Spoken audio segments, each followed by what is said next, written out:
the entire purpose of affirmative action, set-asides, civil rights laws, laws that limit constitutional rights to freedom of contract, freedom of association, all of that was to make up for the legacy of slavery and Jim Crow.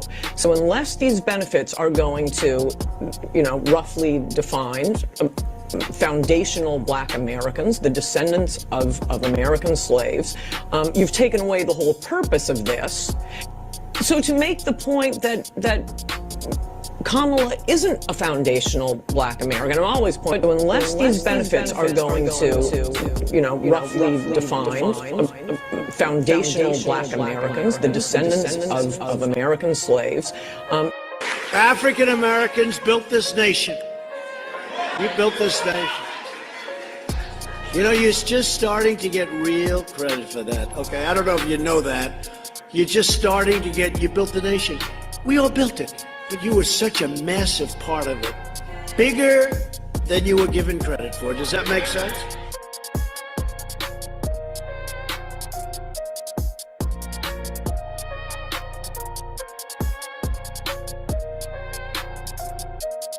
Said that you resent the idea of being called an African American, that yes. You are a Black American. Yes. Explain. I think that when they call Black people who were born and raised for generations in this country, if you accept the handle of African American, that says that you don't accept being an American American. You don't accept being born in Chicago or New York or Detroit or wherever you were born. For generations your family's been here, built this country too. Sweat and tears and all that, fought in every war, okay? So this is my country here. So I don't want to be called African American. I'm an American American. My people have died and done everything for this country.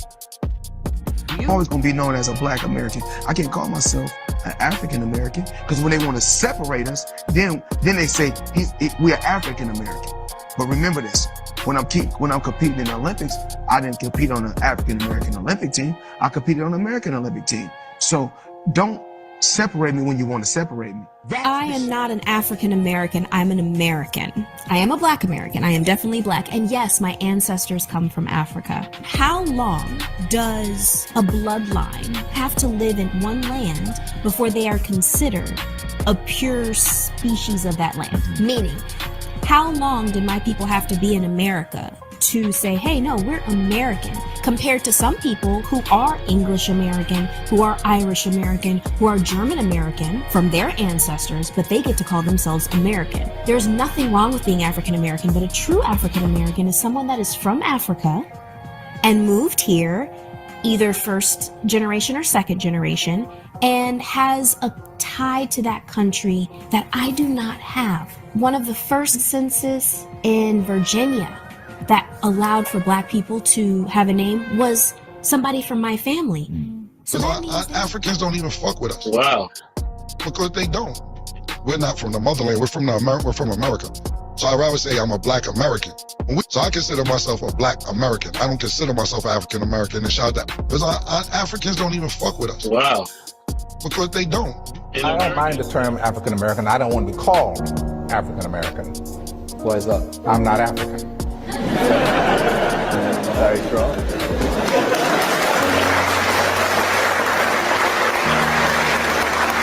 As I was going back to see, he pointed out for me that I could go back when I want to. Go back to where? Huh? Go anywhere. Sir, could you stand up? We can't hear you. Could you stand up over there by the microphone? You mean to Africa? Do you mean to Africa? Do you mean to Africa? We are not Africans no more. You have raped our great-grandmothers and stuff and changed us. Finish. Let me finish. I just want to tell you that. And don't say nothing else to me. Figure out how Afro get in front of my motherfucking race. I ain't never been to Afro-Con. I never been to Africa. Afro or Africa. Never been there. I'm not from Africa. I'm born and raised in Goose, Florida. I'm born in Goose, raised in Liberty City in the Poker Bean Project. Ain't never went to Africa, ain't thinking about going there. And I heard it's a beautiful place. Yeah. And I know it's the motherland, yes. But not my mother, not her mother, and not her mother's mother. That ain't their land. America, real true land is right here in the U.S. soil. My mama can't tell me not one story about Africa. I don't know nothing about Africa. All I know is all the African people I know and run into, they think they better than us over here.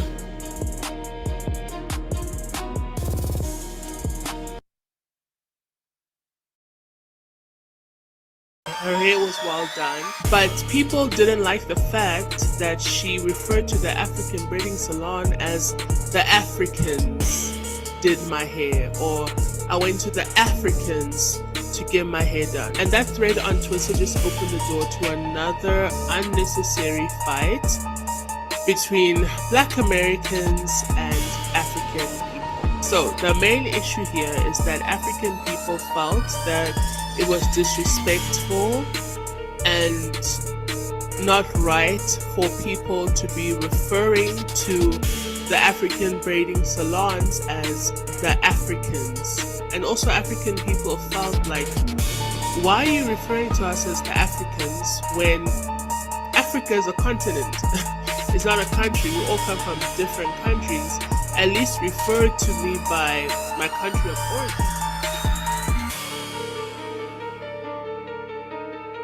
And also African people felt like, as an African person, I understand where African people are coming from and how they feel like their voices are not being heard.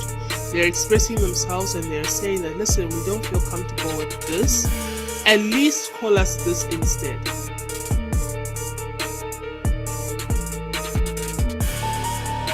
Why are you referring to us as the Africans when Africa is a continent?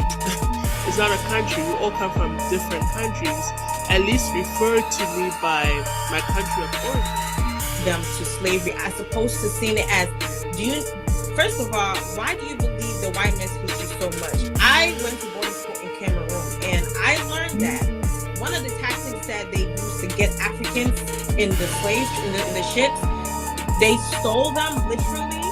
They would what's the word? They would come to the chief and say, hey, we just need a couple of men to work for this X amount of time, and those men would never come back. I mean, there were so many different sneaky ways that they got people away. Do you think Africans were proud to? Okay, so I would like to say something as well. Wait, hold on. Go ahead, Rashad. You have the women of Dahomey. They were doing it. I think it was 75% of slaves that came through the transatlantic slave trade came straight through there. Matter of fact, they had, if I remember right, they had a tree. They used to have their slaves walk around called the Tree of Forgetfulness because they didn't want, when those slaves died over there, their spirits to come back and haunt them. They were brutal with their tactics, cutting jaws off, killing. What are your sources? Where is this? Zora Neale Hurston is one of the greatest. I have never heard that in my life. Okay. The effort of Black Americans, that it was because of maybe their sacrifice that Africans were able to come to America, and I disagree with that. I disagree because Black Americans, just as my brother here, Ovie, stated, they did not participate in my effort to come into America. The same experience they had, we have same experience. They were our brothers. They were kidnapped. We did not sell our brothers. We never sold them to anybody. They were kidnapped, and they were lied to. Their descendants were lied to that they were sold. No, there was no money there. We did not exchange them for anything. So they were kidnapped, brought to America. We were traumatized. And when we grew up, we now began to hear the story that our brothers were kidnapped and brought them to America. Then we're eager now to go and see our brothers. With love and happiness, we now came to see our brothers, only to be met with hatred or rejection. Now, our brothers rejected us. But when we came in, we now find out the truth that actually when they were brought up here,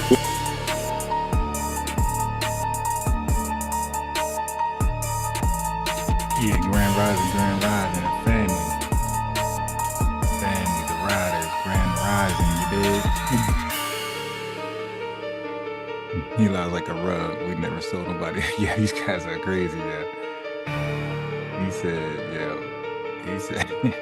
He said our brothers were lied to. Nobody sold them. Like, god damn. And he had 10 toes in that one. All right. What is this right here? So we've been saying ethnic group, ethnic identifier.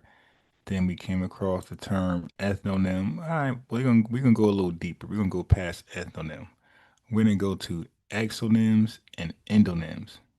This is going to go into the topic. So pay attention a little bit. Endonyms and exonyms are? No? Well, buckle up, because we're about to embark on a fascinating linguistic journey. Endonyms and exonyms are terms used in geography, specifically in toponymy, which is the study of place names. An endonym is a name for a geographical feature in the language of the people who live there. It's the insider's name, if you will. On the flip side, an exonym is the name given to a geographical feature by an external group. It's the outsider's name, so to speak. Take Germany, for example. In Germany, the locals call their country Deutschland. That's the endonym. However, in English, we call it Germany, and in French, it's Allemagne. Both of these are exonyms. Now let's talk about China. In the heart of the country, the locals refer to their homeland as Zhongguo. That's the endonym, yet in English-speaking regions, it's known as China, an exonym. Interestingly, Spanish speakers also refer to it as China, another exonym. So both China in English and China in Spanish, despite sharing the same pronunciation and spelling, are exonyms for what the locals call Zhongguo. Moving on to Russia. The natives of this vast nation call their country Russia, that's the endonym. However, in English we know it as Russia, an exonym. In French it's referred to as Russie, another exonym. So Russia in English and Russie in French, although sounding similar, are both exonyms for what the locals call Russia. Now consider Japan. The Japanese refer to their country as Nihon or Nippon, which are endonyms, but in English we know it as Japan, and in Spanish it's Japon, both of which are exonyms. Let's journey to the land down under. Australians refer to their country as Australia, which is the endonym. However, in Portuguese it's Australia, and in Swedish it's Australian, both of which are exonyms. So next time you're looking at a map or planning a trip, take a moment to consider the names of the places you're exploring. You might just discover a whole new layer of understanding.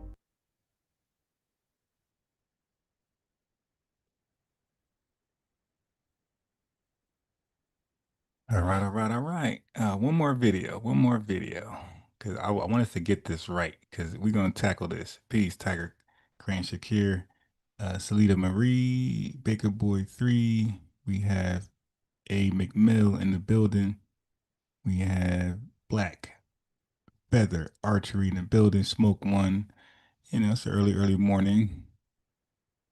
Salida Marie says, well, if they did not sell any of us, why would they allow the Western country to tell that despicable story for this long, for all this long without debunking it? Yeah, exactly. Like, why would you let a lie surface for 400 years and you have no rebuttal? Interesting. Okay. All right. So I want we to catch, and let's get it 004. So one more video. We got a little kid explaining it in the most laywoman's term, endonyms, exonyms. We're going to talk about this as part of the topic. Who's black and who's not? We're going to be talking about endonyms and exonyms a lot. Hello friends, I'm Akash, and in this video, we're going to be taking a look at 22 different endonyms and exonyms of countries all over the world. Now, an endonym is a name of a country in its home language. An exonym is the name of a country in a language that isn't its home language. Now, for example, this is like India. The name India is its English exonym, but its endonym is Bharat. Now, this is just one example, and before I begin, I'd like to say that the countries which primarily speak English will have the same endonym and English exonym. This includes the US, UK, Canada, Australia, and New Zealand. So, let's take a look at the endonyms and exonyms for other countries. Now, of course, the first one is India, which is Bharat. Then we have the Philippines, which is Pilipinas. And to my Filipino viewers, please comment down below if my pronunciation wasn't quite right. Now, let's take a look at our next one, which is Spain, which is España. This makes sense as the Spanish language is Español, so España works well for Spain. Now, Mexico is Mexico or Mexico. Then we have Korea, which is Han. Now, specifically, South Korea is Namhan and North Korea is Bukhan. South Korea's full name in Korean is Daehanmingguk. Dae means great or big, Han is Korean, and Mingguk means republic. So that means Daehanmingguk is Korean for Great Korean Republic. Now, the next one here is Japan, and its endonym is either Nihon or Nippon, like All Nippon Airways, which is one of the flagship carriers of Japan. Now, our next one is China, which is Zhongguo, and I might not be pronouncing it exactly right, but it's something along the lines of Zhongguo. Now, our next one is Norway, which is Norge. You have Sweden, which is Sverige, and most interestingly, you have Finland, which is Suomi, which is very, very interesting. Now, the next one is Hungary, which is Magyarország. You have Greece, which is Elada. Next is Russia, which is Russia. You have Ukraine, which is Ukraina. Then you have Germany, which is Deutschland. It's another well-known one as it's very different from the name Germany. You have France, which goes by France. It's spelled the same, but it's pronounced like that in French. And hopefully my French accent was good there. In Italy, it's Italia, of course. In Ireland, it's Eire, which is very interesting. It's E-I-R-E, which is wonderful. Now, in Brazil, it's Brasil. No, I'm pronouncing it Brasil. It's a W at the end because Brazilian Portuguese works this way, where the L's at the end of some words is pronounced as W. Hence, Brasil. Now we have Argentina, which is actually pronounced as Argentina or Argentina. Next, you have Turkey, which is pronounced as Turquia. And finally, we have Israel. I think we get the point. Endonyms is what you call yourself or what you call something. Exonyms is what somebody else call you or call something. That's so endonyms are people inside the box calling it, right, for themselves, right? I'm in my house, so I can name my furniture, name pictures. Somebody from the outside could look in my house and not know what's going on and give it its own name that they can identify with. That would be exo. The person outside my home naming things, that's exonym, and myself in the home naming, the properly it's my shit. So I get to name it. That's endonym. All right. So FBA is an endonym. All right. Black is an endonym. It's something we came up with. It's not what somebody called us. Okay. Negro, color, these are exonyms. Got it? Nigger, hard R, hard ER. Those are exonyms. Okay. All right. So you're going to need that going forward. I know I lost a lot of people with that. The educational part we struggle with in our lineage, but we're coming around to it. We're going to get used to learning. Okay. All right. So check this out.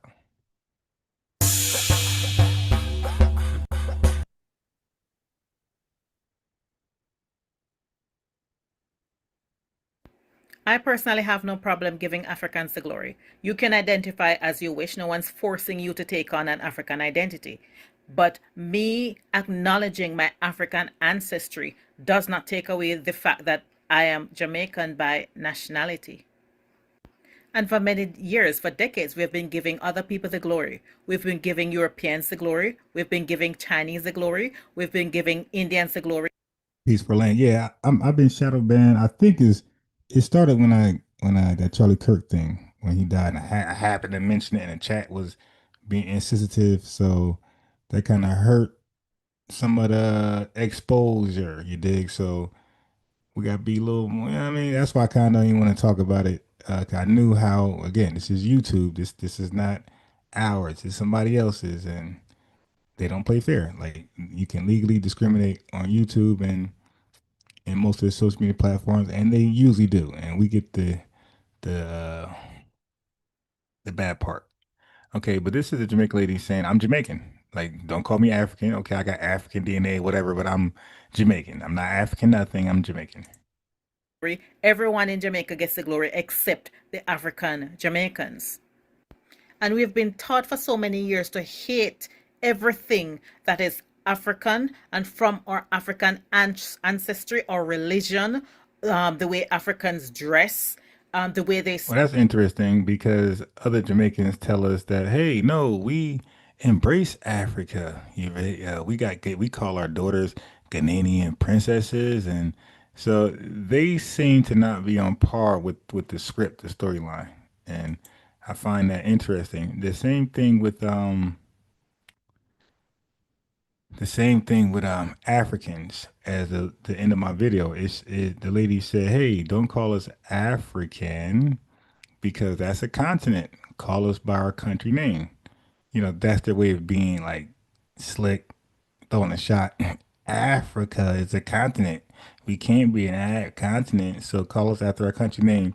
And then 5 seconds from that, 10 seconds later, they'll say, "We Africans, I'm African." It's like, okay, you just said to us, don't call you African because that represents 54 countries within Africa.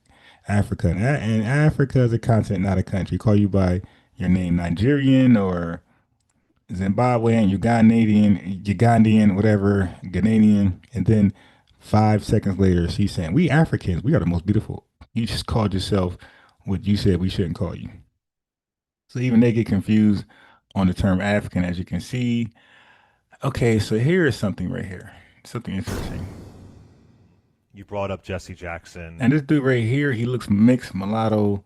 He talk a lot of black stuff. I'm like, the verdict is out on him. I didn't watch enough of him to give like a thorough assessment or opinion on him. But I'm listening, I'm watching. So this one right here, we're talking about African American, and he gonna give his opinion why African American is a good term for us. So, but just off appearance, he has that mulatto look, so like some red flags, and he has a large white audience to check him out. Another red flag, so it's like but I'm trying to give him a chance. You brought up Jesse Jackson and pushing for the term African American in 1988. And so now there's all this pushback against the term African American right now. Now folks are saying we shouldn't use the term African American. I get it. I understand, because especially for black people, a language, our identity, how we identify has changed and evolved so much over the years. But I do want folks, as you're asking, no, we don't want the term African American anymore. Just make sure you know the history and the reason why Jesse Jackson advocated for that. In the 1990 census, our racial categories were black or Negro. Black or Negro. Wow. That was in the 1990 census, black or Negro. So in 1988, Jesse Jackson fought back against that. Now, I know folks bring up, well, Charlize Theron is African American, Elon Musk is African American. No. We're not talking about, they are white South Africans. Africa is a continent. Right? You know what I'm saying? So they're not African American. They are white South Africans. That's different. But when Jesse Jackson pushes for that, this was the famous quote that he used. He said, "It's time for us to go from being called Negroes to being called African Americans." And he pushed for African American to become the preferred term because he wanted to connect black folks to cultural pride and political identity as far as being like Afrocentric, rooted in heritage, not just in color. So for a lot of our younger folks out there, you might be surprised there was a pushback against the term black and definitely Negro. Yeah. Yeah. So he wanted to move past labels like Negro and colored because they were tied to Jim Crow and white dominated classification. And while black became popular as far as the Black Power movement and so on, at the time there was more resistance to the term black because it didn't encapsulate history or the diaspora. And so the push caught on quickly, and in media, in government, in education, newspapers, they began using the term African American. By the year 2000, African American was included on the U.S. Census. Yeah. Okay, so he just ran around circles just now. See, that's why I said these mulattoes, man, you can't fuck with them, especially when they have a large white audience. First of all, black was well received. It was African American that was not well received.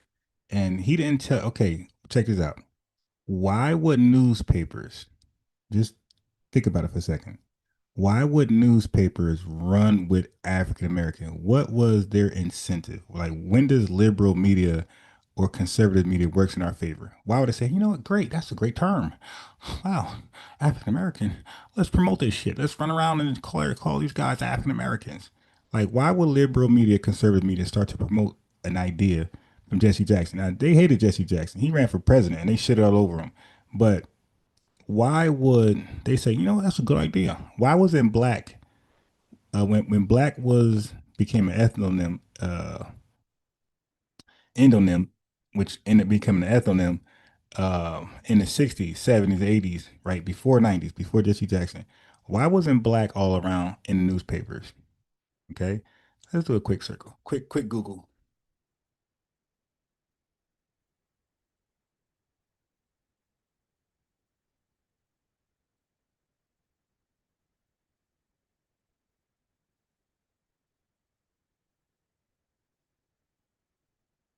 Let's just do it quick. I don't know what it's gonna say.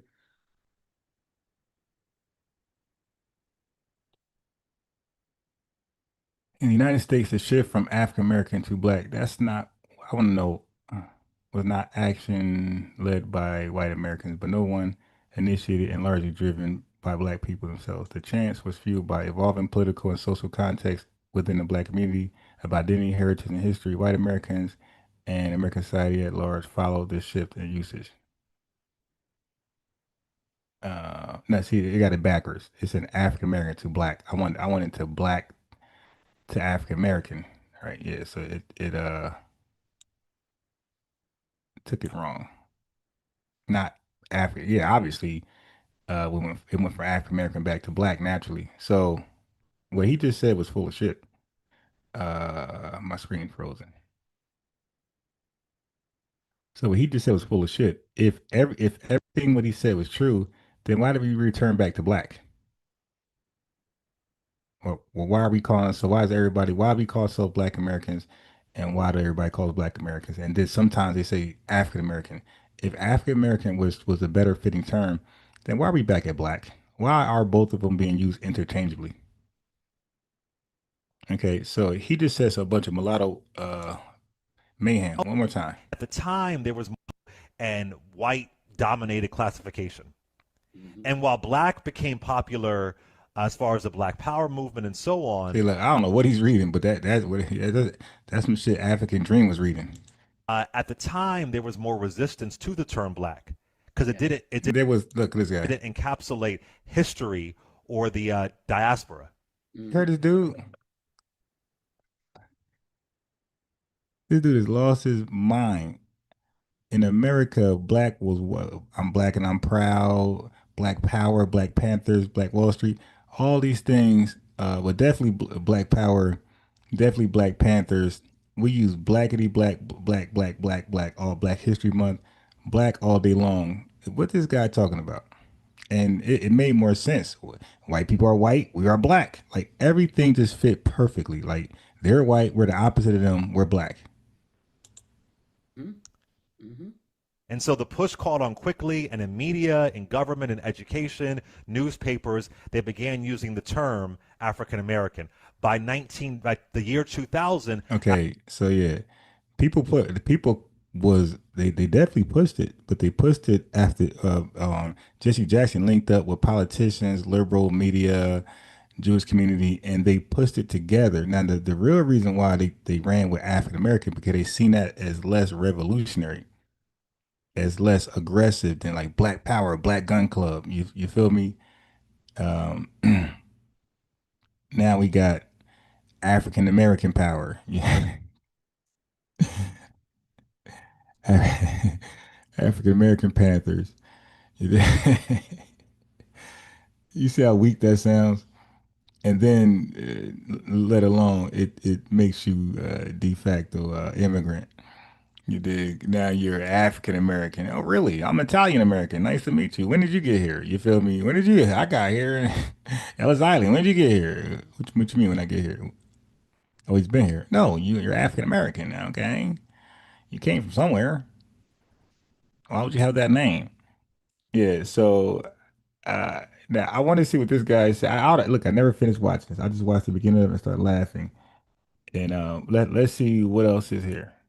African American was included on, and of course, our and I'm not mad at the term African. This guy's, I don't know. Let me just play. American at all. I'm not mad at it. And now it's going away, and maybe the next census they'll change it to just Black American. I don't know. But why? In the year 1990, it was Black or Negro. That is what the 1990 census said. Wait, hold on. No, Black was never officially on anything.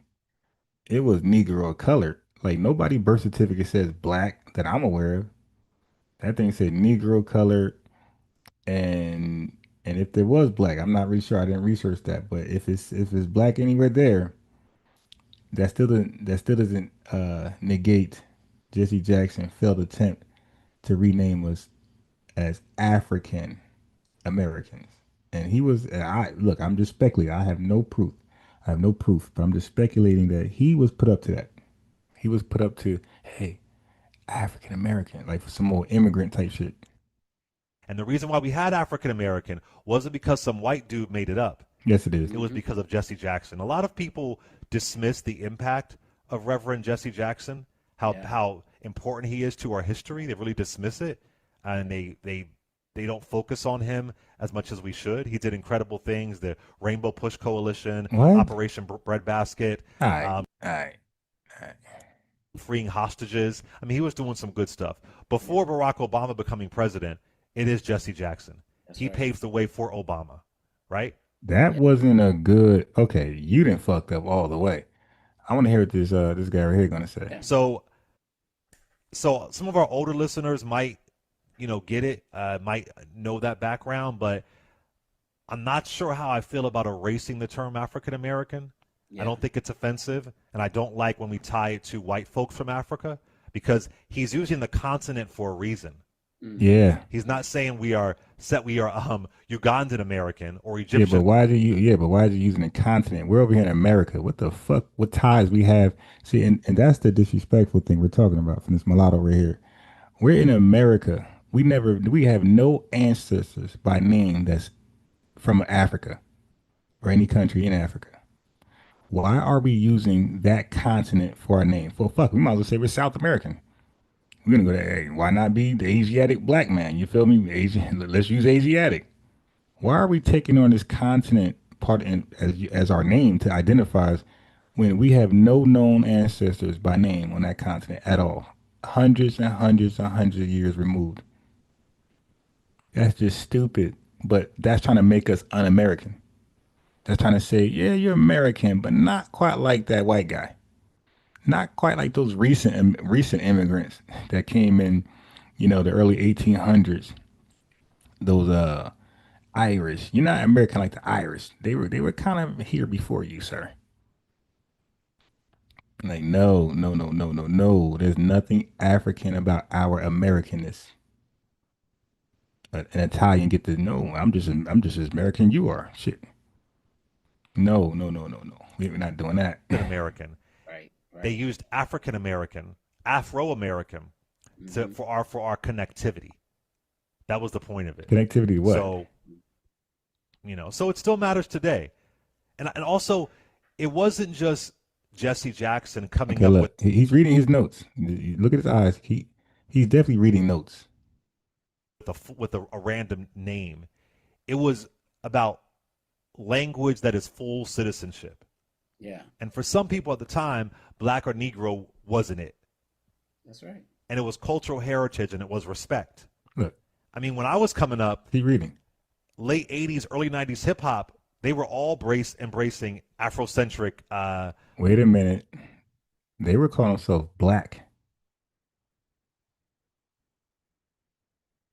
Looks and gear, whether it was De La Soul or Queen. No. Don't pick and choose. What about Big Daddy Kane? What about LL Cool J? What about Curtis Blow? What about Run DMC? Okay, see, look how far he went past the early rappers. He went to De La Soul. Like, dude, you want to go tit for tat? Kumo D, Houdini. Look at the whole breakdancing era. Who the hell was wearing African gear, spinning on their goddamn head? Yeah, they are. Look, these desperate. I don't know what these guys' background are. Okay, we don't even know who this guy is talking. We don't know if he's foundational or Tether, Mulatto, Tyler type. We don't even know. But he definitely don't speak for us. Dude on the left, same thing with him.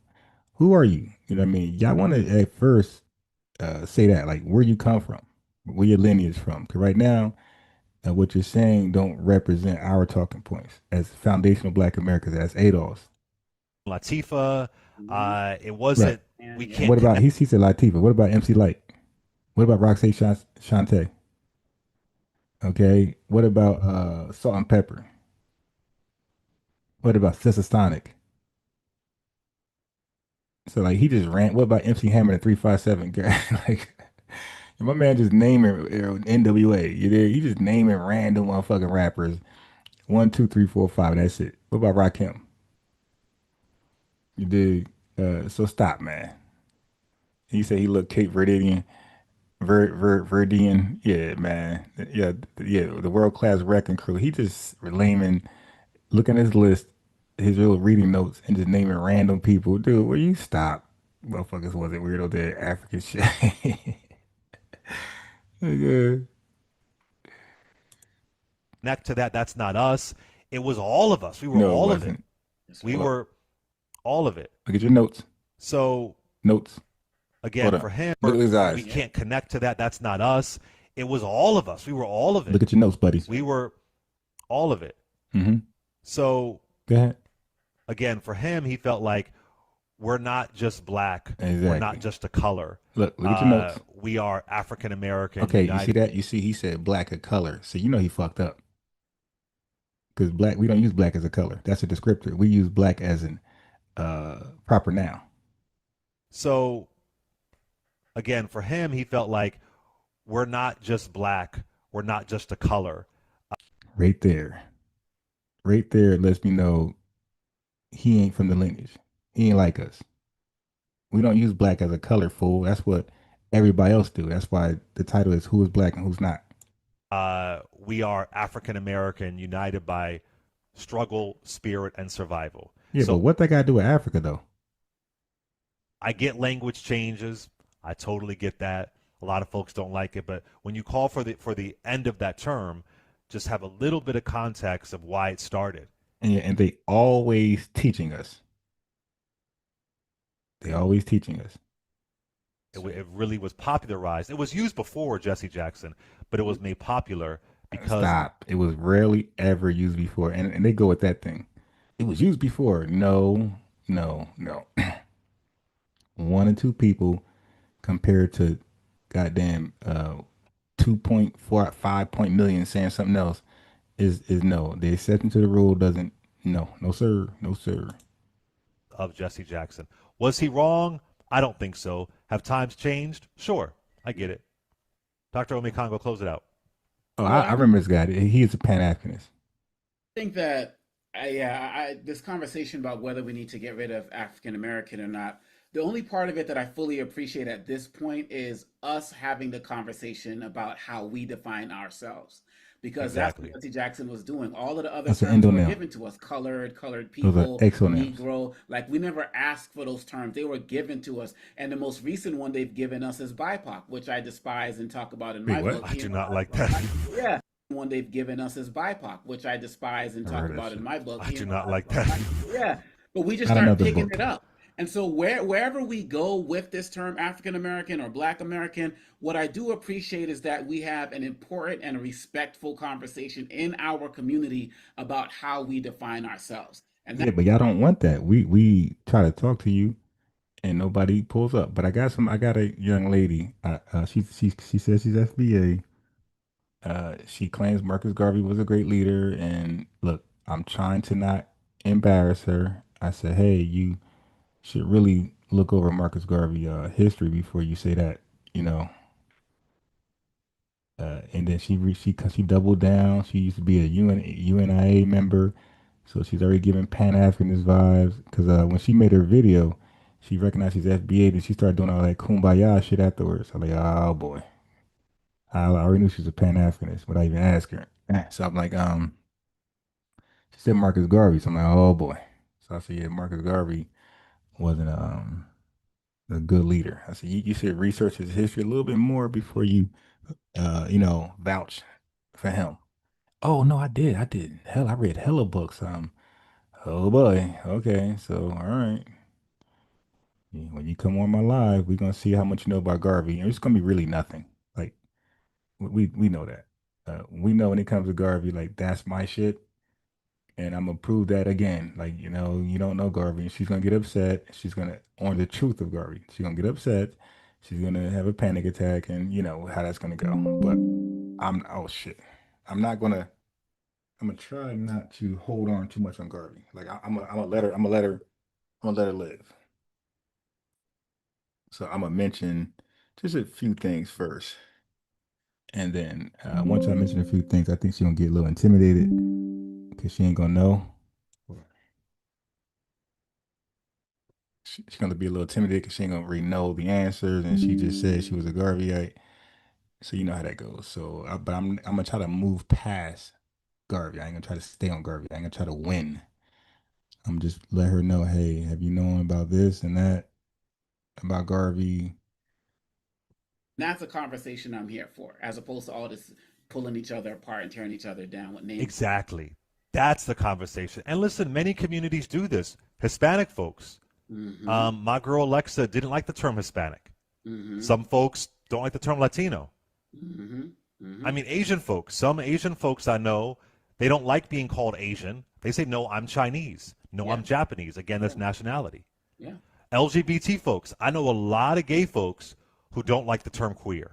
Mm-hmm. I know a lot of gay folks who cannot stand LGBTQIA+. Because I thought I already addressed it, but someone in Nubia is asking me, how come Elon Musk and Charlize Theron are not African American? Okay, let me try and break this down one more time. They were born in South Africa, and they later became naturalized U.S. citizens, Elon Musk and actress Charlize Theron. So technically, they're Americans from South Africa. So they are, right? Mm-hmm. But that is not the same thing as being African American in the racial, historical, and cultural sense of what the term means. Calling Elon Musk African American because of geography is like saying a white man born in Japan is Asian American. Yeah. Right? Yeah. That's culturally ridiculous. Mm-hmm. So Elon Musk and Charlize Theron are white South Africans. They're part of the settler colonial class that benefited from apartheid and minority rule. Mm-hmm. Right. And again, we're not saying we're South African American. Mm-hmm. The word is we are African American, and Africa is a continent. Yeah. Yeah. And it's interesting. Hope that makes sense for people. Hope it makes sense. No, I hope it does too, because it. you notice the big controversy surrounding Mamdani. People aren't calling him Ugandan American. They won't do that. Yes. They want to call the other folks, African American or South African American. The man was born in Uganda. right? Right. And it's like, I've been to South Africa 8 times. There are black South Africans on the continent who don't even call themselves African. Like Right. because some of them, not all, a lot, see themselves as because the country's so advanced industry wise compared to some of the other countries that they don't even want to be called Africans. They're like, I'll be South African. Some of them have even talked about traveling to Africa. Like, so I mean, this whole identity thing and how far it goes, I think we're just scratching the surface, like we're talking about it here. I have a whole chapter in my Lies About Black People book on racial vocabulary. Oh, but nah, whoever we're was good. asking We don't that want no more question about, books. Elon and all Yeah, of they're that. always writing new books. All right, always writing new books. And he answered that Elon Musk question. That matter of fact, let's just see. You know me. Let's research on the fly. Why lie? You know what? Wow, I got another slogan, family. Why lie? Let's research on the fly. Right.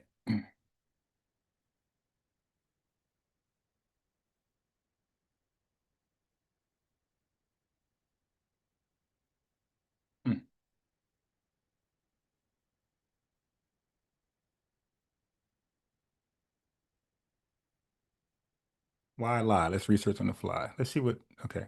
Based on the conventional historical definition, Elon Musk is not considered African American. While he was born in South Africa, the term African American refers to a specific U.S. ethnic group with ancestral ties to enslaved people from Africa.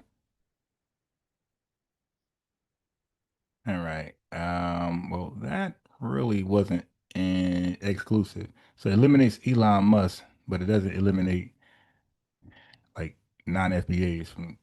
It says enslaved people from Africa. Okay, that's the Caribbean. Everybody else, yeah, son, whatever. All right, so Elon Musk, according to Google, is out of there, but the diaspora is in there, and that's why we don't want that term African American. We don't want that to be inclusive to everybody in the diaspora. For us, right? I mean, not for our ethnonym. No, no, no, no, no, no, no, no, no, no. All right, so he got a book. Yeah. These are the conversations we need to have. This is where the education takes place, not on these news networks who don't know how to talk about racism, don't know how to we're define generic it, Africans don't know how to attached to talk nothing. about identity. We had a great opportunity to Yeah, talk. he's definitely zesty as shit. All right, let's move on. Whatever. Could you imagine moving to a country where there's native black people and saying that those black people are lazy and without a culture? Could you then imagine moving to a country or growing up in a country that your parents moved to, not being in solidarity with the native black population and calling their food slave food? People from around the world come to America harboring anti-black sentiments directed at black Americans all the time. As Africans in general, some of them do think they're better than African Americans, which is bullshit. Right. Oh, wow. I heard it was back and forth. Interesting. When I moved to New York after graduating from Spelman College, I learned that all ethnic groups have a different relationship with white supremacy. And it is black Americans who are the vanguards of social justice and a pro-black politic. Shout out to the Haitians. I understand as a black American that my culture is the most exploited, consumed culture. I'll say this, if you've built your brand and or have garnered wealth off of talking about discourse about black American people, whether it's disparaging or your points make sense, there's an exploitative aspect to that. And you're participating in that exploitation. Of course, the solution is cultural boundaries and cultural exchange. Cultural boundaries will reveal how much people don't respect you, because if you say no and people feel entitled to have access to you, they get mad and say you're being divisive. But also, as rich as African diaspora culture is, all of y'all have a culture and all of y'all have a contribution to talk about your people and what your people contributed, because your people are still here. And unlike the particular population of black immigrants in which this message is applicable to, Black America don't have a reputation of moving to a land where there are native black people, making disparaging comments about those people, denying that they have a culture, decentering those people, hijacking their identity. Like, I can imagine moving to Jamaica and me saying I'm Jamaican because I'm black in Jamaica. You go to South Africa. And she cooking with a Jamaican shirt on. Africa, white people are calling themselves Africans. I ain't got no ties to the history, the land, the culture. Even if I make deep connections with the people, even out of just respect, I would recognize that I'm a guest, a welcome guest, but a guest to the culture nonetheless. And people don't operate with that level of respect towards Black America. And yeah, there's Liberia, and that's like a thing, but Black Americans are not the descendants of that population. Anyway, we'll talk about that, but my point, of course, due to American imperialism, Black American culture is exploited as a natural resource, even though the globe is not consuming authentic Black American culture. Y'all are consuming like a manufactured iteration, because if you were consuming authentic Black American culture, your sentiments and your politics will reflect pro-Black, Black affirming dispositions, and not this anti-Black BS that people be spewing. So if you are a Black person of the diaspora, I call on you, if you're of course not anti-Black, I call on you to call this stuff out and bring people back to the purpose of connectivity, of Black unity, of Pan-Africanism, of Black liberation, because that requires respecting other Black cultures and a commitment to showing up in ways that reflect that respect. And with cultural exchange, y'all, because the world consumes Black American culture, Black America isn't exploiting and consuming the cultures of other people in the same way. We won't have access unless someone from that community shares their culture with us. But you can't share your culture with us if you are too busy trying to pretend like you Black American. African American, I think the African American culture is the strongest culture on the planet, period. Because even Africans are going, yo, nigga, man, fuck all that shit, nigga. Really? You sound stupid, man. This nigga got a lot of nerve, man. I was just saying, though, man, nigga. Shut up. The fuck out of here.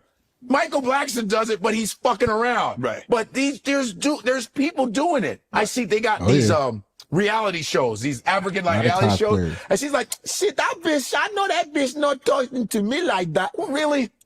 The fuck is, what? They're taking from African American shit. Right. You know, a lot of them are taking it. Some people may not agree, but it's facts. And when you from the islands, that or part. When you from the continent, or when you were from wherever. Like, yeah, Tiger Crane said, anyone tells us that it's back and forth is lying and or in denial of the bias prejudice that emanates from their Caribbean or African or Latino community regarding FBA's right. Well, it can never, like, that argument goes nowhere because we just listen to them talk. They say their mother, their parents, their mother taught them to look at Black Americans as inferior, right? As degenerates, thugs. Okay, so that's undeniable, right? Then they say they got it from movies. I mean, they make up a whole bunch of bullshit, but the bottom line is that they have a distorted view of us that's less than that's less than a standard, right? Of how somebody's supposed to behave. So we're like, we behave less than the standard of normal behavior to have a civilized society, right? That's a fact. And they make those admissions before they even get to the country. So how is it back and forth when you have those ideas about us before you even touch shore? So there's no back and forth like Aaliyah. There's just rocks being thrown and hands being hidden. Rocks being thrown and hands being hidden. We're handcuffing those hands now. We're taking those hands and we're putting handcuffs on them. You're under arrest. You're being held accountable for those rocks you were throwing. You dig? And we're arresting them and isolating these people. But let her finish real fast. It's crazy. And or admit how much Black American culture inspires you.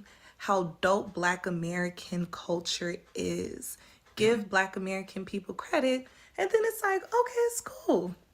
That's what's up. Because I feel the same way. a little weird. It's like African Americans go through hell, but everybody copies African Americans. Right. Everybody does. I've been to a lot of countries. You've been to a lot of countries. I've been to a lot. I've been to a lot of countries. You haven't been to a lot of countries? You're so Southern. He's like, I mean, I'll go. I've been to a lot of states. God damn. I mean, I go fishing over there in Tennessee, so damn. And out here, my RV out there. Yeah.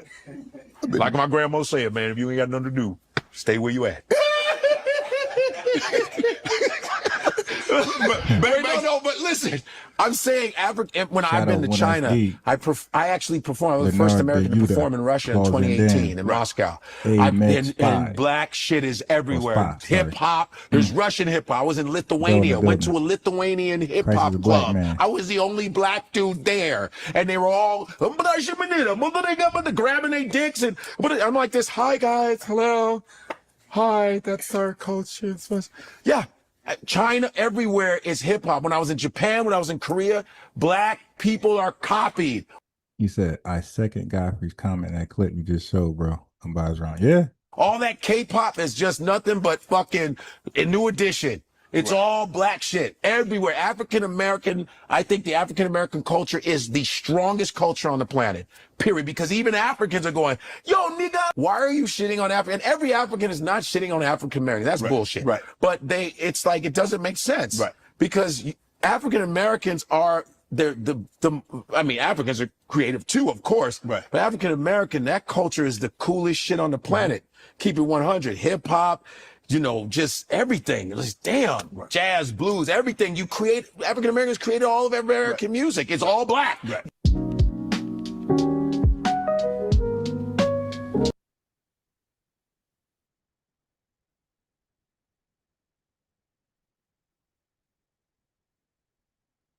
That was just so crazy. I have a completely different relationship with like blackness in America because, well, I have no slave ancestry anywhere, and if I do, it's from my Irish side. Interesting. So for me, it's just straight up racism. Coming to Ghana has been great. It's the first time in my life that I'm not black.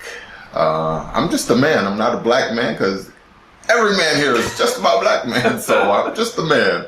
That is just the craziest thought to me, that you walk around every day.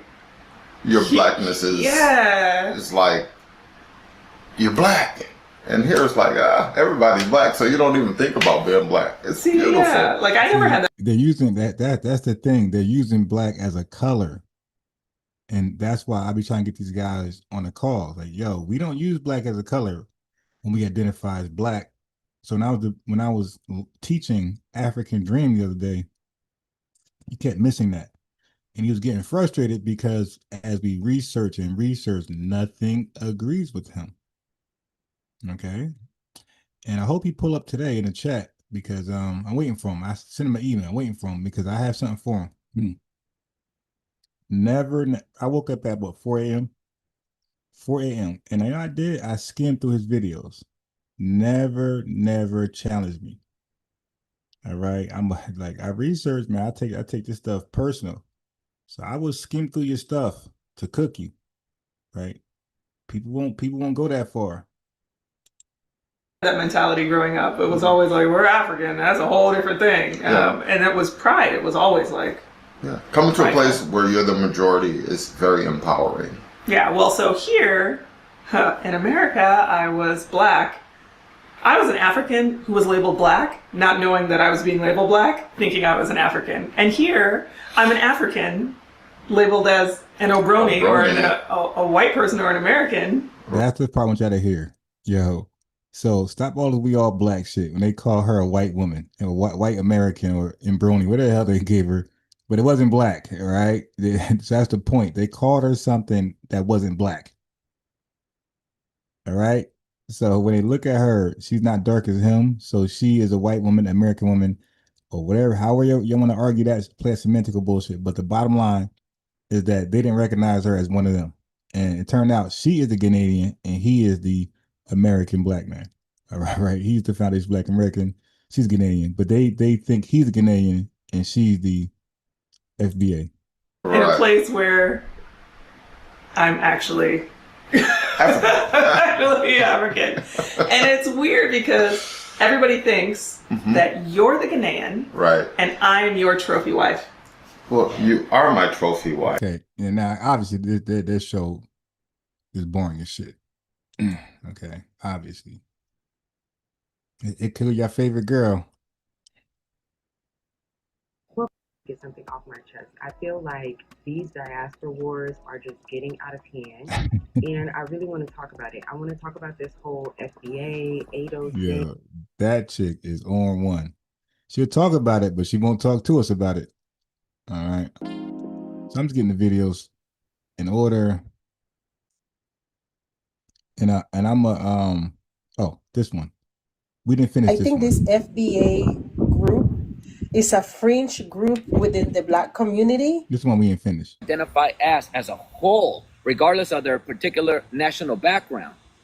And because of this, you in fact have made the choice, although you're from Panama and you don't agree with the Dominicans, me no black, you don't agree with that. But if you both identify with the same terminology umbrella as a Black Latino, guess what? You have no choice but to take that on. So now every time you identify as a Black Latina, every time, let's say for the sake of argument, that the Black Americans or a Black American were to say, see, the thing about you Afro-Latinos, if you were to say, well, not me, but que te ganas, what's it benefit you to say, not me, if you are part of this particular group because you went out of your way to identify as such? So that's what umbrella terminologies do to us. We choose to take on these umbrella terminologies and everything that comes with it, the positive and the negative. We have to own it, and we have to go out of our way to. That's some Latino shit. Now, how, do you have earphones by chance? But how do Black Caribbeans feel about Black Americans? Well, personally, I want to speak about my perspective because I don't want to generalize every Caribbean person. However, I think there's a disconnect with Black Americans pertaining to the education of knowing about who we are as Caribbean people, how diverse we are. So we know about American culture. We know about your struggle from slavery towards Jim Crow, towards your fight for equality, and every one of your leaders from Martin Luther King to Malcolm X to Minister Farrakhan. We know about all of this, and the reason why we know about it because America is one of the best marketing countries in the world, and you guys have a big brand. Hey, yeah, look at that. So now that's low-key disrespectful. They only know about us because America branded us. Now, that's not going to skip past me, by the way, Tethers. So basically, we didn't make ourselves. Like, we didn't do great shit. That's like phenomenal. That's unmatched from the island and Africa today. You dig? Like, we just happen to be living in America. So as America got great and greater and greater, we just happen to be living here, and America just said, hey, let's take these Negroes with us. So we're like the consolation prize. Like, America is great, and these black America just happen to live there. So look at them too. Okay, bruh, that low-key hate, man. That don't go past me, man. However, there's equality, and every one of your leaders from Martin Luther King to Malcolm X to Minister Farrakhan, we know about all of this, and the reason why we know about it because America is one of the best marketing countries in the world, and you guys have. How the hell did America market Dr. King? They were trying to silence Dr. King. They were trying to make sure the world didn't know about the whole non-violent approach. Russia, again, Tethers. Yeah, do you know it was a lot of foreign newspapers, like even in places in Africa, was boosting the civil rights movement, catch a wind of it, and putting that in their papers, help promoting the movement. Russians, like it was many countries around the world promoting the non-violent movement. The fuck is he talking about? What the hell? Why would America promote their shame? They're trying to act like this doesn't exist. Have a big brand.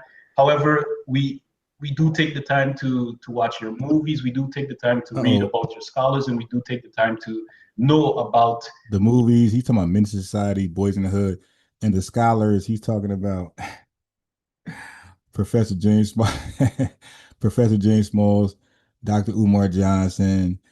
What's that weird dude, Afro think tank? Those are our scholars to him. You know, the differences between, let's say, a Southern Black person and a Black person from New York, or a Black person from LA, and we understand the different ways you guys talk and interact. But however, do you guys understand our culture? Do you? My fault. I had to my thing froze. Okay, now he's gonna try to go, but do you guys understand our culture? Okay, dude, listen, man. Like, let's be real here. Let's be real here. We're not going around trying to learn anybody's culture. Okay? The reason why we know about Latino culture is because they live with us and we experienced it, and some of them shared some things with us. The reason why we know about Jamaican culture, island culture, because we lived with them, we lived around them, and then we experienced some of it, and they shared some things with us. Same thing with East Indians and whoever else, Italians, Russians. We only know about their culture because they live with us. They live next. They are next door neighbors. We work with them, and then they tell us about their culture. We're not going around the world or reading books to learn about 1,000 different cultures, my man. So you're in America. If you're in Jamaica, you listen. I would not fault one Jamaican, one Trinidadian, if they were living in their homeland and they knew nothing about our culture. I'm not that egotistical. Like, what? You better learn about us. No, if you were in your homeland, and Nigerian, Zimbabwean, all these folks, I do not say that they are required to learn FBA history. Not at all. But when you bring your ass over here to our country, and that's why people keep making the analogies. Like the sister I played with the Jamaican shirt, she made great points. If I go to Brazil, I might want to, out of respect for Brazil and the Brazilians, I might want to learn some Brazilian history. I'm not going to ask them, do you know my culture? So this guy, but the channel that I'm looking at is a well-known tether channel. They have this thing for FBAs. You know, they're African, he's Jamaican, but this is one of those channels where all they do FBA in their mouth all day long. You guys understand a person from New York or a Black person from LA, and we understand the different ways you guys talk and interact. But however, do you guys understand our culture? Do you guys understand excluding the music? Do you guys understand our struggle? You know, do you understand our scholars and our philosophy of life? No, because we're not in Jamaica, my boy. This ain't no Pokemon card trading thing. Hey, let me trade my culture for yours, learn mine. That's not how that shit works, man. We're in America, and somebody is in their country. North Sentinels. We know nothing about those people. It's Swatinis. You dig? Nothing. And they know nothing about us. You see, the people only know about each other when they live amongst each other. So if I had moved to, let's say, Ireland for whatever, school, research, whatever, and you did too, and we're on the same project, now it's even Steven. You feel me? We're in the same project. We're talking, hey, let me learn more about Jamaican culture. Hey, let me learn about FBA culture. Now it's even Steven. It's a fair trade. This ain't no Pokemon card switcheroo shit. I don't need to learn other people's cultures, man, in my country.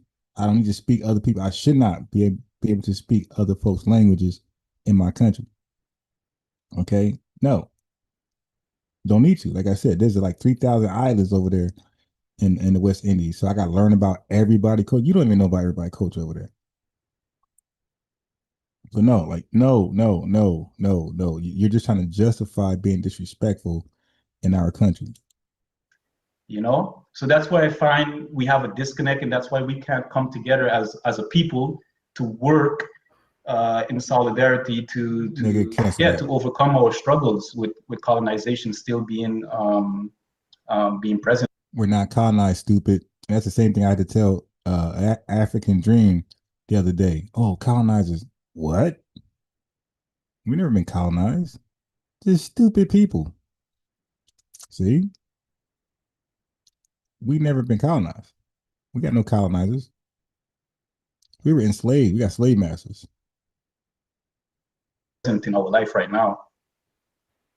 All right, so can you tell us a little bit about this?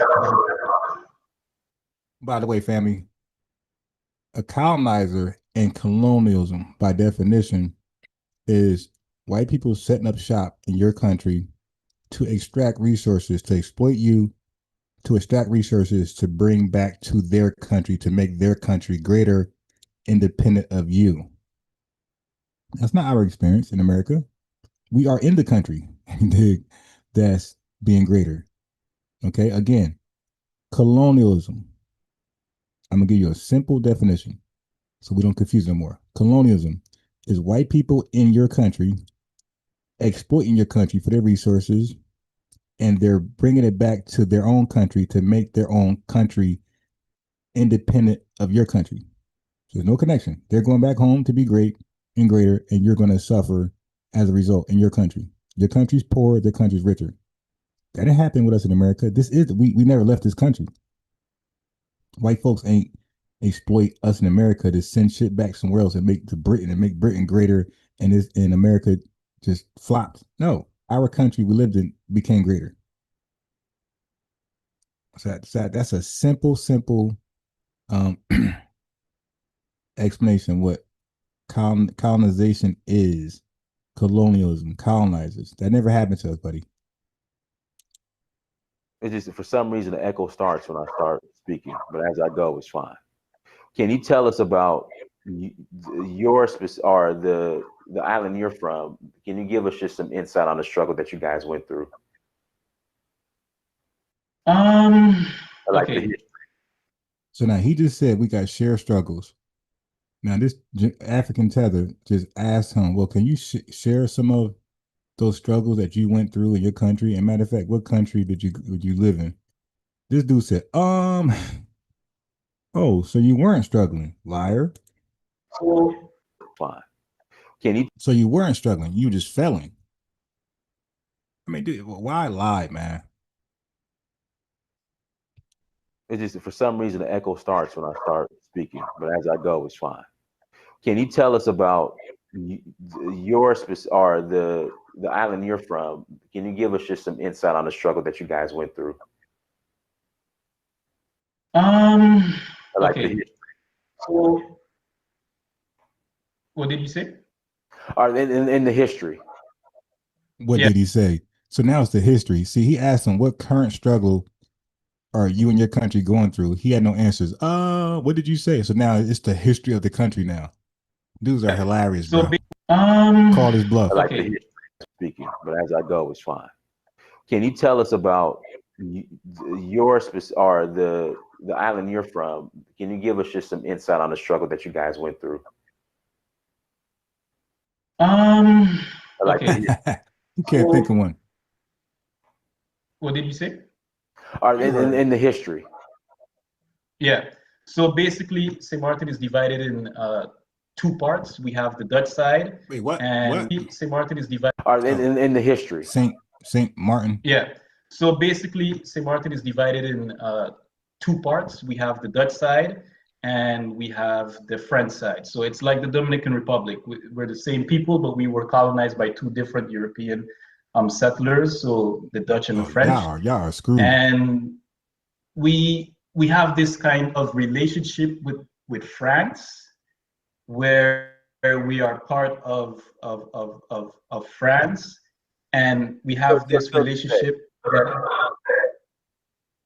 What did you say? Till this day, you're part of France. The French side is part of France, I believe. Yo, he can't explain. Yo, he just said you don't know our culture. He asked, do we know his culture? This fool doesn't know his own culture, yo. He can't explain. This is embarrassing. FBAs, do you know my culture? Bro, do you know your culture? You're struggling to explain shit. Yo, this is embarrassing. I have this kind of relationship with France, where we are part of France, and we have this relationship. What did you say? Till this day, you're part of France. The French side is part of France, I believe. I believe. If I got everything correct about Saint Martin, yes, it's still. Yeah, this dude knows nothing about his culture, but he's gonna ask us, "Do you know about Saint Martin culture?" No, and neither do you, bro. French territory. The Dutch side, however, has a status of independence or apartheid away from what used to be the Netherlands Antilles, which were 5 small islands: Sabres and Eustatius, Saint Martin, Aruba, Curacao. Peace Cat So 504. we were part of the Netherlands Ray. Antilles, and Brooks we asked to have our independence. You asked to have your independence. See, bro, we can't relate to that, my boy. Curacao. So we were part of the Netherlands Antilles, and we asked to have our independence. So we're still trying to wait to hear the struggle.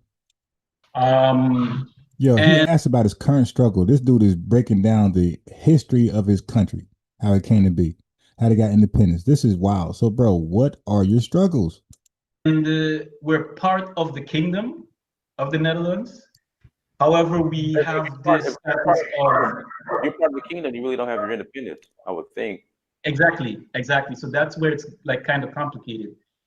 That's where it's kind of complicated, and I think we have been fighting to be independent for a very. He said, "I think you just this dude he just asked sarcastically, did FBAs know Saint Martin's history?" This dude does not know his own history. Dude, if we can't care for your history more than you. Exactly. So that's where it's like kind of complicated.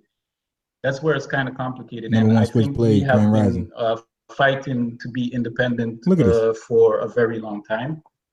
And we want this status away from the Dutch kingdom. So we want to be able to rule and govern on our own, but I don't think. So go ahead and do it. The fuck you be so in 2025, they need permission to rule and govern their own, but they're gonna sit here and lecture us about what we need to do and don't do. Yo, I'm telling you, family, listen, you cannot make this shit up, man. You can't make this up. These guys are 2025 current cowards in their country. Won't fight today. When if they fought today, the world would side with them, because we're like post slavery, we're post colonialism. The world would side with them. They're siding with Ukraine, not want to get back with Russia. So this is embarrassing. This is like the most cowardly shit I've ever heard all year. I think we can govern on our own. We want to be able to rule and govern on our own, but I don't think we can govern on our own. I don't. Wait, he don't think this shit is wild. Think that we can go on our own in our current condition. Why? Well, we don't have the resource. Our economy is based on tourism. That's our only income. Oh, so ain't no hard walk then, huh? Ain't no hard walk going on in St. Martin. If a bunch of white Europeans come there as tourists to pet you in the head and give you a fucking $1 or $2. Hey, boy, go fetch me a stick. Matter of fact, go fetch this stick, boy. I give you $2. And we don't have the expertise. We don't have the expertise to grow our economy. Wow. And to evolve our economy from being dependent on basically tourism. That's wild. That's wild. I mean, that's. So yeah. Yeah, even the African dude was like, all right, bro, I ain't expect to hear all that. Like, anyone talk about crying? That's crying. I mean, that's So yeah. So that's basically St. Martin in a nutshell. And of course, you know, we have foreign investors that owns like lands that are private. That god damn. They are just massive resort employees. Yeah, and these see family. Now you see why they look over here at us with just hate and envy. Look at the cowardly shit they got to deal with. And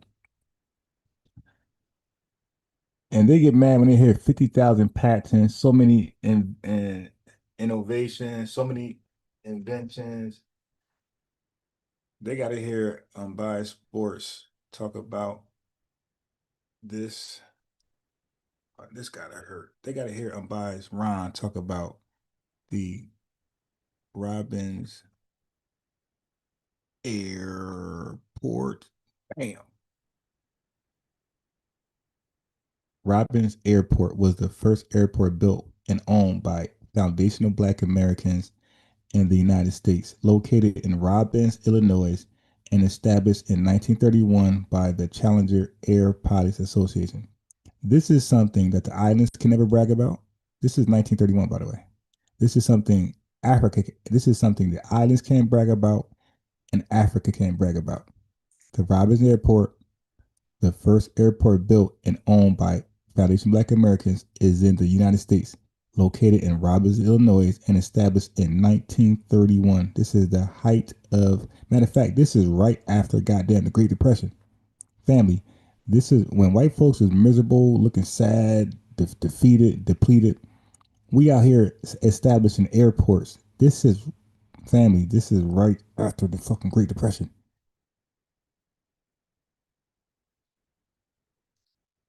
Robbins Airport.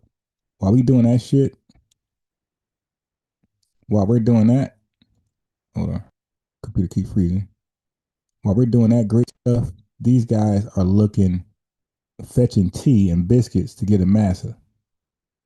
Now I see like, yeah, the hate is coming like so clear. It's like, yeah, these people could never like unite with us. I'm saying they can't. Like, it's not that we can't with them. They can't with us. It's just too much hatred. There's too much envy. Like, damn, those niggas, they live in facts. They're independent. They fought for independence. They died. You know what I mean? Oh my God, these guys are, oh my God. And they just won't fight. They just won't fight.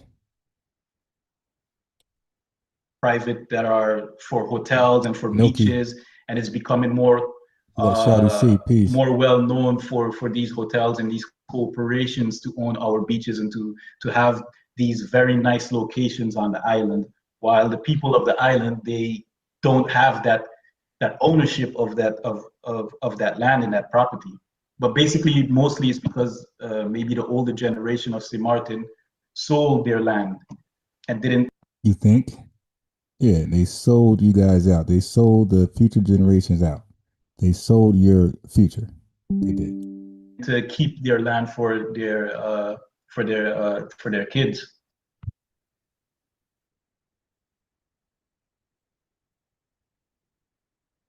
And you know what's funny? This interview was supposed to be him shitting on FBAs, and it turned around and smacked him in the face. It turned around where the African interviewer didn't even know that old boy didn't know about his own country and how messed up they were.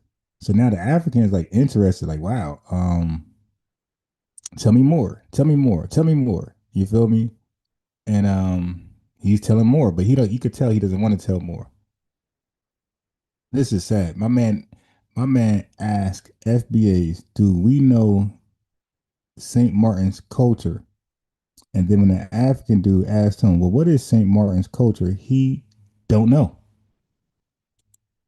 To come in the future. So somebody keeps asking, explain how Black Americans are becoming white. Like, do you feel like Black Americans are becoming white? Like, what are your thoughts on that? I told you the interview was supposed to be about shitting on us, but it turned out he knew nothing about himself, his culture, his country. So now the African guy became more inquisitive and he kept inquiring about his country, further embarrassing the St. Martin dude to not know his own culture and country. So now they're getting back on task. Now they're getting back on let's shit on FBAs. Anybody that oppose FBA narrative talking points, you can request the link, you can request the phone number, and you'll be on today. But only for those. I want the opposers. I want the opposers to that because we want to straighten people out on what we really about. Because here's the thing: cowards like to talk about us, but they never talk to us. So we're here now. We're here. We're here. Ask for the phone number. Ask for the link, which they won't. They'll watch in the shadows in silence and talk about us, but they won't talk to us. So let me know when somebody wants the link or the phone number to argue what I'm argue the topic. I say Foundation Black Americans are the only black people in the world. Everybody ain't black. They're just what the fuck they are from their country. Zimbabwean, Jamaican, Trinidadian, Mexican, Irish. Everybody's just that. We're the only people who are black as an ethnonym, more specifically endonym. Okay? There you go. So I put it out there. Ask for the phone number. Ask for the link. Man, I don't think Black Americans are becoming white. I just think there's a confusion with America because what is an American? Because in America, you guys have indigenous people that the land was stolen from, and then you have Black people that was enslaved, and you guys.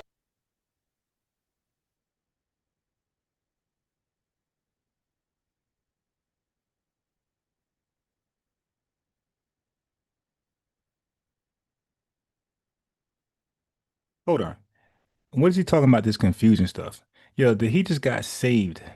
He just got saved from more embarrassment. He's the only one confused.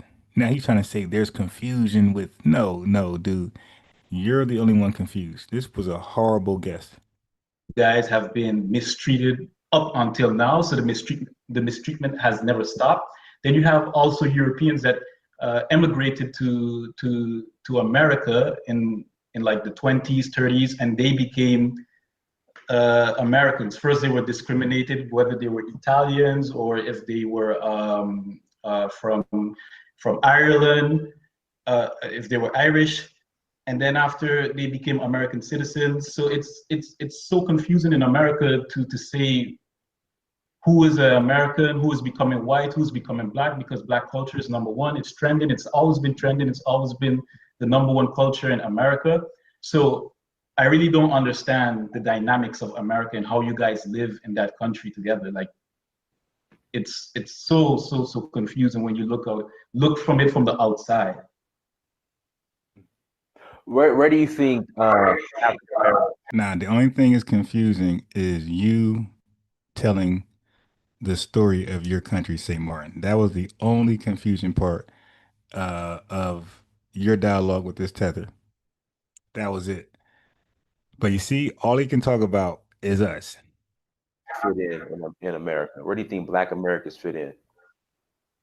I don't know. Like I think it's a class system in America. No, 227 Kemet. The phone number definitely works.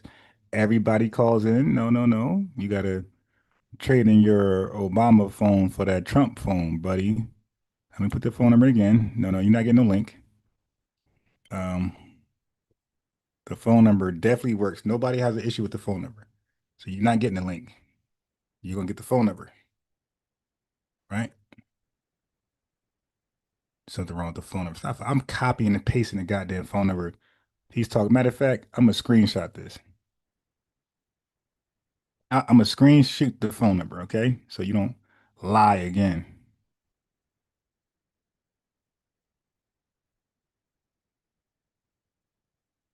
Okay.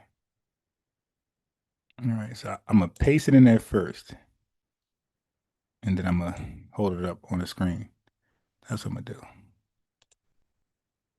Lying dude, phone number didn't work. Shit. Oh. And of course, the number one class are white people. If you're white, you automatically are first class. And Yeah, I then have no number idea what they're two, talking you about. have maybe the Asians because they're the closest skin tone to white. And then at the bottom and at number three, number four, then you have maybe Arabs. We can't be saying tree in 2025. Hispanics, which is not It's a three, term that I buddy. like to call because you don't know who's Hispanic. You don't know if it's Spanish people from Spain. You don't know if it's Latin American people who are indigenous from Latin America, but you don't know if they're Afro-Latino, you know? So it's like so confusing, that term Hispanic, right? So I just feel like Black Americans are like at the bottom in that class. Oh, However, shit. you do have some Black Americans that are successful, but it's not enough, right? Not enough. Dude. No, you're right. He said ain't not enough. Didn't you just confess that your country, you guys ain't worthy of independence? Like he said that about himself, his countrymen, countrywomen. He said they are not worthy of okay. All right, there we go. I'm just trying to get the phone number right. So I paste it in there, right? So the paste is in there. Now I'm going to share my screen.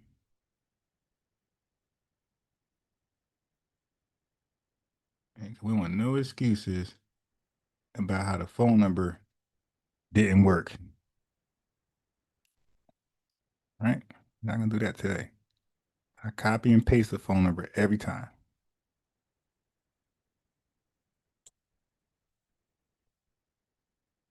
There we go. All right, almost done. Boom. Boom, boom, boom. Let me post it. Bang. Bang. Okay, cool. Right there. That's the phone number right there. So, wait, my screen froze. So that's the phone number. Kimmit 227. That's the phone right there. Stop lying. It works. I tried to call in, but stop lying.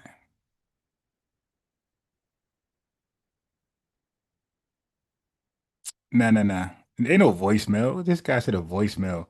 Call in right now. Okay, call in right now. Oh, damn voicemail. You're not calling my personal number. That's the Zoom number, bro. It works. Let's see. And how do you feel? My name is Jay. Said the Caribbean is divided with foolish island rivalry. Is that true? Yeah, it's true. Okay, I'm gonna be really authentic, and I'm gonna talk about the Caribbean. Huh? We want you to, please. All right. So let me. Are you your earphones? Are you speaking into the mic of your earphones? Like, yeah. Can you hear me? Okay. I hear you. I hear it's just an echo. I just don't know whose end is on. But go ahead. All right. So with the Caribbean, this is not to say that this is every single Caribbean person, but in general, I think our mind frame is limited. And what we see as important is more related towards, I don't know, more towards maybe competition towards who got the best waistline, who got the best language, or who got the best island. But I don't see much much mind frame on unity and building as a people and reconnecting to Africa and seeing how important we can be if we are connected to Africa, and also if we are connected to our brothers and sisters in Latin America, and also connected to our brothers and sisters in America, and how we can grow our culture and how we can grow our societies and how we can grow our economics. I don't think we're using our resources and our opportunities right now in 2019 with the internet, right? Like, we have so much opportunity for us to become one nation, but we're so divided and doing so much things that are not important. So that rivalry that we have in the Caribbean with which flag is better, or which language is better, or which music is better is like irrelevant, right? It's just small little topics that you can have together with your family members and with your friends or something like that. But the bigger picture is for us to be united, which is not a conversation that is happening at all. Why did the older, the island you're from, why did the older generation sell their land? Can you repeat that question again? The older generation, you mentioned that the older generation, they were selling their land. So the Caribbean can unite with them. He just said the Caribbean cannot unite with themselves, amongst themselves. So see, that's that Garvey shit. Yo, y'all can't get together amongst yourselves, but you're gonna fly over here or sneak over here, smuggle over here, swim over here to try to get along with us. Like, yo, who does that? Like, yo, how about building solidarity with yourselves first? He just said that the Caribbean, they can't get along with themselves. Whose flag is better, whose language is better, whose dish, who makes the best curry is it from, who makes the best curry fucking soup. But they want to unite with us. Man, screw y'all. Let's go unite with the with the FBAs. Say, nah, it's not how that works, man. You gotta clean your house first, man. That's what we're doing over here. We're trying to unite with ourselves and clean house. Yes, what you want here? Yeah, we're trying to unite with ourselves. Mm-hmm.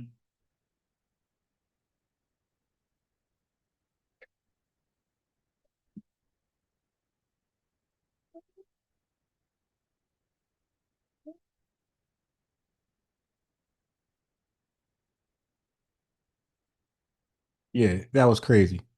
All right, so Buddy said that he was gonna call in, didn't call in. All right, whatever. Man, why is that? Because of money, because back then when you're being presented with maybe hundreds of thousands of dollars or guilders, let's say, because I really don't know that the history 100%. So I'm going to just talk about what I heard of when I was living in St. Martin, is that St. Martin people own the majority of the island, right?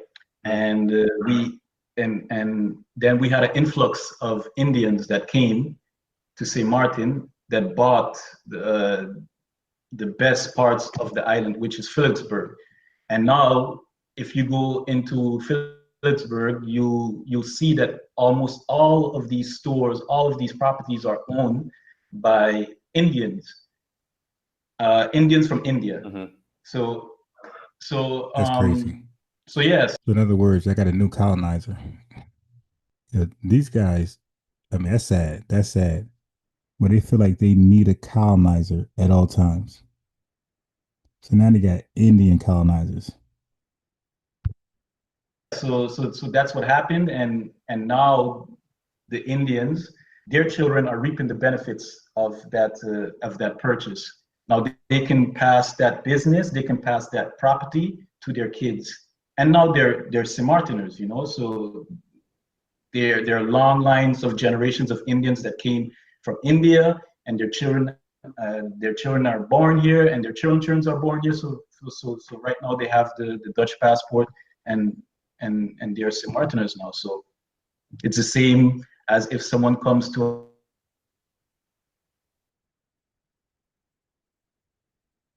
Hello. He said, hello, hello, hello. You didn't know his country be having huge power outages?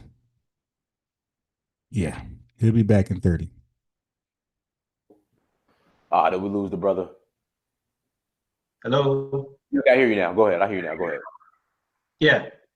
So that's what I'm basically trying to explain, that even though that they sold their land to the Indians have become St. Martiners now. And you're saying that they get a Dutch passport as well? Well, when you're born in St. Martin, the law requires that when you reach 16 years of age or 17 years of age and you live there all your life, you become a Dutch citizen. Really? But you have to naturalize. So you have to go through a process where you do a test to make sure that you are a Dutch citizen, and to make sure that you have been living there for 17, 16 years, to make sure that you can speak the Dutch language as well. So if your lineage is from St. Martin, you're automatically a Dutch citizen. But if your parents come from, let's say, Dominican Republic and Haiti, then you would have your parents' nationality. So I became naturalized in St. Martin. I never had a Dutch passport until I did the test.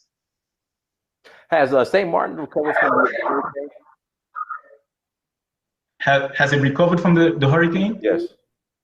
No, it has not recovered from the hurricane. There's so much to do. There's a lot of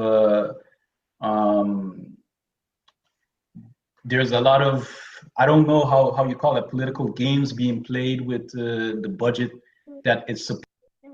Hey, Muntu Bantu, you wanna call in? The phone number is right here.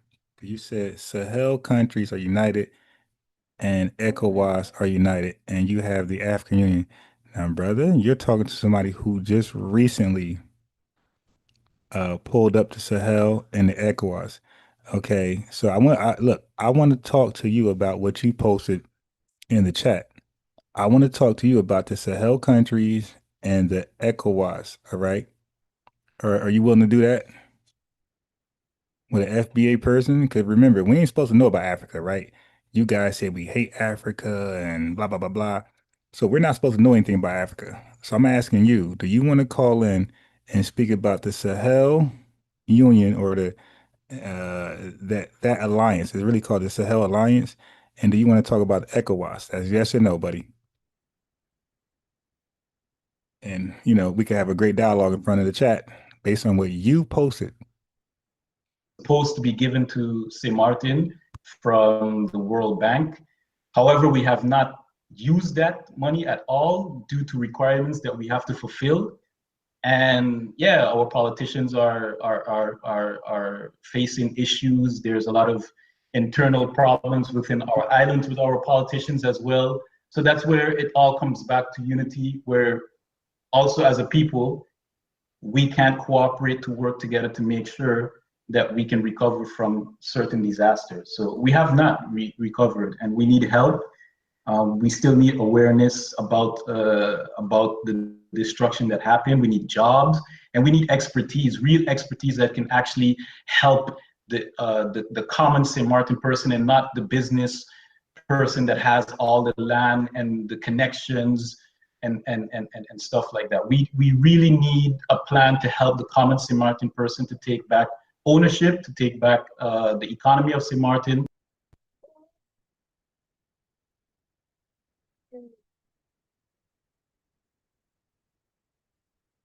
Yeah. Wow. For a guy to have so much criticism about FBAs and to need so much outside help, that is crazy. Hey, buddy, drop the link. No, I got the phone number there. We doing phone numbers today. Phone numbers. So here's the phone number.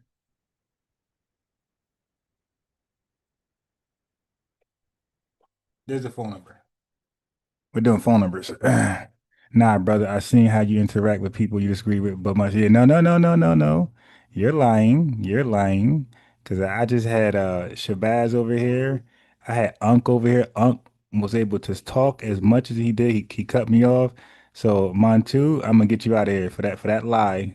Okay, because you're not gonna throw rocks and hide your hand over here, buddy. So bye bye.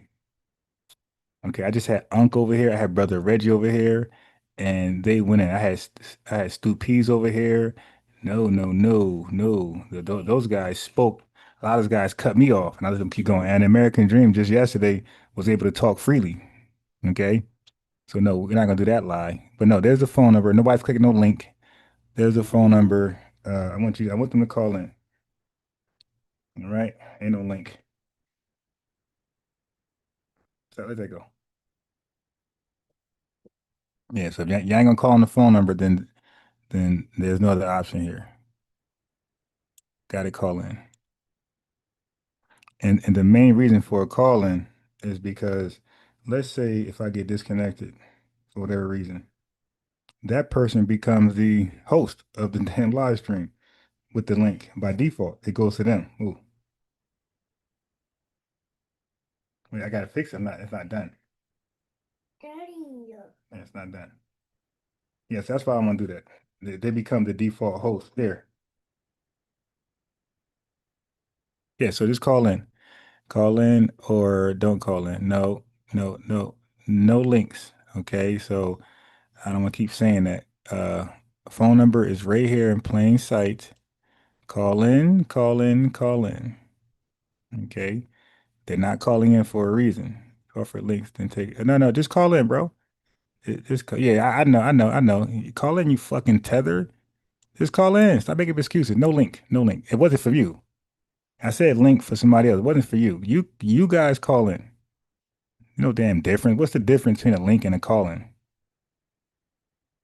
Call in and get cooked. There you go.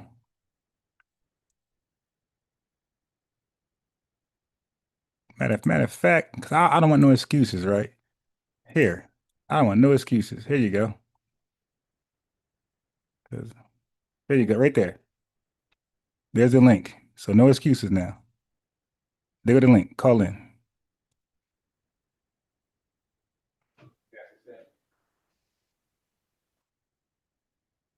Hey, the link is right there. There's no excuses now.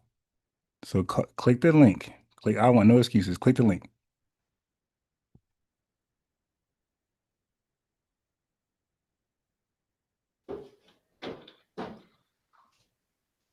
All right, sorry about that. My son just woke up from his nap, so. Yeah, no problem. It's okay. And then people, if you want to question, I mean, guys, let's get these likes up. We have 234 people watching, only 86 likes. Please hit that like button. Hey, he was just begging for the link. The link is right there. Click the link.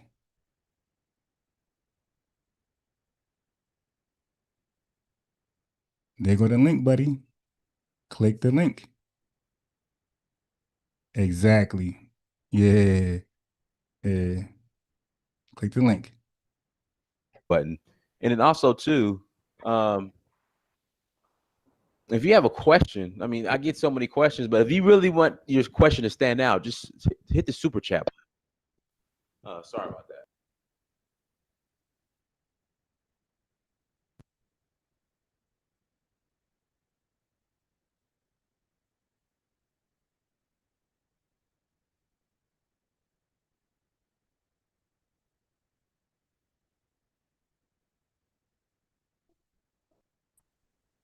Okay, unmute. Okay, good. You there, right? Unmute. Can you hear me? Yeah, I hear you. Good. All right, cool. Kind of low. So, Give me 1 second. Let me fix my audio because I can't really hear you. I can hear you.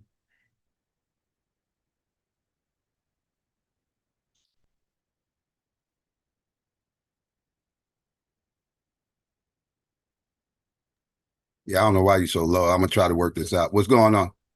Good. I'm not low. I'm pretty good. Let me ask you No, this. you're low on my end. That's probably me. Okay. These settings. I don't usually use Zoom, but Yeah, because when I'm talking, I can see the microphone level and that thing hitting 10. So would you consider yourself a Pan-Africanist or no? yeah, I'm Pan-African. Absolutely. Okay. Would you consider Marcus Garvey a Pan-Africanist? Yeah, absolutely. Do you think he represented Pan-Africanism to the fullest? The best is his best to his ability. Yeah. So you think overall, like, how would you grade him? A, B, C, D, E, or F? I can't hear you say it again. Overall, how would you grade him? A being great, F being a failure. I will give him a B. That's what I'll Okay. give him. Can't give him Do an you A because he believe didn't succeed. do you believe he scammed his investors? No. Okay. Did he register his stocks before he sold them? Yes or no? What happened? Did he register his stocks before selling them to his investors? Yes or no? Yeah. No. Okay, okay. So now, do you want to just concede that point? He never did, bro. He got $100 fine for not registering his stocks. Now, secondly, did he offer stocks to a ship that he never owned? Okay, let me ask a question because you Wait, asked me. Wait. No, ain't no wait. You're out of here. Okay. Here we go. You already. Okay. No. I'm putting you in the back You chat. want this? No. Okay, you're This gonna will wait. be going. Yeah. Next person up. You good? Well, you just messed up. All right, Caribbean Gems. Unmute. Hello, good morning. Hi, how are you? I'm fine. How are you? Great. What's going on? I'm here just listening to you. You called him before? I'm not sure. Okay, you're listening. What do you find interesting that you felt like you need to hop on the panel and dialogue? Well, I think that there's a lot of tension going on right now, and rightfully so. I know it's been building up for a long time. And of course, this tension is also here in the Caribbean. A lot of What people, island? the What one island that you from? I'm close to St. Martin, let's just say that. Okay, all right, over there. All right, so the same place that this guy is from, sort of. But go ahead. Yeah, Is your island independent, or you guys Dutch French problems as well? Yeah, we have the Dutch French problem. Okay, I'm gonna just say that I go back and forth to Saint Martin sometimes. Okay. And I know people that are from here. I have family here, and I'm just gonna say that my family is I would say Indian, but my dad is dark skinned, and there's a lot of dark skinned people in Trinidad. And I know you might not want to hear this. You might call me a titter or whatever. No, okay, well, it depends. It depends on what you say next. Go ahead. But the only reason why I refer my dad to that is because I remember when I was like 2 years old, he was having a fight with my mom, and he like said something about his skin color being black. He was like, is it because I'm black? So I always felt like he was affected by this colorism thing. And when I looked further down, I see that India has the same problem, and also in Indonesia and Australia and all across the globe, because there were different melanated people. That's why when colonization happens, they use the paper test and the pencil test to separate people and families so that they don't have any connection, and they can work hard and forget who they are and just curse with people who they used to work with, because ancient empires used to have vast connections throughout the globe. And India was actually known as Little Ethiopia a while ago. I can't give you the exact date, but I did read that. And I just know that when he said that Indians are coming from India to open their business and stuff, he's right, because they fell under the category of white passing. Like there's a lot of Indian people who look like they're white, and they're like they don't have much melanin and stuff like that, like Koreans. And even in Korea and those type of places, they judge people who have dark skin, but many of those places have different tribes from a long time, and the reason why they target all melanated people is because they need to group them up, because they knew that melanated people used to collaborate since they were singled out. You know, that was a way of survival and, you know, exchanging intelligence and becoming close. And right now, what is happening, how Trump is in Venezuela and all these things, I think Oh that, shit. Trump the big bag. Woof. You get all the blame, but go ahead. yeah, I know that the Caribbean has a big problem, but a lot of people, they have what they call psyops to put, you know, um, you know, like you're playing chess. They use pieces to make. I don't know where I'm trying to get with this, but Trump's father basically got rich off a brothel, and he was kicked out of Germany. His father, Frederick Trump, was kicked out of Germany because he didn't want to fight in war. And Yeah, I wouldn't either because what wasn't he kicked out during World War II? I'm not sure, but I Yeah, you got think to it's fight against around this that country. time. Shit. Yeah, I wouldn't fight against this country either. His father was smart as hell to get up out of there. Yeah, I understand that, but you Like, know, the West was supposed to be Christendom, and the reason why I think why there's a lot of division and stuff is because the it's def division between who? The island by themselves or the island and everybody else? Are you speaking division just the island or you're including America and Africa? well, honestly, the islands, some people are divided, but some people are really close to like different races and stuff like that. And Are you familiar with the West Indies Federation? I think of 19 like 58, something like that. no, not really. Okay. Yeah, see, that's the problem. First of all, are you familiar with the term West Indie and West Indian? Yes. Okay, do you know why that term came about and when did it? Is it because Christopher Columbus came? No, this is 1958. This is part of the West Indian Federation. This was a British idea. The British government had inspired the West Indian Islands to drop their flags and come under one umbrella and one name. Drop Jamaican, drop St. Martin, all that stuff, and just call yourself West Indians. So Trinidadians, everybody had joined the West Indian Federation. It lasted Mm-hmm. 4 years because you guys were fighting and bickering and could not get along with each other. And countries like Jamaica refused to drop their flag or refused to call themselves West Indian over Jamaica. So Jamaica pulled out first, and then Trinidad pulled out, and the whole federation just fell apart. So it fell apart, I believe, in like 1960 or 62.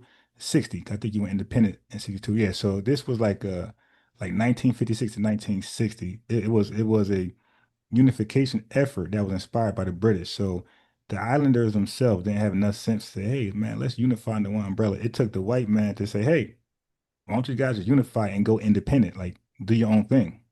You feel me? They said, yeah, good idea. And then they couldn't get along. And then the whole thing blew up in just 4 years. So considering that, yeah, so that means that you guys tried to start this Pan-Caribbean thing and it went nowhere. Well, I'm very connected to people from all over the Caribbean, from different backgrounds, and they mean the world to me. My godmother is a Black woman, and I respect her very much.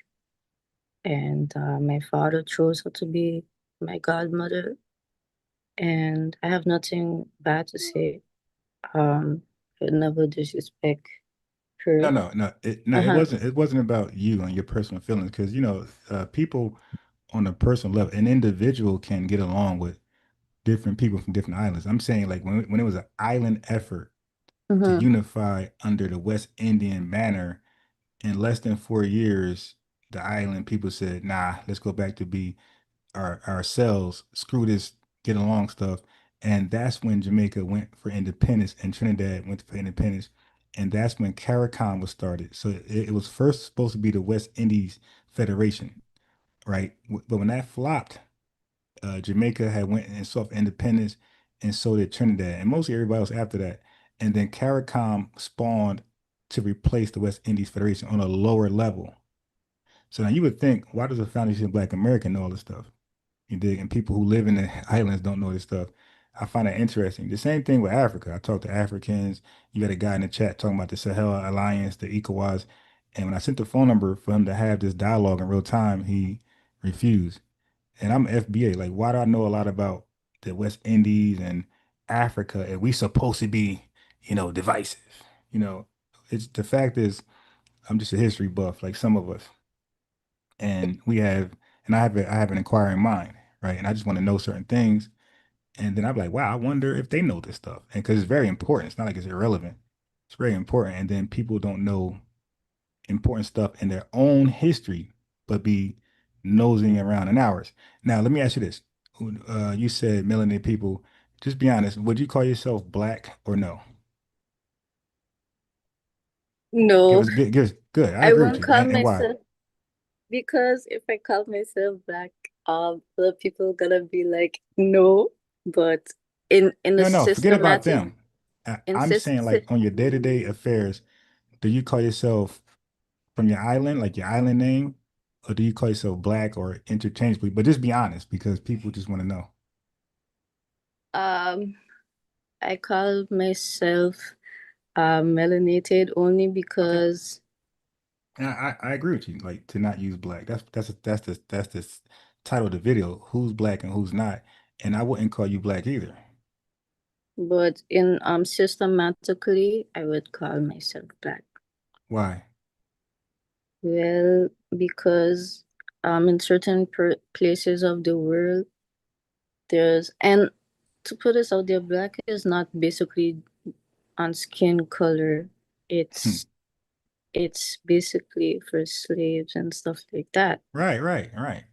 So No. Descendants of slaves in America.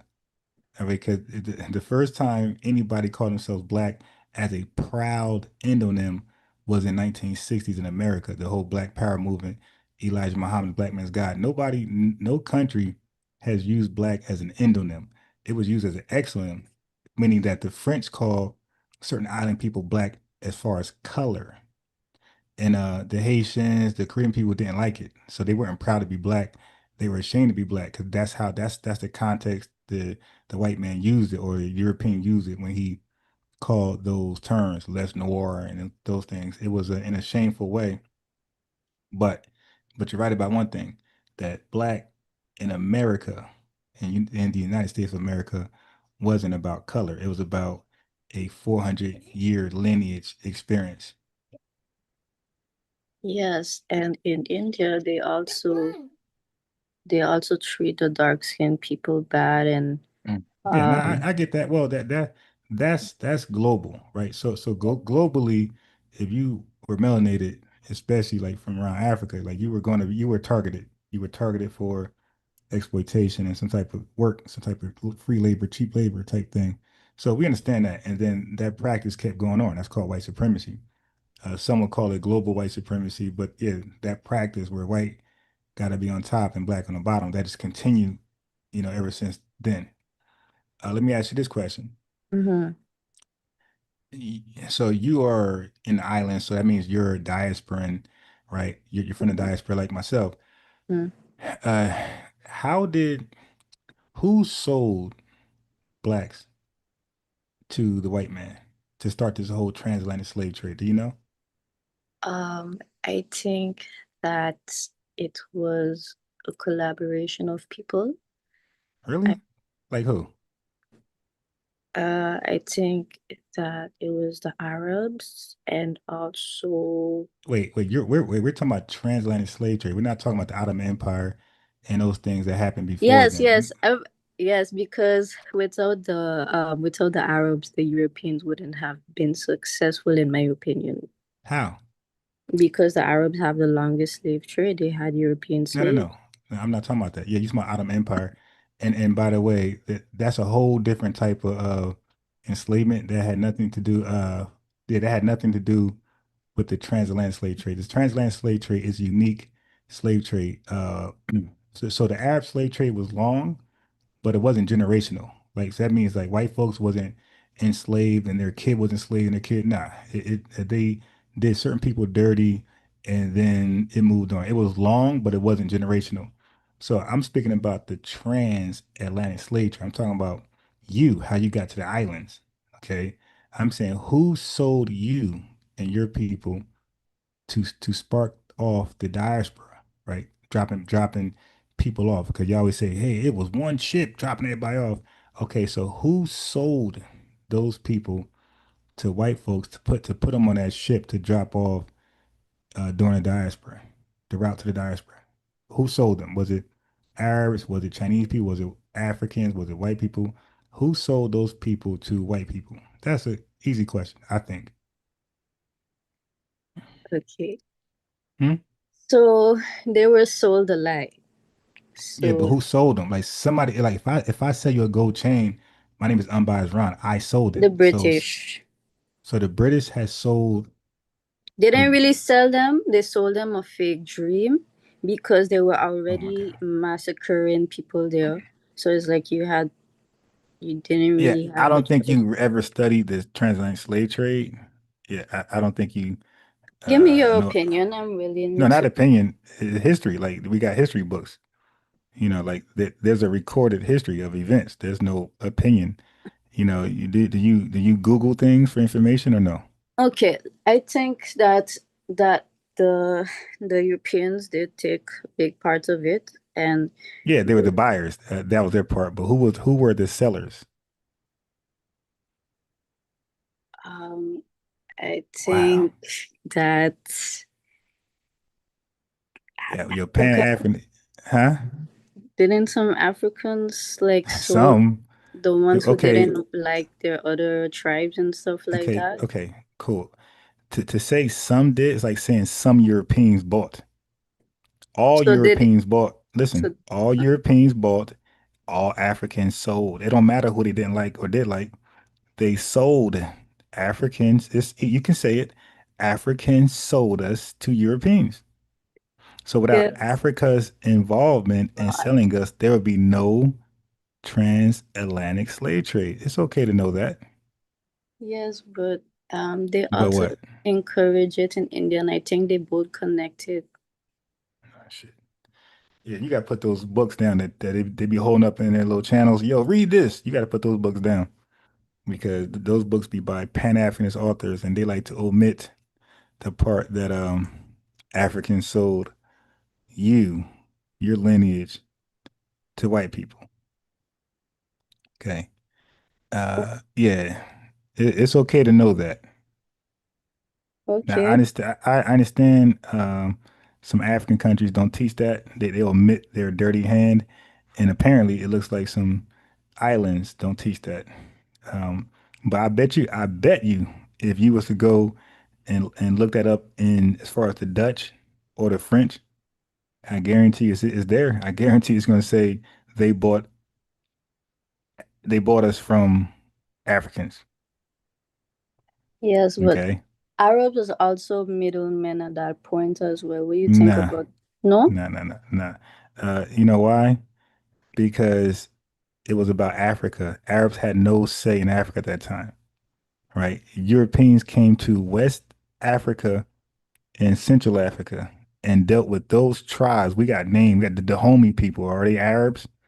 Is Queen Azinga an Arab? So we got names, man. We got tribes. We know who did it. They were Africans. They were not no goddamn Arab. Okay, but I'm just gonna say that Africa is very diverse as well. But that's it. Okay. Yeah. Well, it's okay. I know I shattered that dream, that Wakanda myth you had in your head that Africa is so innocent and so, oh my God, this is so beautiful. Nah, they had a dirty hand selling us to white. So what I'm saying is that they were equally guilty for the transatlantic slave trade as white people. Wait, I want to mention one thing. Mhm. I made an observation of how some dark-skinned men treat their women, and I only saying this because I experienced it. You experienced what? How some dark-skinned men treat their women. Dark skin? Yeah, I'm only saying this because All this over is. the world? I said some. Yeah, but I'm saying you're replying to dark skinned men all over the world? Mostly in the Caribbean and in the Okay, West. yeah. But Well, you don't know U.S. because you're Caribbean, but give me the Caribbean take on it. Now, I do know. Wait, can you see? Did you click the link? You clicked the link, right? yes. Okay. So you'll be able to see my screen then. Yes. So now I know in Jamaica that they didn't really have a set law for sexual A against women until like I think 2010. All right. So I'm gonna share my screen so that you know I can save some time. You said you want to share with me how Jamaicans or island folks treat women. So you can see my screen right now, right? Yeah. Okay, so I'm called the Clip King. Okay, so almost whatever somebody can bring up, I got some clips of it already. So were you about to go? I'm a go there for you. All right, and tell what you're about to tell me as far as how men on the island treat their women. Okay, watch this. And you said dark skinned men. I would imagine they're dark skinned, right? Uh, shit, that's a hot country. That's okay. So right over here. Okay. Uh, look at this right here. So I'm gonna help you out. I'm gonna save you some time. So you're saying to me that it's literally since 2011 that it was reformed since 1992. Since 1992. So, So before that, the man them just a rape on a gang. I know nothing. You heard her? She said, so before 2011, a man can grape a woman in Jamaica and nothing happens. He starts smiling. Look. I wouldn't necessarily put it that way. I saw me that put it though. I wouldn't necessarily put it that way. What I put it as is that the government saw a problem and they took the necessary step to make the necessary changes. Them tiptoe. But anyways, I digress. Okay, so I saved you some time to go right there. Yes, so I'm aware of how island men, not all of them, but a lot of them are brutal towards women. Like she just said, not until 2011 where they finally did something about these men graping women. Okay, so add to that. So I think it's connected to ancient ways and some traditions of religion. So there's a lot of Muslims in the Caribbean. I don't hate Muslims. I had an uncle that passed away who was Muslim, and I have some cousins. Well, one cousin or two. And I think that some of them are secretively Muslim.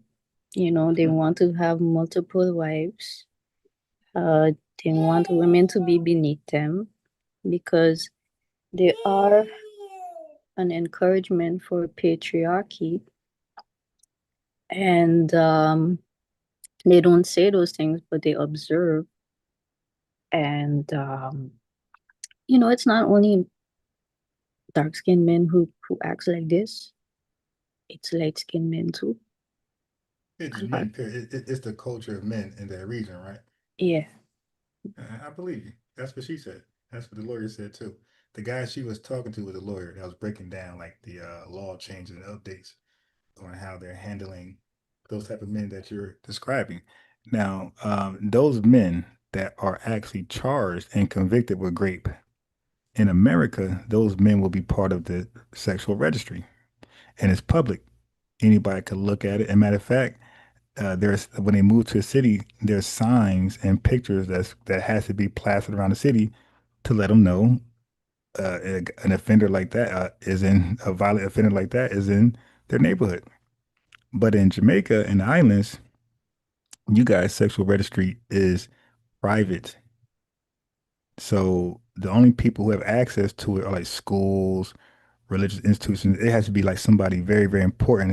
They need a specific reason why they are, looking for permission to seeking permission to get access to the sexual registry. But the average resident of the islands, they will never know if their coworker, if their significant other, if their loved one, family, sibling is on that registry because it's made private. They hide it from the private citizens, which we in America think is crazy. We think that's barbaric and primitive. So that goes back to what you're saying about these men and just their culture. And you see, it's the culture of law enforcers and legislators as well, because they're adding to that. They're protecting these criminals, these sexual criminals. Yes, and there's women involved too. You There's talking about women. paternity? You talking about paternity fraud? Yeah. So they start to blame the wrong guy for the baby. They got a little finesse thing, but yeah. Paternity fraud, but women of power, there are some cults that are actually trying to hold back people from getting opportunities so they can have all the opportunities fall in line where they want to go. And this is not based on skin color.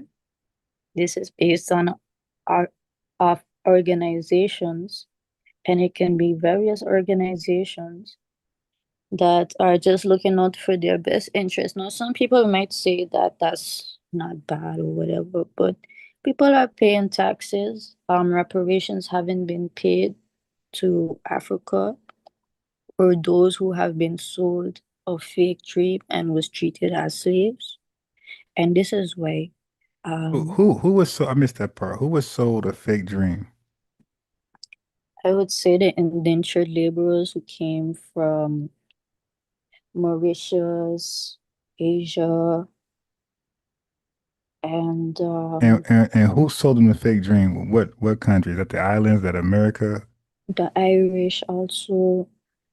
I think it was the British. Yeah, it was a British. Yeah. So, but it can't be a fake dream. Like for example, I'm in America. I'm in the greatest country on earth, ever known to mankind.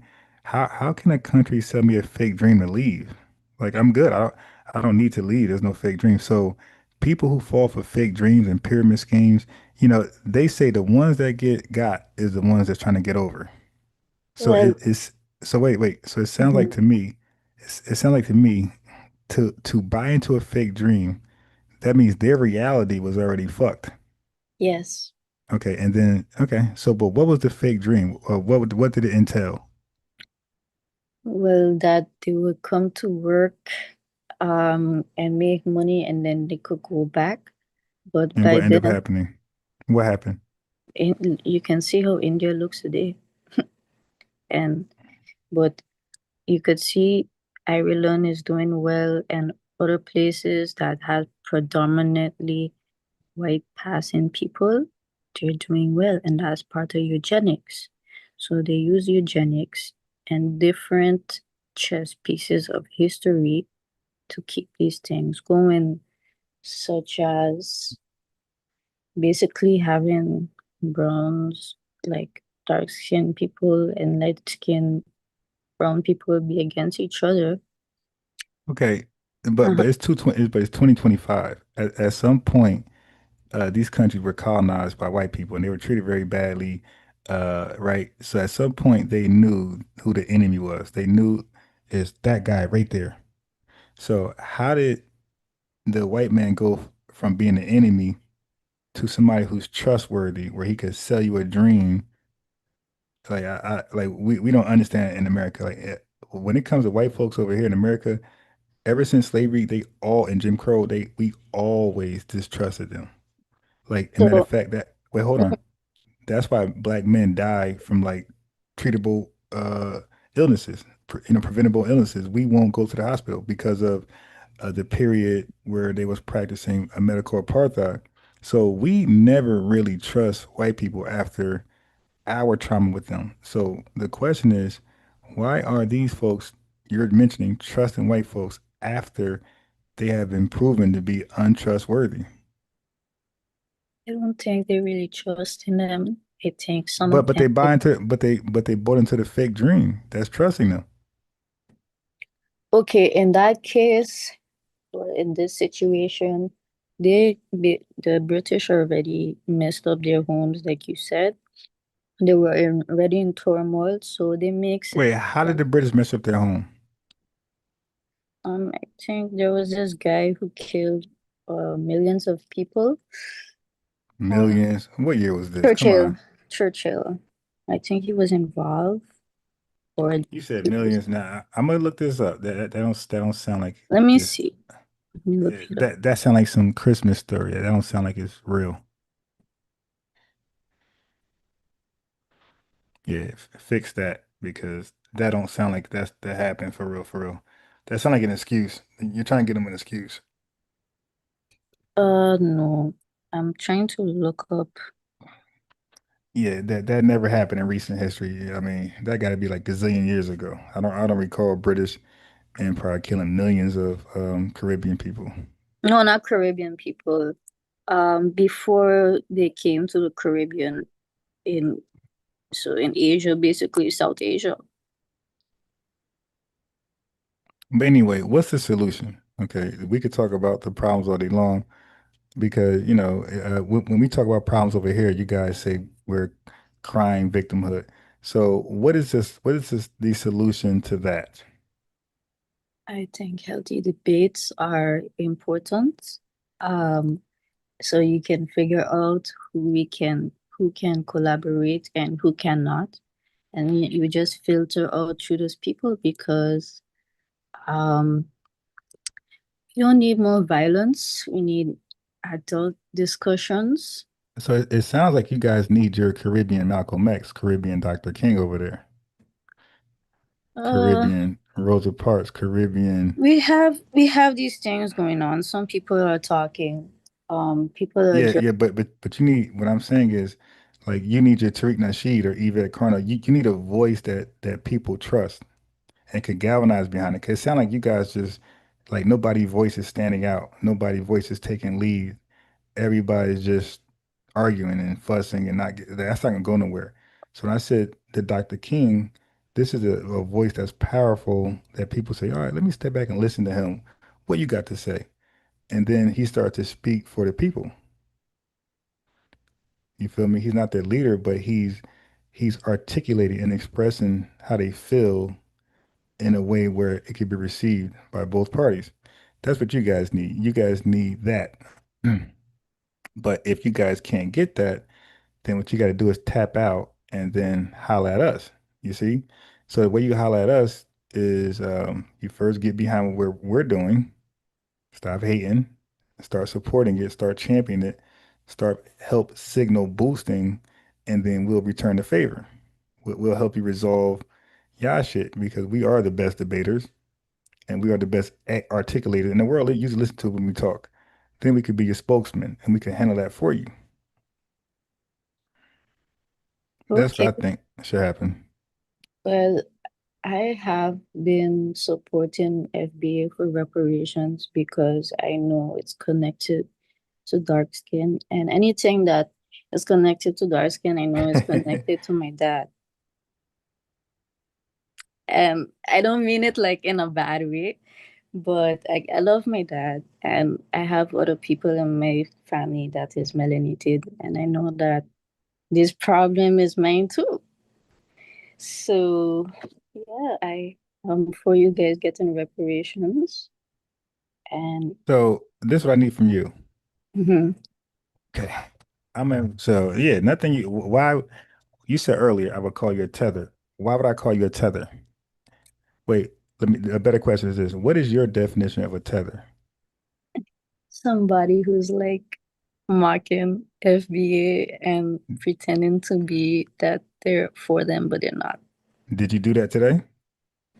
No. Okay. So you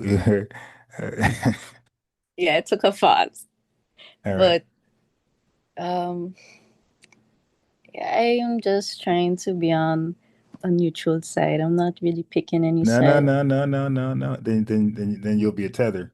See, because we don't have a side. What we have is the truth. Because you even got FBAs who don't call themselves FBA, right? And if they don't pick a side, they go into the coon side. Like we choose a side for them. That's how it is, man. In this world, you have to pick a side, but the side should always be truth. You should Yes. always pick the side of truth.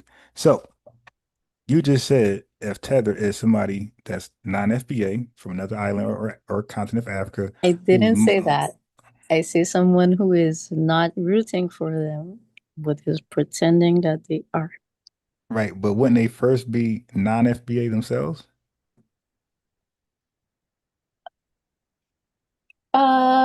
If Well, no, if you listen, if you're FBA, you're not pretending you are FBA. You feel me?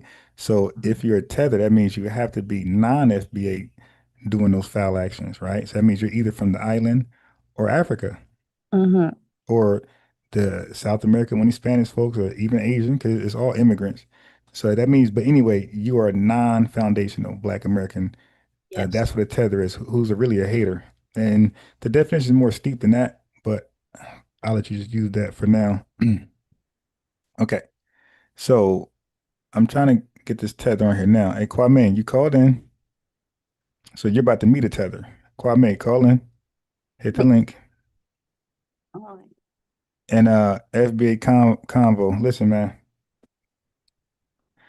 I like to entertain as I educate my brother, but I don't like to entertain for just entertainment. Okay. So you got to slow down and stop, bro. I'm not somebody who just throw me in the ring and let me just swing and fight. No, it has to make sense. I has to be defending my lineage. You feel me? And my arguments. So old boy came on here. He said he gives Marcus Garvey a B. He said Marcus Garvey was a great leader. I went to question about Marcus Garvey. He was wrong. The first question I asked him was wrong. And then the second question, he tried to deflect. See, I don't know if you got to take your medicine this morning, but you didn't see just what happened. He was willing to answer questions until he could not answer questions. And then all of a sudden he wanted to deflect and ask me questions like, oh no, you said Marcus Garvey was a great leader. So let's go over that first. So he can concede and say, okay, brother, you're right. I got to look him over. Then we could drop that. He could ask whatever question he wants after that. But as long as he thinks Marcus Garvey has a B grade in his quote unquote activism in America, no, sir. We got to straighten that one out. We're not going past that. But let me give the link out there. Kwame, click the link. You were just there. Click the link. Okay. So let me see. Whatever. Okay. So what questions I can have for you? So you love your dark skinned men and women, I see. Yes. Okay.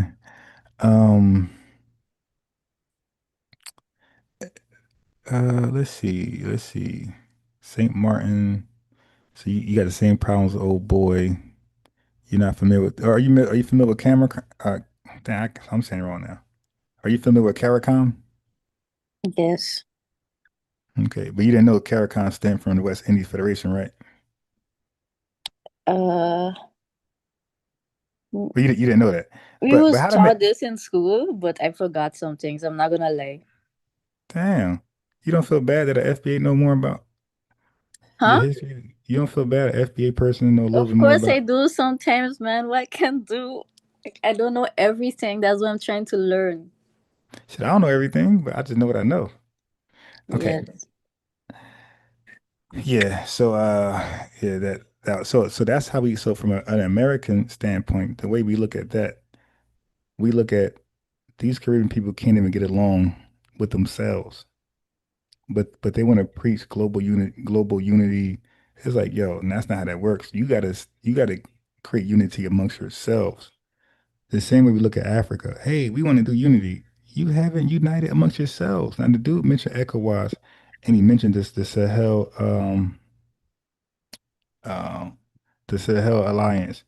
And then he went and called in to talk about it. Because even they're divided.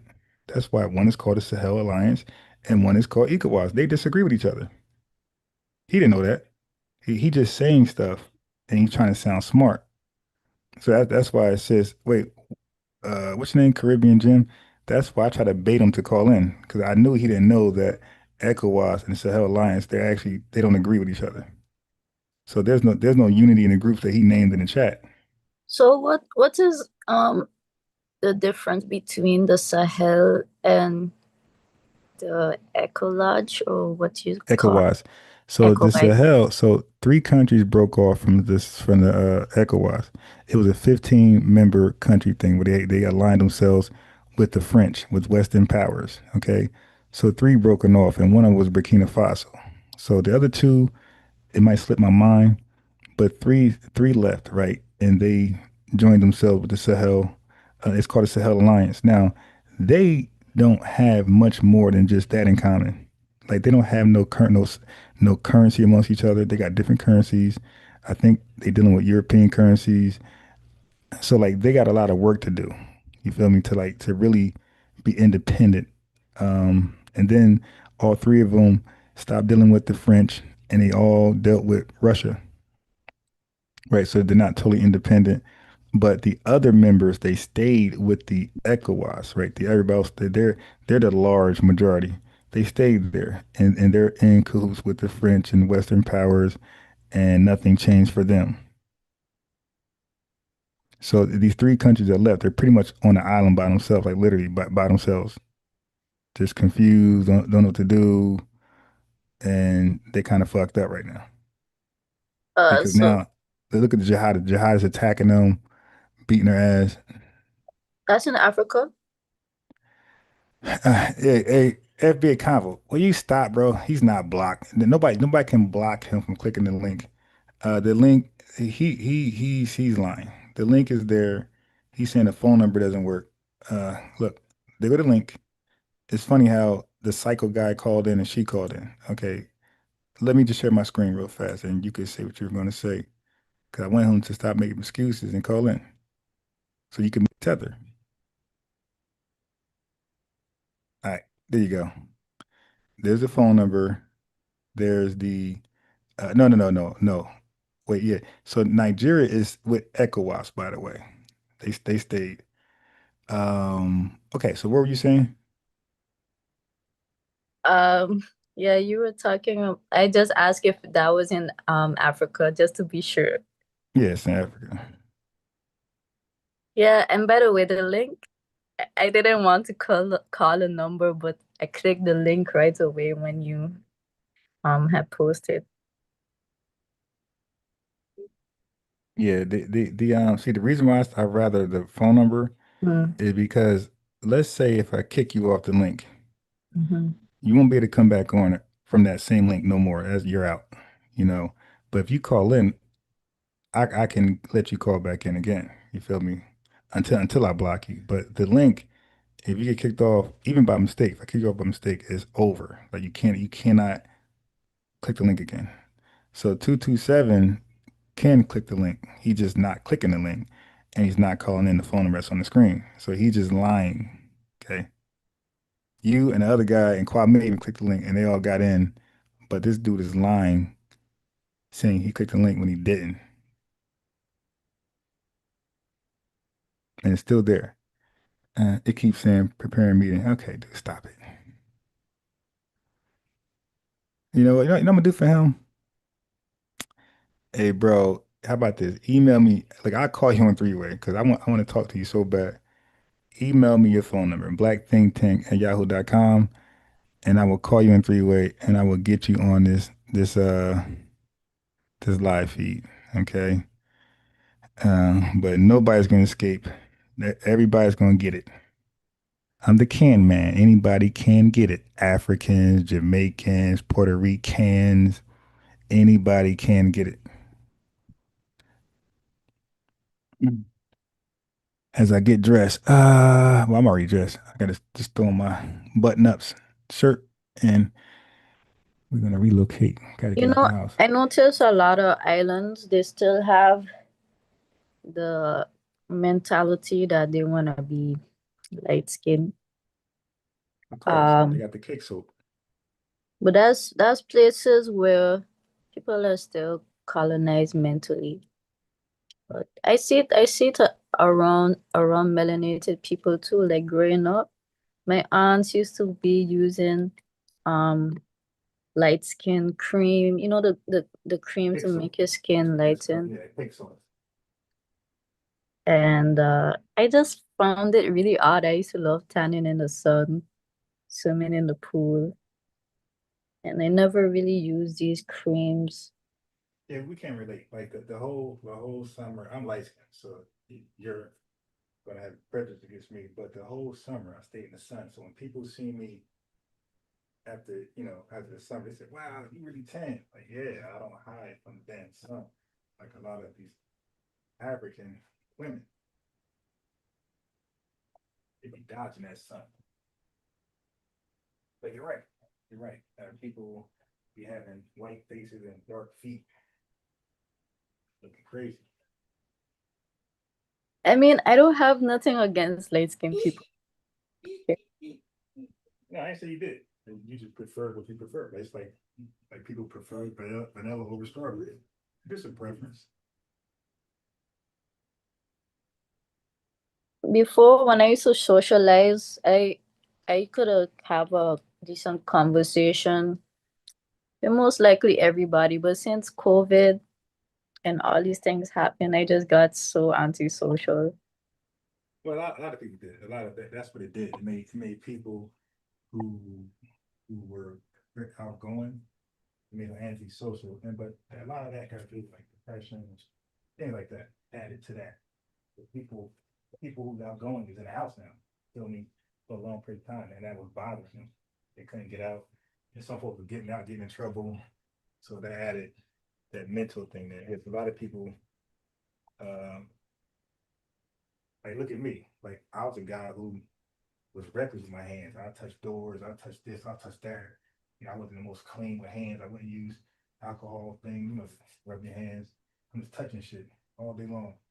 But now you think I got OCD when I leave the house. I don't touch, my fingers don't touch shit. Like when I use the little, the pad you buy something with your debit card or credit card. I got my backup debit card, punching numbers in. I don't touch my door, elbow. I don't touch my hands. Don't touch shit. Nothing. I was never like that until the pandemic. Now I'm like the most OCD person when I go out the house. I'm like OCD. I don't touch anything. I feel like they're trying to bring another pandemic too. Who is that? The powers that be. Yeah, who's that? Excuse? Who's them? Who's the powers that be? Politics. You're not naming people. You're just naming ideas. That's true. Well, China, I think, used to use different types of. You are racist. You said China. I'm not. No, man, I'm not racist. I'm just saying something based off what has happened in history. What happened in history? Some people used to cause like disease and stuff to spread. Okay, so what about Ramses? Why would they open Ramses' tomb? He had smallpox. So what person gave him smallpox? I have no idea. Yeah, so let me help you out. Then I'm gonna move on before I get shadow banned and talking about this. Diseases, viruses are older than human beings. Okay, they've always been around, and the countries that contain the most of them are China and Africa. Nobody got more diseases and viruses than China and Africa. They got the most because they have those wet markets and those damn bush markets. Like that. That's the main reason why they got the most diseases. Did you know Africa is responsible for HIV by themselves?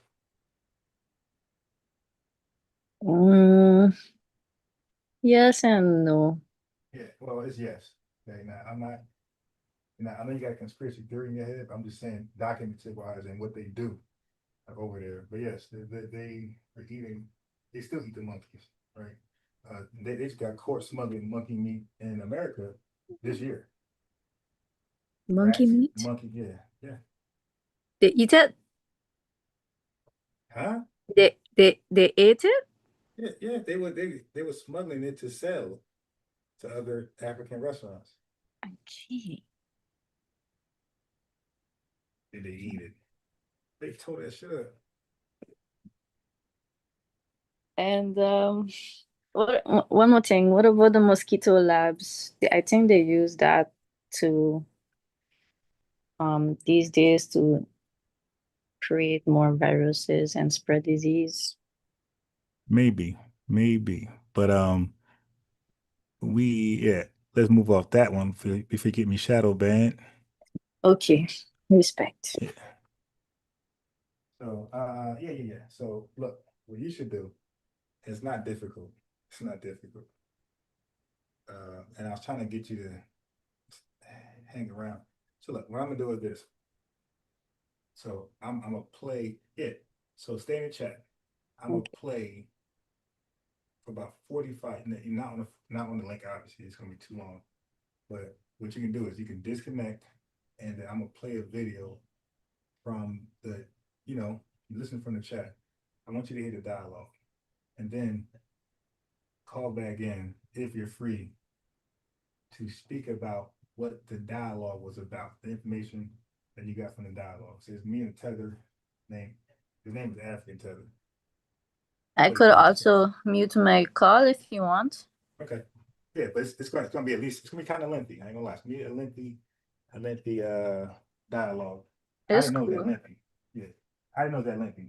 I'm thinking it's like, it's funny when you're talking and you're like cooking, it feels like 30 minutes. But I was gonna play it this morning, but I'm like, damn, this shit, hour? All right. Okay, so okay. I like to hear debates when I doing stuff, so I would just put it on mute and do something else. All right, yeah, and if it takes too long, you always can just disconnect. All right, so let me do that. Give me 1 second. Let me share that.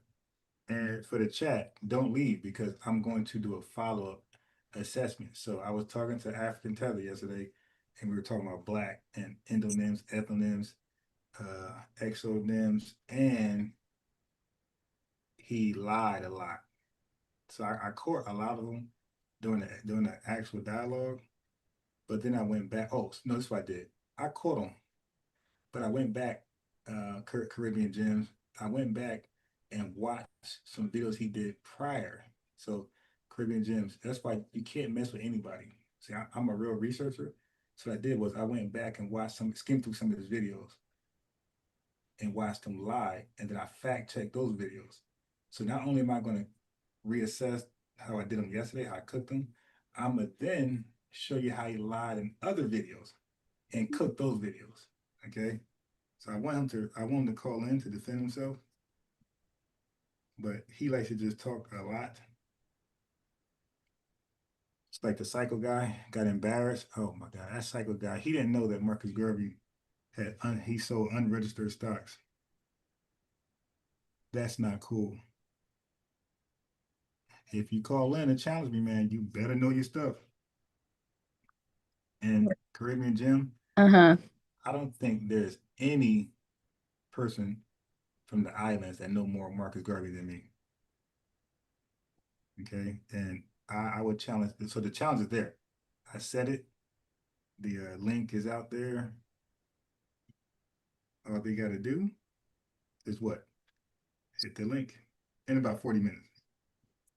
Because I have to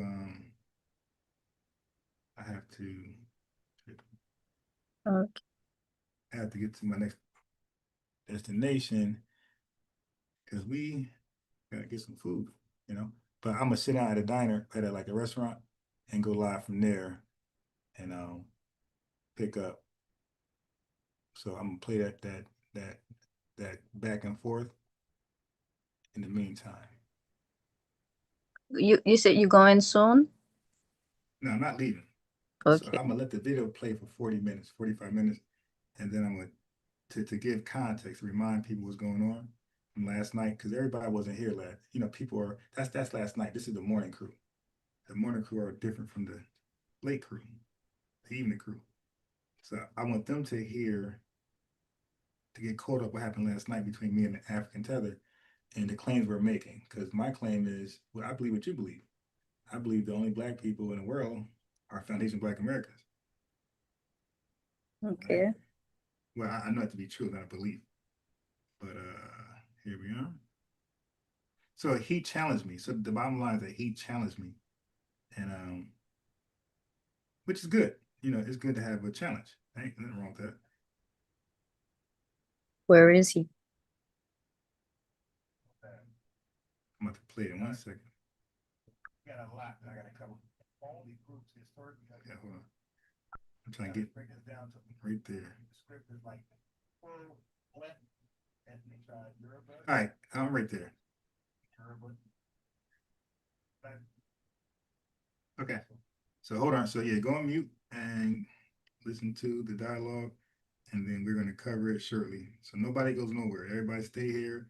Don't leave and go to another. Stay right here because I'm catching you up so we can deal with it afterwards.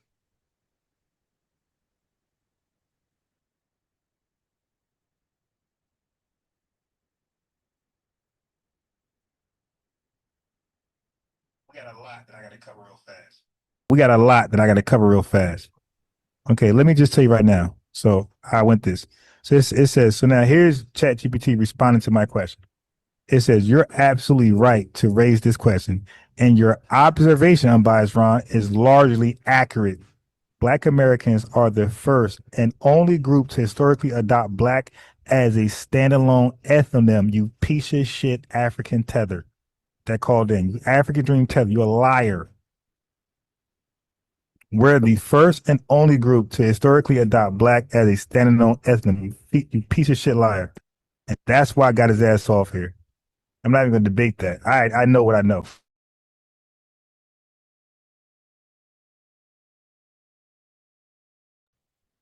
Okay. Now, a racial and cultural identity label that stands independently from nationality or tribal affiliation. You see? Now let's break this down to its full context, historical, culture, and linguistic. What is an ethnonym? An ethnonym is a name a group uses to self-identify as a distinct people like Yoruba, Cherokee, Chinese, FBA, Foundation Black Americans, ADOS, American descendants of slavery. Okay, Black in the case of Black Americans. You see?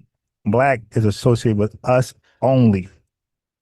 The key is that it is self-ascribed, distinctive, and politically or culturally loaded, not just descriptive like dark skin.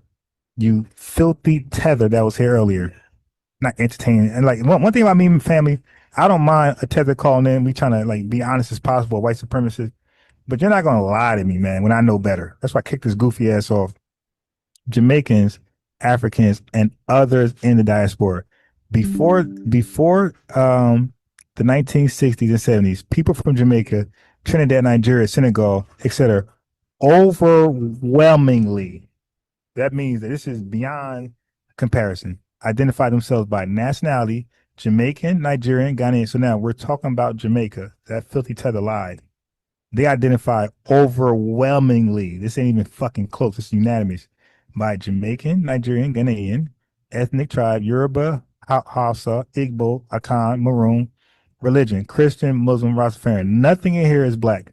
It says Black was not a self-identity. It was used by Europeans, colonial authorities, and slave traders, not by the people themselves. You piece of shit, filthy tether. Jamaicans did not by themselves call themselves Black. It was Europeans calling them piece of shit eaters Black. Okay? Nah, we there. I'm tired of niggas lying. Okay, so common in the Caribbean and Africa. In pre-independence and colonial periods, Black was a European racial category, not a cultural identity. Liar. Even in Pan-African movements like Garveyism, which emerged from the U.S., that's right, we get the props. Black was often used as a collective call to unity, not a lived identity. So even Garvey did not identify as Black as a lived identity. Okay, watch this. How Black Americans created Black as a cultural identity. Let's get to it. I got to add this to the PDF, actually. Black Americans were stripped of tribal national identities during slavery, could not trace lineages back to Africa. So instead, they created they. Who's the they? This plural pronoun. Who's they? Us. we, Black Americans, Foundation of Black Americans, ADOS, we created a new organic identities, Negro, color, Black, African American, invented cultural movements like Negro spirituals, Harlem Renaissance, civil rights and Black power, hip hop and R&B, FBA, ADOS. We did that, not you fucking tethers. And watch this. In the 1960s, Black became a revolutionary identity, especially in the Black power movement. Black is beautiful, say it loud, I'm Black and I'm proud, Black is power, or Black power. Key point. Black Americans made Black a cultural, political, and ethnic identity, not just a racial category. No other group globally adopted Black in the standalone form until after Black Americans did, and usually only in relation to Black American influence, e.g. hip hop, civil rights. All right. Did Jamaicans or Africans ever call themselves Black before Americans did? Not before the civil. Hey, family, he's dead. That tether is done. Did Jamaicans or Africans ever call themselves Black before Black Americans did? No.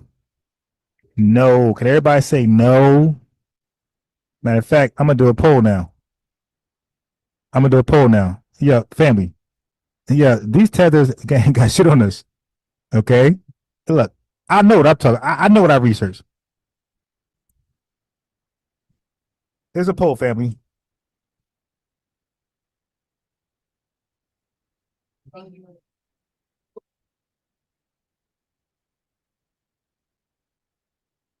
Okay, family. Here's the poll. Please, based off the information I'm sharing, please answer that poll. Thank you. Based off what we're reading, did Jamaicans or Africans ever call themselves Black before Black Americans did? So what the fuck is he talking about? What research did he read, this lying ass bastard? Not before the U.S. Civil Rights era. In Jamaica and other British colonies, British officials called them Negroes or coloreds. Jamaicans refer to themselves as Jamaicans, not Black in a cultural ethnic sense. Black was often associated with low-class slavery and subjugation, so it wasn't proudly embraced, you filthy dog tether. White folks called you Black to disrespect you. This wasn't you were not Black and proud, basically. No Jamaican was Black and proud. So that's the new question I'm gonna ask them. I'm gonna say, hey, in Jamaica, were you guys ever Black and proud? It says Black was often associated with low class slavery and subjugation, so it wasn't proudly embraced. You filthy tethers were not Black and proud. Okay, you were Black and ashamed. Marcus Garvey used the term Negro or African, not Black, as an ethnonym. In Africa, Black had no use unless under European gaze or colonial frameworks. Black had no use unless under European gaze or colonial frameworks. So white men had to be involved. Identity was tribal, religious, regional, not racial until colonizers imposed it. Even today, Africans often don't think of themselves as Black unless abroad. You know what I mean? They're scammers. In fact, some African immigrants have been known to distance themselves from Black American identity upon arriving in the U.S. precisely because they didn't grow up with that label. Family, this is AI, family. This ain't Unbiased Ron. This ain't FBA, Tariq Nasheed, Jason Black. This isn't Dennis Sperling. This isn't Donnie Williams. This isn't Aspiring Heights. This isn't Pinky Wells. You dig? This isn't who in the chat? This ain't Let Get It number 4. Matter of fact, let me make Master fact check. Always murk them. Let me make Master H a moderator. Master H, I'm gonna give you a lineage wrench. Please like the video, subscribe, and hit the notification bell. So this ain't Master H research. This ain't Flowers Galore research. This ain't IM6 research. This ain't Ricardo Flott research. This ain't Leonard de Yuda research. This ain't Salida Marie research. This isn't F2FOU research. This isn't Andre Townsend research. This ain't Moonduck research. Moonduck Maximus. I believe he got his link to his merch. So Moonduck Maximus got his link to the merch and right there. Click that. Check out his merch. This isn't Four Lang research. This isn't Claude Zandan research. This isn't Flack research. This ain't World Views research. This isn't Telvin Jones research. This ain't Marvin Roel research. This isn't Miss Lady K research, but they want to maybe make Miss Lady K a moderator. Let me give her a lineage wrench. Make Miss Lady K I'll make you a moderator. Bless you with your lineage wrench. Okay. This isn't Aspiring Heights research. This isn't urban commute research. This isn't who else in the building. This isn't Donnie Williams. I said him already. This ain't FBA Convo research. This isn't Torino 3 research. This isn't Tandria Williams research. This isn't Ghost Rider research. This isn't who else in the building.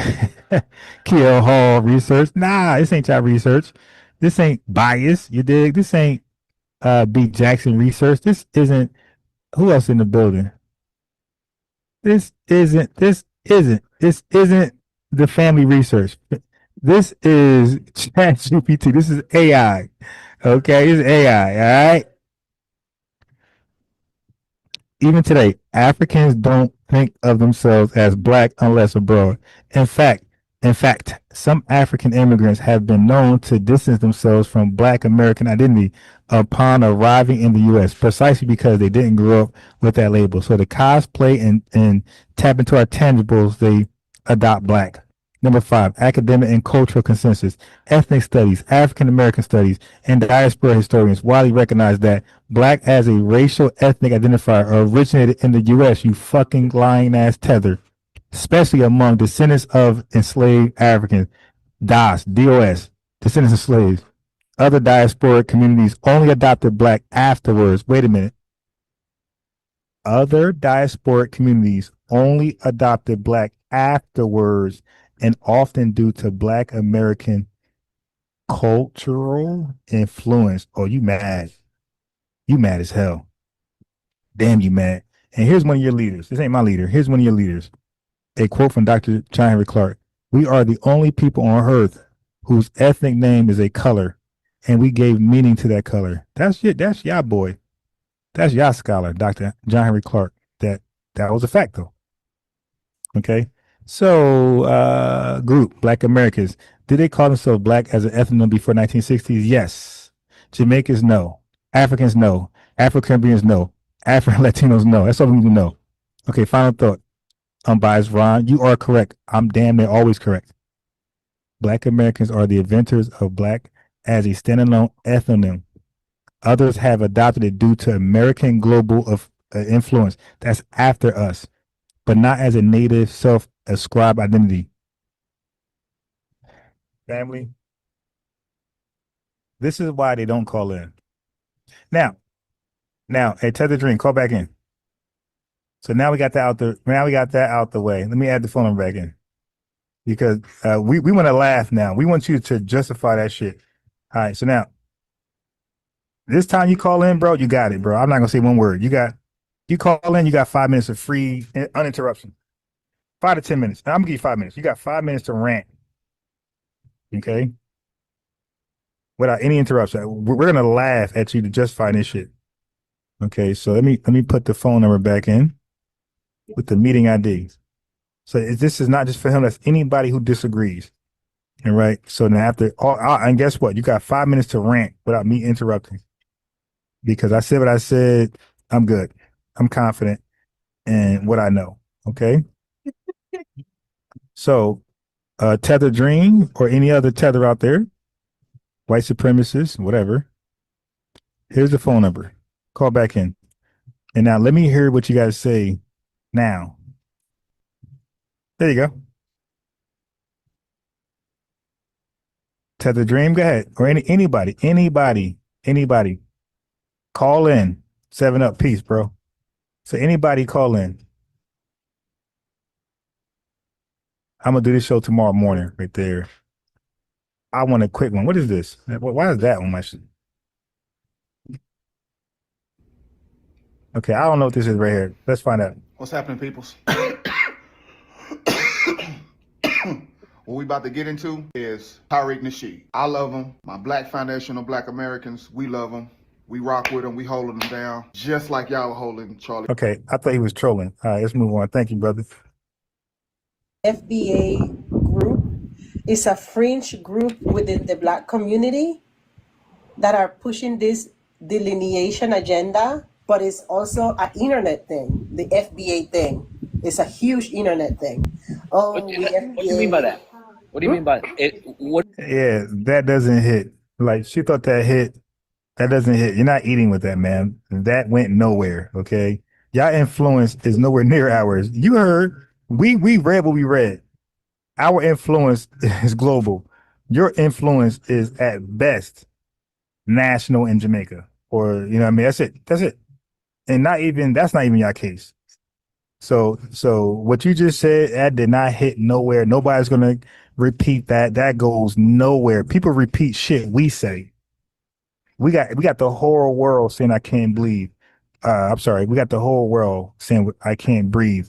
We got the whole world saying Black Lives Matter. Those are our chants. We got the whole world saying the white man's the devil. That's some shit we came up with. Black man is God. Those are all kings and queens. That's our chant. Good or bad. That's our chant. Okay?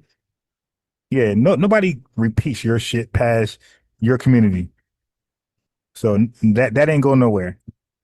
What do you mean by FBA being an internet thing? What do you mean by that? I mean that I see it more Crack in the Nader internet. I 2033, see peace, it man. on TikTok. I see it on All right, in cool. YouTube. All right, so he's calling back in. I'm a man of my word. He's gonna have hold on. I'm a man of my word. I'm gonna give you 5 minutes to just say what you gotta say without me chiming in. All right. Let me go on mute right now. Let me mute myself. It's 7:20. Okay, so it just turned 7:23. You got the seven. As long as it's respectful. If it's personal shots, I'm gonna get you out of here. But you got 7:28. Wow, thanks. All right, go. Ron, wow, 5 minutes. Can you hear me? Yes, Ron, can you hear me? I can't hear you. Can you hear me? Can you hear me now? Yes. Okay. Can you hear Go me? ahead. Yes, loud and clear. All right, great.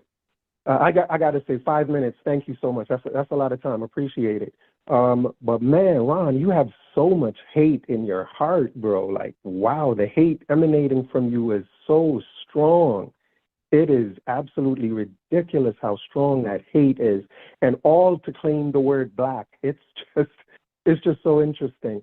But what I'm going to just read something about, because I mentioned before that that Haiti in the 19th century, in the 1800s, referred to themselves as blacks, les noirs.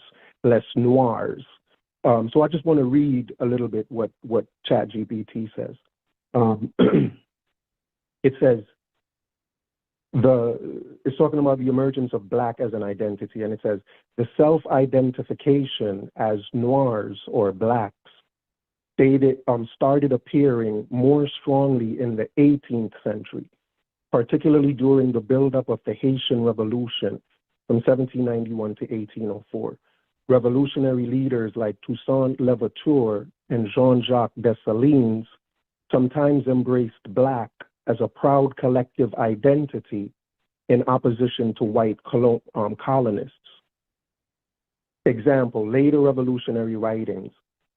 In Dessalines' 1804 Independence Declaration, Haitians are explicitly referred to as les noirs, the blacks, reclaiming the term as a positive collective identity against white colonists. But in the 17th century, before the 17th century, that revolutionary consciousness developed. Haitians then enslaved Africans in Saint Dominique were far more likely to identify themselves by their ethnic nation or maroon or free status, not as blacks.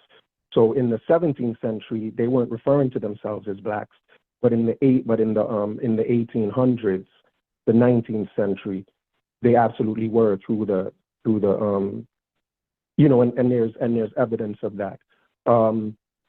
Now, this is an ethnonym, and the reason we can say this is an ethnonym, because the definition of an ethnonym, if I could just read the definition of what an ethnonym is, it says an ethnonym is the name applied to a specific ethnic group or people.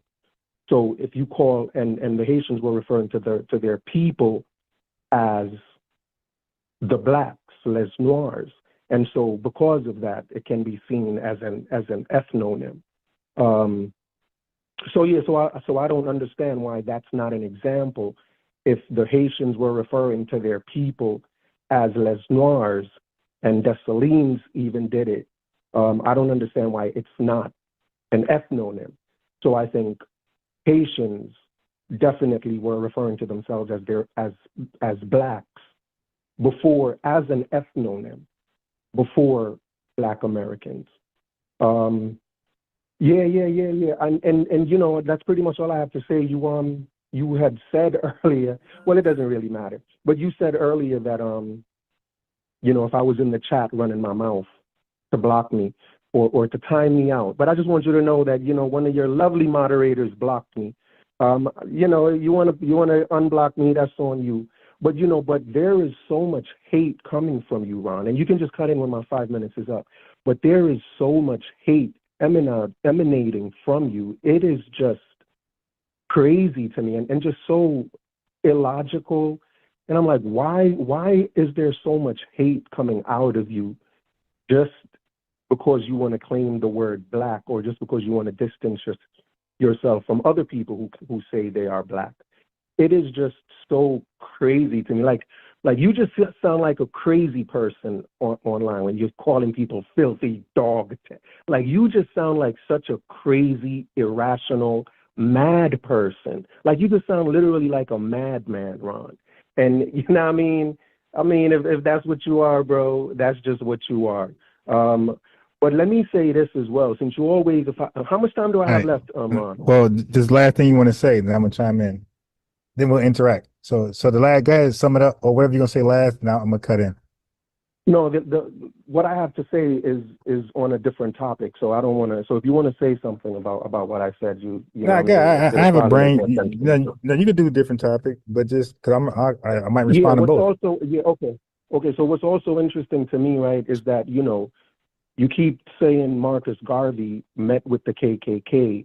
Yeah. And that, you know, I think even in one video you said we can't find an FBA leader that did that. But you know, no. Wait, no. Okay, I never said that, because revenue. Okay, brother, listen, not brother, other. I am a former member of the Nation of Islam, so I would never say that. You dig? Right. So when you were a member of the Nation of Islam.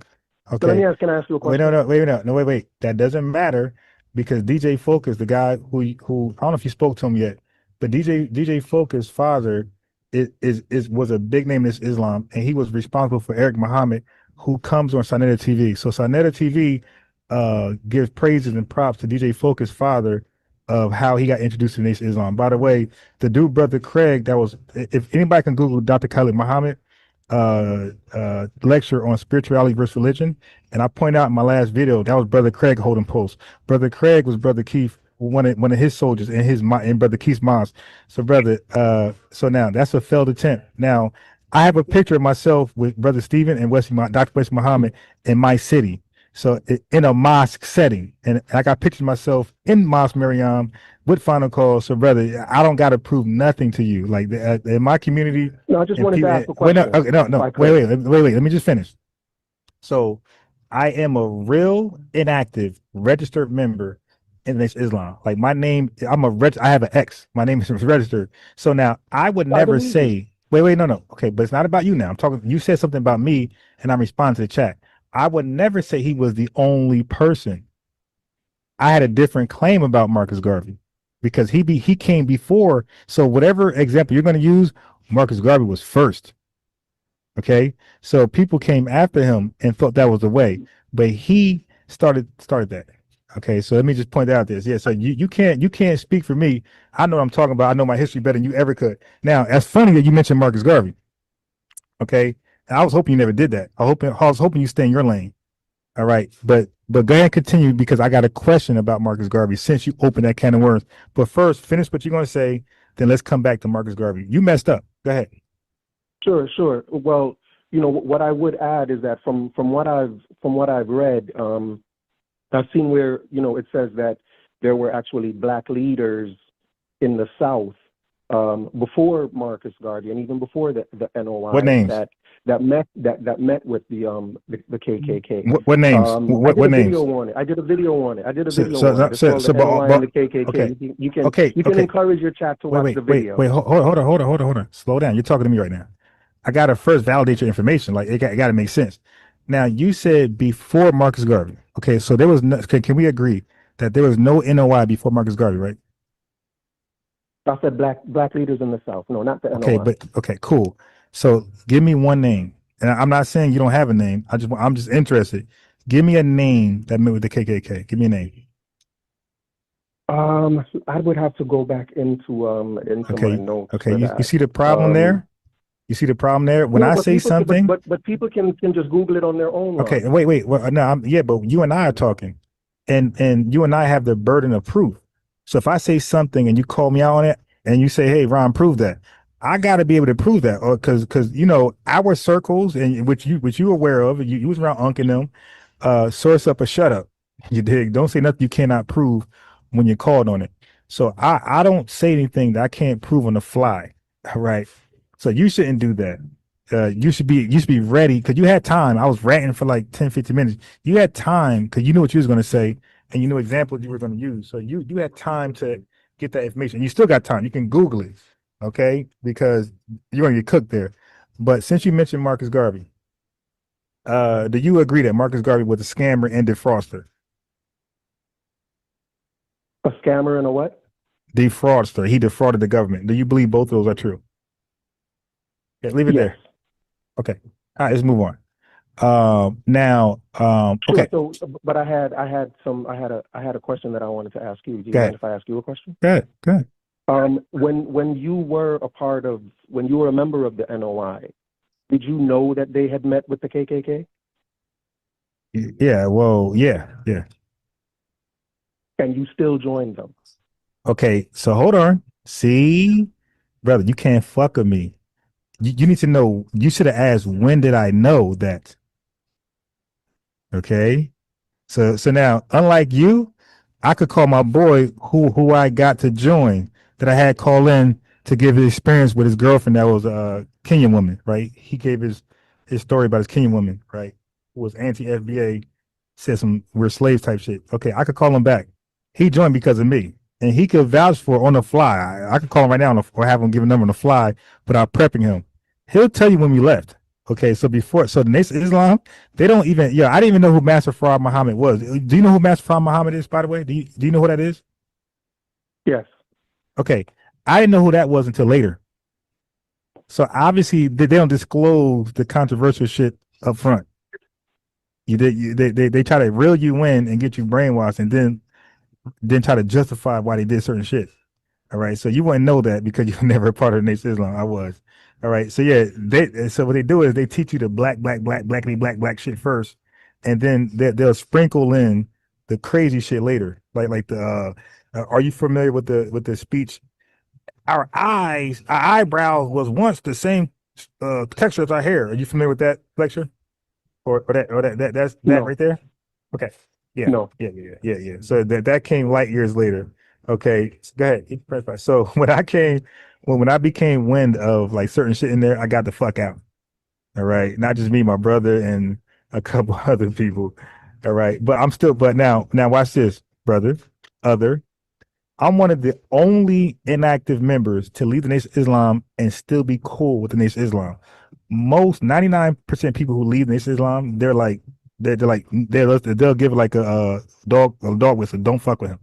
Don't talk to her. You dig? They still today try to get me and my boy to rejoin.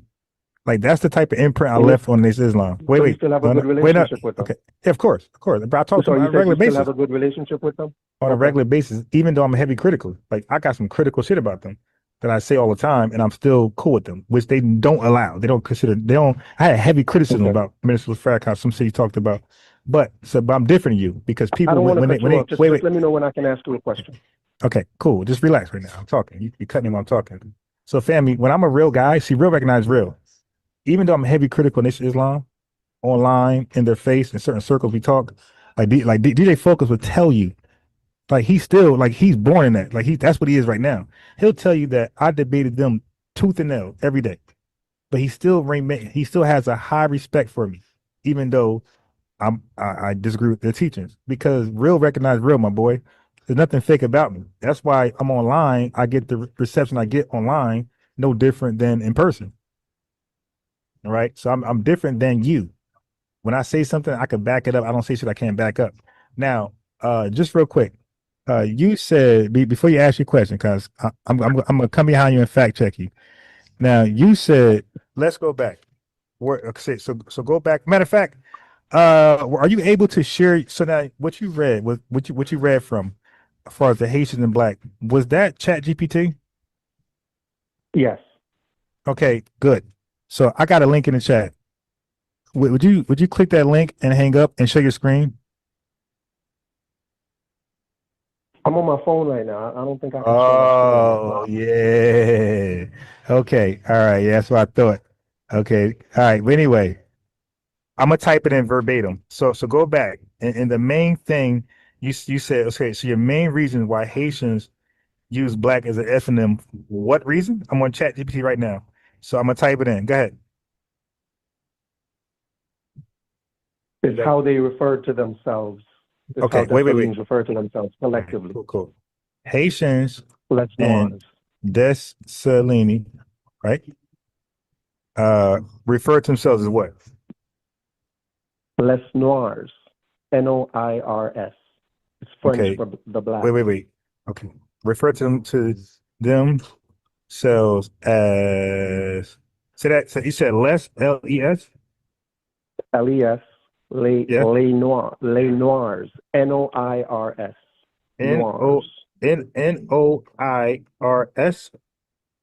Yes.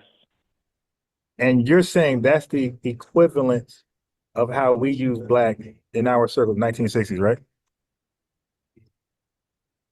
So I'm saying that's the same. If you're saying you use it as an ethnonym, No. Look, I'm just asking. Look, brother. They're using it as an ethnonym. Other. Slow down. So you're talking. Okay, dude, you're just confusing. If I ask a simple question, just answer a simple question. I'm trying to reword this correctly before I press enter. Okay.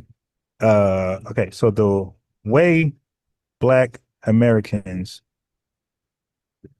use Black as an so basically, the Haitians, they call themselves Les Noirs before they call themselves Haitians, right?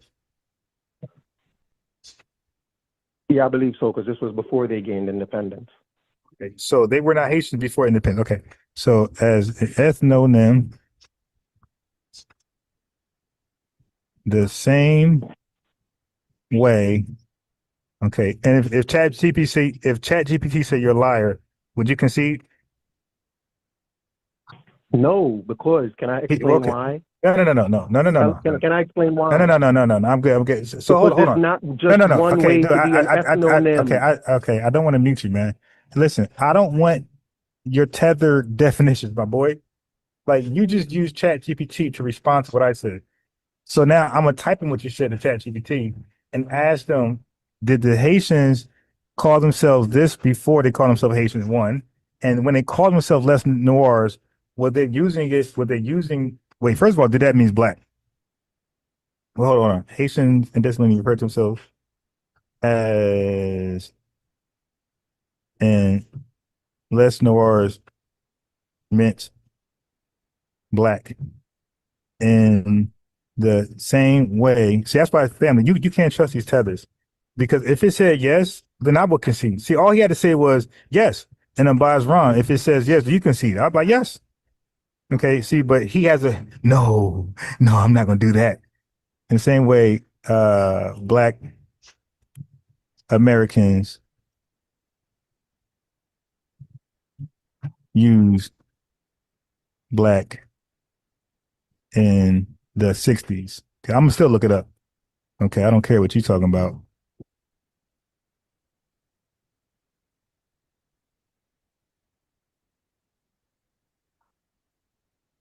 The same way Black Americans use Black as an ethnonym is the same way Haitians and Dessalines uses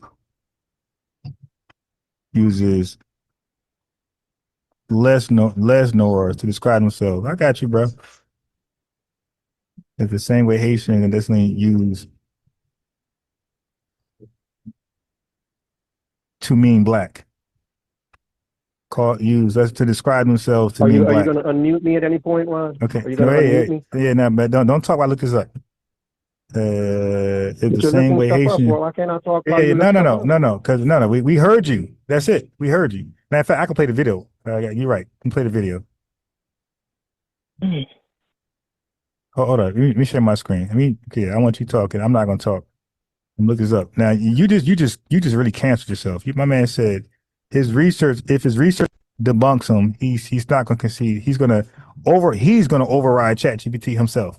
That's Okay. a stupid question you're asking. And their purpose in YouTube. Wait, did ChatGPT not give you the answer you were looking for? Why you're not playing with Black ChatGPT? Americans and We can't hear you, you man. know, Be quiet while I look their this up. purpose, what they're It's doing, the or same way whatever. Haitian and the same you. Even I saw it in the comments. So Why you some not Black reading Americans are talking ChatGPT? about, I don't even Okay, know I what is gotta mute you, FBA, man. and I don't even I hear gotta about mute it you. in I'm the trying. real First of all, world. I hold on. just see it in the First of all, let me share my screen, family, so you can see what I'm doing.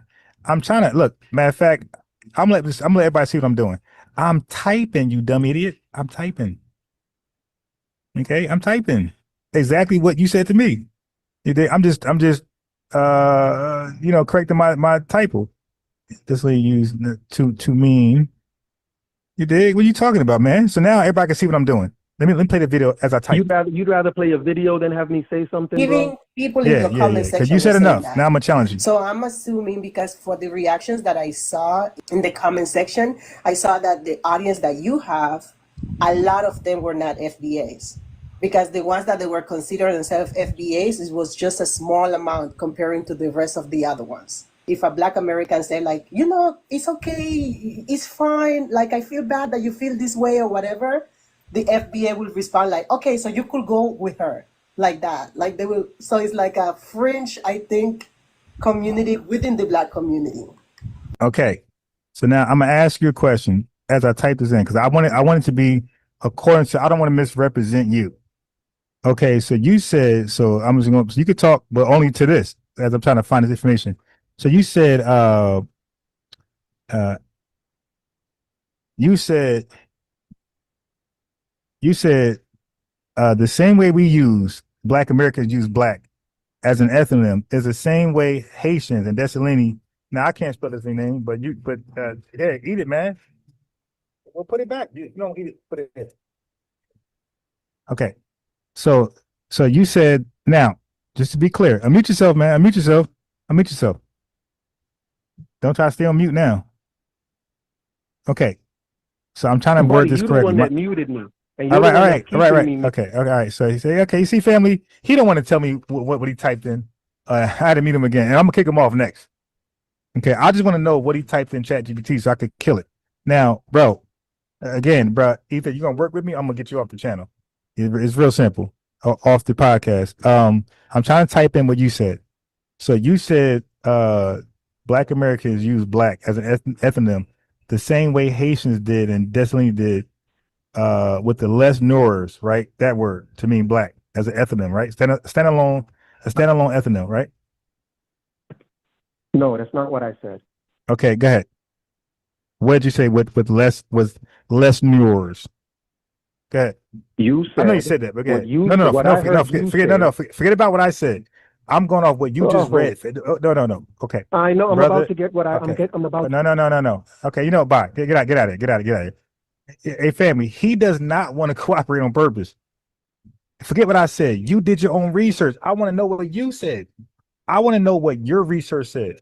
And you worried about my research. I already said my research. I read it as I displayed it before everybody. Everybody read my research together. You read your research, nobody read with you. So I'm trying to type in what did your research say, so I could type it and challenge it. But I know what you said. I know what you said.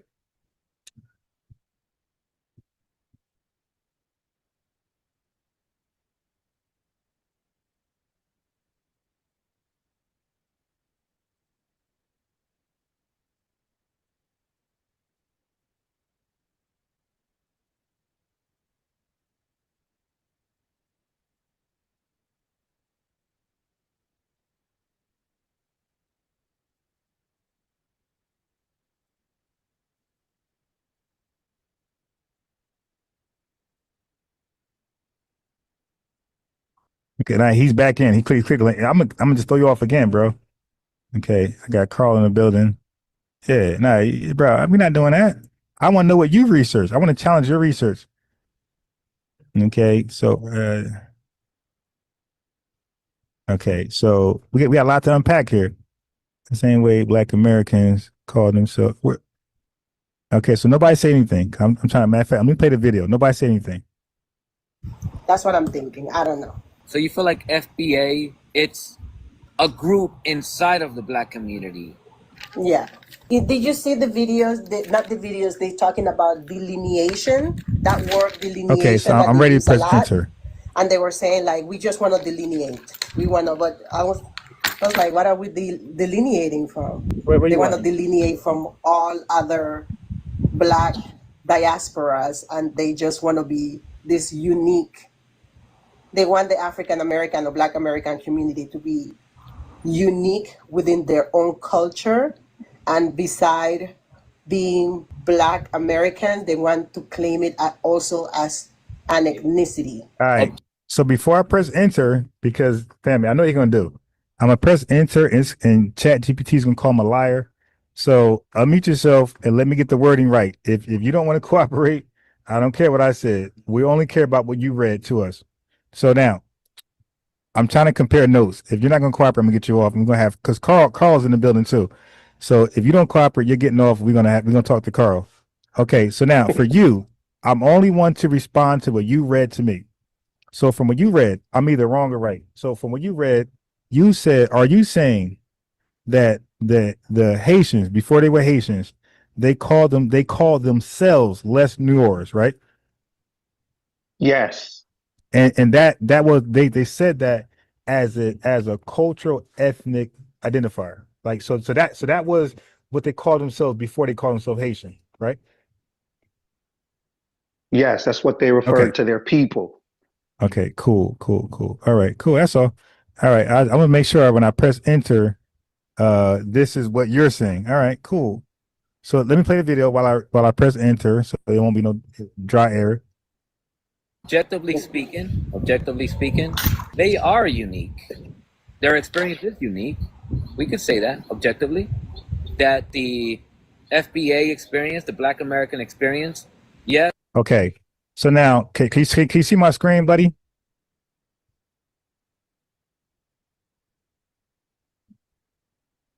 Can you see my screen, American Dream? Hello? Well, like I said, well. No, I'm just asking. I'm only. Yes, I am. Can you see my screen? That's all. So you might want to make your YouTube live, right? Maybe. No, I'm in Zoom. How come I can't see it in Zoom? It's okay. Look, I'm gonna stop sharing. I don't know why, but I'm gonna stop sharing. I'm gonna share again. I know you can see it. All right, so I'm gonna stop. I can't see it, bro. The whole chat can see it, but you. Okay, I'm sharing again. Okay, it's there. Are you showing me the video? Can you see my screen? That's either yes or no. Is it a picture of a man and a woman? Yes. Well, what else would it be? Can you see my screen? Okay, good. I thought you were Chat GPT. I thought it was Chat GPT. No. You were pulling up. I'm just asking you, can you see my screen? I'm gonna include that. I can see your screen. Okay, cool. Okay, watch this. Hey, family, if you watch football, right, and when it's fourth down and long, teams usually punt. So I'm gonna punt him off the screen. The Haitians call themselves Haitian before les Noirs? No, not initially. So you're already starting off backwards. It says timeline. Before 1804, pre-independence, the population was divided mostly by status. Enslaved Africans, Bosseles, free people of color, and whites. Colonial caste, mulattoes, Africans, and Noirs. Okay, watch this. Hey, my boy, you're out of here. No national identity existed yet. Only colonial labels from the French, you fucking idiot. It was the French that called them that. Okay, now look, let's go further. During the Haitian, no. Okay. Makes you more right. No, but put you in the goddamn waiting room makes me more right. Okay, so he's in the waiting room. All right, so during the yeah, hey yo, no tether can survive. You dig? It just can't. So I'm gonna put him back on after I'm done reading because I want him to respond to this. But he's not gonna let me read this without him chiming in. Okay. So we got did the Haitians yeah go pee pee? Damn, all right, family, hold on.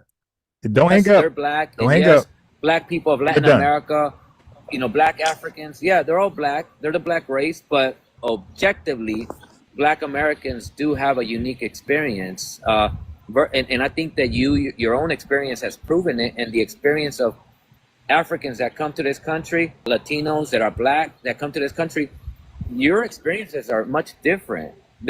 Your experience as a black Latina is much different here than the FBA experience. So their Absolutely. experience is unique as well as their culture is unique. I'm just trying to say that I'm a black woman. Do you get what I mean? Of course I do. I mean, your initial, introduction was to say, "Hey, I'm black," although other, black Latinos want to claim that we're not black. We're black. I get that. I don't even, you're not going to get a rebuttal out of me. It's Exactly. And I want to actually disassociate from that perception that all of the African Latinos feel that way. Panamanians in particular, we don't at all. And we want out of that. We don't want nothing to do with that. And as you can see, like I saw in the comments, because the Dominicans and the Puerto Ricans and some Cubans engage in that rhetoric, they just contaminating all of us. Afro-Latinos, that they do love their diaspora and they love their race and they love all of their African ancestry and their blackness, and not they are the African Americans or Black Americans, they are lumping us all together. Because what I saw in your comment section is like, well, you guys claim not to be black, so why are you talking about now? Now you're all of a sudden want to be black. All of a sudden, like now from Right. Now yo, she can't wait. But let her go a little longer. Now you all of a sudden want to be black. Right. I get it. recently now all Afro-Latinos want to be black. I'm tired of you guys disrespect. No, it's not all. You cannot put all of us He in one said now all of a sudden Latinos want to be black. basket, because it's not all Afro-Latinos that feel like that. From the moment I was born, I've been identifying myself as a black woman, and I love my blackness. And Oh, stop it. No, you wasn't. Okay, anyway. Let's finish cooking this guy. The Haitians called themselves Haitians before Les Noirs. No, not initially. Timeline, 1804, pre-independence. The population was divided. I already read all that. No need to go back. Okay, so during the Haitian Revolution, 1791, 1804, Toussaint Louverture and others sometimes refer to themselves to their race as Les Noirs, the blacks. But this was a military political label distinguishing them from whites and mulatto elites. Not yet a national or ethnic identity. It was strategic and temporary. Okay, our blackness in America is permanent. We called ourselves black since we made it up, and we never left it. Okay, so now watch this. 1804 onward, Jean-Jacques Dessalines declared the new nation of Haiti and stated, "We are all Haitians." Nigga, you're done. You're done. At this point, Haitians replaced racial labels like Noir or mulatto as the new national identity. So by 1805, Haitians were calling themselves Haitian, not just black or Les Noirs. Let's keep going. Was Les Noirs an ethnonym like black in 1960s America? Not quite. Here's why. Les Noirs in revolutionary Haiti was a label of racial resistance. It was an action. It was a verb used in contrast to whites and mulattoes, less blancs, less mulattoes, whatever. But it wasn't a standalone. Look, family, this is the research. But it wasn't a standalone cultural or ethnic identity like how black evolved in the U.S. So they press stop, get the fuck out of here. In contrast, black in the 1960s, America became a permanent cultural identity, not just a temporary racial political label, deeply tied to civil rights, art, fashion, music. Black is beautiful. Pan-African political theory, FBA ethnogenesis. Black in America became a chosen identity out of pride and resilience. Les Noirs in Haiti was a reactionary term against French colonial racism. So we're comparing a noun to a goddamn verb. So did anyone else in the diaspora use black like Black American? The short answer is no. Not until after Black Americans did. Yeah, this dude is just done left and right. Now let him come back on and tether babble. All right. Hey, I mean, it's nothing else. It's nothing else. It's nothing else. All right. Yeah, you're dead, but you can talk while you in front of the grave. Go ahead, bro. Oh, thank you so much. You're so kind. So let me ask you this. Can I ask you a question, Ron? Sure. Okay, here's the question I'm asking you. So granted. And wait. And then after you ask that question, can I ask you a question about Haiti? Absolutely. Okay, cool. Absolutely. Uh-oh. So, would Haitians today have a right to call themselves Black in the same way that Dessalines and the Haitians back then referred to themselves as Blacks? No. Right? They're not using it the way y'all use it, the way you as an FBA use it. They're using it the way Dessalines used it before you used it. Would they have a right to do that? No. No? You're a clown, bro. Why are you laughing and calling me You're a names? clown. You asked me a question. You're a clown. Okay. What's your question for me? Okay. I mean, but my question is, why you asked me a question? I said no, and then you calling me names. You got mad at me calling you names. You're a clown. And You called me enough names. Clown doesn't come close to what you've called me. Okay, so why would I be a clown? Because why would Haitians today not refer to themselves as Black the same way in honor of Dessalines and them, the same way Dessalines and them did? Dessalines and them used it as an ethnonym to refer to their people. Right? No, there are he different didn't. types of ethnonyms. There are different types of ethnonyms. There's not just one way to use an ethnonym. They use it as an ethnonym. Can I finish? Okay. Go ahead. I thought I was going to have a chance to go ahead. Go ahead and teach us. Just let me finish. I'm not gonna speak forever, bro. Go ahead. Like I'm trying to figure out and there's not one way to use an ethnonym. Did Dessalines and them use the same type of ethnonym that y'all use? Probably not. They were using it just to not refer to their ethnicity or their culture, just to represent their people. But that's still an ethnonym. It's a different type of an ethnonym, but it's still an ethnonym. And why wouldn't Haitians today, who were calling themselves Blacks way before y'all, how do wait. Now you're saying something else, and I was going to ask you that. When you said way before us, brother, what year was that when they called themselves Les Noirs? 1804. Okay, brother. You said y'all started calling yourselves Blacks in 1950. Hey, wait. Relax. Hey, okay, let me ask you a question. Isn't that before the Black Power movement, Ron? Okay, dude, are you going to overtalk me or am I going to talk? So this is why I kick you off. Now, let me ask you a question. Man. Go ahead. No. Brother, is there a such thing as a free Black? Is there a such thing as Paul Cuff? Was he a free Black? Were free Blacks pre ACS Liberia? Yes or no? Sure. Okay, you're dead, bro. We were calling ourselves. How the hell am I dead? Okay, because we were labeled free Blacks because we called ourselves free Blacks way before 1804, my boy. Who called ourselves free Blacks? Okay, we called ourselves free Blacks. Black Americans? Yes. Well, yeah, free Black, but in what year? Okay, in the like 1780, 1770, bro. You ever heard of Meritorious Manumission? The who? No. Yeah. See, here's the thing, family. See, he don't know nothing. So you're saying they used it the same way you use it today? Listen. Yes. I'm asking. Okay. Yes. Listen. if in the Yes. Wait, 17th wait, wait, wait, century, wait, wait, wait. no, Hold, you hold on, wait. hold on. Can I say No, something? no, no, no, no, no. Because this, because No, no, no. I knew you was gonna say no, no, no. because I'm responding to you.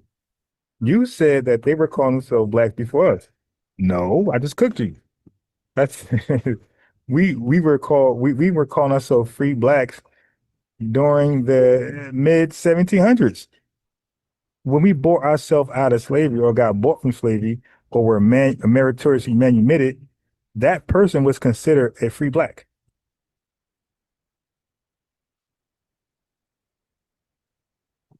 Can I Yes or ask you a no? question? No, no, no. Not ask me a question. Yes or no? When we bought ourselves from slavery in the mid 1700s, or got bought from slavery, or were meritoriously manumitted, were we considered free blacks? Yes or no? Did we call ourselves free blacks? Yes or no?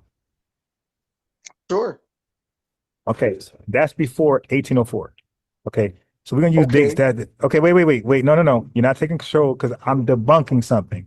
So even still, we were blacks before anybody else. Now, secondly, when the Haitians started calling so less New York, that was a reaction right there. That was a verb, as a verb, not a proper noun. Correct? Yes or no?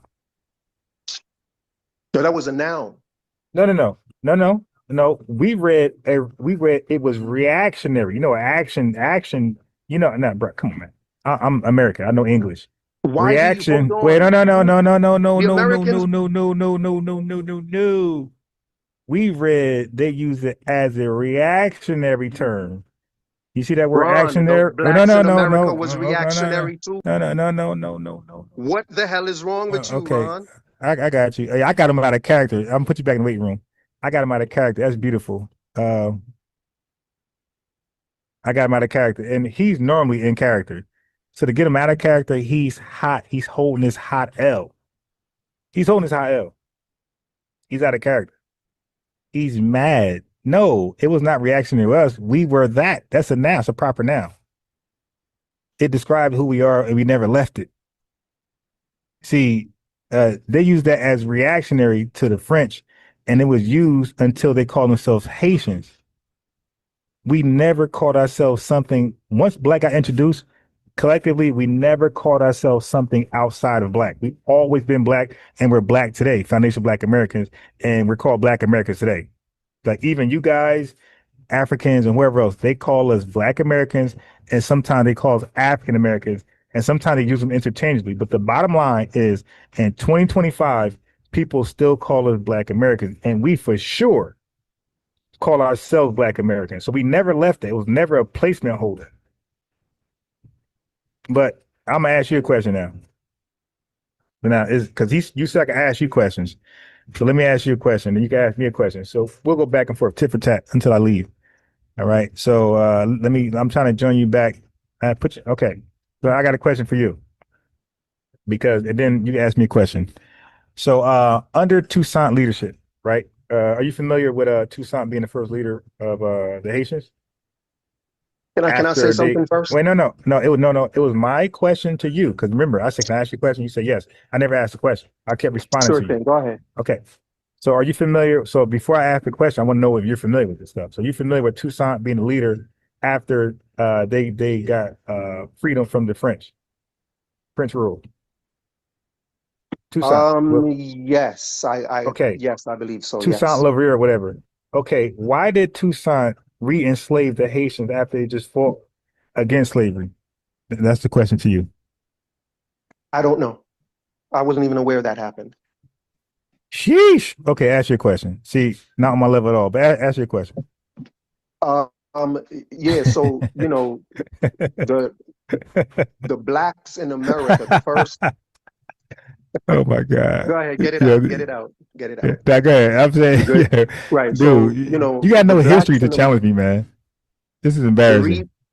The reason that blacks in America called themselves blacks was for the same reason that the blacks in the Caribbean called themselves blacks or les noirs, is because the white people were calling them black.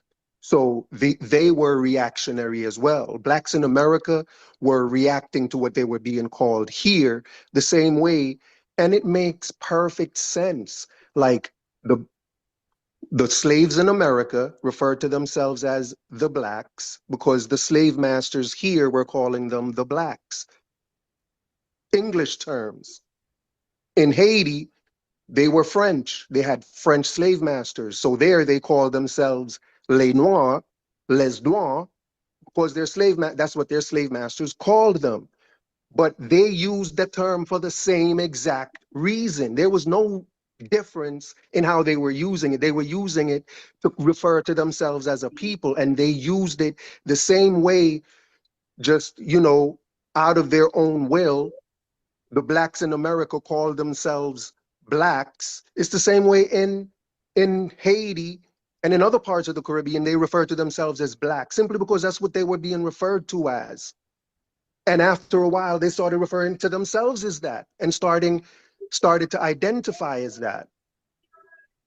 Now, so they use black for the same exact reason you use black. So for you to hear now be saying, oh, we're the only ones who use it in this way, like, so what? What are you talking about? First of all, the original usage of the words, y'all use it for the same exact reason. Now that it's evolved and it's black power and you have some other meaning to it that you've added, now you're going to tell everybody else that's been using it all along that they can't use it? You crazy. All along? Do you really think, Ron, do That's you not think all the along. Haitians in Fucking 4 years. Ron, can I ask you a 3 question, years. Ron? Okay, but that's not. Wait. Ron, let me ask you a question. Okay. Do you think And the now I'm Haitians, responding to what you said. do you think the Haitians that went through the revolution that was calling themselves les noirs, do you think they called themselves les noirs because y'all were calling yourselves the blacks? If you do, you're an idiot. Okay. That's ridiculous. That's a ridiculous thought. But that's Let me the thought respond to that's you, in your bro. head. God damn. Yo, you went. I didn't even look. I didn't cut in. Did I cut Go in just ahead, now when answer you the went? question. Then No, answer okay, the wait. question. Go ahead. And I'm gonna respond to what you said. Then answer the question. Okay. So did I cut in? Come over here. Did I cut in when you went? Right. I I'm didn't cut gonna in, right? mute out. I'm gonna mute myself. Okay. Wait. Okay. So cool. We know I didn't cut in because nothing he say is gonna like be superior to what I got to say. Okay. Les Noir. Okay. Let's go with Les Noir. Right. Why didn't they keep calling themselves Les Noir? Why switch to Haitians? Matter of fact, let me ask Google, right?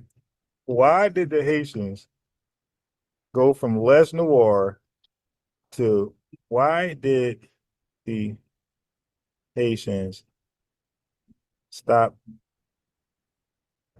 themselves? It's on the fly, family. All right. I want to know. Les Noir and rather Haitians. This is important. Why the change? Okay, so following the Haitian Revolution, Haitians embraced Haitian as their national identity to supersede divisive colonial racial categories and forge a unified sovereign nation. Revolutionary leaders strategically replaced the French colonial terms a family. Google AI overview said Les Noir is the French colonial term, Les Noir. Hey, come off mute, buddy. Yo, they can't fuck me at all. Hey, bro. Yeah. Okay. It says, what's his name? Dessalini. It said that he replaced the French colonial term, Les Noirs, blacks, so this is not an ethnonym. Ethnonym is when you self-identify. This is, I forgot what name this is called, but when somebody else call you something, that's not an ethnonym. So right here, can we agree? It says the French called them Les Noirs. Is that true or false? What we're reading? That's true. But can I say Okay. something? Wait. Can I Before say you something? do, no, still my go. Can I Still my say go. something? No, still my go though. Still my go. I just wanted to clarify we're reading the same shit. Okay, then you can go because you had this question for me. Okay, so family, we're all reading this shit together. So that's different from us. Nobody called us black. We called ourselves black. All right. And matter of fact, and we gave the definition and the criteria of what is black. And black ties yourself to the lineage, all right, to the slave lineage in the United States of America. The French family is who called the Haitians les noirs. He just lied. He just lied. It says so. Dessalines replaced what the French called them, les noirs, blacks, with the new national identity to define all citizens equally and reject the racism of the soul. So this was a racist. This was a look. Les noirs was a racist term for the Haitians that Dessalines replaced. As a matter of fact, thank you, brother. From now on, I'm gonna call Haitians les noirs. But go ahead. Go ahead. They're gonna be mad as hell. They're not gonna embrace that term. Go ahead, bro. The blacks was the colonial term that the English called slaves in America. I don't understand. Like, les noirs is I already said that. Les noirs is what the French slave masters called the slaves in Haiti, and the blacks is what the English or the British slave masters called the slaves in America. But they're both colonial terms that as in America. Can I finish? Can I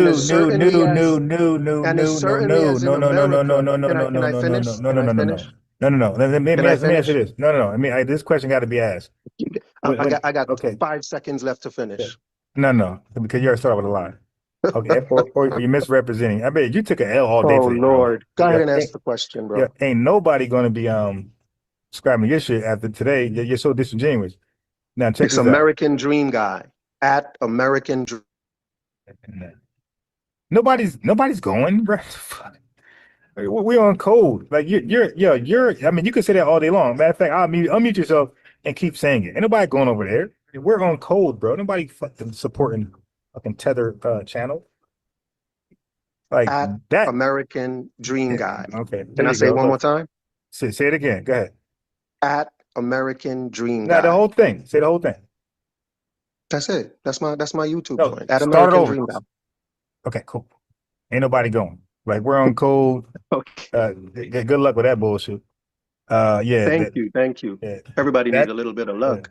Yeah. Well, look, that's why I let you say it because whoever goes there don't belong over here anyway. You feel me? And that's what I'm saying. We do not encourage dual allegiances. That's one thing we don't encourage. Like we encourage single allegiances. So if anybody's supporting non-FBA shit who's clearly anti-FBA, you can't come back over here. And if we catch you in these spaces, man, we blocking you. We pointing you out. We definitely gonna highlight you, whoever that support these hateful FBA channels. That's first and foremost. Okay. So when white folks called us black, I got it. So when white folks called us black, did they call us black in an ethnonym sense, or did they call us black as a descriptor, like an adjective? In the same sense that the French called the Haitians les noirs, the same exact sense. Okay, so did you see that what we read, right? They called that was a racist slur. So was the blacks. Jesus Lord.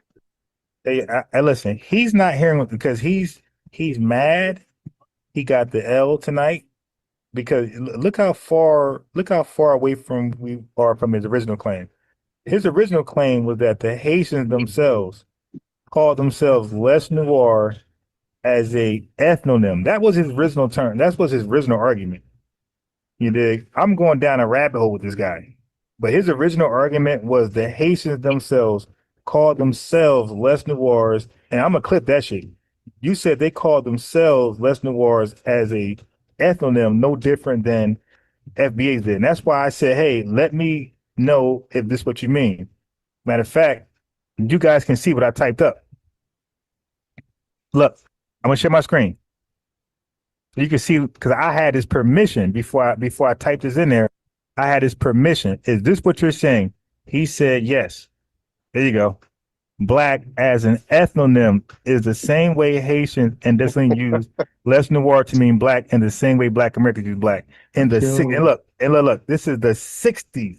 This ain't the 1700s or early 1800s. How white folks use it. So our reference, bro, was the 60s. So that means that we have control of how this word is being defined.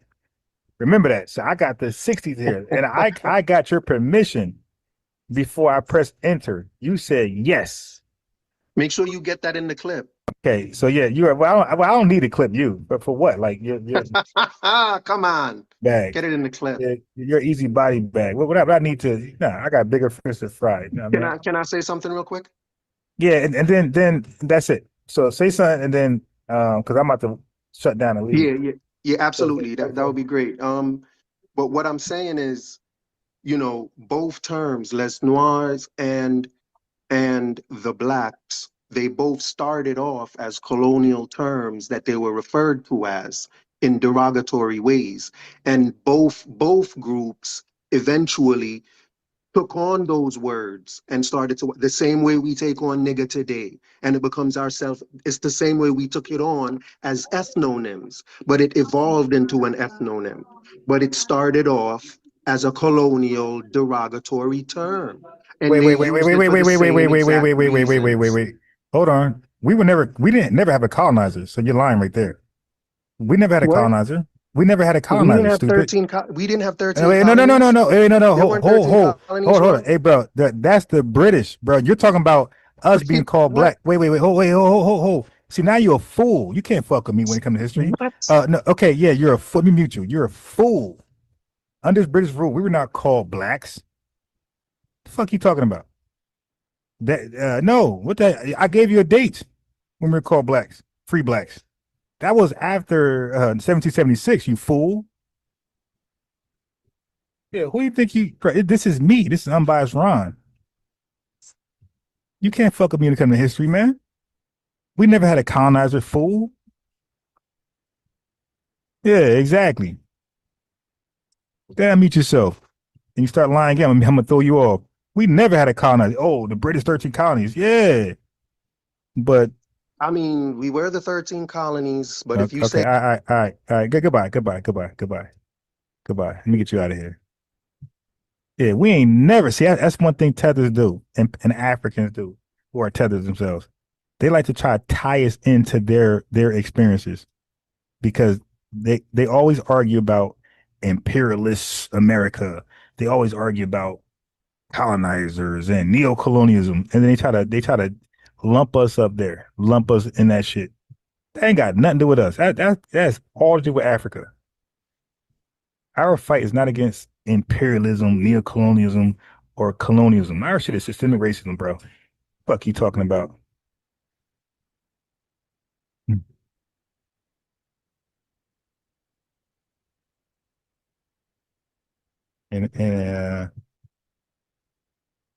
And they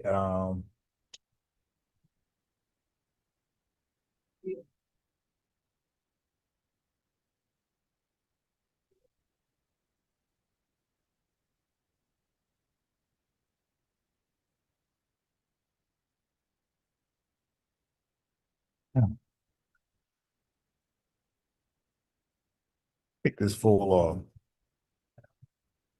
Talking about we had colonizers, and no, we're not doing that. You're not gonna brainwash my family, my lineage, my boy.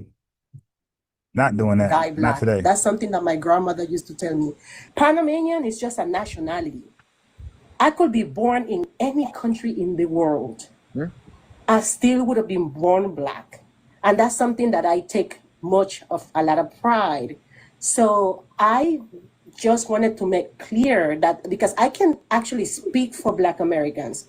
So I just hate the fact that we are in a time that the tensions, the racial tensions and the divides and all of this is like taking an upward. And then I just want to make it clear to Black Americans, this like, hey, don't look over here, look that way. That's them. We don't be walking around in the streets of New York. I'll be telling Black people in their face, me no black, papi, me no black. No, that's not us. And that's all I wanted to say. I do want to. That's me. That's my computer freezing. On now, yes. But if you want to go ahead and take it home to think about, by all means. Pero si tú piensas que you could respond to it now, by all means. So listen to what I'm going to tell you, please. Listen to everything before you respond, okay? You said Black Americans want to put all of us Afro-Latinos in one category, bunches all together. Okay? Mira, listen to what I'm going to tell you, please. Afro-Latinos bunch themselves together, whether they... All right, family. Les Noirs. That's their new name. We no longer call them Haitian. You dig? So when the Haitian, we call it, this is what they want to be called. We ain't got no argument. You dig? You are Les Noirs, and I guarantee you they get offended. I guarantee you. They'll say, hey, if I called you Les Noirs, would you be offended? They like, man, don't call me that. I guarantee you. Hey, hold on. I got a super chat here. Claude Neely, France, Amos in the building. Super chat $10. You did. Oh, we got a $5 one too by FBA Convo. All right. So he says white supremacist equals tether, white supremacist collaborator, FBA exploiter, vampires, vultures of FBA equal liars. 100%. FBA Convo says he says $5 super chat. Lineage love in the building. FBA is growing. We're getting the word out to 53 million to stay on code. That's right. That's right, man.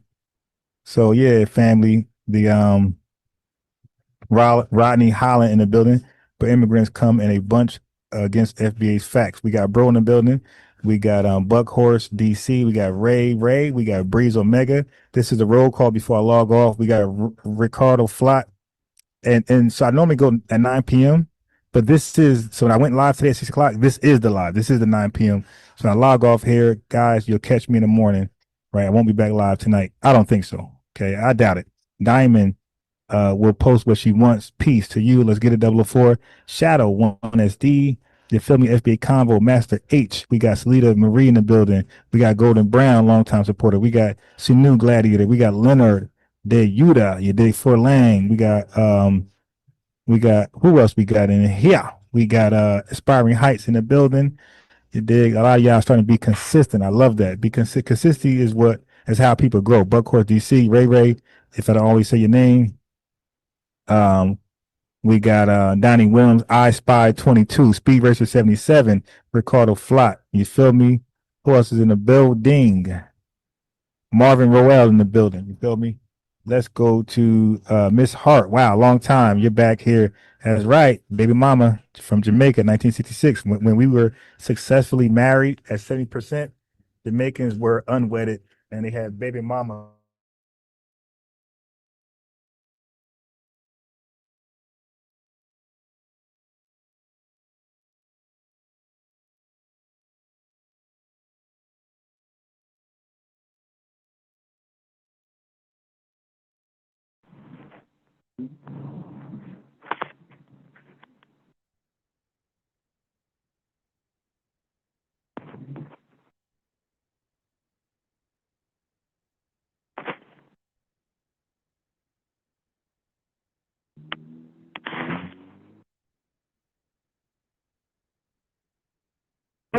I want to talk about Pan-Africanism, and I'm going to do my best to keep it like as short as possible. Obviously, you can see I'm in a new studio. Pretty much every show, I'm going to have like a different studio because I'm in between like 2 or 3 studios right now, testing them out, seeing which ones I like. But yeah, I want to talk about this FBA, this destruction that happens online. Is this a hate group? I have a couple other videos where I've talked about this before, but I didn't really go like super in depth because I was talking about specific issues that were happening at the moment. But let's get into it.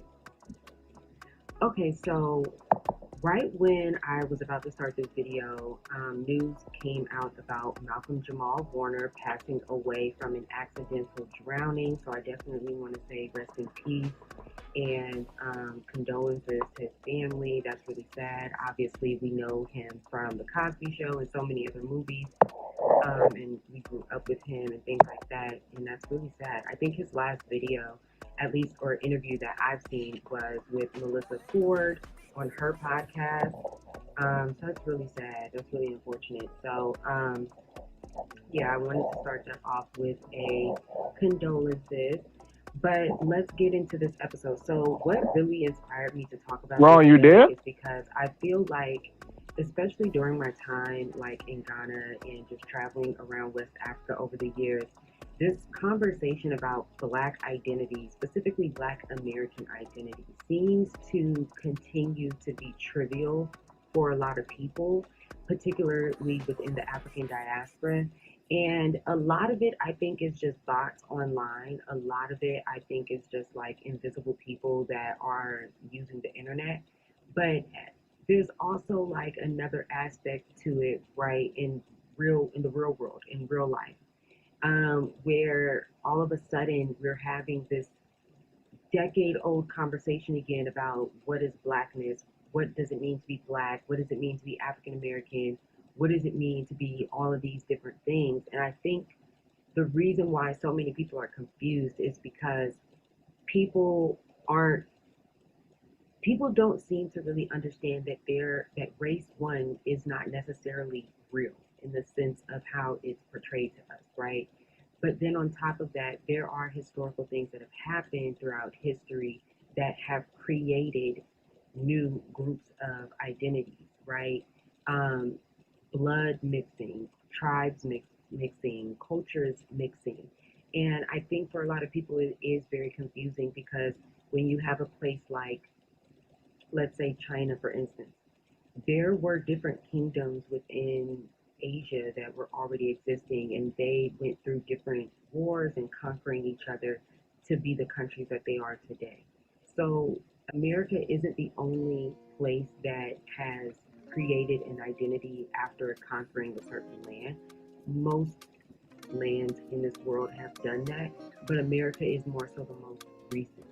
And I noticed that this is like has become like a pseudo intellectual talking point amongst a lot of different types of scholars or just social media content creators or just users online. And we're getting to this point where it's like, why are people defining what it means to be Black every single day online?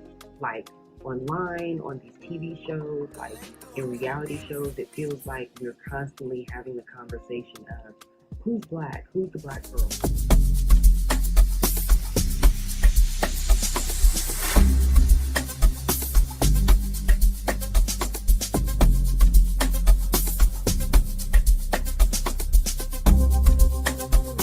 The Love Island stuff and just all of the things that have been happening here in America with Trump, I'm noticing that this whole FBA crowd, which to me is really just the FBI or the CIA, you know, like I just feel like I'm really getting frustrated because it feels like the FBA, the Foundation of Black American Groups, they're not necessarily helping the Black community in my experience. I feel like it's very divisive, right? And I feel like the whole concept of trying to separate Black Americans from Africa, I don't really see. Ron, you there? And Mark Lamont Hill said this perfectly on Joe Budden's podcast, whatever, right? But he said it perfectly. He was like, I'm aware that we get our culture and we get like our memory and our history from Africa, but I also don't need Africa to understand who I am as a Black person. And I think for a lot of people, they take offense to that. And it's not being said in like an offensive way. It's just more so like, as Black Americans, we have done a lot of work to honor Africa. And everything that we do is literally a derivative of Africa. However, we have transformed and created new aspects of culture just because of different resources that we have and the circumstances that we have, you know. So the only difference between Africans on the continent, Africans in America, or African Americans, people who are descendants of the continent, the only difference is that Africans on the continent don't necessarily celebrate the culture that we have created in America in the same way that we celebrate it, right? And so for other people listening to hip hop and all that stuff, most people don't even realize that that is Black culture. Most people just think, oh, that's America. That's American music. That's America, without even really knowing that that is Black culture, right? The way that you wear your clothes, the certain brands that you do or don't wear, like the owners of certain brands, like just the way that we carry ourselves. We have so many things that we can say is our culture. But with the FBA movement, it's like they're doing this thing where they're like, oh, we're not Africans, you know, we've been there. There were some of us that were already in America. And okay, cool. There were Native people that were in America, and there were enslaved Africans that came through the settlement, and the people that ran away mixed and protected themselves, and they created communities that still strive and still are alive today. Yes, that exists, right? But that is not the story for every single person in this country, right? And so there's this thing where it's similar to like Puerto Ricans and Dominicans. Everybody is not African, right? Everybody is not Black. Every Puerto Rican and Dominican is not Black, right? Depending on your bloodline, your heritage, what your story is, you can have a different percentage of all these different things. That's how they identify themselves. And so I find it so interesting with the FBA movement, the Black Hebrew Israelites, the ADOS movement. I feel like when the conversation was being had about reparations, that's when these groups were voicing their opinions about who deserves what reparations, why, from who, and how to divvy up what that looks like, because in America we have so many other descendants of enslavement in the country, you know, after spending generations in another country like Jamaica or Brazil or whatever, right? And so I thought that that's where it was going to start and stop. But it seems like now it has created like hate groups online, pseudo intellectual groups online, pseudo science groups online, where they're actually using like racial stereotypes or honestly just kind of like eugenics to try to differentiate what is an African person and what is an African American. I'm so sorry, but like there's no part of my identity as a Black person where I don't consider myself African, right? Regardless of passport and citizenship and knowing which, you know, kingdom you come from and all that stuff. That is okay for the people who have that lineage and people who do the DNA test and all that stuff. But I just feel like there is some form of divisiveness that is happening online. And even just with the whole Essence Fest and Jay Versace and all of that, I'm just like, what is going on? What is the goal for people? You know, and that's why, you know, I identify as a Pan-Africanist, because it's like, I understand that as a Black person in America, I am the same as a Black person in Jamaica. I'm the same as a Black person in Brazil, and vice versa. And, you know, anywhere that touched, where enslavement touched, anywhere where Africans have touched, whether enslaved or not, freed or not, right, you know, on the wrong side or the right side of the spectrum of history or not, like, I'm still an African person. So I hope that, like, and I also am noticing that when, for a lot of us that are traveling to Africa, there are a lot of people who identify as Black Hebrews, FBAs, and all that stuff. And sometimes when they're talking about Black Americans, they will group us all together. And I just want to make it clear that, like, we're not all grouped together. Like, I am not an FBA, I'm not an ADO by definition, but by definition, maybe because I am a descendant of enslavement. But however, I do not use that to single myself out or to separate Africans. I think that there are positive and productive ways to honor Black American history while also pointing out that our history is still very entangled with imperialism. So even though we have created things against the imperialism or anti-imperialism, right? Even though we have created things that go against, you know, the white institutions, but at the end of the day, we still have to be mindful that this is still within an imperialist regime, right? And who we are outside of the imperial structure is where I think Blackness really lies. And so as long as all of us, whether you're on the continent, you're on this continent, wherever you are, if you are still existing under colonialism, under imperialism, under tribalism, under whatever aspect of oppression, your identity and your background and your heritage and your culture and all of that can be challenged at any moment, because at the end of the day, a lot of our identities oppresses another group or is in a hierarchical structure of another group simply because we are in imperialism.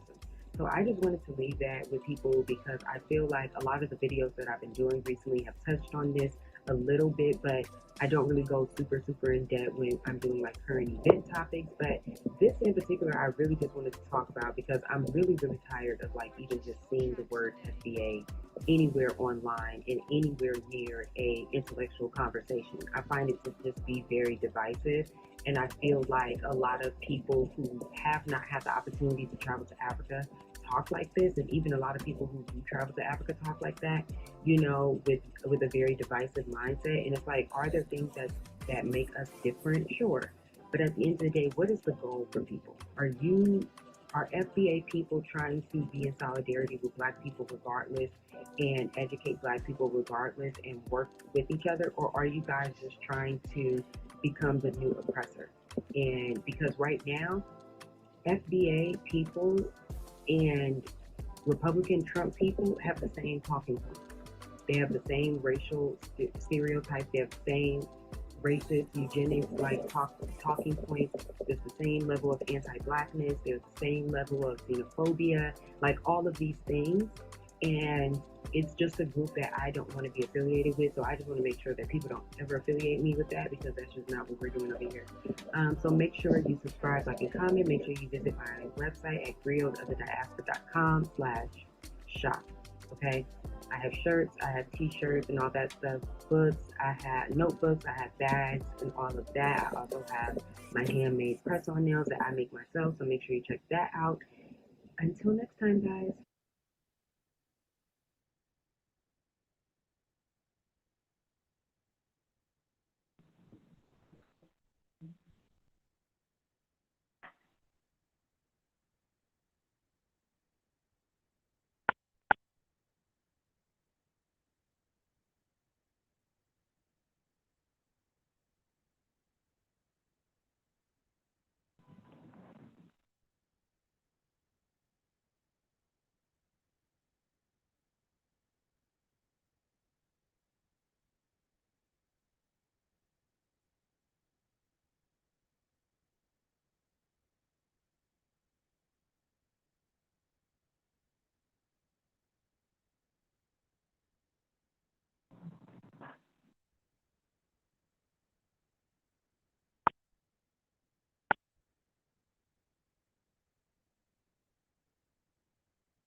One.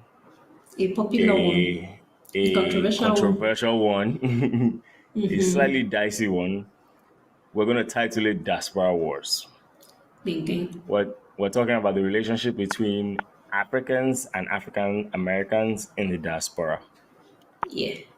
Honorable mention to the African wars ongoing between Nigerians and other Africans in the diaspora. But today's episode, we'll focus on all Africans as a whole with African Americans. Because the fighting that we fight within Black people, it has its layers. That's actually crazy. That's actually crazy. And it points to show how necessary this conversation is.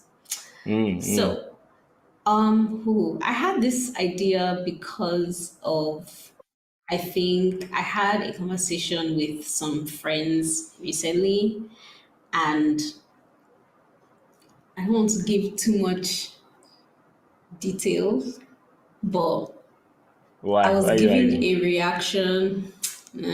I was giving a reaction that made me think like, how open-minded are we really? Like, are we still fighting this diaspora P still? Do you understand what I'm saying? Like, okay. I thought to some extent that whole like African American Africa beef had simmered a squashed. little. No, not even squashed per se, but simmered down at least with this generation. But I'm of that school of thought. I really think that's where we are right now. So the conversation you had made you question that. Was that also your Yeah. position? Okay. That there was my position was that to some extent there was some kumbaya, but also like the unkumbaya people are much closer than I thought. Does that make sense?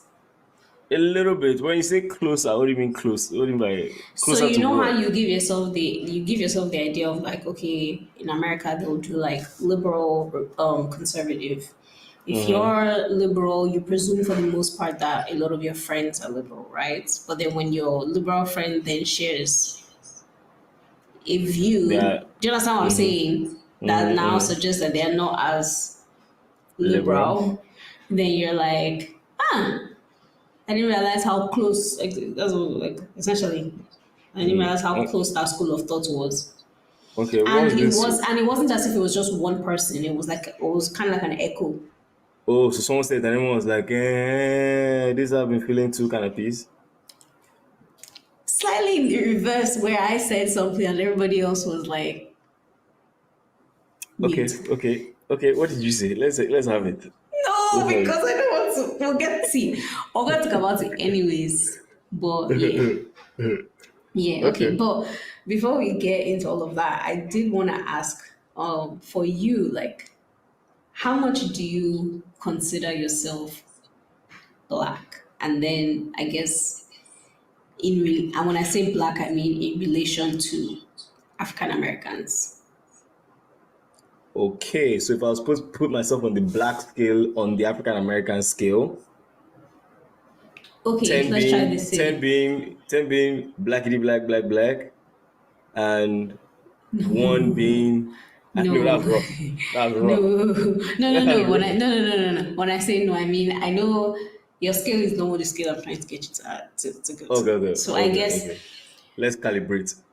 Let's recalibrate. If you are standing on a line, right, of all Black people, right? Okay. How close are you to holding hands or touching or embracing like an African American? Like how familiar would you say that relationship was for you?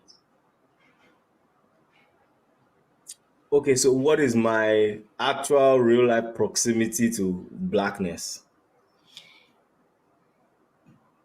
Yes, but not literally.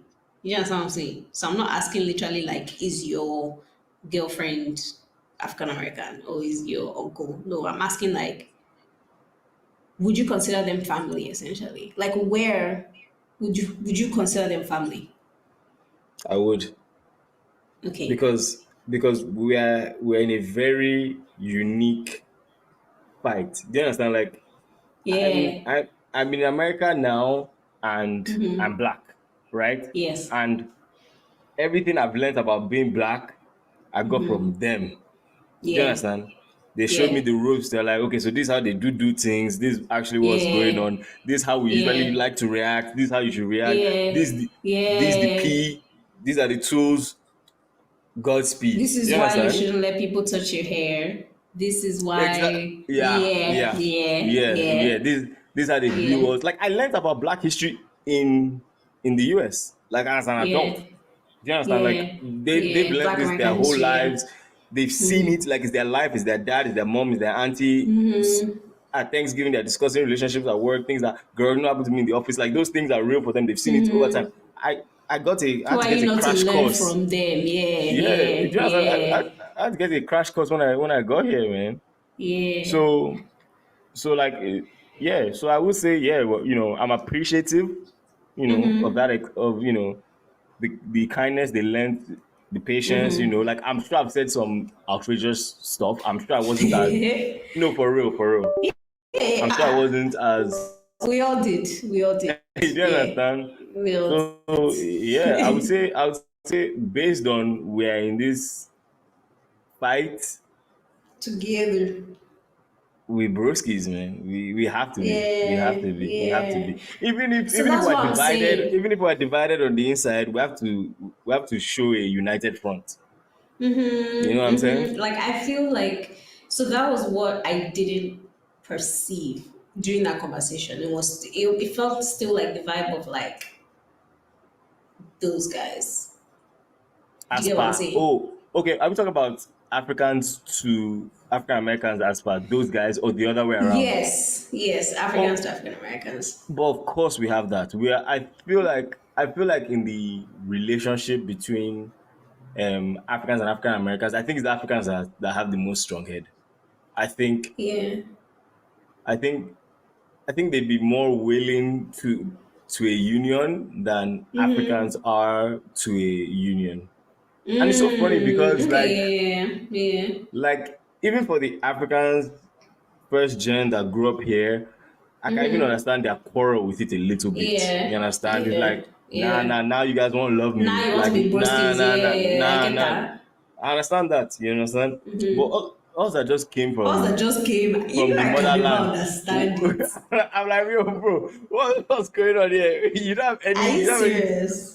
Yeah. You don't. But There's no past grudge. Like, That's actually what blows my mind. Like I think the way people carry it on their head, I'm like, you understand that they've never up to now they've not actually done anything to you guys. So like, I'm really trying to understand what this like. I will say that we are taught that we are better than them. Yes. How? Right. So Okay, yes. So that's playing a big part. Yes. Okay. But what I'm the way the media has influenced black people to not maybe love themselves and their blackness, we also got that.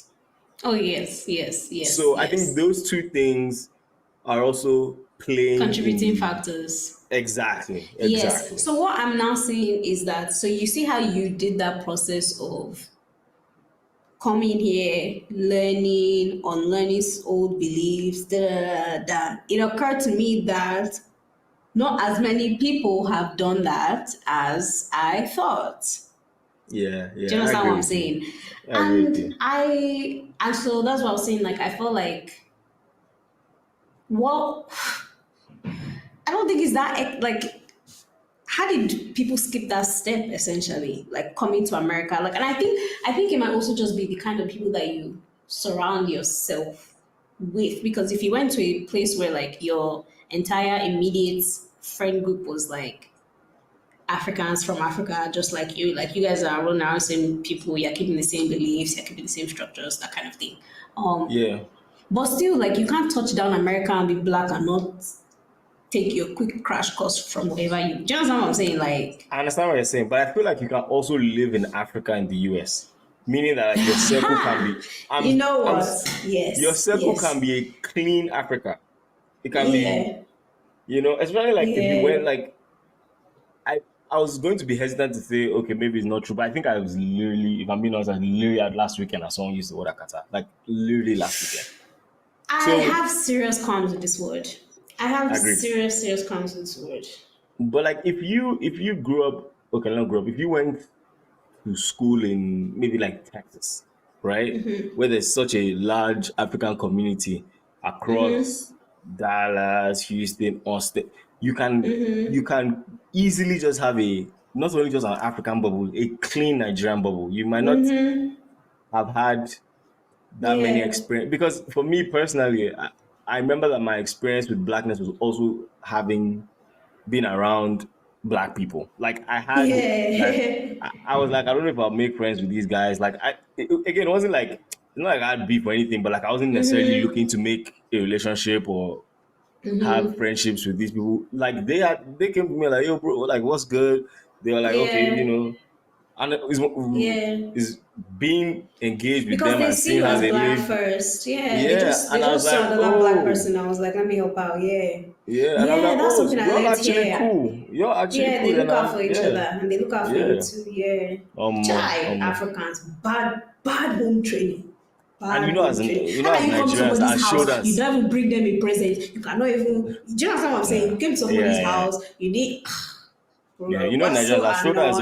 our shoulder is also inside our ear. Do you understand? Yeah. Yeah. And So, it's but no, that is a real. ooh. It's crazy to me because I really do see like African Americans and like Caribbeans as like, bro, this is just I'm just in my cousin's house. Do you understand what I'm saying? Like dead ass. Like I'm just like, okay, I'm at my cousin's house. The food is a little different, you know. It's still rice and beans, but maybe their mommy cooks their rice and beans differently. Do you understand what I'm saying? Like I've always looked at them like, bro, this literally could have been any of us. In the quite literal term of they could have fapped your own great great granddaddy instead of this guy's great great granddaddy. Do you understand? Yeah. Like it was very possible that your family line could have ended and to not see that familiarness to now like be broski with each other is crazy. Okay, I'm going to say some wild Crazy stuff. to me. Do you think you need a certain level of empathy for that? You need a Yes. certain level of empathy to do Yeah. Nigerians? I mean, Nigerians do have empathy. I don't want to say that we don't, but I don't want to say that we don't. I want to believe that we do. Actually, generally, I'm always of the idea, and I always want to believe that society as a whole has more empathy than it actually does. That we actually do, yeah. In But shock. I think, because if anything, I think if you're starting with empathy first, you can relate easier, you know. Yeah. But okay, well, actually, let's actually talk about that word. Yeah, like akata. I feel like I hear.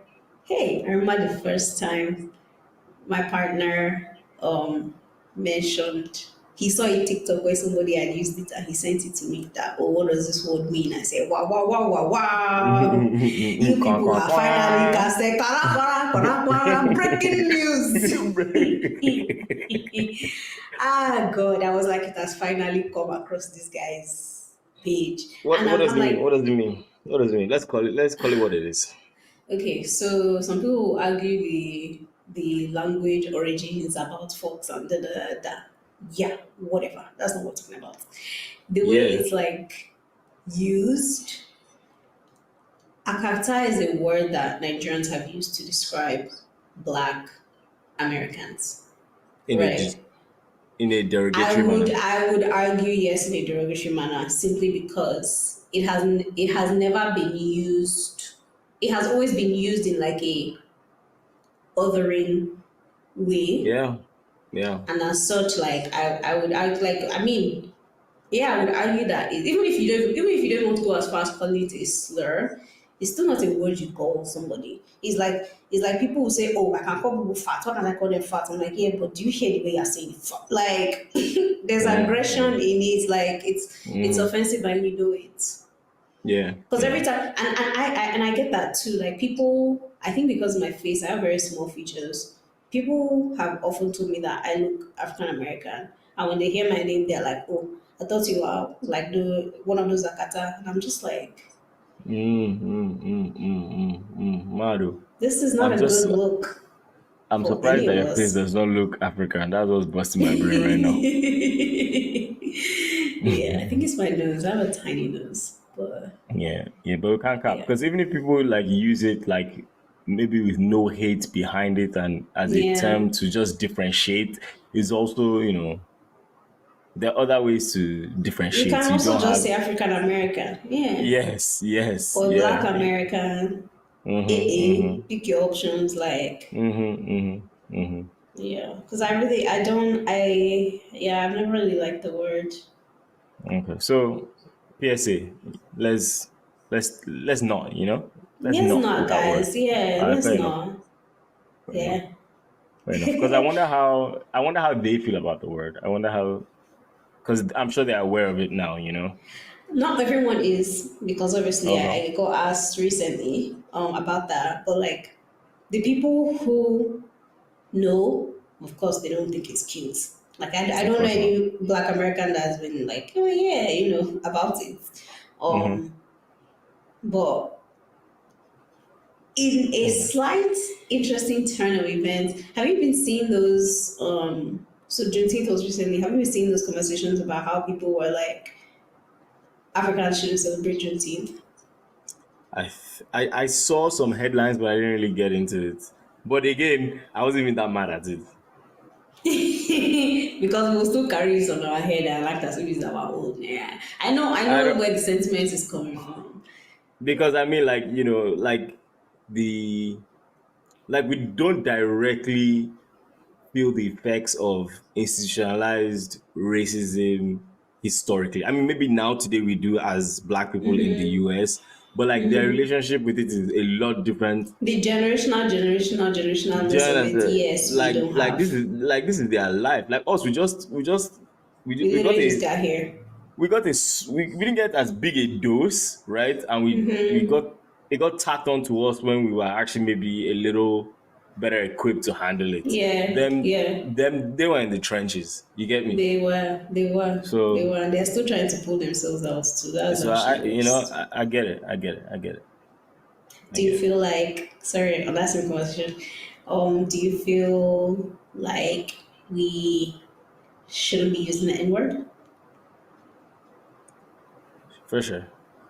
You think so? No, okay. I mean, again, I'm not, no, seriously, because I'm not going to die on this hill. Like, I'm not going to fight for the rights to say the N-word, okay? Do you know, I literally said this very recently. I said this recently I literally just said this to somebody recently. Because there was that whole conversation of like, yeah, you haven't had the generational, experience of that word, right? But then here's my take. Okay, me too. I have my own take. Shoot. I have my own take, yeah. So my take is, okay, I've told you this story, but I will recount this part of it that matter. So over the weekend, we were on a boat. And I won't share the actual, no, we don't need to do that. But I'll be addressed appropriately. I will just, yeah. So the captain was, it's somebody's birthday. It's like 30 Black kids, like Nigerian kids, right? Okay. 20 somethings. The captain is this older white man. He gets on, he's like, hey, attention, want to go over some rules. But then instead of like giving us rule 1, 2, 3, 4 and carrying on, he goes on to this like very condescending tone, like he's very lecturing. And we're all just there kind of like, okay, so where you are, daddy? Like, also, you're also clearly talking to us like, he was just saying things like, jumping in the water and how we shouldn't do that and how he's seen somebody die two weeks ago and another one, somebody died. And it was just very concerning. Like he thought we were some Black kids ready to cause, commotion, that he needed to put us in our place. Or like scare us straight. Like it was very annoying. So somewhere in the boat trip, the guy comes out and he starts yelling, "This party is over. This is the most disrespect I've ever experienced in my whole life." What happened? And we're all just like, guy, chill. Okay, this is enough. Like, you've been yelling at us since. Why yelling at us right now? Then they told us what happened that he felt like he was disrespected for. And at first we didn't believe it because it wasn't making any sense. It was like, there's no way somebody actually did that thing. But we later discovered that somebody actually did do that thing. But like, can you tell us what it is or no? I don't think so. You guys, I'm missing a half sharing story. We'll continue. No, okay, you know what? I'll share it and I'll beep it out. The only reason why I don't really want to share it is because it's so embarrassing that I feel bad to even. Yeah, it's so embarrassing. It's okay, continue. If you are there, you know what, my God. But the guy did something, and it whatever that incident was reinforced to this guy, or there's just some bunch of niggas on this boat. Do you understand? That view that he had of what he saw, we confirmed his bias, his racial bias, but also on first look, he didn't see African kids, because if he did, he would know that these children were never going to enter the water in the first place. So all this, you know what I'm saying? All this lecture you were saying was for nothing, right? But like, you're a bad person for what you just said. You are a bad person for that. No. But like, literally, it was just, he just saw black kids. Do you understand what I'm saying?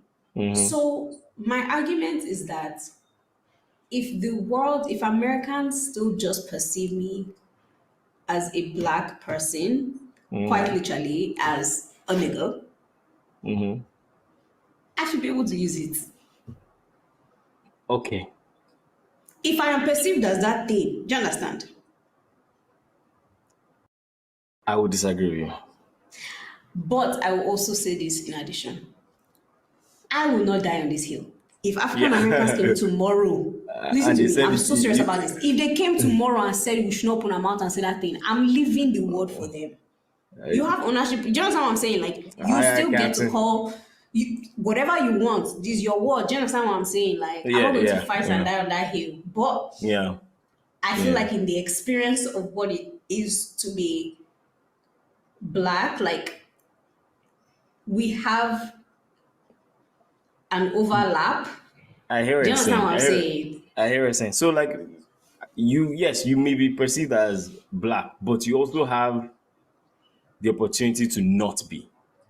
Because when you start talking and you have an African accent, right? And I even think in American society, the oppressor has kind of been able to differentiate between an African American and African. Like, sometimes, like, I'll be on a work call or a meet on at a conference or something, and they'll talk about how, like, Africans are so hardworking, Africans are this. Mother minority. Yeah, we still get those. We 10,000%. Like, I wouldn't argue that our experiences are the same. There's definitely still about some Africans that they met that I couldn't care less or don't know from Adam, and you can also not be perceived as African American. Yeah. Hey yo, it's me. I'm in the building. I'm ready now. I'm gonna cut my camera on. I'm gonna show my face too. We lit. Hey, haters in the chat. Your safety net is gone. You did all that shit you talking? That shit gone. Sister Caribbean Gems, just give me a second. Somebody called in earlier. You hung up. You bitch nigga. Call back. Call back.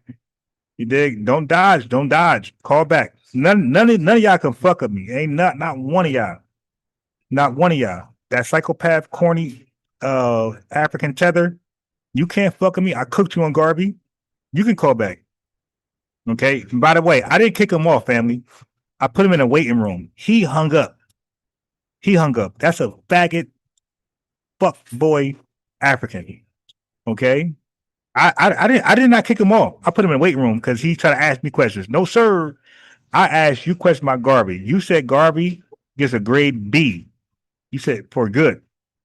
I asked you, did he offer registered stocks to FBAs? You said yes, you fucking piece of shit tether. You lied.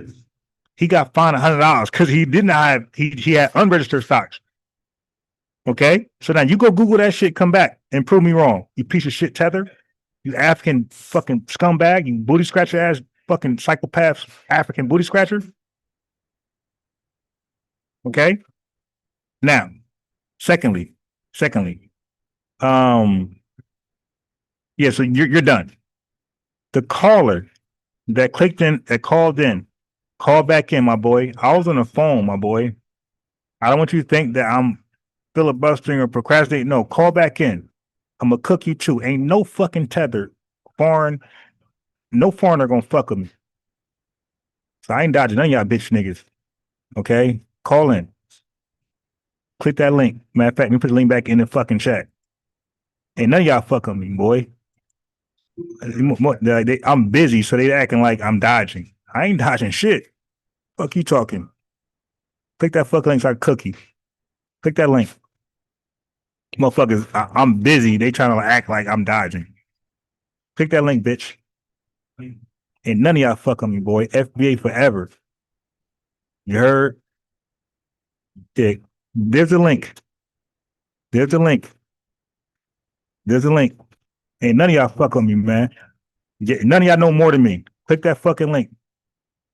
Okay. Oh yeah, I'm gonna call you, bro. I just got free. Hey, 227. Kim, relax, bro. I just got free.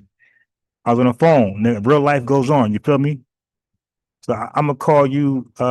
See, you gonna kind of fuck the show up because I gotta call you. I gotta call in, but I got you. I'll make it work. You're gonna be on 227 Kim. Okay, and bro, you can't fuck with me either, my boy. None of y'all can fuck with me. Okay, that's why I am who I am, and you are who you are. A fucking nobody. Nobody supports you. Nobody donate to you. Nobody subscribe to your shit. Nobody do nothing for you, my man. You are fucking nobody. But I'm gonna check my email and give you your bitch ass a call. All right, so just hold on. Hold on.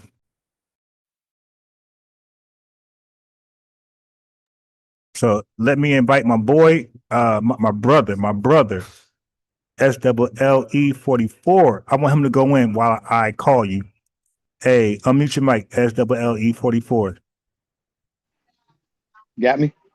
Yeah. So you think you know what? I would have had you on before. See, you can't when you popped up earlier, about an hour earlier.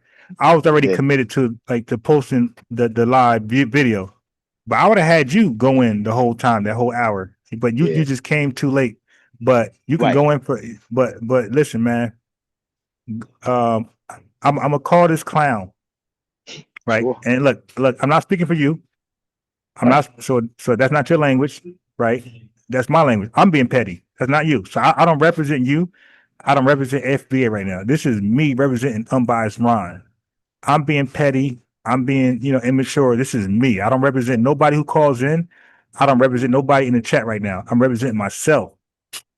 All right. So 227, I'm gonna call you right now, but I want SLLE 44 to go in.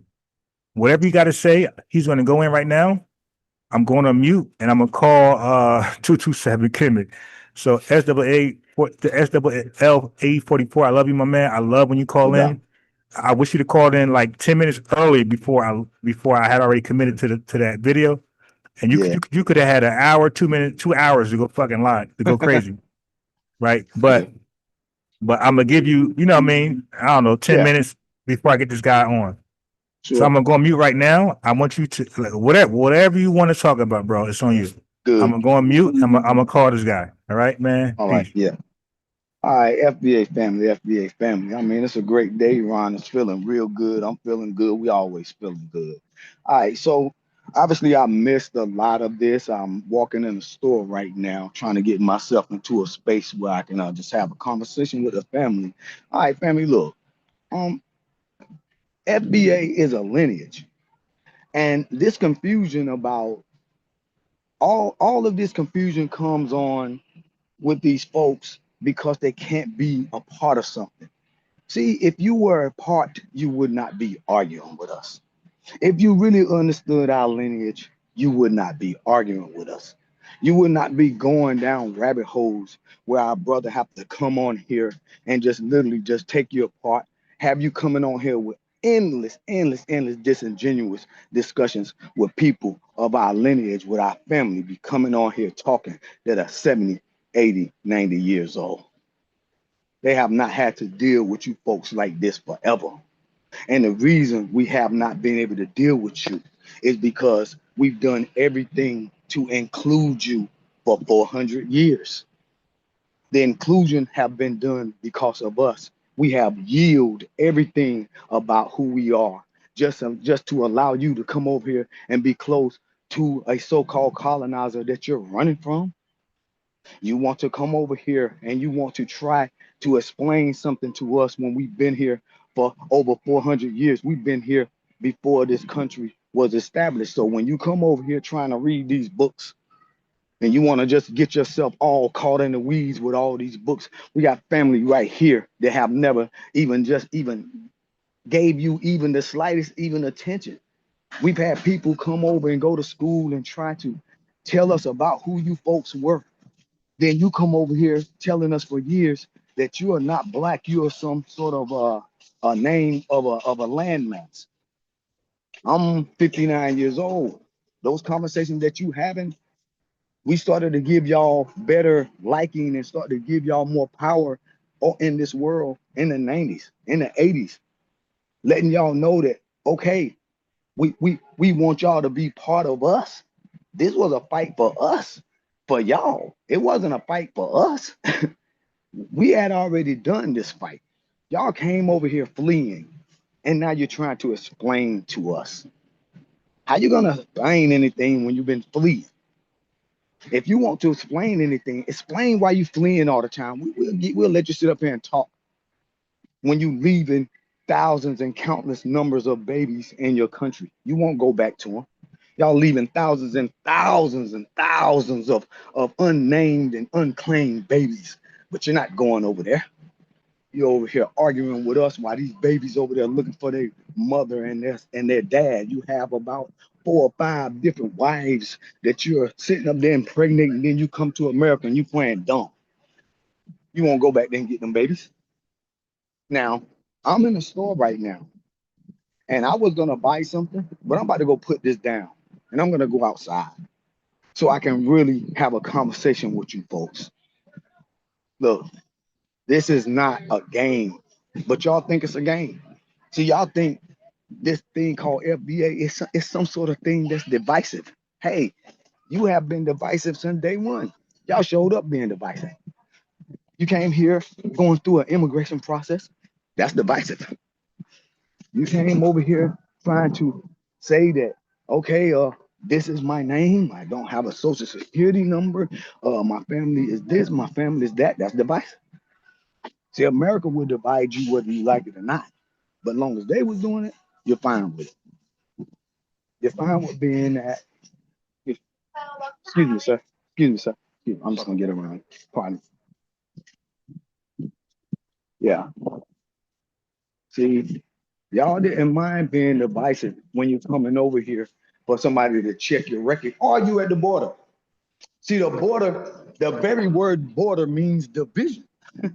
See, if you at the border, that means there is a cutoff, meaning that somebody need to let you in. So who told you about this divisive thing again? See, the division comes at the beginning of time for you. See, you people have such a long history. You keep talking about your history, your history. Now you're crying about your black. Well, I just broke that down for you. See, this thing going on with this president over here in this country. See, this is what shows who you people are. See, right now he's scrambling your brain. See, we used to this right here. See, this thing where you all scared right now about what he's gonna do next. See, you had your own colonizer to deal with. You had your own colonizer. At least that's what you said. You said you had your own. So what happened?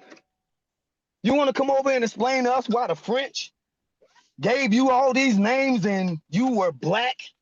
Bro broke it down and said, okay, you're black because of a particular reason, then you dumped it. So you can't dump black.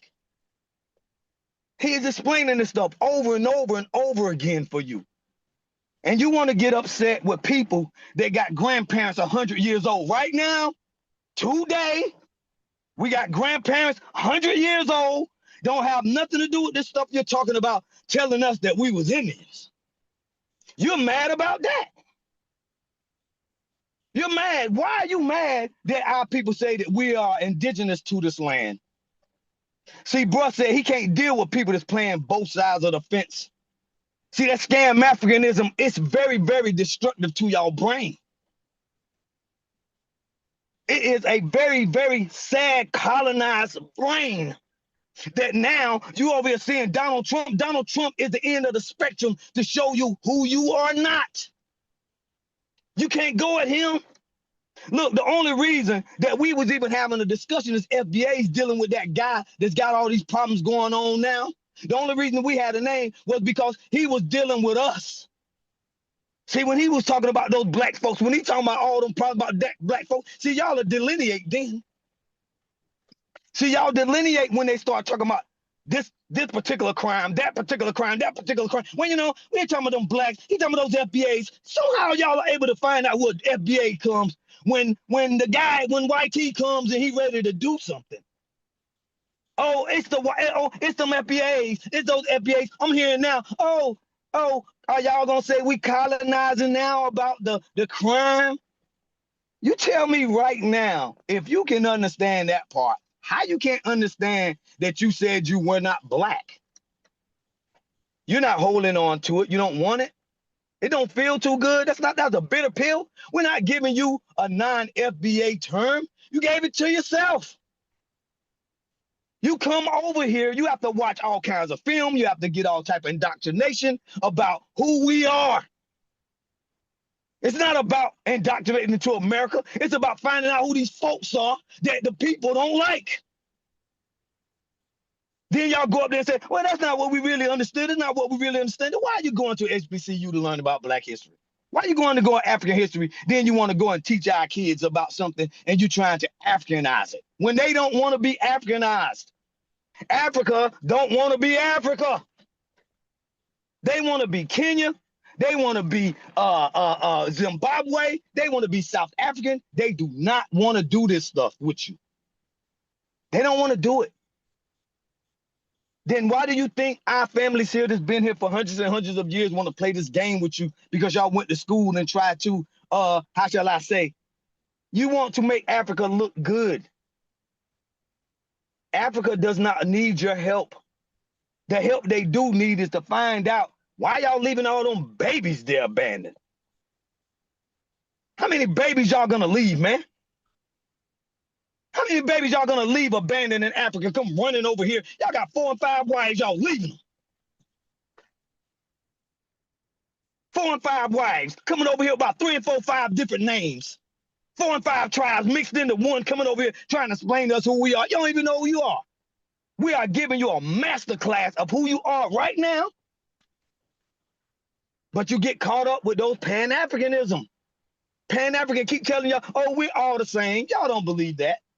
Y'all don't believe we all the same. Y'all know we're different.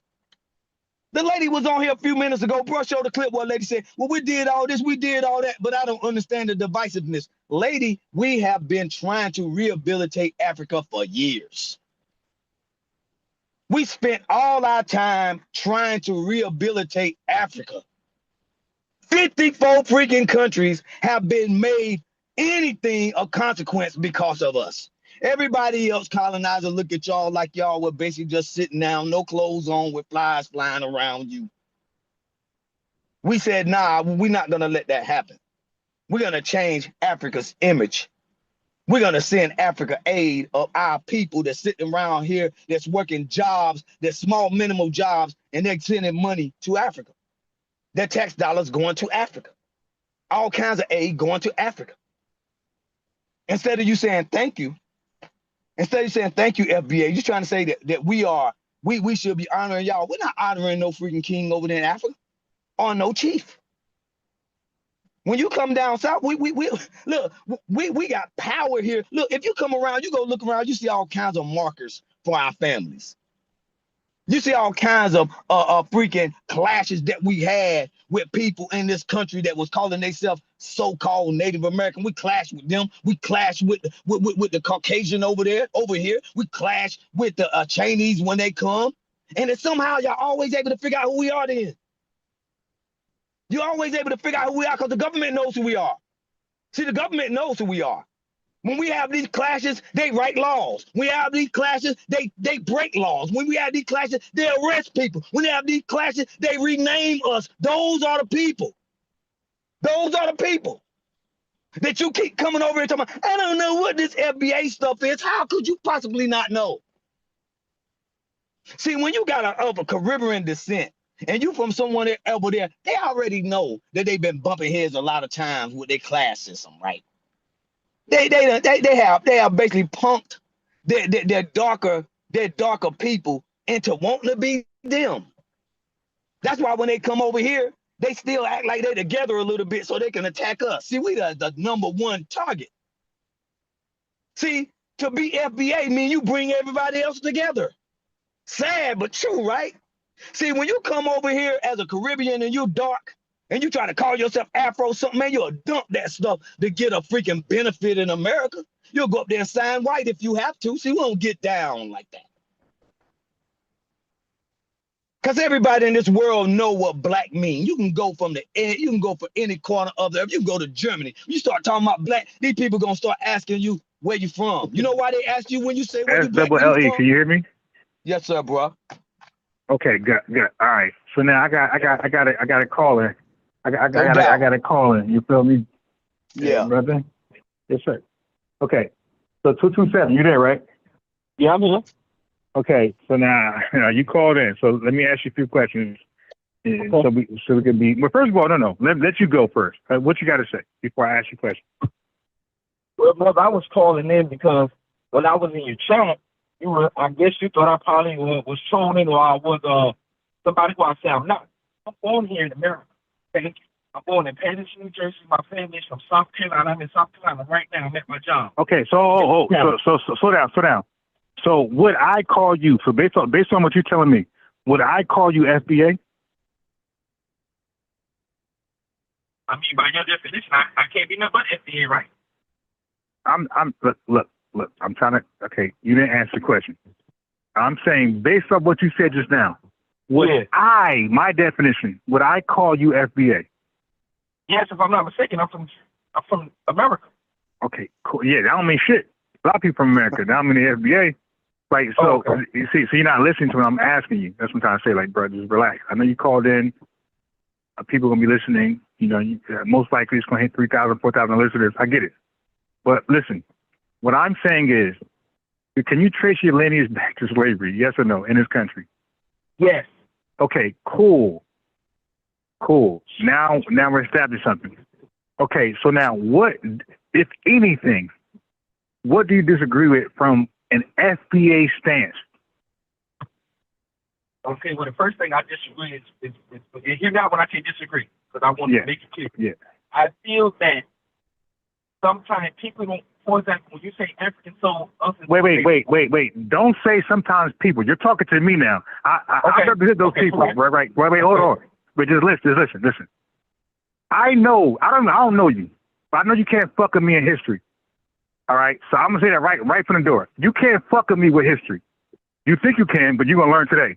So those people, you're talking to me. I'm those people. I'm a spokesman for those people. You're talking to me. So say that again, but talk to me. This is unbiased Ron. Go ahead. One more time. Go ahead. Well, Brother Ron, you say that Africans sold us into slavery. Yes. I would not. Okay. Wait. So you want to die that fast? Wait. Okay. Stop. Before we go further, you're going to die. Before we get started. Okay. Let me ask you this. Good. You're going to die real fast. All right. This is embarrassing. SWLE 44. Okay. Again. Who sold us to the white man? This is for you, 227 Kemet. Who sold us to the white man? No, wait. Who were the slaves? Before I go there, you're gonna die real fast, my boy. Wait. Just listen to me clear. I know I'm over the place, but listen, because you kind of like surprised that you even going for that angle. You're gonna die real fast. You're gonna lose all credibility. Okay. Who were the slave raiders in Africa? Go. Okay, well, if we want to start, we can start with the Dahomey. We could deal with some people from the Igbo tribe. We can even deal with that. Right. All African, right? Wait. So stop. All African, right? Yes. Okay, so you agree Africans sold us to Europeans, correct? Yes, you had some foolish Africans who did that. No. Forget about some. Africans are responsible for us being sold to Europeans. Yes or no? Partially, yes. Okay, yes. Yeah. Okay, like I said, you don't want to die that early. Okay, cool. Because I don't know what the fuck you're reading, you dig, what you're Googling, but Africans sold us to Europeans. Okay. So we agree with that. Okay. Yes. Okay, so the slave raiders were Africans, right? I don't give a fuck. The homie, Queen Nzinga, whatever. Ghana made a formal. Are you aware that Ghana made a formal apology to us? Yeah. Okay, cool. Okay, so I'm just trying to, because the chat kind of confused what angle you're taking. Okay, so you know that Africans sold us to Europeans. There's no diaspora. There's no transatlantic slave trade if Africans do not sell us to Europeans. Are we on agreements with that? That's why I said it takes context. I wouldn't say they didn't, but they had wars going. It was a lot going on. No. Hey, bro. Listen, you're talking to me. I know about the wars. I don't give a fuck about that. The bottom line is that the Africans, whether it's from this tribe, that tribe, they all from the continent. So we don't do the semantic shit with me, nigga. Like, I know what I'm doing. Okay, whether, I don't give a fuck, Dahomey, Queen Nzinga, Ghana, this motherfucker, they all Africans. They're all from the continent. So the continental Africans were responsible for selling us to Europeans, yes or no? Yes. Okay, cool. Go from there. So what I'm saying is, this all I'm saying. I would not sit here. I just left from Ghana 3 months ago. I just left the continent. Okay. I would, no African, even on the continent today, if they understand history, they would not say they did not participate. That's why you're right. Ghana a couple years ago, before the year of return, said, come back home. We made a mistake. Africa right now. No, we're not coming back home. Now, you sold us. That's gone. You sold us. You don't, wait, so, brother, when you sell something, you don't go to recoup it. You dig? If you pawn your watch, that's it. If you sell your car, that's gone. You sell your house, that's gone. You dig? You don't come back and say, you know what? I need that house back. So once you sell something, that ties to that shit, that's gone. So the motherfuckers sold us, so that tie, that connection, that's done. The buyer now claim possession now. Right? When you sell something, does the buyer now claim possession? Yes or no? Yes. Okay. So Europeans bought us. So they're saying this is us now. Okay. So now they're going to institute their values, their morals, their whatever, their system. Okay. Because Africans, they cleanse their fucking hands. They did the Birdman fucking handshake, the Birdman hand rub. That's out. Okay. Like I said, you talking to me. I'm not some random nigga on the internet. I'm somebody who really researched this shit and really know what I'm talking about. Okay, so they sold us. So once you sell somebody, you pretty much cleanse your hands. You're saying you're not us because they didn't sell themselves. They sold people who they believed that were not them, and they felt that we were expendable. So now you sold us. Okay, now go. So now they sold us. Now go from there. They sold us. We're not them no more. Continue from there. Okay. Yes. For example, what we call the slave coast, you talking about the home, you talking about Benin, right? Yeah, okay, now you know from that area, a lot of people came from, when you think about, and that's why a lot of us got Nigerian blood, because a lot of Nigerians got wrapped up in it. Wait, slow down, bro. What the fuck is Nigerian blood? What's that? For example, I'm 21% Nigerian. Okay, stop. Right. I'm 37% German. Go. You're 31. Yes.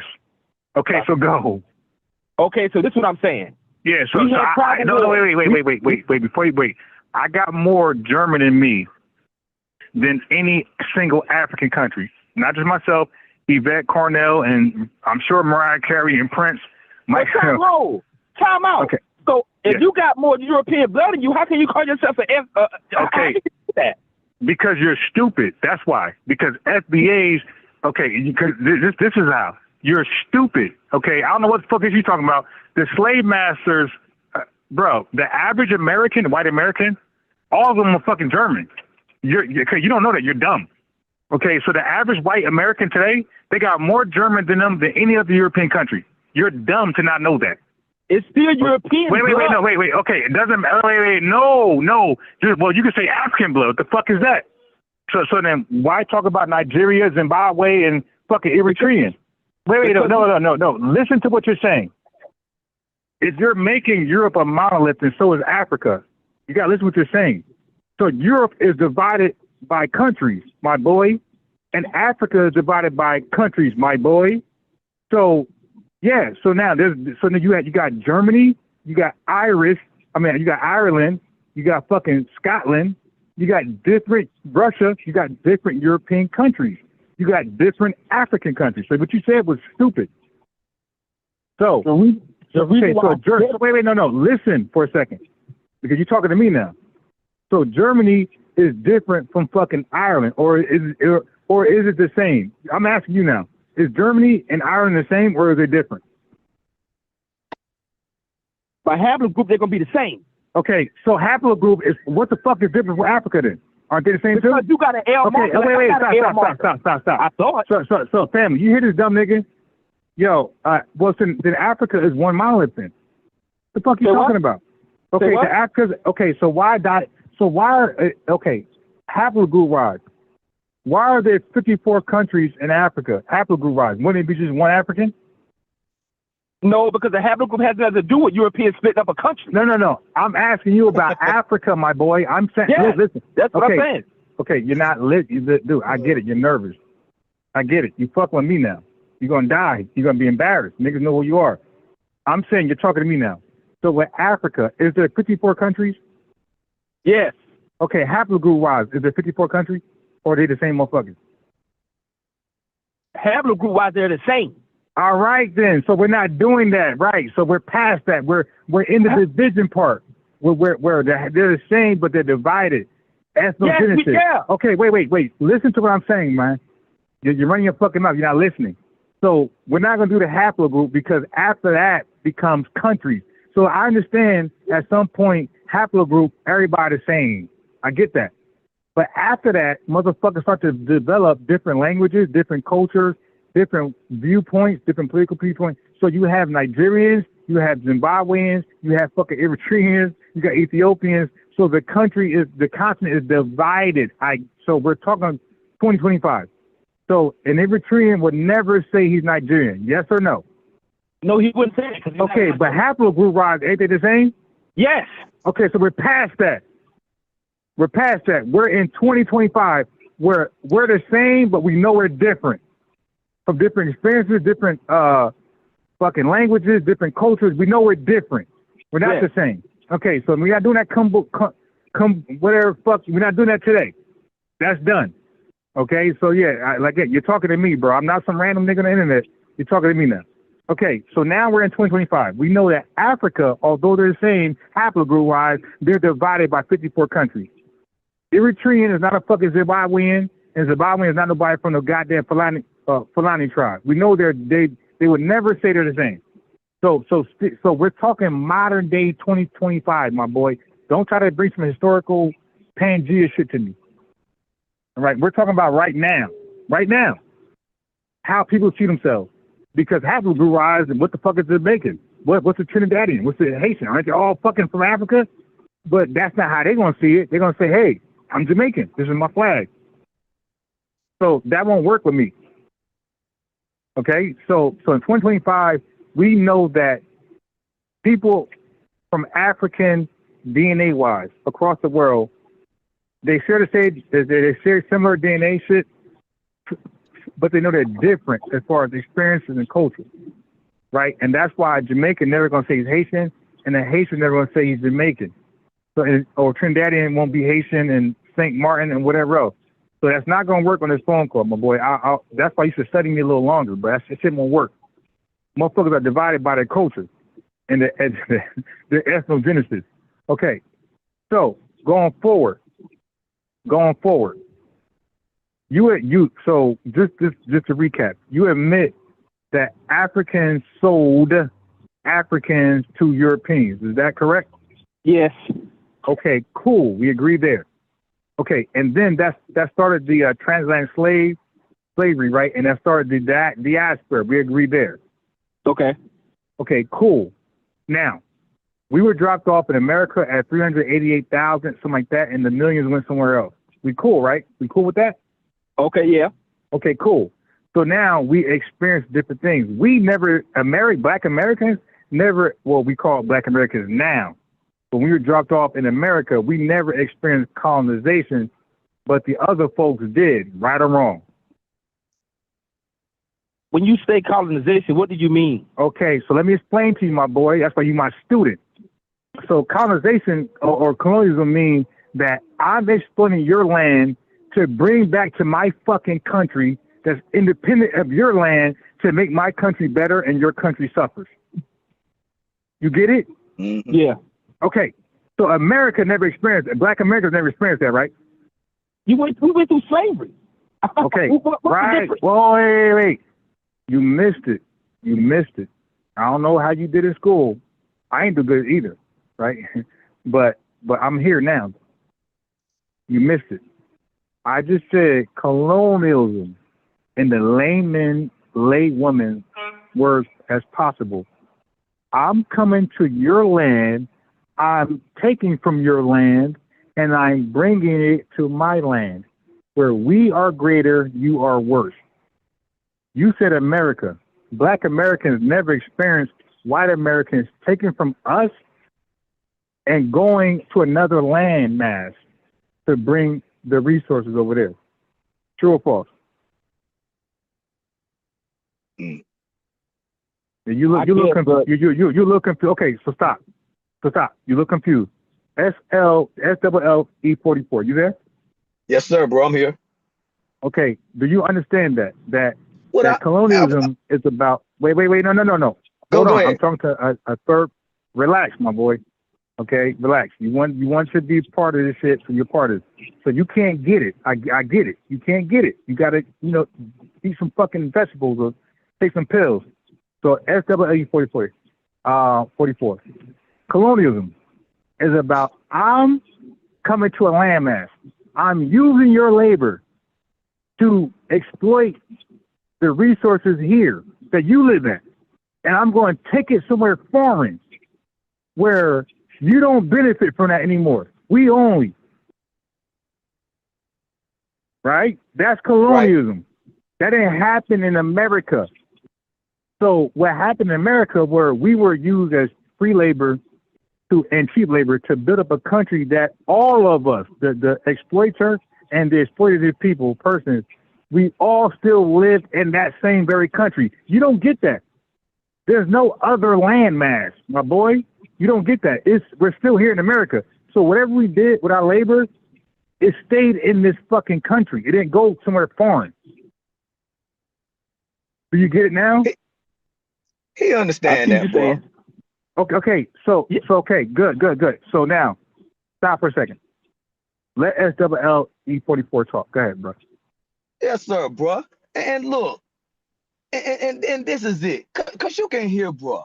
You know what I'm saying? You can hear him struggling with this right here to try to Pan-African this thing. See, everything about them is to try to Pan-African something. No matter what you do, bro, he understand that. That is simple. Look, if you were to break that down in Cambridge and any of those schools that's over here in America, which you will find slaves built them, like Harvard, like Columbia, like Yale, you know what I'm saying? You'll find those there too. Them same folks, right, bro? Now look, you just broke it down to him. He get it. He understand it in his heart. Yeah, but he's pretending he don't get it, right? I get it. He get it, bro. He understand. But it's Pan-Africanism. I know he does. He's just playing retarded. Bro, we have been trying to rehabilitate Africa for over 1,000 years. We keep trying to do it. We keep doing it for them. Look, we keep writing book on top of book on top of book on top of aid on top of what you call those things when they go over there and try to do stuff for Africa. How many times are we gonna do this? This is a one-sided affair. This is a one-sided affair. That is what delineation means. They delineated. There was a delineation. They sold us. That's delineation. Oh yeah. Delineation. Oh yeah. Right. They delineated first, right? They keep playing. And look. It's so simple to FBA, bro. That's when I said like my grandmother's like 100 years old and call themselves Indians. See that delineation. Right, but I want you to give a little room for him to respond. So yes, sir. Wrap it up so he can respond. Go ahead, bro. Yes, sir. And the only thing I just like to say to bro is that he get it. You get it, bro. It's the rehabilitation of Africa that you just can't let go because you think you're gonna lose something by saying something about Africa, but you lose nothing, bro. You gain everything. We have done everything for them. You don't have to hold them up. They're supposed to honor you regardless of the circumstances. This is a major delineation, not to hurt. But we are reaching out to Africa. So let them respond. All right, go ahead. 227 Kimmy. Okay, first of all, let me say this to the brother. Brother, I think if I'm not mistaken, I just heard you say We were trying to save Africa for Africa for 1,000 years. You even haven't been in America for 1,000 years yet. Second of all, exaggerating, bro. Stop being petty. I know, but second of all, let me finish. Second of all, I was going to say, when you talk about colonizing and everything like that, this is what I was going to say. Right now, to this day, and I would say this, I don't care nobody says I would say this. You know why Africa suffers and struggles right now to this day? They're primitive. You asked the question, I'm answering. They're primitive, but go ahead. Okay, because you stripped away your best. That's us. We here. No. I gotta stop you. You sold your best. Ain't no stripped away nothing. Okay. Don't lie to us. But go ahead. Okay. Yeah, exactly. You ain't gonna lie to me. You sold your best, right? Yes. We here in America, right? So you gotta hold that L. You got. Well, no. You sold your best. Wait, stop. Wait, stop, bro. If I'm right now, I'm looking at a business, right? I'm looking at McDonald's. If I sell my best, CEO, to fucking Amazon, I gotta hold that L if McDonald's take a fall and Amazon go up. Okay, so go ahead, continue from there. Okay, so sold your best, right? And today, when we look at when people see us across the world, right? When it comes to us, they say, who's this best when it comes out of that group? You look at Black America. Now I understand that because when you look at the power, the position that we hold in the world, is a great thing. Everybody looks like us. We set the trend. We have culture. We had a maker culture over here in America. We did that. I would never say to you, it wasn't a harm done to us. But all I'm saying is this.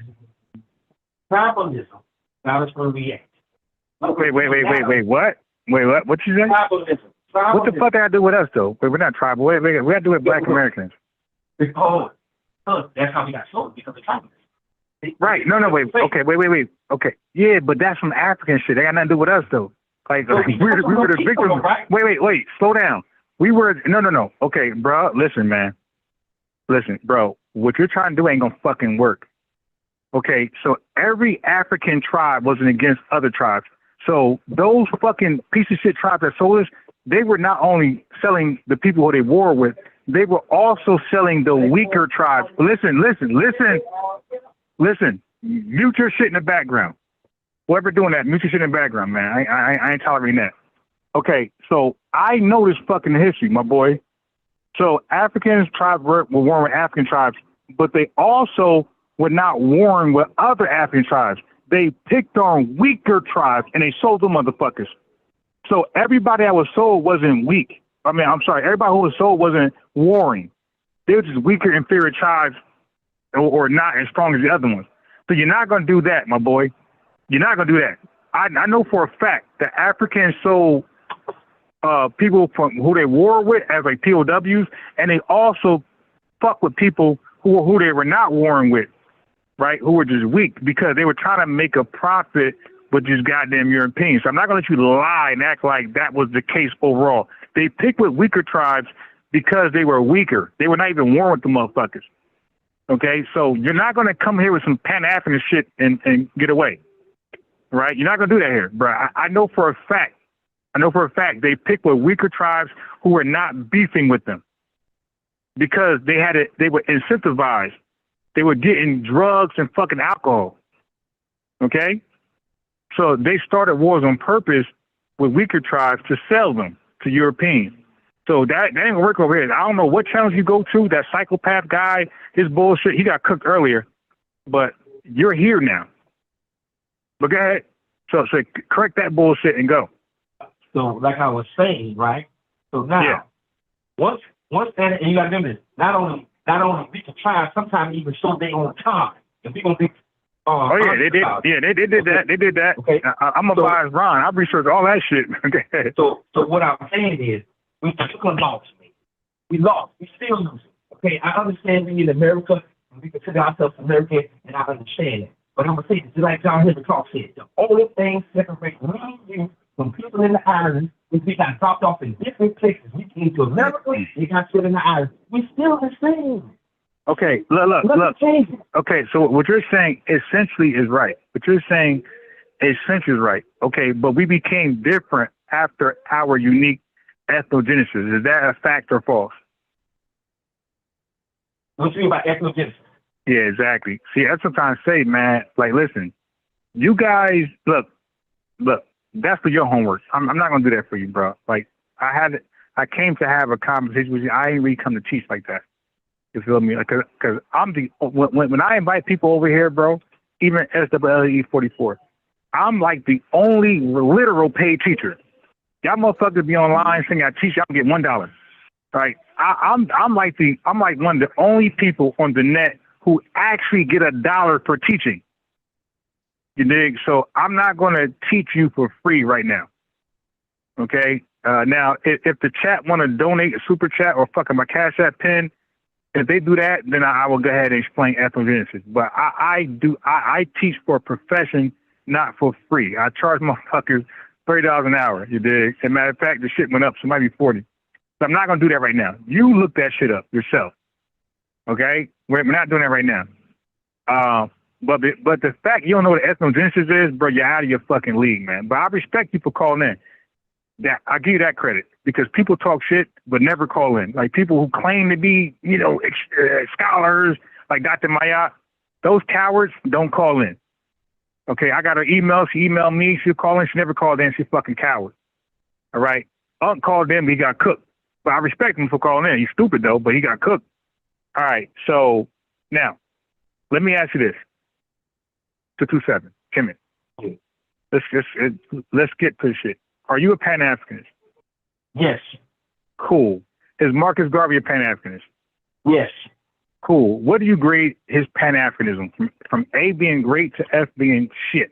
How do you grade Marcus Garvey Pan-Africanism in America? Huh? Good.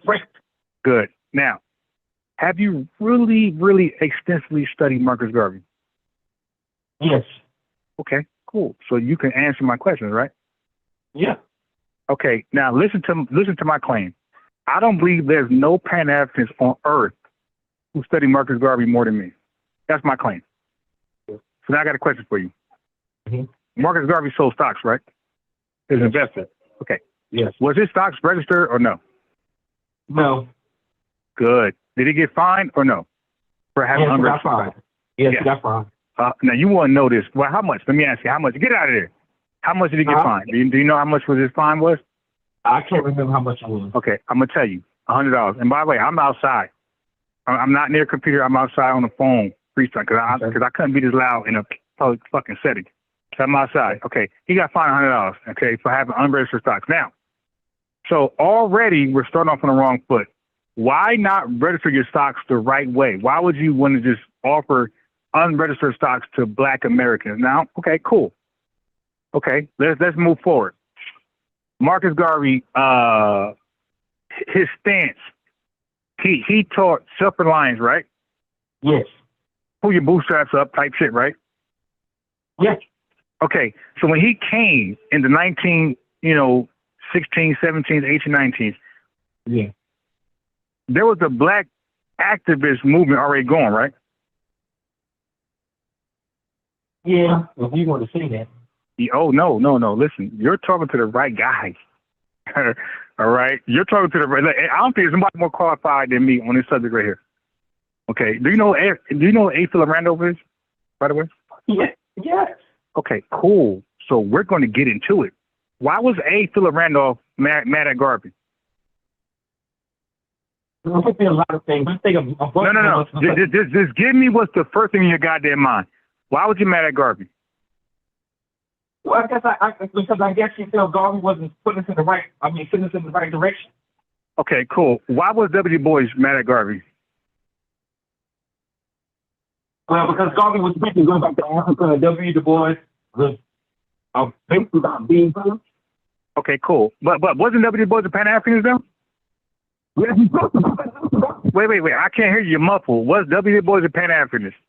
Yes, he's supposed to be. He has a house in Ghana. No, not supposed to be. Was he a Pan-Africanist? Yes or no? By the words, yeah. But by his no. I'm talking about his body of work. Fuck what he did. Yeah. I'm saying, okay, yeah. yes. So why would he? Okay, so cool. So, but he was against Garvey though. So both are Pan-Africanists, but he's against Garvey, right? Yes. Do you know who Chandler Owens is? No, who's that? Okay, cool. You see, you're my student. Now, who is Hubert Harrison? Hubert Harrison of I want to say it right. Yeah, the book club. From Harlem. Harlem Renaissance. Wait. Okay, look, what I'm trying to get to was Hubert Harrison a major figure in the Garvey movement, the UNIA? Yes. Okay, why did he get the fuck up out of there? Disagreements. Huh?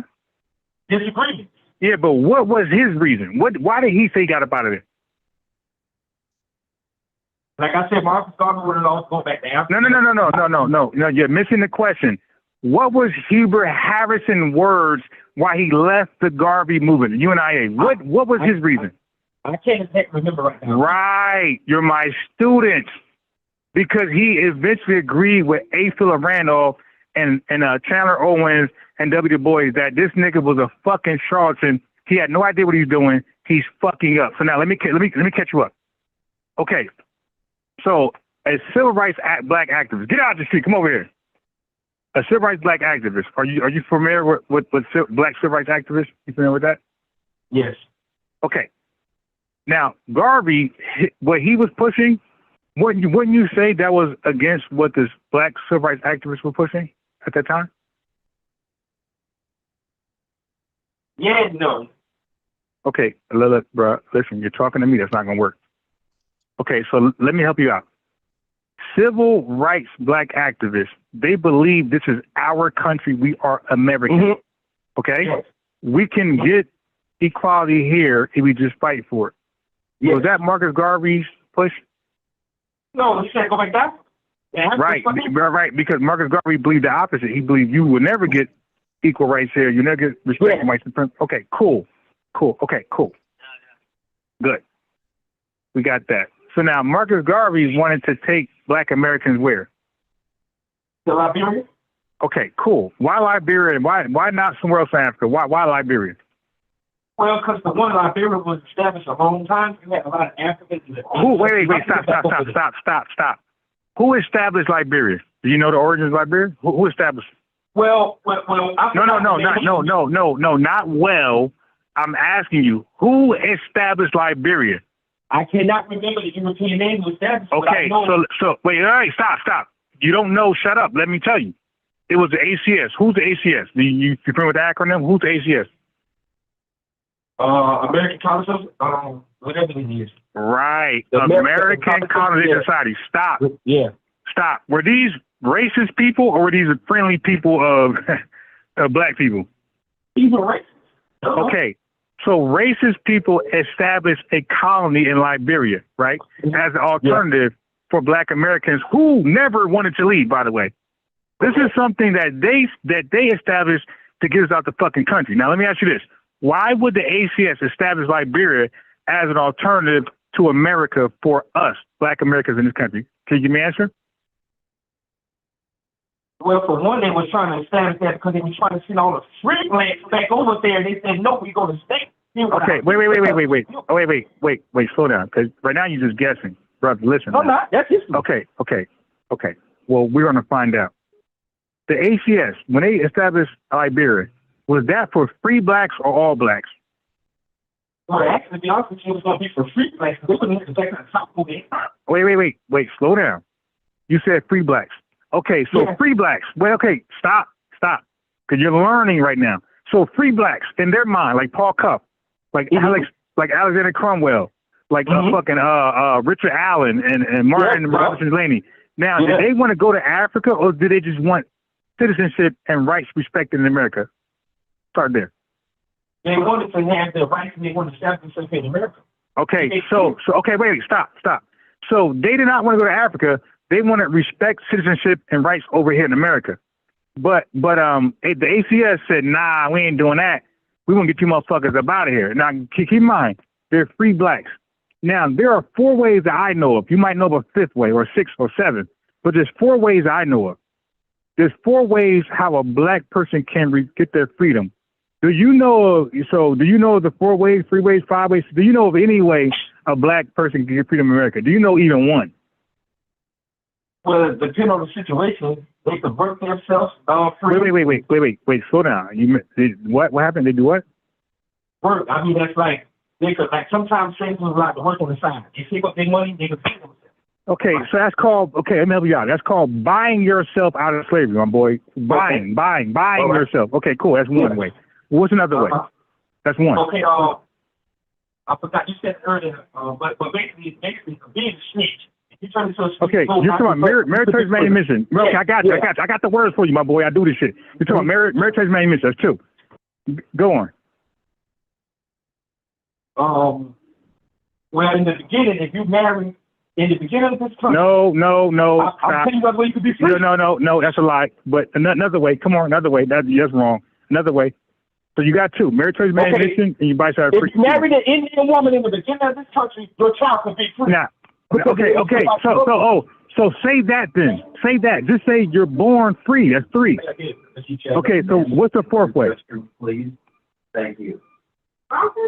Okay. See, I'm helping you. Right. You're not on my fucking level. The fourth way is somebody buy you out of slavery, my boy. Okay. Okay? Yeah, that's true. Okay. Right. I know it's true. Okay. So the ACS, how was the ACS getting, because remember, they set the colony up in Liberia. They established Liberia, nobody else. And they were funneling black people to Liberia. So that means that they had to either return manumission, black folks by themselves, you know what I mean, born free. So how were they able to get black folks into Liberia? Because remember, there was no enslaved people in Liberia. You had to be free. So how was the ACS getting black people to Liberia? Yeah, I'm all right. What you mean by how they was getting there? Okay, so one more time. You're not going to Liberia if you're owned as property. No slave master is getting rid of his fucking property. Okay, so that means that you had to be free. Yes. Okay, so only free blacks went to Liberia. So how is the ACS getting black people to Liberia? You had to be free. Yeah, you had to, I mean, they put you on the boat, I guess, right? At that time. At that time, they put you on the boat, right? Wait, I can't, wait. Slow down, man. Slow down. Okay, talking so fast. Slow down. Say it again. At that time, you can only get on the boat and go back to Africa, right? That's what you mean? Like, how they got to get this? No. I'm saying, okay, listen again, bro. You cannot be on a plantation and go to Africa. You had to be free. Mm-hmm. So the ACS, do you know how many people they're responsible for sending to Liberia? What's the total number that you know of? I couldn't give you that right now. I ain't gonna lie to you. Okay, I'll tell you, 10 to 12,000. Okay, that's the most ever. Okay, so how were they able? Like, how did they get people from the plantation? Again, listen to what I'm saying. Slave masters, plantation workers, they wanted slave work, bro. This is 1850. Slavery's still legal. So no plantation owner is gonna say, "Hey, take my slave," and then don't have nobody to work their fucking plantation. Okay. So how was the ACS able to get black people to go to Liberia if the slave master need those people to work? I don't know. All I know is street black thing. Okay, right. What I'm saying is, bro, you're asking for links, you're asking for numbers, and you're not prepared to have these conversations. You're trying to learn on the fucking fly, and that's going to cost you money. Like I said, I'm the only person who gets paid for teaching in real life. I won't get that to you, but I'll say this though. I'll say that here's the second question now. Here's a follow-up question. Did those blacks, did they have a real choice? Either Liberia, did they have a real choice to go to Liberia or not? Okay, no, not depends. Okay, again, dude, just say you don't fucking know. Just say I didn't research that, man. Just be fucking honest. Wait. Take your phone off speakerphone, bro. I can't even fucking hear you, bro. It ain't no speaker. I don't have no speaker. Okay, so what are you saying? If they wanted to go, they could go. It was free. They could go. Yeah, okay. Nobody can hear you. Nobody can hear you. SLWE440. Can you hear this guy? Can you hear him? I don't even know. Hey, bro, nobody can hear you, bro. You sound muffled. You sound distant. He sound muffled, but I had myself on pause. Okay. You can hear me now? Okay, so now listen to him.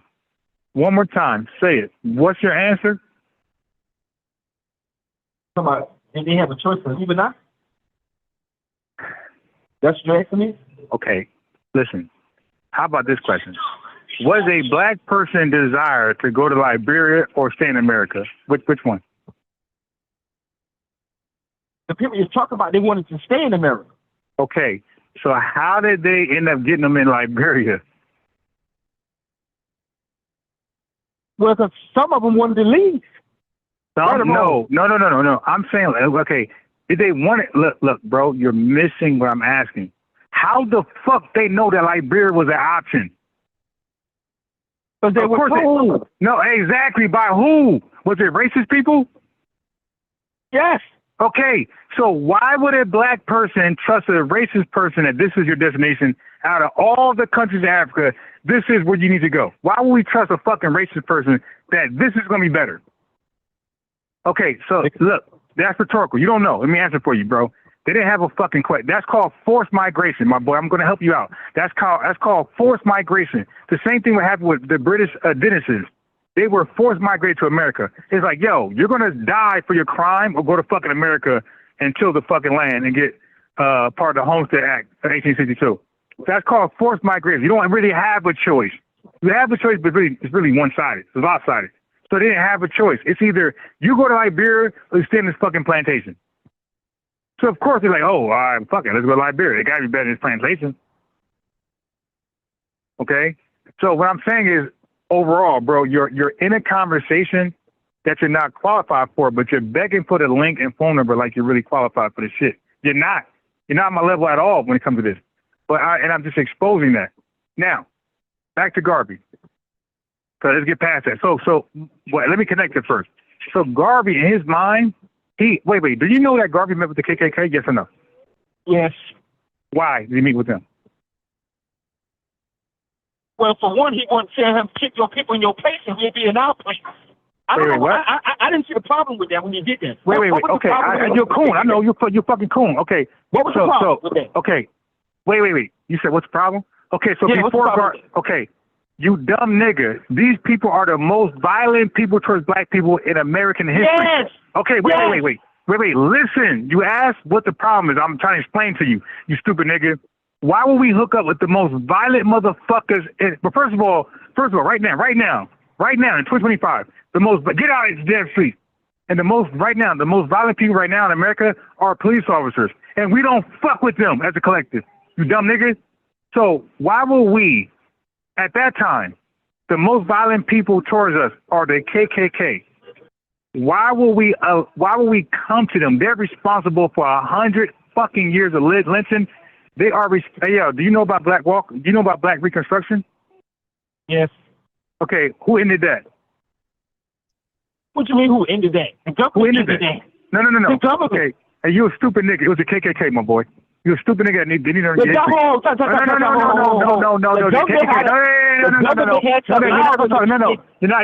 I didn't say no. Wait, you talking about allow? Of course they turn the fucking cheek. No. Listen to me. Listen. No. Listen to what your question is. The question was for you. You a stupid nigga. I didn't say who allowed it. I said who stopped it.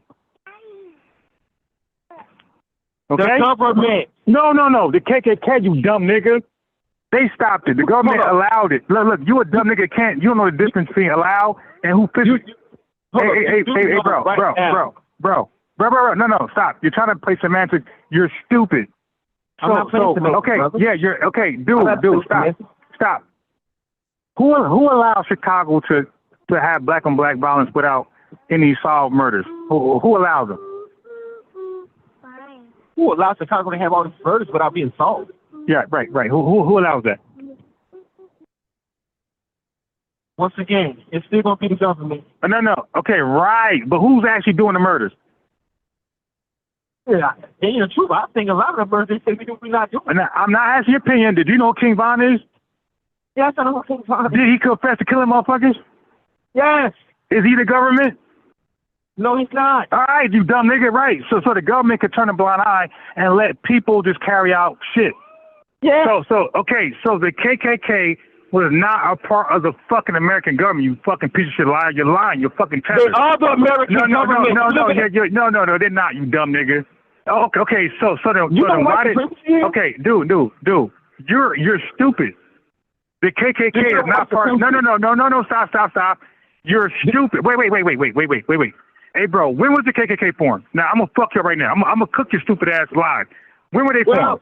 No. Stop. I'm gonna kick you off in a second. Hey, no. I'm gonna kick your dumb ass off in a second. When was the KKK formed? I just told you. If Nathan, you know who Nathan Benson formed then? You know who No. I'm asking for a date. No. This is something we all can Google. So if I'm not mistaken, Stop. Civil War time. After the Civil War, that's when it right. So when was the government formed? Okay, good, you stupid nigga. So now, when was the government formed in this country? When was it? Some of this government? Yeah. Some of George Washington, motherfuckers? No, the government, not George Washington. The government, nigga. The 13 colonies. There was a government at that point. So when was the government formed in this country? Well, I mean, England ruled the 13 colonies. Hey, excuse me. Are you familiar with the 13 colonies? Yes.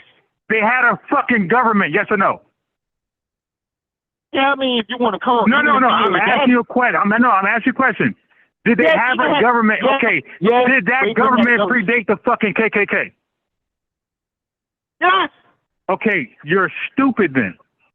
So the government predates the KKK. The KKK don't predate the government.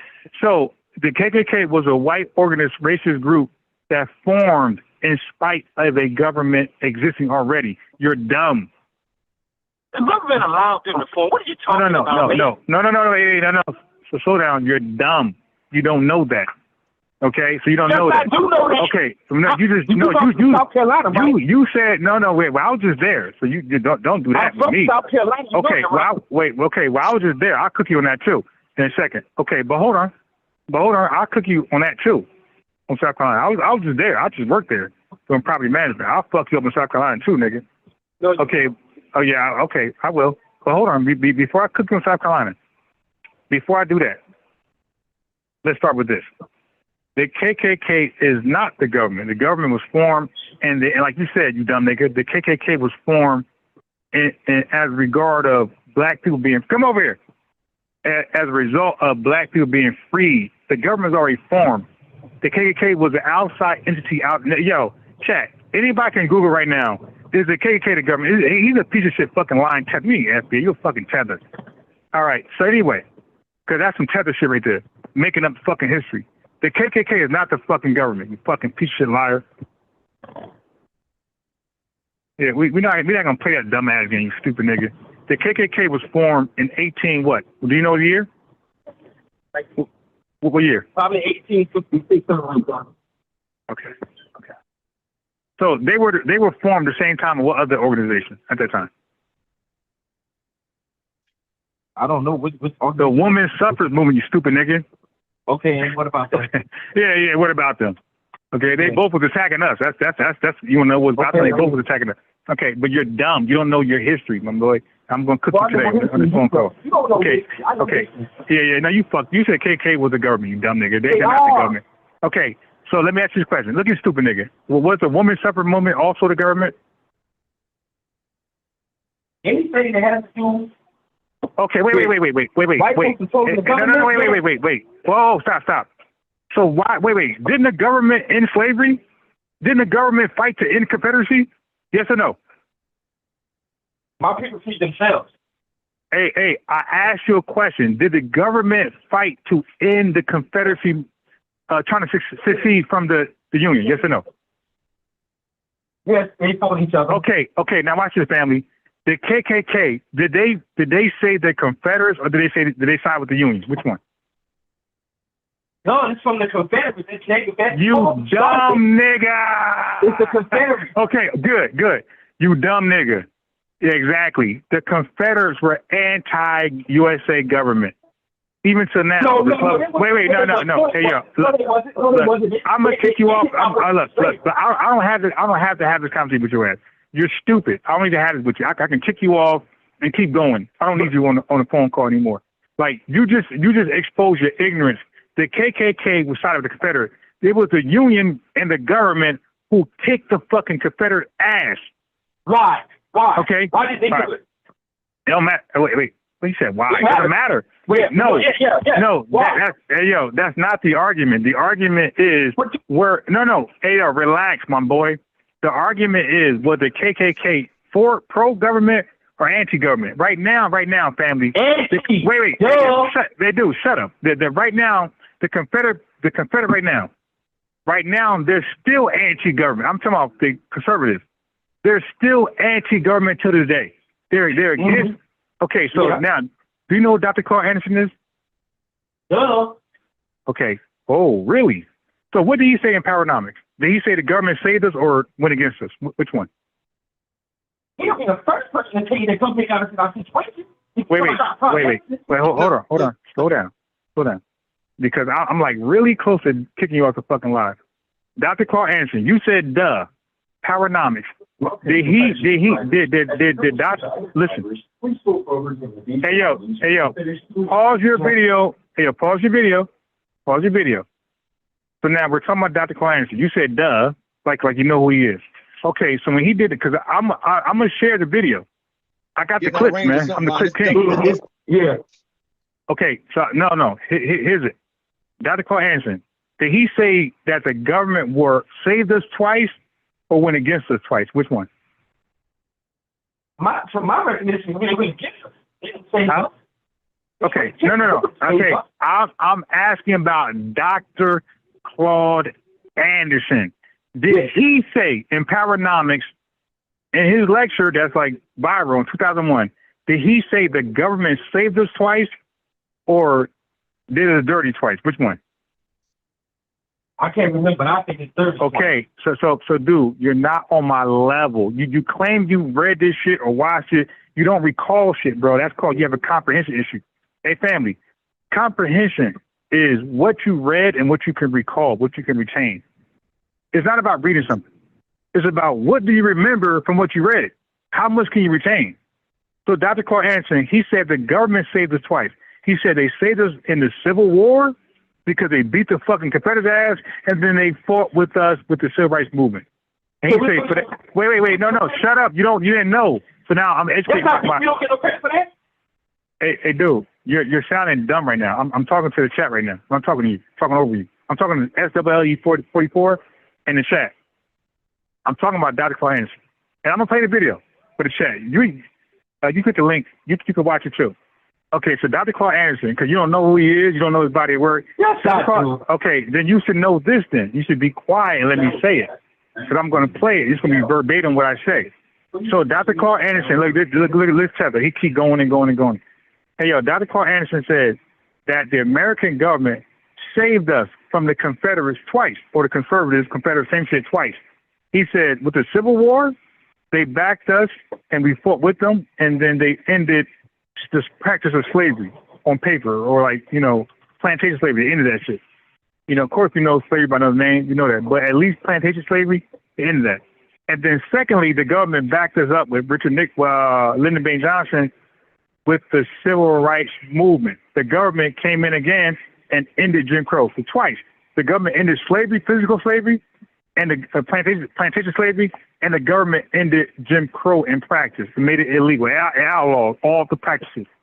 Twice, he said the government came on our defense. He said now, as a result, the conservatives, the racists, they're trying to take control of government so they can't save us a third time. You a stupid nigga. You don't know that. But guess what? I'm going to play right now. Hey. No. Okay. Give the shoe on. I'll play right now. So now he's disrespectful. He's playing a video while I'm talking. I'm not playing nothing. Okay. So SWLE 44. Mute your shit, bro. Okay. Get it right here. Get your bag. So now I'm going to play Dr. Claude Anderson words. All right. Come. Here, come in. Now, I'm going to bury you right now. Like, man, these folks, family, they can't fuck with me when it comes to this shit. Like, they keep calling in. You see psychopath, that tether hung up and never called back in. My mate is gone over there. All right, so allow me to introduce you to Dr. Claude Anderson, what he said about that. Okay, and I'm so glad you clicked the link and didn't call in, because you get to watch this shit.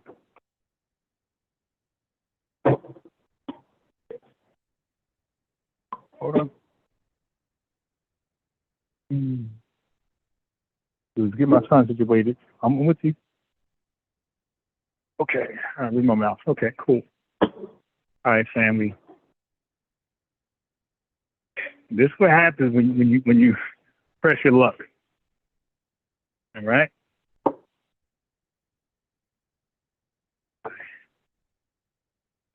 I'm gonna share my screen so y'all can see with me. I'm the clip master. When I say it, that shit true. I don't say nothing that's false. I can't prove. There's a bunch of tethers right here. Powernomics. Matter of fact, let me just go there. Let me go to Powernomics.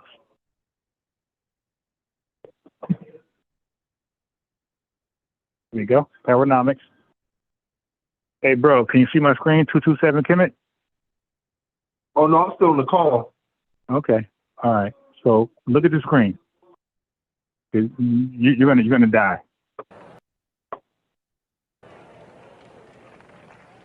And you always hear them say, well, Hold on. Okay, cool. what you got to do, you got to work hard. Nobody can work any harder than a slave. All right. So everybody, you see that's Dr. Claude Anderson. Okay. He's going to die right now. Again. He on some Egyptian shit. He just keep reincarnating. And I keep just killing him. All right. This is so easy to prove. This is why tethers and Pan-Africanists don't call in on a regular basis.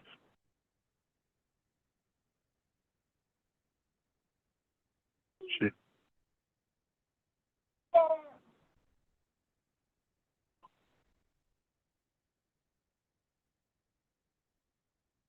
Can I spell? Okay.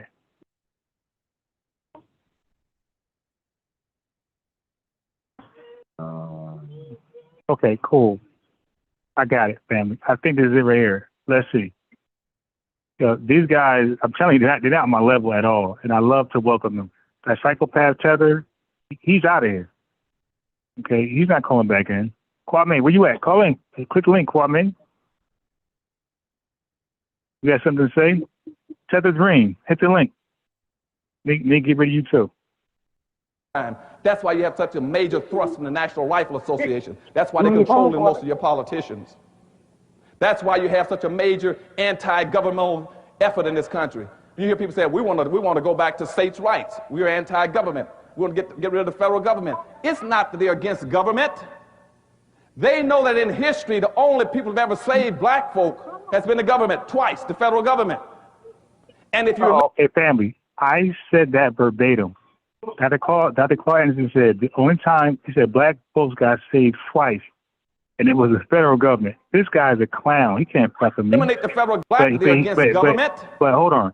But he so-called know Dr. Claude Anderson work. You can't fuck with me, my boy. They know that in history, the only people who've ever saved black folk has been the government, twice, the federal government. The and if you government eliminate the federal government by downsizing the government, black folk no longer have an ally.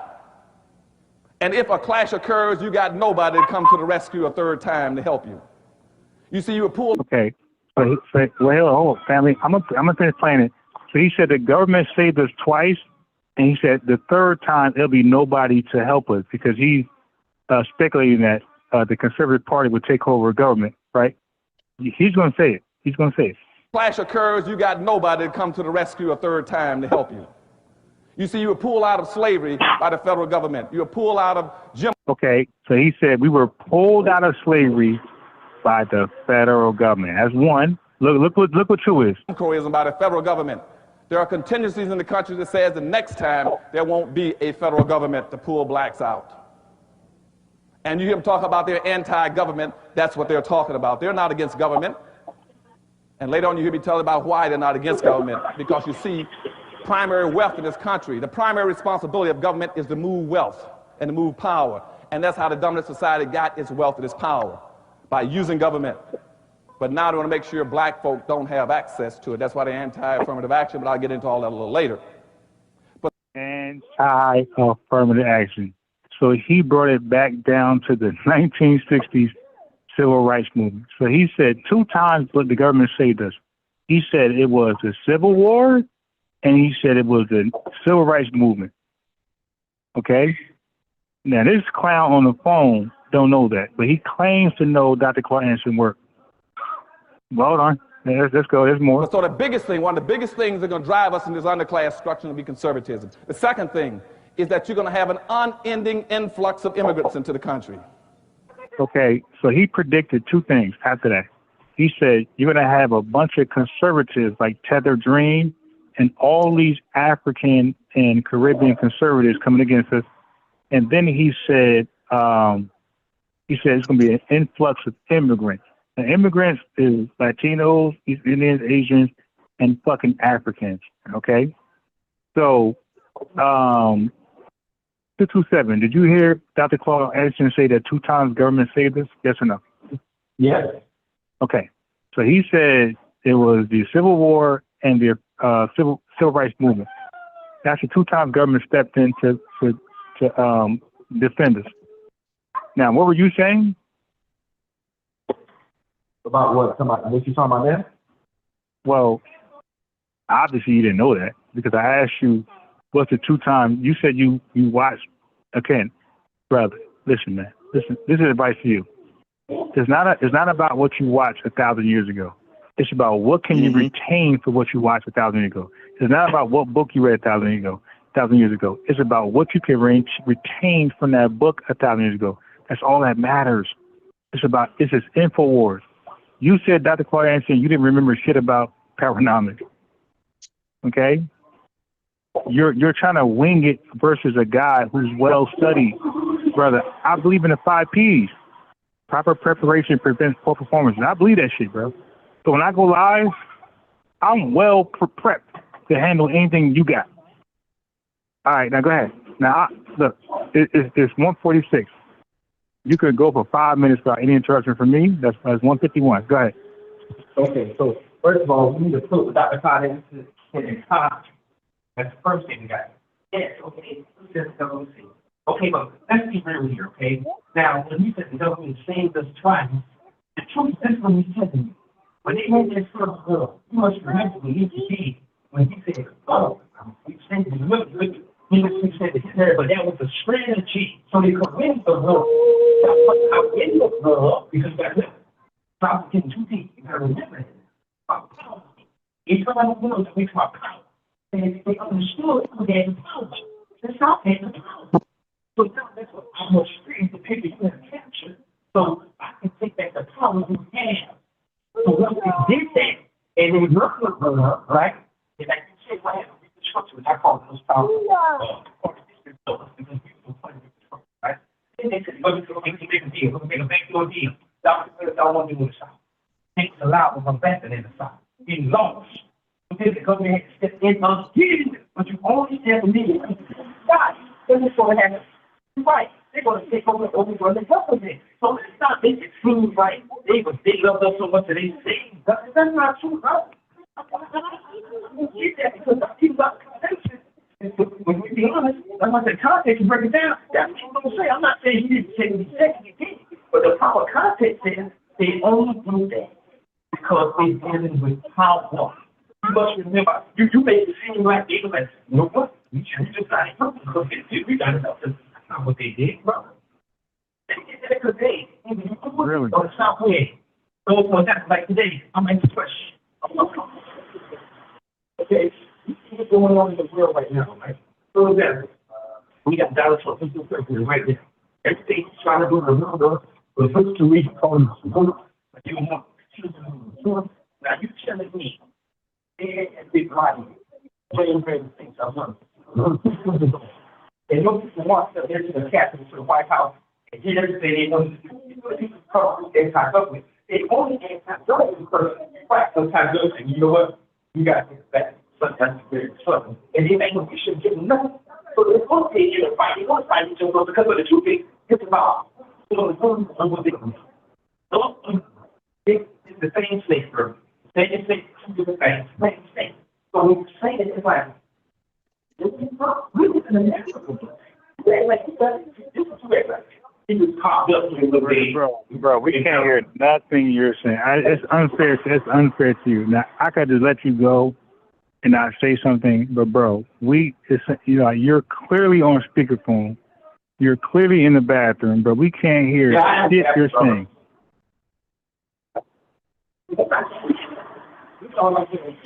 Yeah, no. Hey, no. But hold on. Like I said, I could easily let you go for 5 minutes and said nothing, right? And let you finish and nobody heard one thing. But I want them to hear this bullshit. But bro, we can't hear anything you're saying. Okay, you're on speakerphone, you're in the bathroom, basement, you're in the jail, wherever you at, jail cell, prison. We can't hear you. Nah, but hey, it sounds like it. Okay, well, brother, this really my main point. That's all I'm saying. Yeah, no, but how about, wait, hold on, we still can't hear you, man.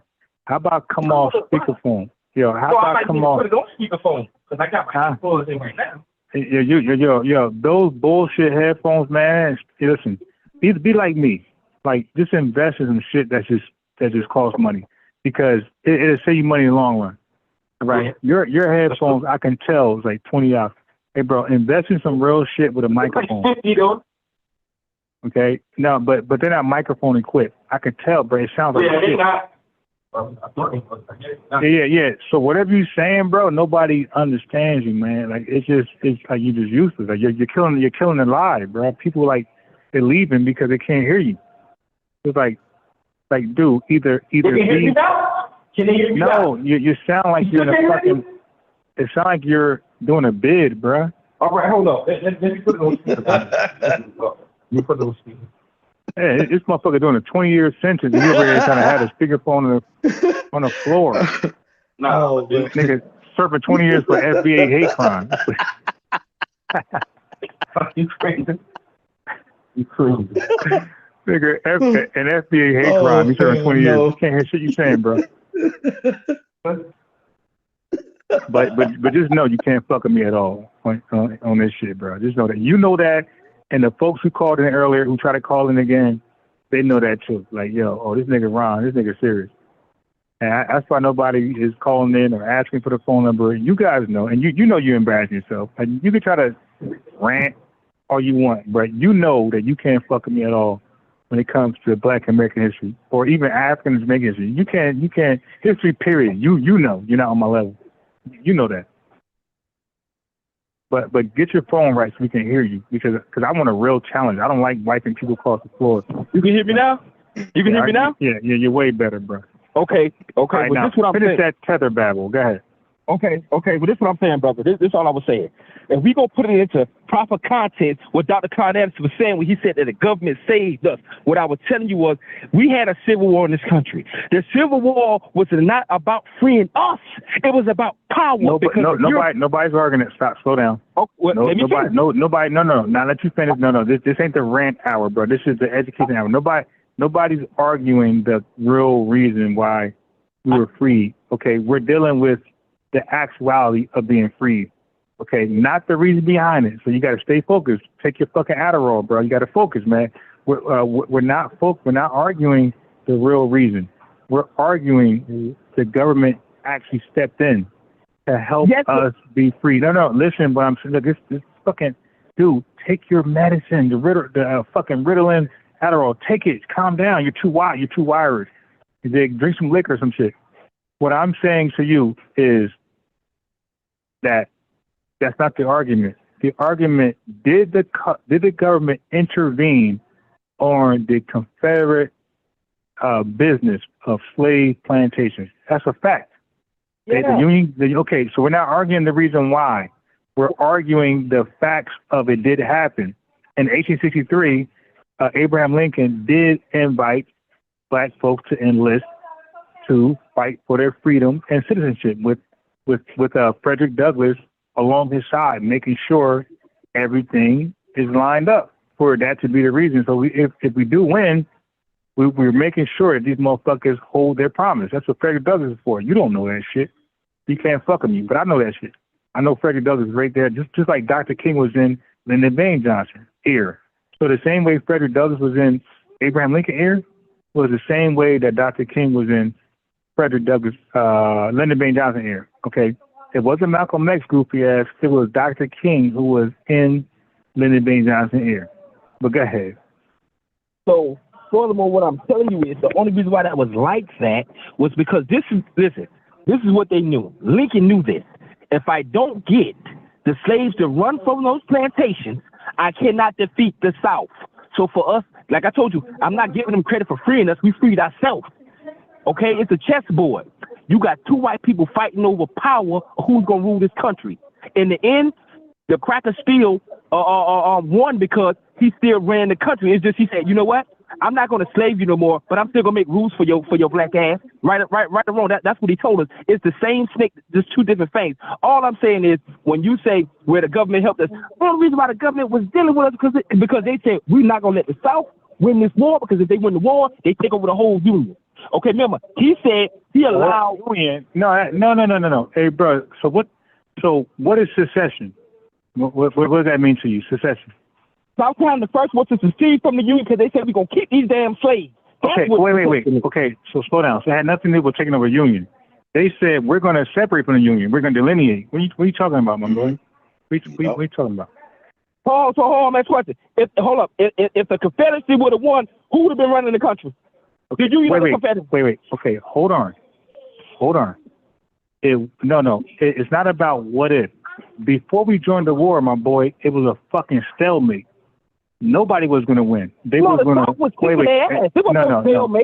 Hey, dude, you're okay. Source up. Go ahead. Share your screen. Go ahead. Share your screen and show that. Okay. No. Brother, No. Yeah. So don't say some shit you can't prove. You're an idiot. No. Okay, then where can I go to research that shit? You tell me right now on the fly. What the fuck you talking about that South was winning? It was a stalemate. No. Okay, bro, okay, watch this. Family, look how easy this is. Where did you read that from? Where did I read? Yes, bro. I'm going to ask you a question. I'm going to throw you up in a second, bro. You're not going to filibuster and act like a fool. I'm not filibustering. Okay. So tell me, where did you read that from, bro? What do you mean, where did I read that from? You can read anywhere. Okay, look, you dumb nigga. All information is documented. Yeah. Where did you read that from that the South was kicking the North ass? I'm asking you where, so I can corroborate. Where'd you read that from? Well, for one, you ever heard of the Bro, I'm just asking for a source. Hold up. I'll tell you where I read it from. One of them. I got that from John Henry Clark. Okay, now John Henry Clark is John Henry Clark's books? Yes, John Henry Clark is a known liar from his own testimony. Did you know that? Bro, hold time out, bro. I know you didn't call John Henry Clark a liar, bro. No. John Henry Clark called himself a liar. You know that? When did he say he was a liar? Okay, cool. You see what I'm saying? Bro, you're my son. Bro, that's disrespectful, bro. No. That's what our ancestors, brother. Hey, bro. No. I don't have no fucking ancestors named John Henry Clark. You do.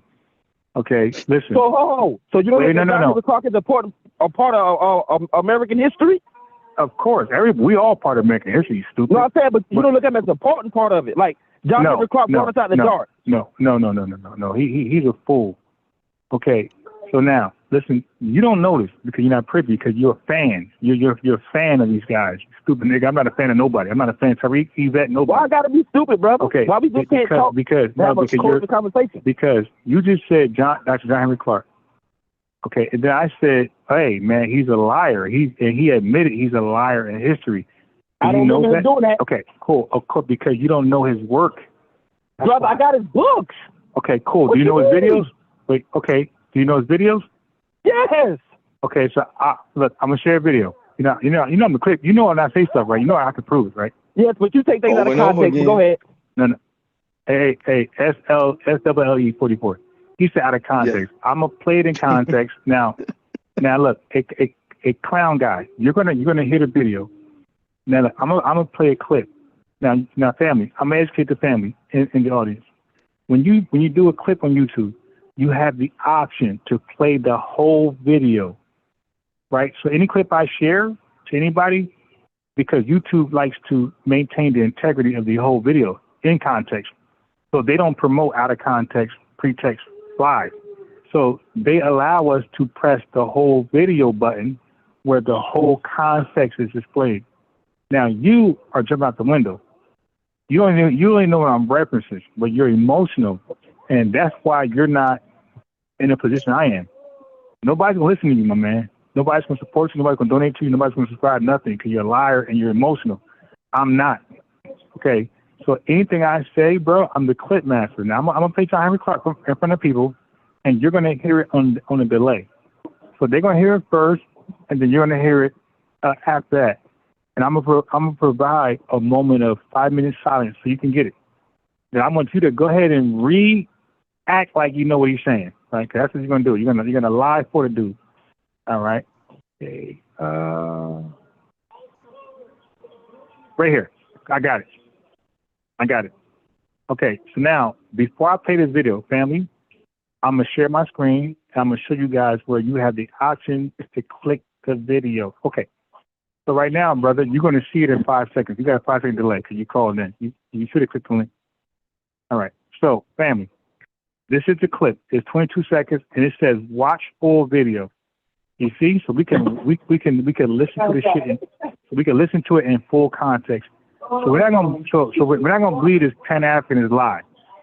So now watch his hero. Watch his hero lie and admit that he omits history based upon what favors his narrative. Listen to this shit. And doing the research on the book that I did on Marcus Garvey, I decided that I would not print these things, that some things need to be left out of history. I purposely left it out. Okay, so now you're gonna hear it. You're gonna hear it the whole thing. That's a delay. So he said that he purposely omitted things out of Marcus Garvey history because it makes him look bad. And he's gonna say, I purposely left it out. I wanted his history to look like it's perfect. Okay, that's your leader. That's not okay. That's your ancestor, not Dr. Aaron Carter. He said he purposely did some white man shit. He purposely omitted history so somebody can look better than what they are. So now you're gonna hear the delay, right? You should be hearing it right now. I want you to comment after that. You guys can't fuck with me at all. Even your heroes are deadbeat losers.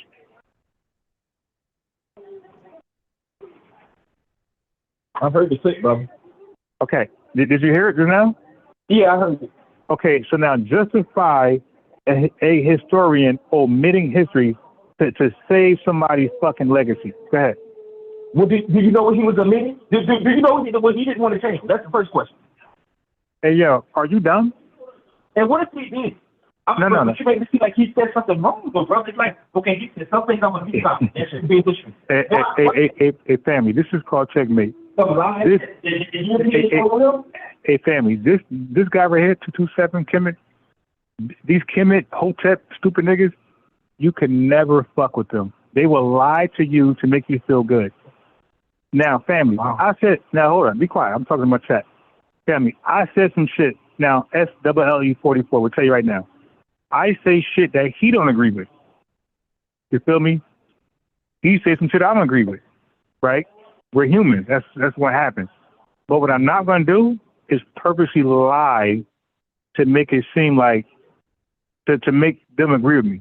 Like, I'm going to say some shit on 227 Kemet where they like, yo, Unbiased Ron is tripping. Yo, I can't fuck with him. I might unsubscribe. But, bro, I don't mind because I don't mind standing on truth. As opposed to John Clark, I'm not omitting shit. Okay? You either fuck with me or you don't. But I'm not protecting nobody's legacy. I'm going to tell you the good, the bad, and the ugly. That's why my name is Unbiased Ron. Not John Henry Clark, not fucking Ben, or Tether this, Tether that, Baba Smalls. My name is Unbiased Ron because I'm going to give you the truth whether you like it or not. And you decide whether you want to stay subscribed or not. But I'm not going to be tickling nobody's fancy on some romanticized shit. That's not going to happen over here. So I'm trying to pave the lane, pave the way for me where this guy, Unbiased Ron, has a reputation of just telling the honest, unadulterated truth, whether you like it or not. Unsubscribe, block me, fuck me, whatever. I'm maintaining a reputation, you dig? A resume of giving people unadulterated truth. Unlike your fucking elder, this fucking Coon Clark. He admitted to omitting history, but I would never stoop that low. I would never stoop low to omit history, to lie, make you guys feel better. I would rather you guys unsubscribe for the truth than subscribe by a lie. Now listen. I want SWLE 44 to respond to that. Yeah, bro. Can you hear me? Yeah, but yeah, you, bro? Go ahead, brother. Yeah, bro. Bro, this all I want to do, bro. I just want to thank you, bro. You know what I'm saying? I just want to thank you, and I want to thank our FBA family, man, because he really late to the game. You already went over this stuff, right? If they had any respect for FBA instead of trying to cape all the time for Africa, you just showed Dr. Claude Anderson just handled that stuff. In a few seconds, you just showed this professor up here just do himself in front of him. And they did the same thing you said. What they do, they deflect, they immediately start trying to go on attack, and they want to start talking again. So you always have to just try to keep them in context. It's like, see, Africa is out of context. the whole concept of Pan-Africanism is out of context. It's 54 countries. And for some reason, they're coming from that, and then come over here and try to convince us that Africa is okay. It's like Africa don't even want to do this. Africa does not want to Pan-Africanism. They are throwing each other out. They do not agree with each other. But you have people like this brother come on here arguing with you over you bringing the facts, knowing that you do this all the time. This brother is online for hours and hours and hours coming this stuff. This brother is putting his whole reputation on the line, everything that he's been on the line. He's telling you a scholarship. This brother done told you what kind of organizations he have been in. He's been in all of those organizations. He have left those organizations. He have argued with those organizations. And now he's throwing himself on the line, meaning that I don't care what I have to do to put out for the truth. That is not Pan-Africanism. These people are tribal. They want to attack FBA because they know that this whole thing is about delineation. Bruh said it from the beginning. Even the slave trade was about delineation. They can't even start there. They want to, they really didn't sell them and stuff. So you didn't have to go through that. If he would just go back and watch just like one of your lives, bro, or the stuff you putting on for like 4, 5, 6, 7 hours, he wouldn't even be on here except for saying I'm sorry. But they cannot do that. You just showed Dr. Claude Anderson just say about how the immigrants are also undermining America. He said about two different times in America where the government had to step in, and you were teaching them the whole time before you said that. But every time they say something, all you do is just go print up the receipt. You pull up the receipt, receipts, and that is the problem with them. It's like they don't like the receipts. That's why they want to keep on writing books. And it's like we're beyond those books. We are dealing with practical application. We use those books as a teaching tool. Bro, I said this is about teaching. They like, no, this is about what I think. No, it's not about what you think. Clark just said, I'm making it up. So now what do? Oh, well, that's not necessary. See, we can't do that. See, as FBA, we can't do that. We always had to live off real truth in this country. That's why bro put everything on the line like that. They won't. They don't put it on the line. Because that's why you can be Jamaican dark and Jamaican light. See, in America, all those colors are black. You've already explained that, but then they want to latch on to it. The government is we're going through another now. Henry Clark said, Claude Anderson said, the third time that a black man will be on his own. Now, even in context with that right there, see, they've been in this position before in their own countries where governments did not come and help and they threw each other under the bus, but they never was in a lineage situation like us, the way that you explained this. The way that you went through this step by step, and he is blind. He is intentionally blind because FBA is a lineage. They can't look. They don't like it, bro. They don't like it. These people pissed off because they try to call it what they said it was a freaking fringe and all that stuff. Well, we got brothers, we got people 100 years old. You think our family is 100 years old calling themselves FBA because it's a freaking fringe? Bro went through where he was talking about there was Negroes, there was colors and all that stuff. That's just right there to put you in the context that this is a particular people. You know those people.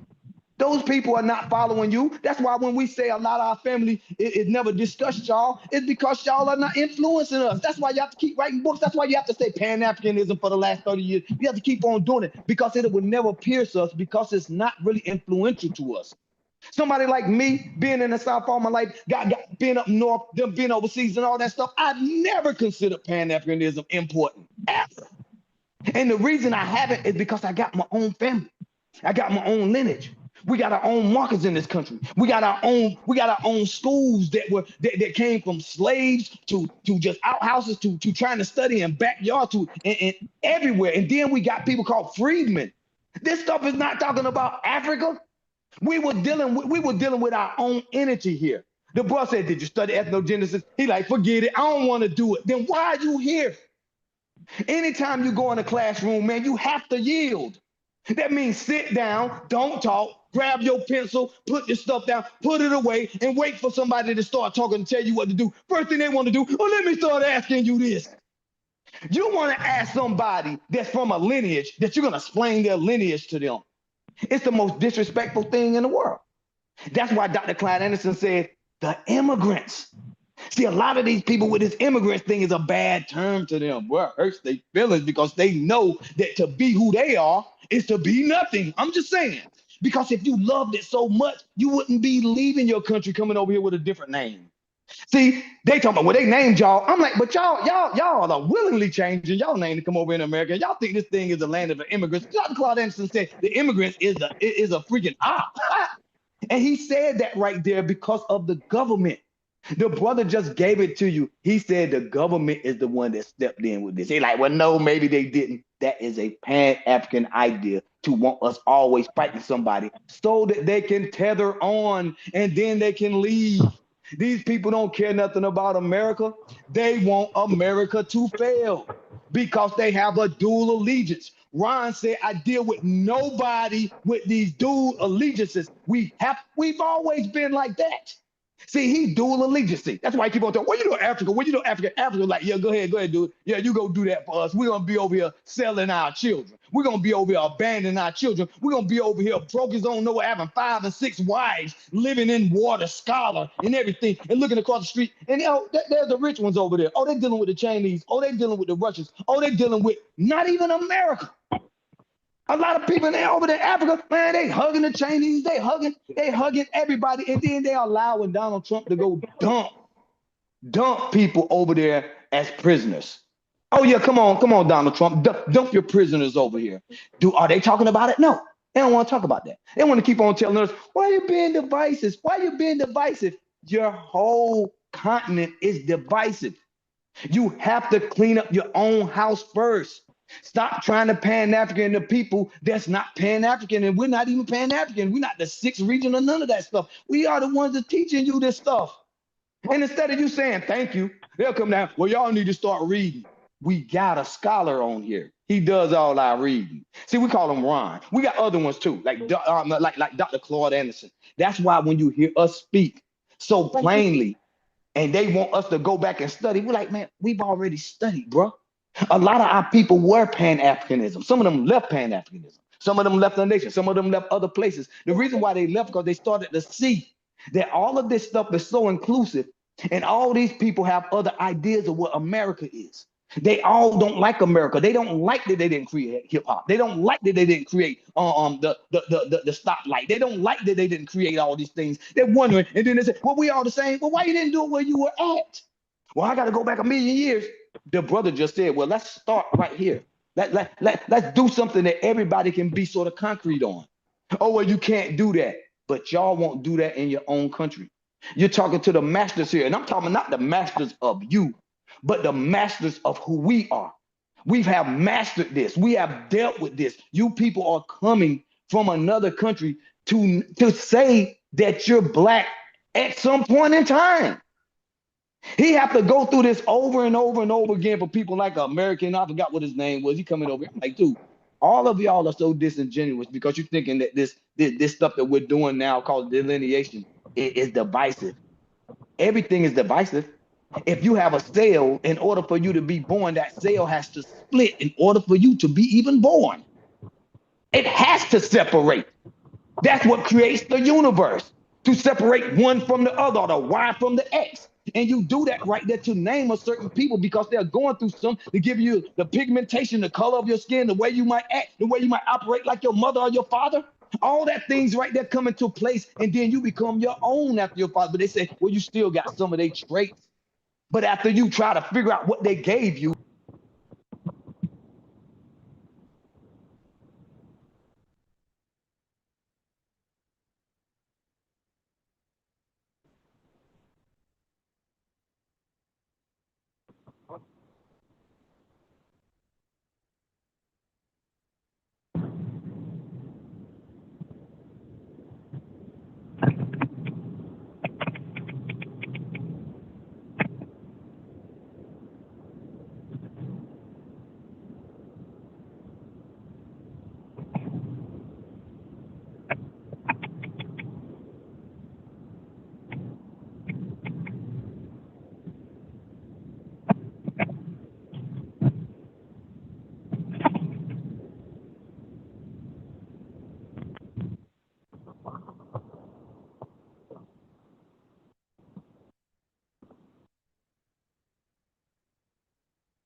hello?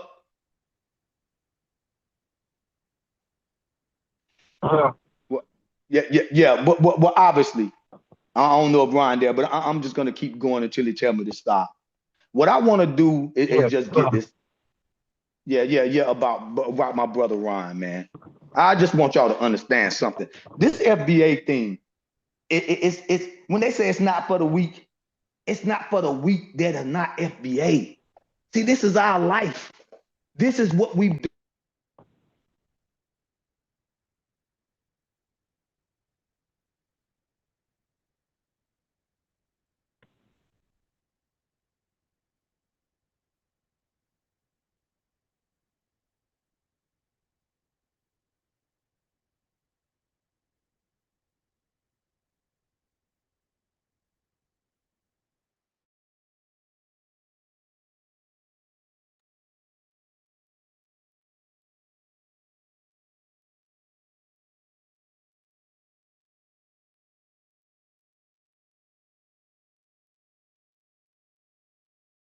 Hi, family. Can y'all hear me? Okay. Y'all can hear me. I was talking from my phone, but nobody can hear me. SWLE44. I muted you because you couldn't hear me. I couldn't hear you. But can you hear me now? Can you hear me now? Unmute yourself. Can you hear me now? I can now. Can you hear me? Hello? Hello, can you hear me?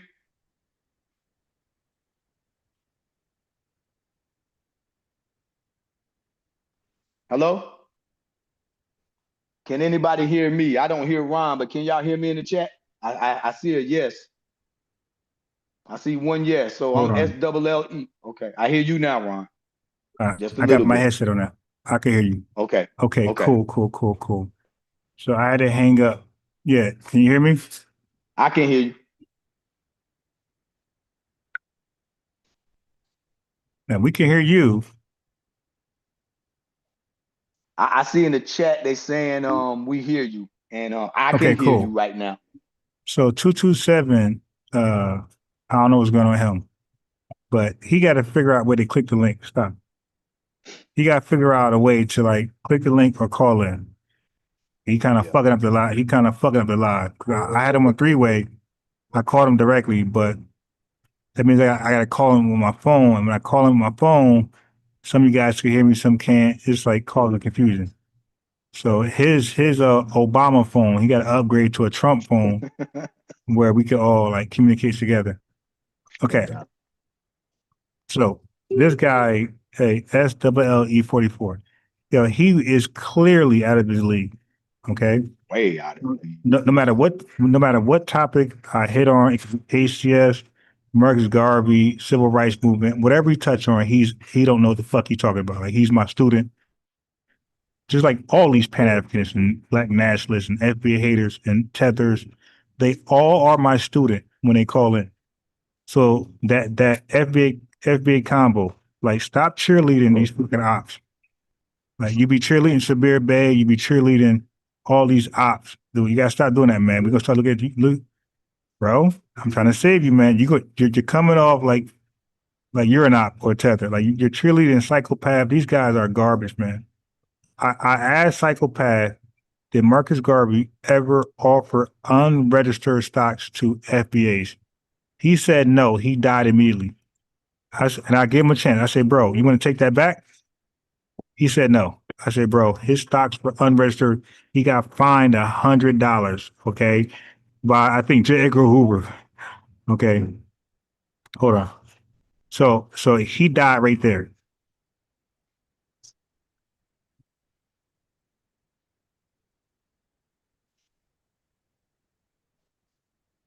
Okay, so for him, for FBA Combo to act like these guys, hold on. I don't want to waste a search. Hold on.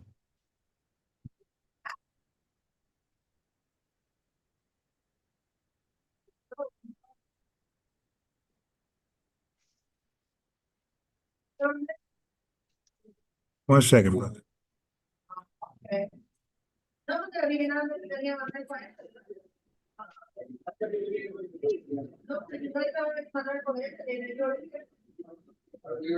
Okay. So when I talk to that psychopath tether, SLL, I said that Marcus Garvey offer stocks. So let's get past the unregistered stocks because that's just a setup for the next question. I said that Marcus Garvey offers stocks to a ship that he never owned. Right? Are you following? I'm listening, bro. He said he deferred. Okay, hold on. So we got a scholar in the chat. So let me put the link in for the scholar. All right. So now SLL. So yeah. I either know what I'm talking about or I don't, right? Either or. Right. Okay. So T-Rel, call. So now what I'm saying is that's why I didn't have a problem with Charlie Kirk. I got a problem with Sean Hannity. I got a problem with Ben Shapiro. If you feel me, SLL, I got a problem with the racists who throw rocks and hide their hands. Okay. The Richard Spencers, the Jared Tellers, the Charlie Kirks, they don't hide their hand, bro. They make themselves accessible for debate. You feel me? I agree. Yeah. So I had no problem with them. I got a problem with those Candace Owens, those Larry Elders, those Thomas Souls. I got a problem with those studio gangsters who throw rocks and demonize us but hide their hands, and they're never accessible for a debate to be challenged.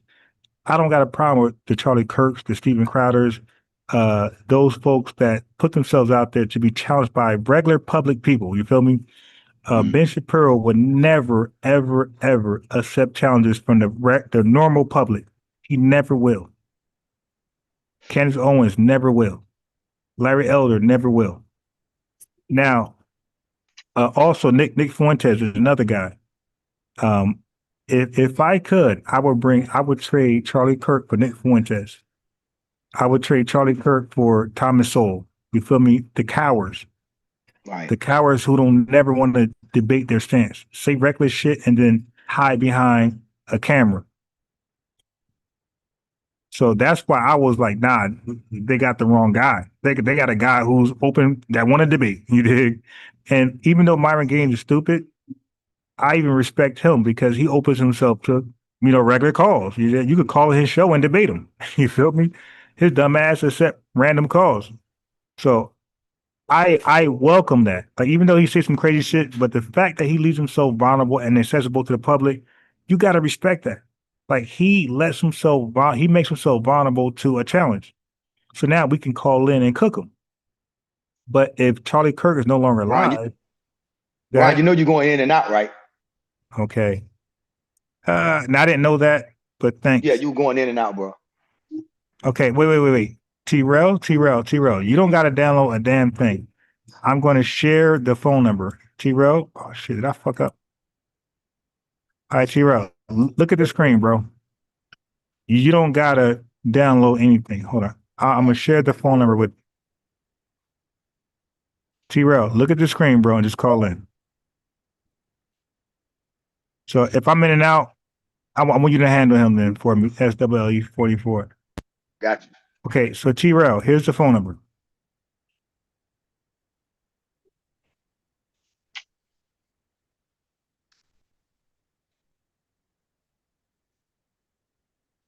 Okay, so T-Rel, that's the phone number, boy. Call in, Brand. Call in. The phone number's on the screen. You ain't got to download anything. Just call in. Okay, so Ricardo Flott said Matt Walsh. I don't know who that is. Let me look him up. Okay, yeah, but you feel me? SWL, like, why are we mad at those who make themselves accessible for a challenge to debate? I want them alive. I want the people who run from challenges and debates to be like they can go. Like the psychopath guy that called in earlier. I said to him before he hung up, I said that Marcus, because he said he gives Marcus Garvey a B in activism in Black America. I said that Marcus Garvey offer stocks for a ship he no longer owned. Well, he never owned. I'm sorry, he never owned. His answer was, let me ask you a question. Hey, wait a minute. Like, at least answer that and then say, can I ask you a question? Yup. My man I heard that. Yes, I'm confused. Like, dude, okay, you must ain't take this shit serious. Moonduck Maximus, peace to you. I'm like, yo, you must not have taken this phone call seriously. You said, yeah, hey, family. Hey, wait. SWL. Yes, sir, bro. Listen, now think about the Breakfast Club. Think about any Sean Hannity, Fox 5. Think about Piers Morgan. Hey, bro, who the fuck can call somebody's show and ask them questions? Hey, dude, that's not how that shit works. You call and they tell you and they leave you how it's going to go. That's right. Like, who could call in Mark Lamont Hill or Roland Martin? Like, let's be honest, family. Who can Preach, bro. Who can call an Ann Coulter show and say, hey, I'm going to ask you questions? No, you call in and you let them lead the way. They're going to tell you where the show's going. You dig? Like, you can't just call in, or like, let's even on a small level. Let's say Sinetta TV. You can't call on his channel like, let me ask you a question. He can be like, oh. We got a show here and we got a program and this is where we at. You ain't gonna call and ask some random questions. So for him to like do that was like, yo, to me, that's a tap out. And to you too, you know that's a tap out. I agree. Yeah, because after saying Marcus Garvey gets a grade level B, that's a passing grade in America. You got to be able to justify that shit. And with my questions, that he knew he couldn't do that, so he battled like a coward. But no problem, I got him. I got the clip, and he's done. And by the way, family, when I played the video earlier, I didn't even rebut Tether Dream just yet. But he's done. SWL, if you watched that video earlier of my conversation with Tether Dream, and he was trying to justify black, like black is something that Caribbeans. I debunked him, but what I did was SWL, because I love to research, because I'm passionate about research. Brother, I woke up at 4 a.m. in the morning, okay, and excited. I woke up excited, and I went to his video where he was trying to pretend, where he did some research to show that we're not the first black people. I skimmed through that bullshit research, bro. And I did clips. I did clips of what he said in that video. And I'ma cook the shit out of him. Now, I would rather him be present, or Kwame, his girlfriend. I would rather one of them to be present while I cook them. Okay? But, I saw it. That's why I jumped in. So I need somebody to ask why the dude is not calling in. What's his name? Hold on. T-Rel. T-Rel, the phone number is on the screen, my boy. There's nothing to download. Call the number. T-Rel.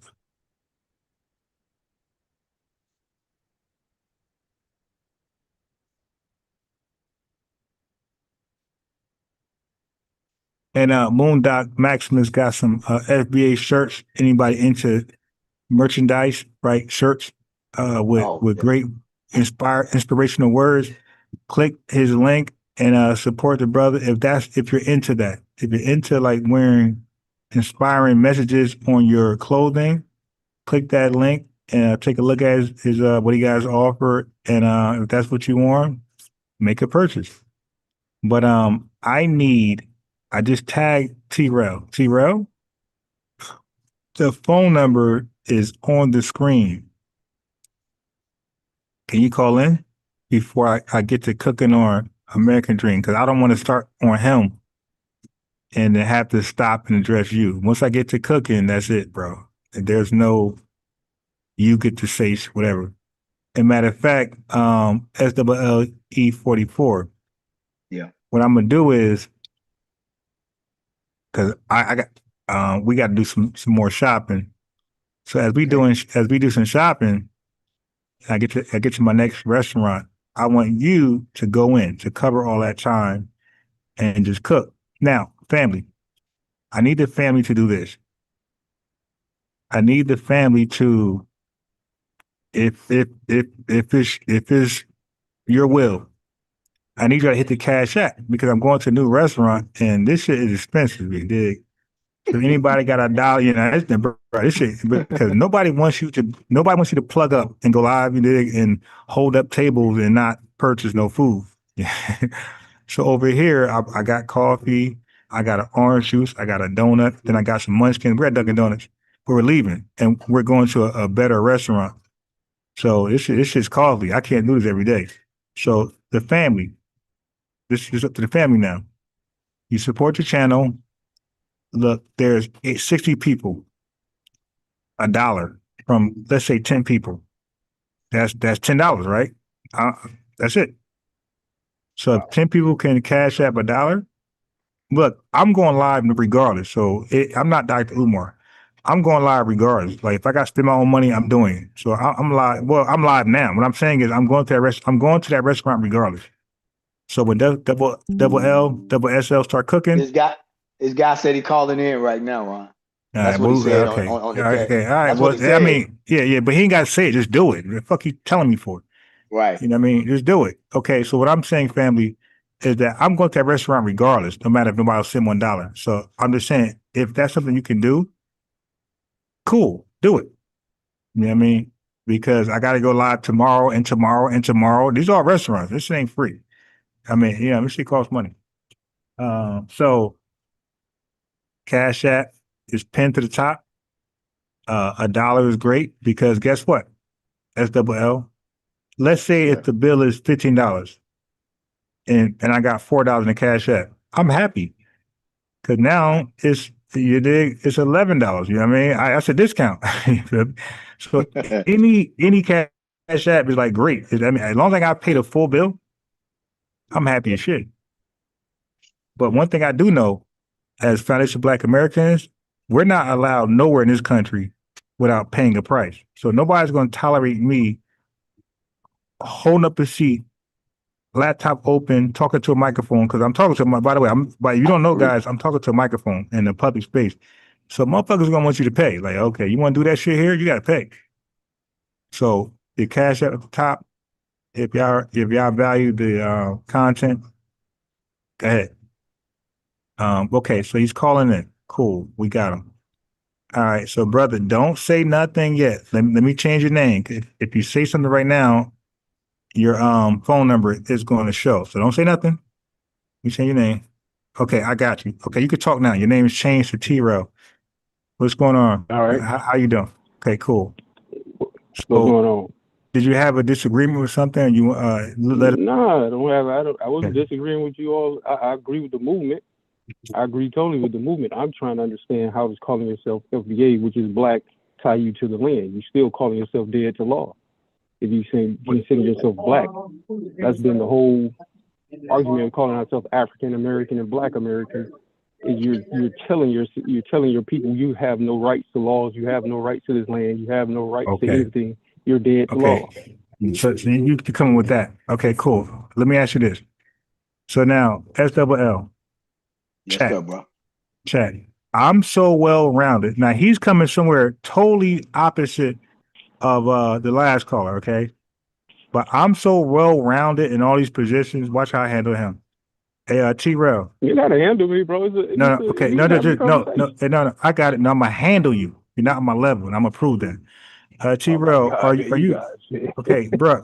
Listen, you can hang up then, my boy. You called me. Why y'all so defensive, man? I'm aggressive. I agree with the movement. Okay, cool. No, it's not a movement. No, it's not a movement. Okay, cool. Okay, so shut up. Let me talk. You talk. I was quiet. Shut up. I'm talking now. Can you be quiet? I'm not disrespecting you though. No, but you are though, because you're talking while I'm talking. I didn't do that with you, and you're calling it my shit. You're being over aggressive, my man. Yeah, I'm a man. I can do that. I could be passive. I could be aggressive. You dumb nigga. I choose to be aggressive. I can't choose which way I'm going to approach you. You're being passive aggressive. You clown. Now come off. I had to mute your dumb ass because you talking when you went SWL when he was talking, I was totally quiet. Right. Now I'm talking back. He's talking while I'm talking, and he's saying I'm being disrespectful when he's not. Now T-Rail, you clown, unmute so I can cook you. So go ahead and unmute. If you don't, Google Pix, unmute Google Pixel 9. Let T-Rail figure out how to unmute, but Google Pix 9. But SWL, you just witnessed him talking. I was totally quiet. Mm-hmm. So I realized what he's coming with. Oh, he's coming with this sovereign citizen bullshit. Okay, no problem. Right. So look, family, you can come as a black conservative. You could come as a Pan-Africanist. You could come as a sovereign citizen. You're all going to die. Okay, the same way. 3M. Oh wow, $50 super chat, brother Ron. Appreciate your salute. Thank you, bro. $50 super chat, 3M, bro. He ain't playing. I respect that. Yeah, nah, wow. Yeah. T-Rail said you muted me, right? Because you're talking while I'm talking. I didn't talk while you talk. So mute yourself and shut up and let me go. Let me respond to you, bro. Yeah, so unmute yourself and then shut up. Google Pixel 9. You couldn't unmute yourself. Nobody muted you. You came in muted default. So Google. Okay, cool. What's up, brother? Do you or other?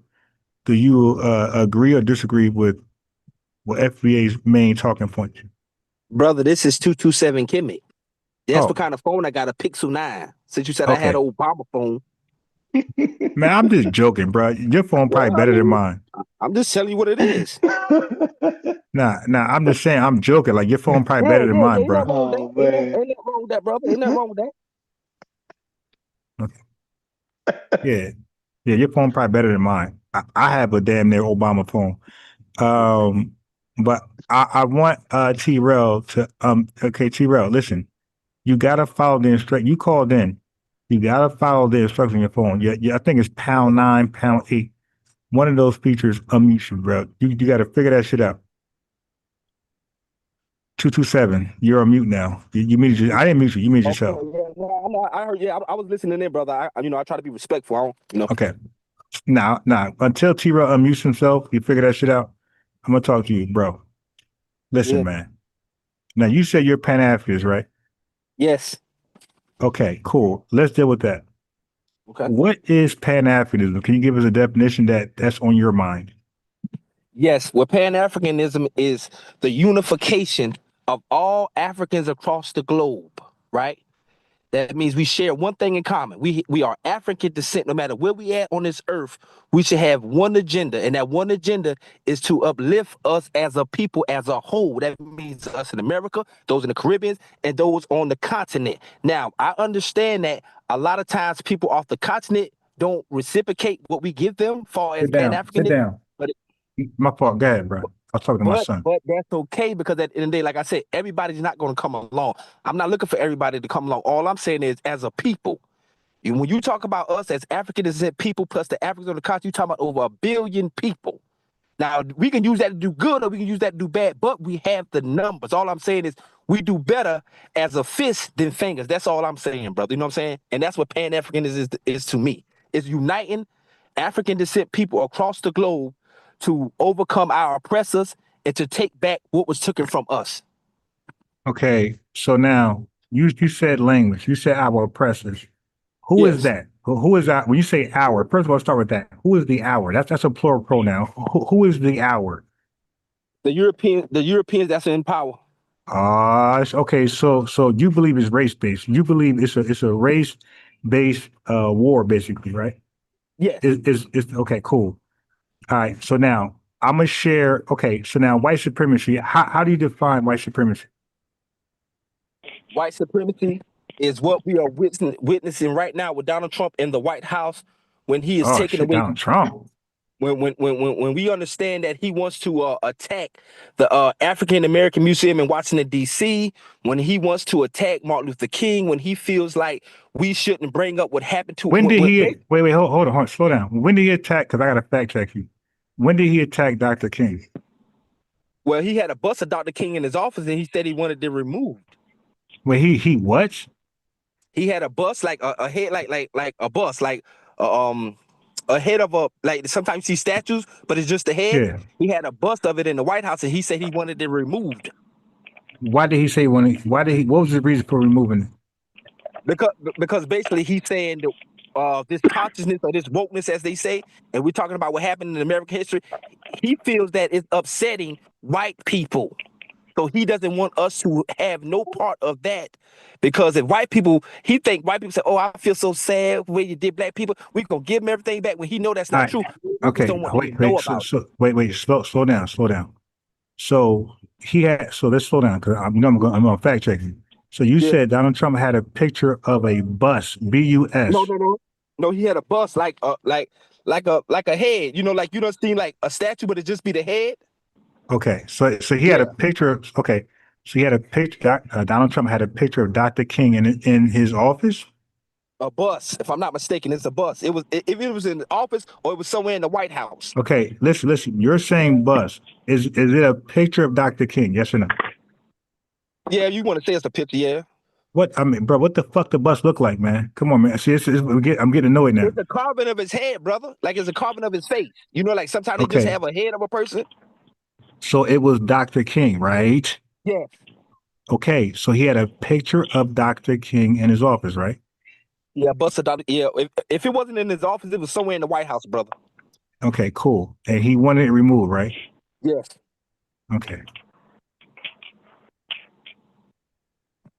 Oh boy. and you learned this from where?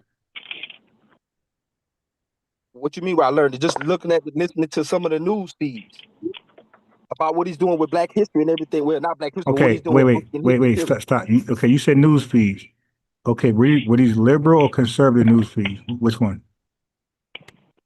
Well, to me, I think they both. I don't give a damn which one it is. No. It matters. Okay, dude, you got to be I didn't know that. I didn't know that. Okay, cool. So you do know. Okay, so let's just deal with this. Are you familiar with ICE? Yes. Okay, is conservative media pro-ICE or against or anti-ICE?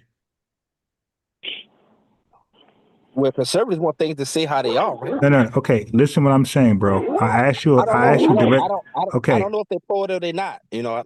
Okay. So be quiet. SWL. In your opinion, is conservative media pro-ICE or anti-ICE?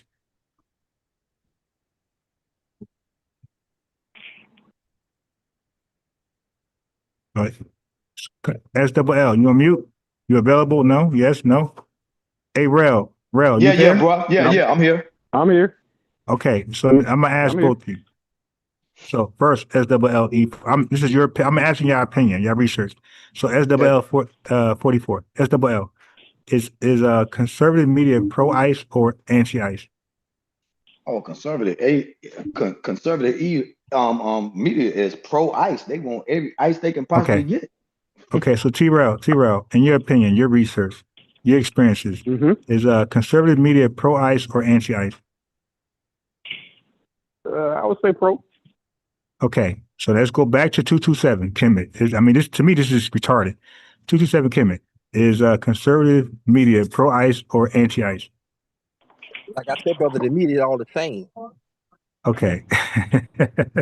So if you want to say pro, yeah, because they listen, they don't want them in this country. Okay. So that's pro. Bro, what the fuck is going on here, man? Yo, what is going on, bro? Yeah, dude, you got to take your medicine, my boy. Now you're saying you said they're all the same. So if they're all the same, that means that liberal media is also pro-ICE. I mean, okay, so let's do a round.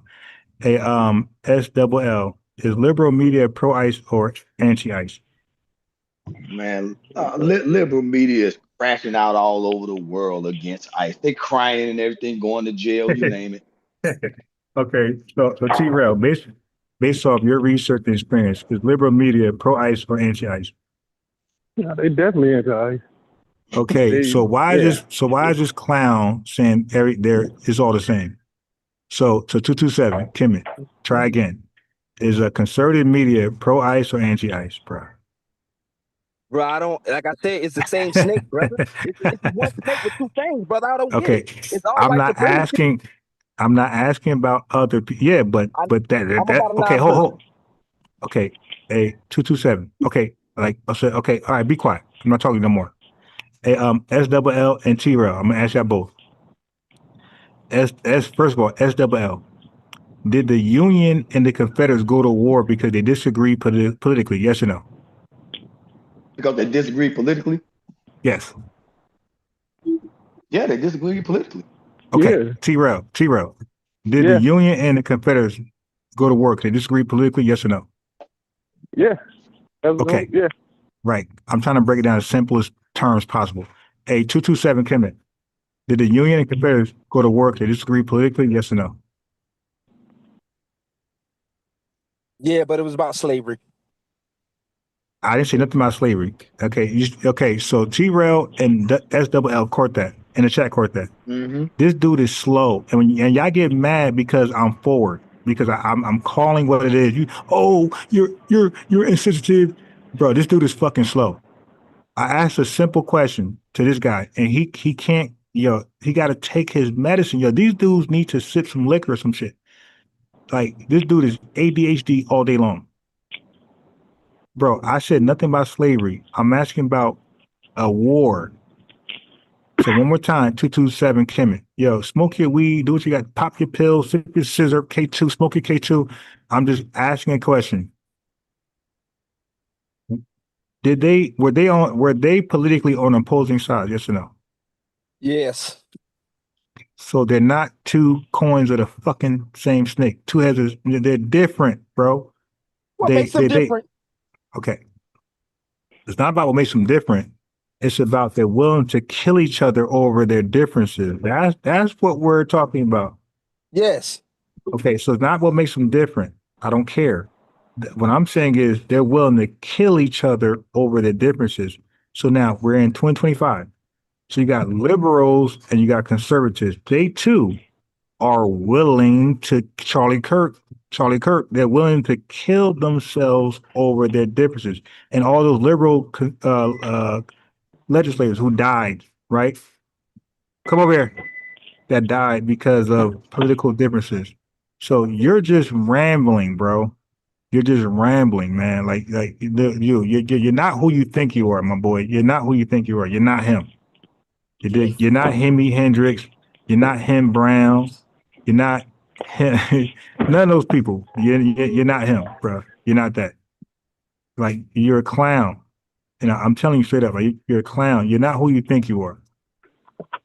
The white people been killing each other over different opinions since this country. Matter of fact, the British and the Americans been killing each other. This is the fucking Revolutionary War. They're killing each other over a difference of political differences. They taxation without representation. Like, what are we talking about here, man? They've been killing each other over differences for the longest. I mean, what are we doing? We just making shit up to argue. Okay, well, this is what I'm saying. Yes, this is all I'm saying. You're right. A liberal, just like a Republican Democrat, they got two different names, right? So you're right. They got two different ideologies. But at the end of the day, when we put all of them together, and we deal with all of them at the same time, and we gonna be honest now, because you just said the Revolutionary War, right? Now, the Revolutionary War was fought, and this country became America in 1776.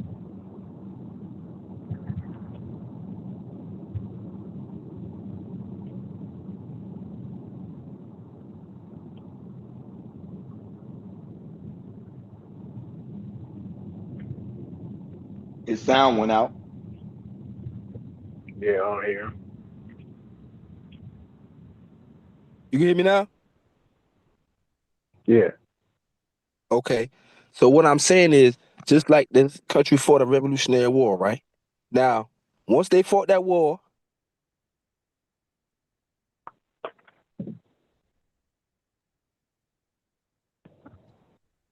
He muted again. Muting himself. Might need to watch that. There you go.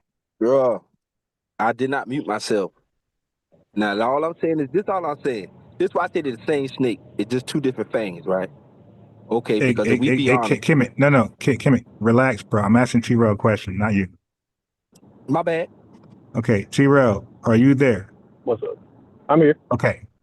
Was it you that said that Donald Trump wanted a bust or picture of Dr. King to be removed? Nah, that wasn't me. Okay, Kimmit, was that I you? just wanted to know what the. Yeah, it was me. It was me. I said that. Okay, cool. So now look at my screen, buddy. Like, I don't know why you guys like to embarrass your fucking selves, man. Okay. So it says the claim that Donald Trump wanted a bust or a picture of Dr. Martin Luther King removed is inaccurate. This is AI, my boy. The misconception stems from two separate events involving a bronze bust of King in the Oval Office. So, dude, you're a fucking liar. Okay, so now let's read. It says the bust was not removed from the White House. In June 2025, during his second term, Trump had the bust removed from the Oval Office to his private dining room. Hey, Kimmit, did you hear that? Kimmit, did you hear that? So now he's gonna act retarded like he can't hear me. Kimmit, did you hear that? Hello? Yeah, I heard. Okay. Yeah, I heard. So he got it removed to his private dining room, bro, not removed from the White House. So are you a liar or no? No, I'm not a liar because I was talking about he got it removed, but you told me the whole thing, so I told you you're right. I understand that. Thank you. But I can tell you, it's gonna be fake news. Hey, listen, it's okay. Ain't nothing wrong with that. It's okay. It's okay, bro. Oh boy. You was listen. You was right. T-Rail, Like what I you told, I got? brought it to you. I wasn't wrong about what I was saying. It just you gave me the full. You gave me the whole thing. They said they removed it because they removed it for this. But what I thought he removed, you know what I'm saying? And we see T-Rail, how what he you got, moved it. man? If not, I'm gonna have SLL go in. So What you mean? Say that one more time. Okay. All right, hold on. Okay, so I want you to go in, right? But before you do that, let me invite somebody else in. But I don't want their phone number to show, so let me share my screen and then invite them. Hold on. So I want T-Rail to go in it's 1 second. So caller 631. What's your name from the chat? Hey Ron, this is Kwame. Okay. All right. Okay. So Kwame, let T-Rail go first. I was wishing you hopped on earlier. T-Rail. I called about 10 times because I see you mentioning my name. You calling me out. So I'm like, let me call up and maybe we can have a brief discussion on a couple questions I wanted to ask. Okay, yeah, but what about my question I'm going to ask you? Is that possible? Oh yeah, you can ask me some questions. Yeah, you can ask me some questions. Now, you know when I ask questions, you know that's gonna go. I don't know. Okay, so T-Rail, go ahead. Okay, well, what am I going in on? The first thing I called Whatever in for? whatever you want, bro. My whole thing was just getting understanding on the whole FBA movement. So I was the one saying we don't have to go back and forth and argue. We're men. We say what y'all call foundational Black Americans. I could trace my roots back to the 1700s.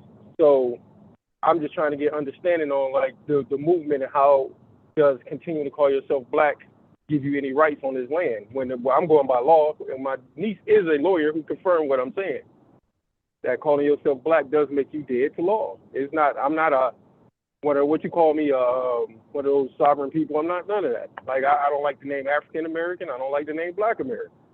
I don't like none of that. So I feel we're indigenous to this land. Whether we went through ethnogenesis or whatever, we still indigenous to this land. They made that one drop rule. That's not our fault. So whether we mixed or not, you still indigenous to this land, which I'm not mixed at all, but I'm just saying. That's where I was going with it. So I heard you guys talking about the ethnogenesis and all this stuff, but I was like, what this difference does that make if you're still indigenous to this land? Even if you got one parent that ties to this land, that makes you FBA, correct? Am I on the right track? Missing something? All right, are you able to hear me? I hear some whistling, but I don't know if you're talking. Right. Am I like clear? Am I clear? Yeah, I can hear you now. Yeah, you're clear. Yeah. Hey, Kwame, you can hear me? Yeah, I can hear you. Okay. Do you want to respond to that? What you just said, Kwame?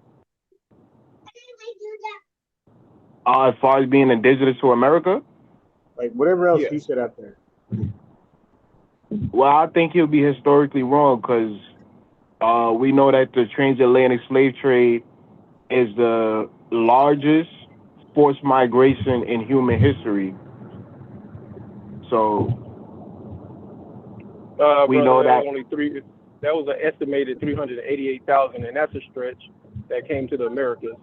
So how, brother, the transatlantic slave trade is one of the most well documented forced migration in human history. All right, well, I didn't call here to argue, but you like go check the slave boat. Go check the boat.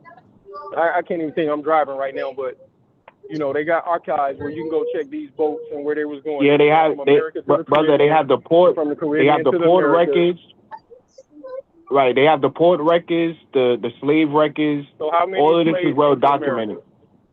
How many slaves came to America? Well, it's hard to estimate because you had a man, you got ChatGPT right there, bro. Put it in. The estimate is around 400 to 500,000 between the triangular slaves. How do we grow to over 40-something million from 300? It's about 388,000. 388,000. 300. Well, brother, we grew from 388,000 to over 50 million people. As well as being killed. Well, you had the census record, and you could see the population growth. Then you had breeding farms. Man, you taking all the white man's rhetoric. I don't believe there's like no shit happened like that, but I don't need to take the white. I could just look at the I could just look at the evidence and the documents. I don't need to take nobody's word for it. I could just look at the census record. So you know they say they breeded us to make the biggest and the best to take credit for our athletics. What you said, brother? So you explain.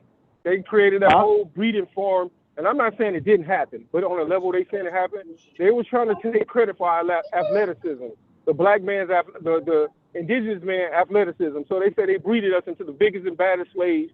They breeded us out so they can have these big slaves. But then you explain a Spud Webb to me. Explain a Muzzy Boy. Where these niggas' athleticism come from? And we just better, like genetically, like that's who we are. We just athletic. They didn't breed us into that. That's who the Creator made us to be. So I don't believe in all that breeding farm, but you can't explain to me how 388,000 people turned into 50 Wait, million. can you hear me? Hey, can you hear me? Yeah, I can hear you. Yeah. Nah, the British is real. I'm not gonna let you get away with No, that. I said it British didn't is real. happen. I said it didn't happen, but not on the level they No, said it it did. Like now, you could deny history, but that's because once the slave trade was banned in 1808, like white folks started to breed FB. Like that's just documented history. I don't even know what the fuck we doing at this point. Like that's documented history. And then they start. that didn't happen wait, on wait. level, man. I believe Okay, these devils, wait. man. I don't Okay. know. Oh, that devil language. All right, but listen, I understand. You know, you teach Yakub. I know that shit. All right, but listen, what I'm happened? saying is what. Okay, you want some Yakub shit. Okay, so the Willie Lynch letter. No, I'm not, bro. We know I'm none of that. Man. Wait. Slow down, my boy. We could talk back and forth. You didn't got to All right, dominate the I'm conversation. listen. Right? No, Go you ahead, could go ahead. You could talk too. No, you could do both. You could chew gum and fucking walk. You ain't gotta listen. You could talk too. Just have respect for what information is coming back. So Kwame's trying to have a dialogue back with you, and you tripping. Like, dude, like you can have a dialogue where you can listen and talk back. You ain't gotta listen and let you go for 5 minutes. No, back and forth. But by you acting like there was no breeding and selective breeding and eugenics going on, like you don't know the history. Like, yeah, I mean, at that point, you just flat out lying. I mean, that's well documented. You can just Google that shit. I mean, that's dumb. Like, listen, information that's Googleable, that's dumb to like deny it. I'm telling you right now, that's dumb. Like, you're gonna get your ass kicked by everybody. Like that shit is easily Googleable. I'm being respectful. I'm just listening to you, but no, but yeah, but you're being ignorant. Okay, cool. All right, then. Okay, but you got your information from somewhere. Okay, you don't want to Google, then we're gonna say where you get it from. Okay, so where you get your shit from? Documentations. From where? Documentation. From where? Like records, census records. From where? What source? What source? Whose documentation? Who? I just where? told you, bro. You can look at the census records and document this stuff. You can look at it and see how you can read all these. Listen, what I'm saying. I'm saying who put it together? A person did that. Who did that? Okay, the same person put it together Google. And Google No. We're asking you. No, we're asking you now. You're saying somebody did something. We're asking who? Who did that? Okay, I told you from the jump, bro. Okay, all right, then you don't know. Okay, all right. We're moving on. I'm trying to explain to you. No, we're not. I'm good. We don't have to be emotional, bro. No, we're good. We're moving on. We don't have to be emotional because I doubt we were standing in front of each other. I don't want to mute your dumb ass, but I'm gonna mute you in a second. We're moving on. Can you listen to me, bro? Because I doubt we were standing in front of each other. We would talk to each other like this. Oh, nigga, you won't do shit. Nigga, I smack shit at you. I don't want to do shit, bro. But you. Yeah, I was smack shit at you. Yo, what? Yeah, you what? I was smack the shit at you, dumbass. You just threatened me. I didn't threaten you though. Well, you just did it. Come on, man. Y'all Black Americans, man. Y'all gotta no. But you are eating shit in tether, so it don't matter. But the thing is, like, I don't know why do people say that? You said I'm a what? Eating shit tether. your lineage. But listen, why do we say that? Why do we say, hey man, if I was in front of you, you wouldn't tell your truth? I believe if Kwame was in front of me, I believe Kwame would tell the truth, regardless of how I feel about it. I believe that. I believe that he's a man, he's gonna stand on his truth. I don't believe I'm gonna intimidate him. I don't believe I'm gonna scare him. I believe he's gonna stand. I believe also American Dream. I believe he's gonna stand on his shit. You dig? Like, why do we say that? If you're in front of me, you're gonna be a coward and not stand on your. No, niggas are gonna stand on their shit. The fuck he talking about, man? Oh, all of a sudden, buys Ron. I'm in front of this guy. Oh, let me be a coward. Oh, you're right. I'm gonna talk my shit. The fuck, like, yo, you feel me? Like, hey, Kwame, SWL. Yo, when did you never talk your shit? Like, I'm a coward out because I'm in front of this person. But that's not real life.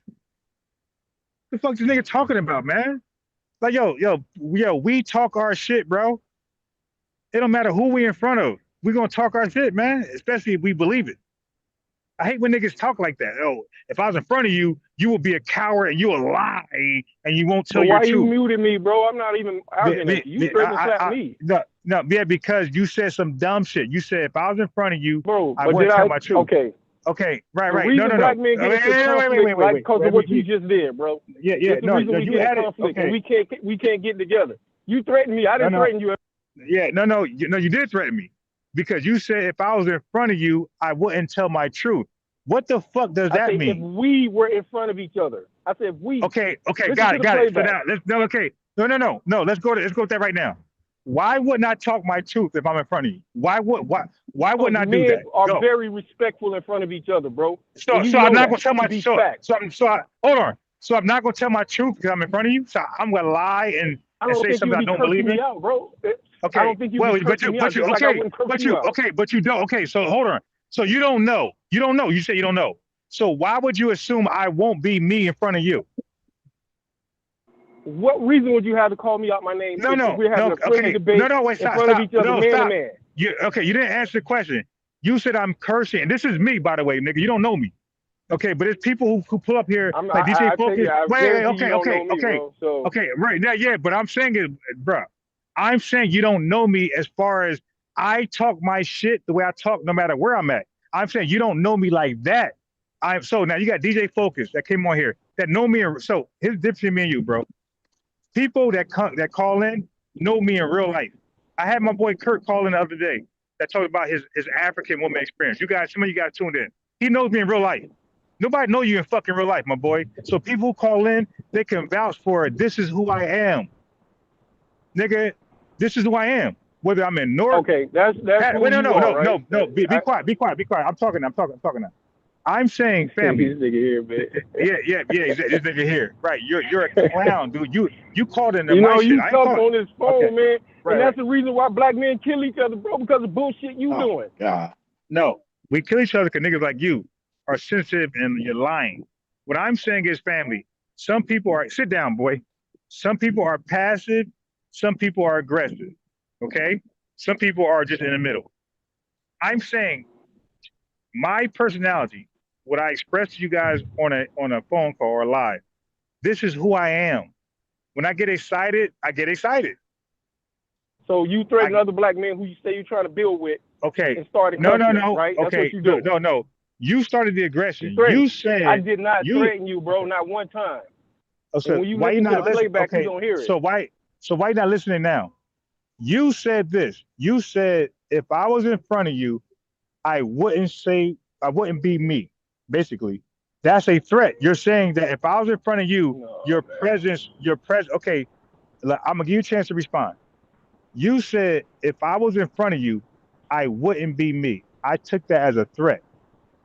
Like you're saying that you're gonna intimidate me. Hey, listen. Listen. I'm gonna ask Kwame. Kwame, is that how you took it? The way he talked to me just now. Do you take that as you threatening me? I wouldn't talk to me. I'm talking if I was in front of him. I will switch it up. Is that how you took it? Yeah, basically like challenging your manhood. Right. Basically. Right. So now I would never say that to you or Kwame or SWL or anybody in the chat or even Caribbean Jim. I would never say if I was in person, you wouldn't be you. I would think, I'm sure Kwame would be Kwame in person. And I won't be intimidated. I won't be offended. Like I wouldn't want anything less. I would want him to be himself. I wouldn't want him to cower out and just agree with me because he thinks I'm intimidating or I'm a gangster, I'm a killer. I would want him to be himself. In fact, that's what makes the conversation more genuine. If I could actually meet him in person and we could talk, I think that would be dope. That he could still hold his square, stand on his square and talk his shit. I think that'd be dope. I wouldn't want him to be intimidated where he don't talk his truth. I think that'd be corny. So for you to say that, you would clearly try to intimidate me like I would cower out. And that's why I say, bro, you don't know me. Like I talk my shit no matter where I go in person. Now you. Can I respond? Wait, not yet. You are an internet nigga. I was already in real life. Okay? So I never had a big event. Okay, you're an internet nigga. Nobody knows you in real life. No, I would love to meet you in person, bro. I promise you, I would love to meet you in person. Okay, well then come to Jersey then, you stupid nigga. The fuck? See, you still threatening, like, bro. What are you on, bro? You feel like, do you feel inadequate in your manhood? Because I'm not threatening you, bro. I said I would love to Okay. meet you in person. There's no threat Okay. behind that. Okay. So look. So look. The bottom line is this: you called in for what? What you calling? Bro, I called in to talk. I thought I was calling in to talk to brothers. Obviously, I'm not. You got defensive Okay. because I No, said no. we. No, I'm Listen to the when you okay. listen to the playback, bro. I'm going. Okay. I gotta meet you. I'm asking like, so I want to go forward, right? Because you're saying some shit. I'm saying some shit, and we ain't going nowhere. Okay. So I'm saying you called in for what now? So now I'm saying I'm trying to bring it back to something about topic. You called in for what? What you call in for? I was calling in to get understanding about the FBA movement, bro. Okay, good. You, okay, so I now don't what's know. your But first question? I still No. want to. I still want What's to your talk about look, what you how you threatened me though. I'm about to throw you off in a second. I'm gonna talk to Kwame over your dumb ass. So now, what is your question about the FBA ideology? What's your question? This nigga, boy. I said, what is it? I say, what's the FBA movement about? I asked it several times. Okay, How cool. does it tie you to the land? Okay, shut How up, does shut it up, tie you to shut the up, land? shut up. You asked the question, man, now shut up. Fuck you, nigga. You Okay, get on my hey, nerves, get man. your I'll dumb punch you in your shit, nigga. ass. Break your shit. Over the Fuck internet? nigga. You's a fuck nigga. Yeah, I can't I wait to know. meet you, bro. I promise you. Yeah, My energy will smother you, nigga. I tried to be patient with you, bitch ass. Nigga, that's I told you. That's why black men kill each other, nigga. That's why black men do each other like that, because of niggas like you, bro. So look, I'm gonna read about your bro. ass. Look, I'm gonna read about him somewhere, crashing out with somebody. It's fucking crazy. All right, so now Kwame, revenue. What was your question about me? Because you're Kwame and revenue. What's your question for me? Yeah, I've been listening to a couple of your streams lately, and I hear you keep saying that I don't know if you're joking or I'm this is serious. something you actually believe. I believe it. Immigrants take up about 99% of government assistance. Who said that? The fuck? What? Where your dumb ass get Yeah, I that heard from? you said. I heard you you said ain't. that on Yeah, the. you ain't that. Okay, hey, bro, go pull that. Go clip that. Go clip that. Bring that here. What the fuck you talking about? 99% of assistance. So you done lost your maybe goddamn mind, bro. Maybe you was just over talking. No. Go get that. No, go get that. Go get that. But you can't say some random shit. Look, hey, bro, the way it works is this. If you say something I said and I vehemently say I didn't say that, you got to now go prove it. You got to make me bow down and say I said that. Because I'm saying I never said no crazy shit like that. So I resent that. So you go get that. Okay, until you find that shit, what's next? Okay, I'll find that and I'll clip go it. do Next that. time I come, I come back. I can play it. Because we're gonna ignore that shit until you find that. But what's next? Because that was some crazy shit. What's next? My next question is, when you using the term black, are you using it from your definition, or using it from the Census Bureau definition, or any other source material? Okay, cool. Good question. I'm using it based on context. Okay, so when I say black, so now this is a question back to you. When the research, when ChatGPT confirms that the only people in America in the world history to call themselves black as a standalone endonym, is that true or false? Black Americans. As a standalone endonym, is that true or false? Okay, so let me explain what endonym is. Okay, so you have endonym, you have exonym. So exonym is what people call you. So white people call us, all of us, all from diaspora, they call us Negroes, they call us color. That's an exonym. Okay, so when Dessalini, he said we are Haitians, that's called an endonym, right? Endonym. He defined who they are himself. So that means that he defined themselves. So I'm saying black. I'm saying people in America were the first people to call themselves black as an endonym before anybody in the world. That's ChatGPT. Is that true or false? The first people in the world to call them, yes, use black as a standalone endonym. That's true or false? I mean, yeah. I mean, Stokely Carmichael popularized the term, so no. Yeah. Okay, you're saying popularized. Okay, so now watch this. What year did Stokely Carmichael popularize the term Black Power? What year? You're gonna die. What year? In the 1960s. What year? I don't know the exact year. I know this probably after he left 1966. Okay, no. Around 1965, 1966, when the fucking civil rights movement was already done. So now, what year did Elijah Muhammad say that we're black? What year? Obviously the 1930s, 1940s. Okay, then shut the fuck up then. You talk about popularized. But that don't mean nothing. Like Terry Nasheed popularized FBA. You know, and everybody know Adolf was first. But Terry Nasheed came back and said FBA. He was more popular. He's more influential. So Stokely Carmichael was a part of, listen to what you're saying, bro. Stokely Carmichael was part of a movement that was greater than the Nation of Islam. That Islam was a small movement that didn't make no noise in Black America at all. So yes, if you're part of the largest movement in Black history and you say Black power, that shit gonna ring louder than a small guy named Elijah Muhammad. So okay, so wait, hold on. So you said it and it became lit. That don't mean you defined it. You just said it. Okay, so I got a video explaining inventions and versus innovations. So what he did was something innovative. He was not an inventor. He was being innovative. He made the shit sound lit to the nation, a part of a lit movement that he joined. Because you know he joined SNCC, right? Yes or no? Yeah. The nonviolent student, whatever. Right. Okay, so you know SNCC was already popping when he joined it, right? It was already a movement going on before he joined, right? So he joined a movement already existed, right? Existing. Yeah. Right. So he joined something already existing. And then he said something that was innovative, but he's not the origin of nothing in America. He joined shit and by the way, didn't he join the Panthers too? Yeah, but you're trying to diminish the man's accomplishments. Okay, we're not.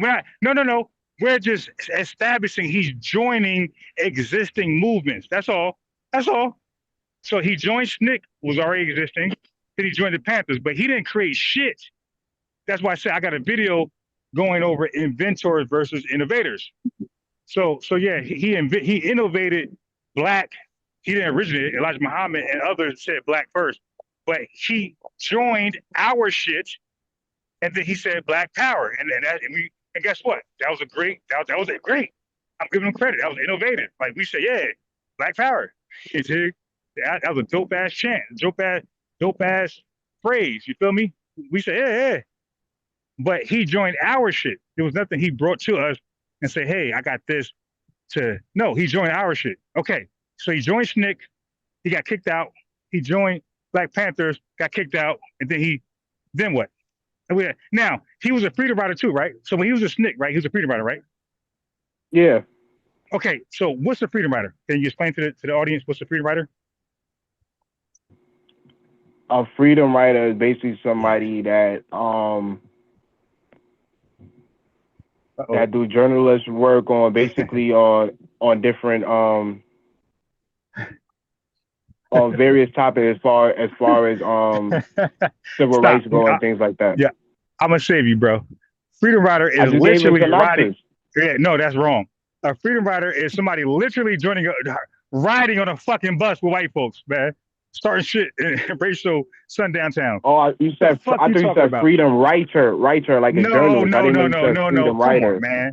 What the fuck? That's a made up term, freedom rider. Ain't nobody on the goddamn freedom rider. I said freedom rider. Okay, so now you know what freedom rider is, right? So he was on buses with white folks riding around starting shit, right? Right? Yeah. Okay. Yeah. So what is so revolutionary? We're hopping on the fucking bus, riding with white people, starting shit in sundown towns. Explain. Well, he was protesting the brutality that was going on in the interbellum South. No, he wasn't. He was, bro. You're not, bro. Listen, you're on a bus. You're not protesting. You're riding a bus, challenging segregation. That's what they're doing as freedom riders, bro. Okay. Yeah, they're challenging. They're challenging the status quo at the time. The Jim Crow laws. Okay, cool. So why is he riding with white people? Explain that. Because they want to be integrated. They wanted equality to ride the same buses as white people. Okay, cool. I got you. So now, A. Philip Randolph, was he an integrationist or no? Did he fuck with white people in his movements or no? Only thing I know about A. Philip Randolph is that he called the feds on Marcus Garvey. I don't know much about A. You goddamn right. And guess what? We're pro ICE today. We want all y'all motherfuckers gone. Yeah. So you don't know shit. So yeah, he was a I'm a legal resident of America, and I'm a citizen.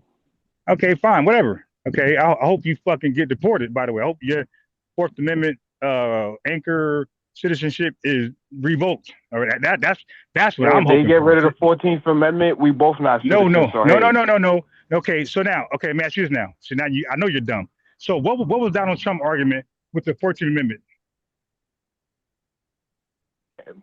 His argument was for African Americans.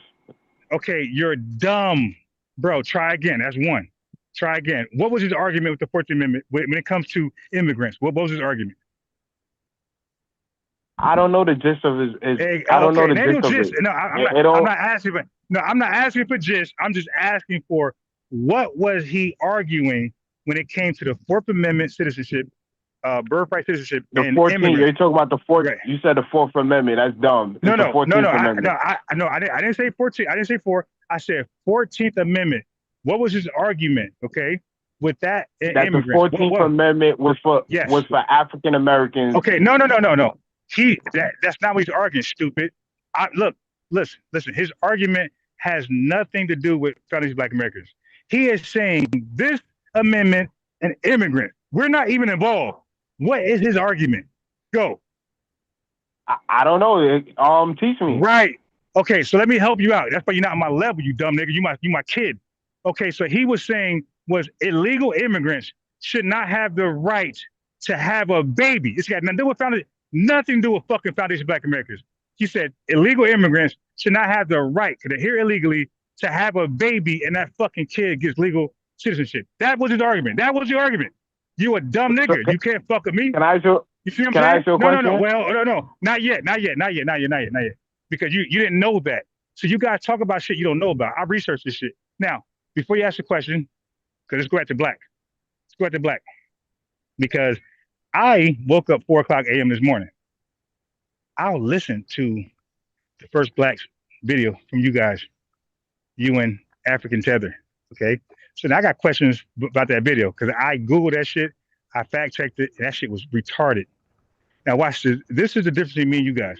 You can't ever fact check me and what I say and it comes back retarded. But I got you guys. Let me ask you this. Lesnoir, Lesnoir. You familiar with that term? Yeah, the blacks. Right. Good. Who called the Haitians Lesnoir? If I'm not mistaken, they self-identify themselves as Lesnoir. Yeah, you're dumb. It was the French that called them that shit, and it was disrespectfully. It was a shameful term. They were in the context they used it. They were like below a human being. So it wasn't the white people that first called Americans black? No. Wait. We're talking about Lesnoir right now. Okay? Slow down, my boy.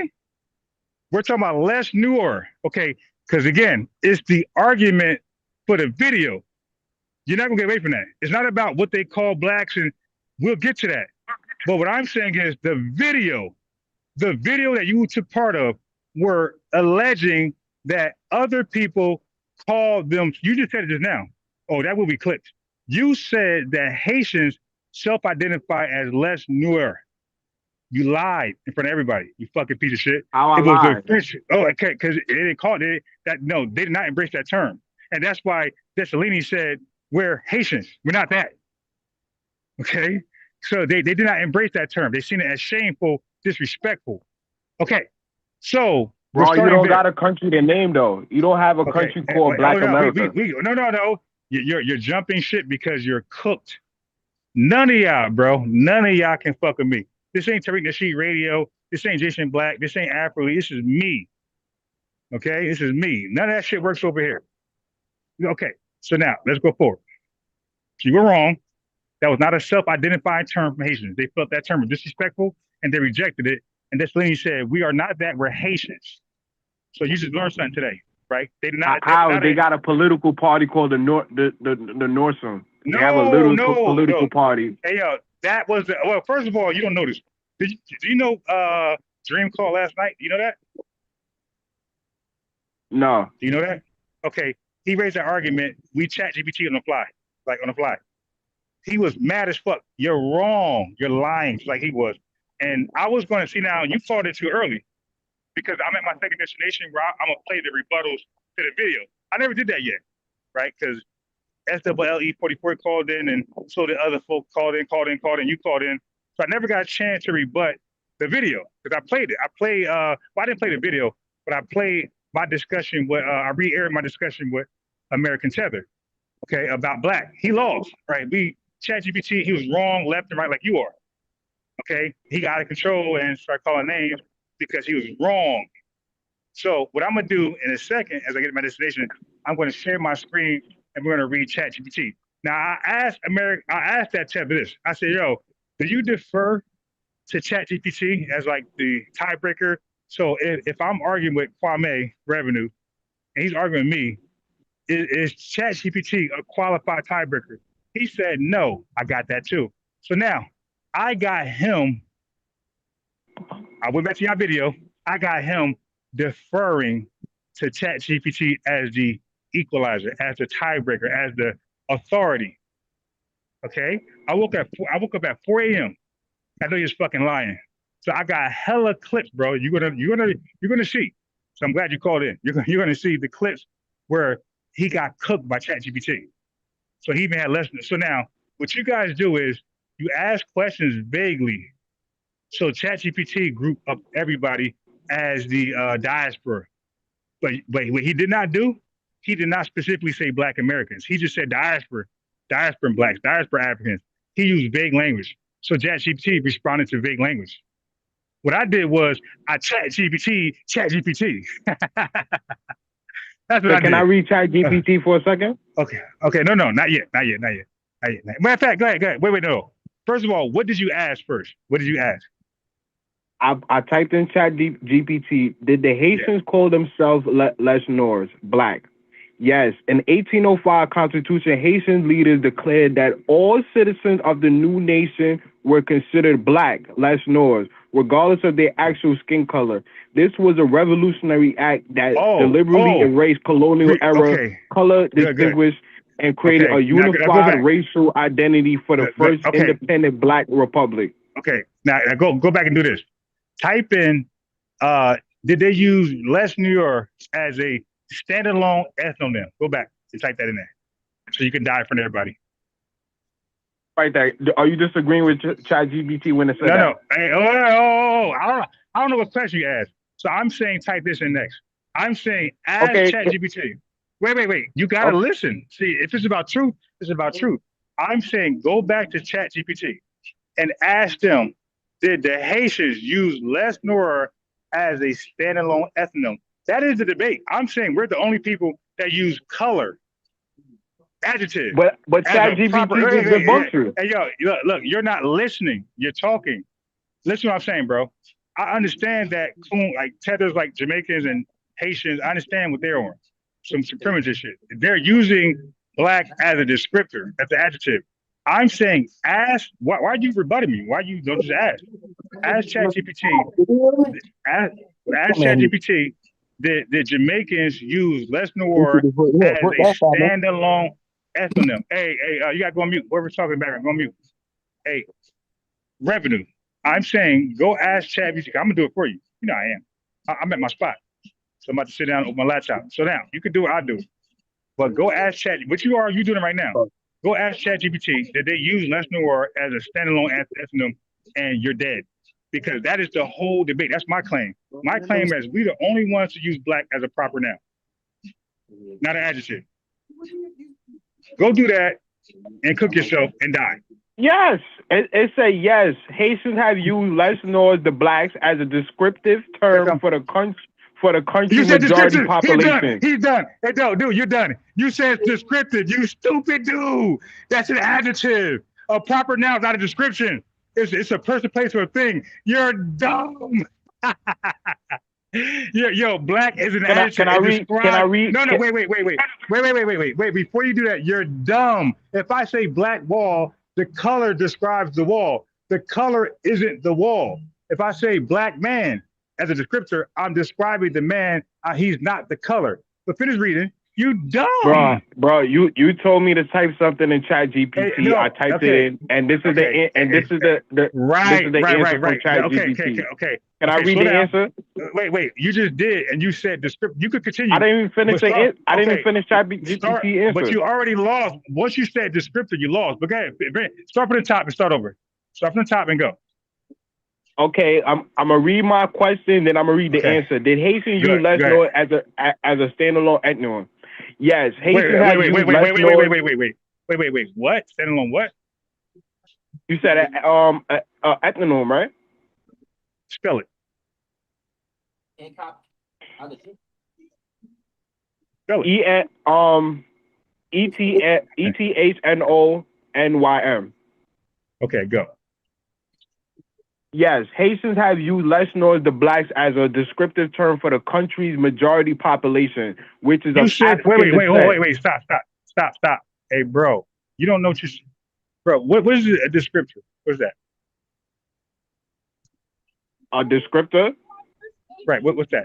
A person, place, or thing. No, what the fuck? That's bro, describe. Are you serious, bro? So they're describing the population. They're describing the population. Wait, stop. Exactly. That's an adjective, my boy. That's not a proper noun. Hey, bro, did you graduate high school? Yo, can I finish reading Chat GPT? Why you don't want to let Chat GPT? No. I'm saying you're reading it incorrectly. You just said descriptor. That's an adjective. Adjective describes. Proper nouns they don't describe. It's what it is. Like if I say New York City, that's what it is. Ain't no description. That's what it is. If I say alien, if I name a table, I'm not describing. Adjectives describe the table. The table stands alone.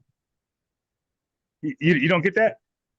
So the fact that you said as a descriptor, you lost. You need to read how this was a proper noun. So you're saying ChatGPT lost to you. You know more information than ChatGPT. I'm saying you're slow.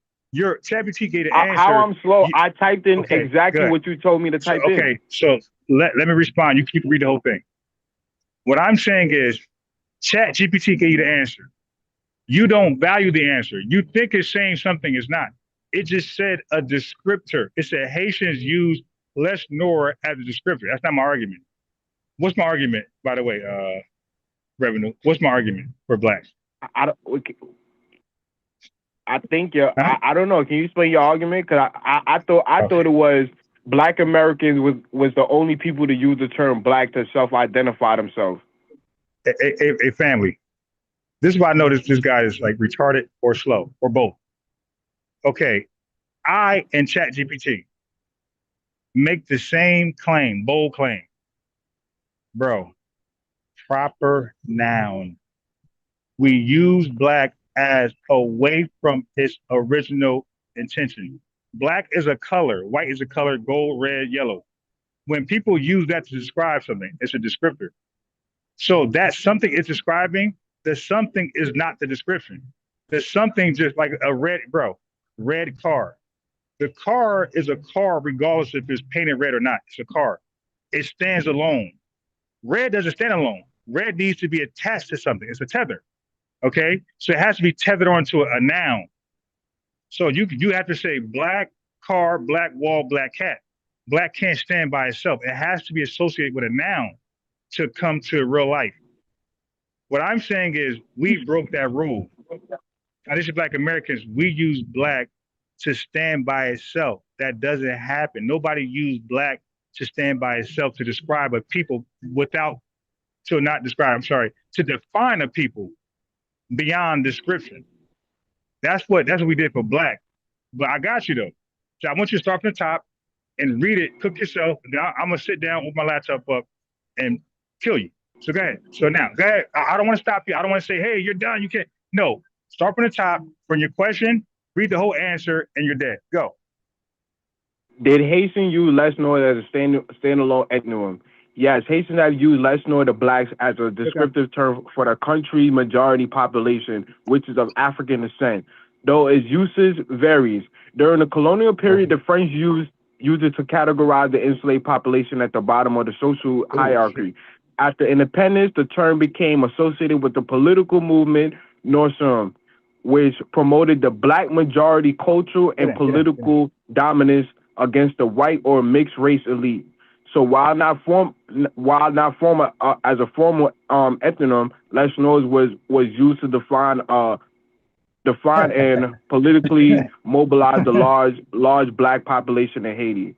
Okay, so now read that part back about ethnonym. Read that.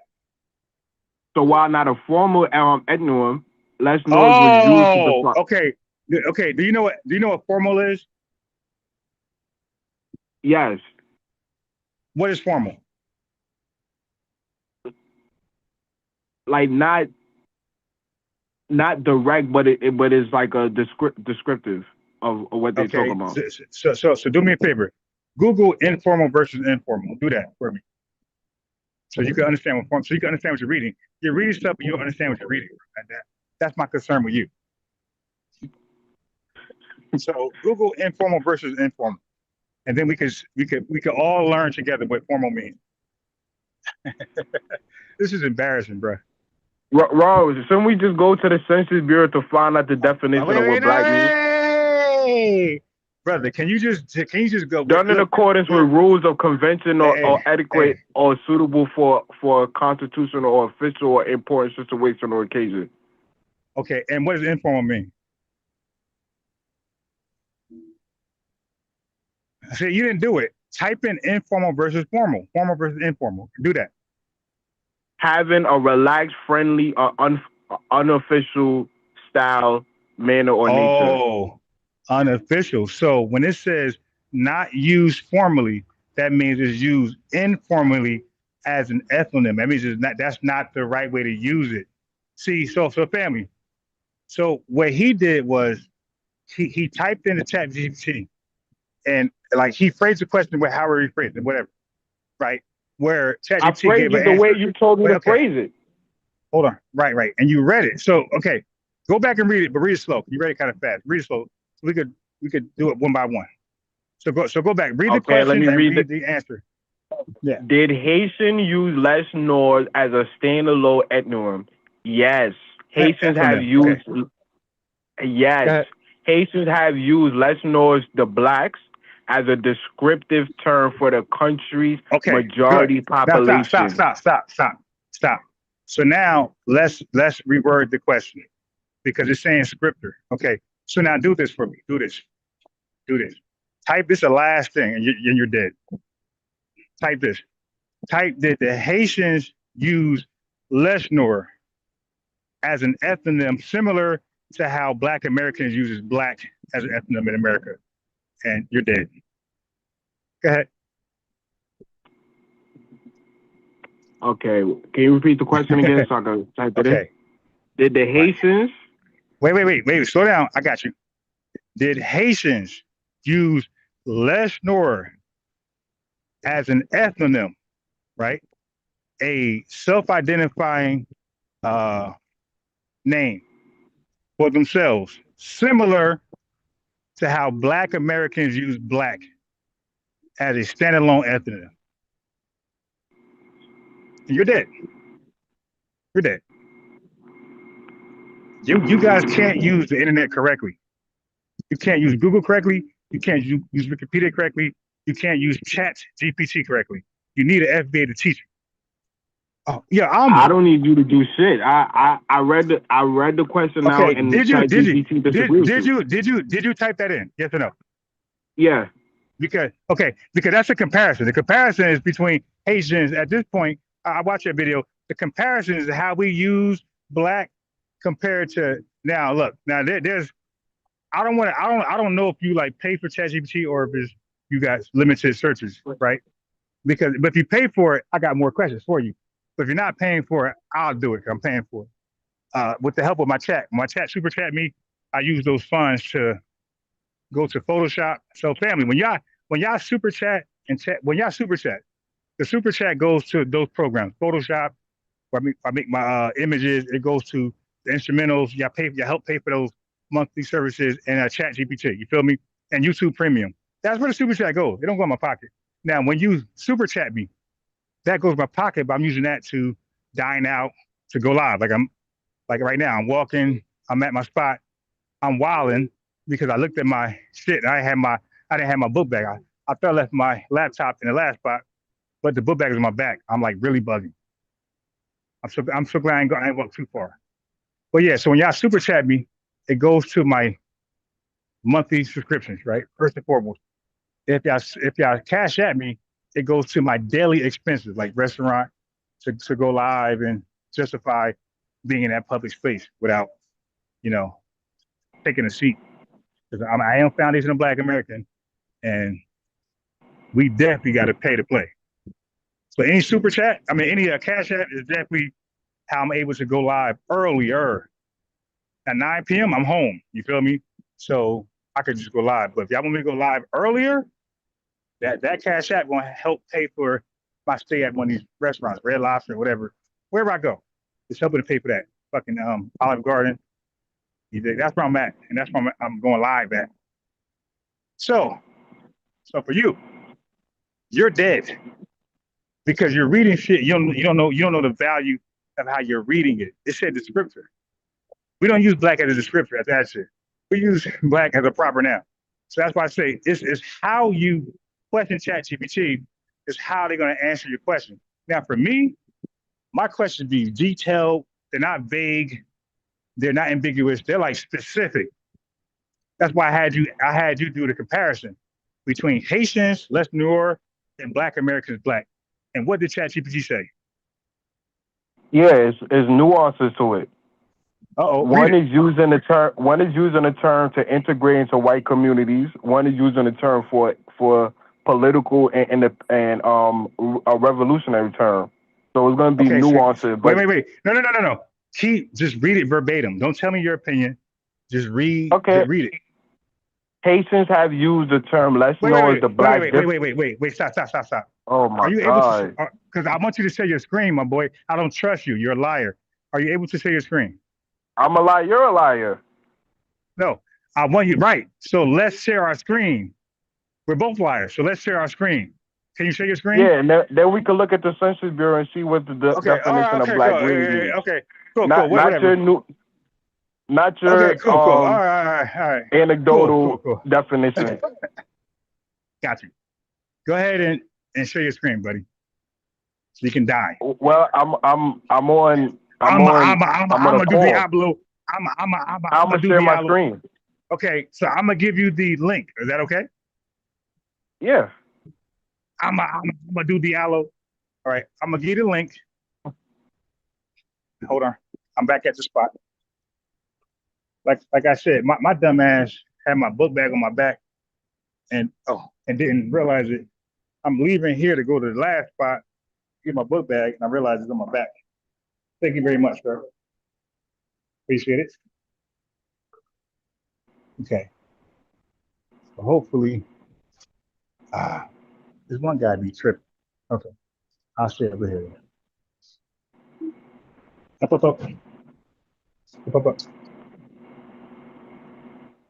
Yeah, there's one worker here. He put in his bag, like he works here. He put his bag on the best seat in the fucking building. And you also said Black people in America self-identify themselves as free Black. Can you show that? What you say? I was listening earlier when you was talking to American Dream. Didn't you not say that Black people use the term free Blacks? Hey, brother, yeah, modeling, bro, modeling. I never said antiquity. Well, see, that's the thing, man. Oh my God. I'm just asking. Right. Maybe okay. I misheard what you said. No, you didn't misheard. I'm saying 2025, this is what we call ourselves. You're chasing. Nobody said nothing about antiquity. No, that's something Abraham Lincoln called us in his administration. You see, we called ourselves color and Negro at that time. So, but that doesn't work. And African, don't forget that. Yeah, we didn't call ourselves that. You go get that. I mean, we debated already, and then you changed the goalpost from nobody to some to okay. A small portion it. of us Okay. use the term. Got it. So let me educate my chat. Chat. When our culture, he's a tether. Our culture. When we say everybody knows that, when we say nobody knows that, we're not literally saying everybody. We're not literally saying nobody. We're saying the overwhelming body does not say that. Okay? That's our culture. That's how we talk. Okay? So I'll put you on to something. Stupid. How you put me on to something when you didn't even know about the free African school and or none of these African organizations that exist in America? You didn't even know. You boldly claim nobody uses the term African. Then I present about 5 to 6 different organizations with the term African in it, and then you move the goalpost. No. Revenue. Nobody hearing you, bro. You sound crazy. That's not even worth. That's not even worth responding to. So again. Yeah, I mean, you lied. You lied. You said nobody uses the term African to self-identify themselves, and then I showed different organizations and different people using the term African to self-identify themselves. Okay. So what and different you move the organizations? goalposts? Okay. Stop. Slow down. What different organizations? You have the Free African Society, the Free African School, the Free African Organization, and it's one more I can't think off the top of my head, but those are just 4 that exist along the eastern shores of America. Okay. Right. So hey, Chad, I just explained when we say nobody again, I'm not trying to convince you. I'm part of a lineage and we have a culture. We have something called AAVE. All right. You speak Tether Babel. We speak AAVE. Yeah, African American, yes. Right. Say the Okay. Well, however you want to term it. It's not called FBA. It's called African American. However you want to call it, we speak a unique slang language that you're cosplaying, right? You come behind us and try to learn it. That's a fact. So I don't need to emphasize to them. They know you just speaking like an African. That's what basically saying. So they know how we talk here. All right. Now I'm here. I'm here. I'm at my spot. You're about to die. Hold on. You're about to die. See, and that's the difference between me and you. Nah, you lied. You said Black Americans the only people to use Black as an identity, and then we're showing different groups, and now you want to get into the nuance of things. No, we're not. To just end the debate, we could just go to the Census Bureau or the Oxford Dictionary. Oh no, we're not moving from here, brother. We're staying right here. I'm setting up now. I'm cooking you walking. I'm setting up now. I got my laptop open now. You didn't cook anything. You basically say you know more than ChatGPT. ChatGPT disagrees with you. Yeah, you just read a descriptor. You're an idiot. You don't even know that. Bro, you asked me to type in a certain question. I typed it in, and ChatGPT say yes. Haitians use the term. It disagree with you. Okay, well, I'm gonna do what you can't do. I'm gonna share my screen. Okay, so we had to trust you. We ain't got to trust me. All right. So I'm gonna do. What then you can go to the Census Bureau next and find out the definition of Black. We don't need your anecdotal definition. We could just go to the experts. That's not anecdotal because we're gonna read it together. Nothing anecdotal about that. What's so anecdotal about reading together? That sounds like... we could read the Census Bureau definition or the Oxford Dictionary, and we don't need your anecdotal definition. We can just find out from the, the linguistics, the linguists or the experts on the matter. Hey, we can do all that, but right now we're going to start from what I got. Right? Is that okay? Yeah. Are you comfortable? Okay, cool. All right. So let me switch my. I'm on the phone. I'm gonna switch from the phone to the laptop, and you see the difference. You'll hear the microphone. It's gonna be way more crisp. Hold on. In fact, African American is one of the oldest terms for Black Americans in this country. All right, family, this is the microphone, okay? All right, so let me show you how this works right here. So now, what I'm gonna do with you is I'm gonna double down on you, okay? So watch this. I'm gonna type exactly what you typed in, right? And I'm gonna share my screen. So I'm the same or almost the same thing. So what'd you type in again? The question you told me to type in. Right. And then tell me, I'm gonna type it in verbatim. Go ahead.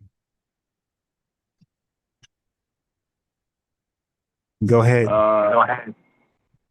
Yeah, Ron, you gotta rush me. Let me pull it Oh up. yeah, take your time. I'm Did saying I don't. Haitian?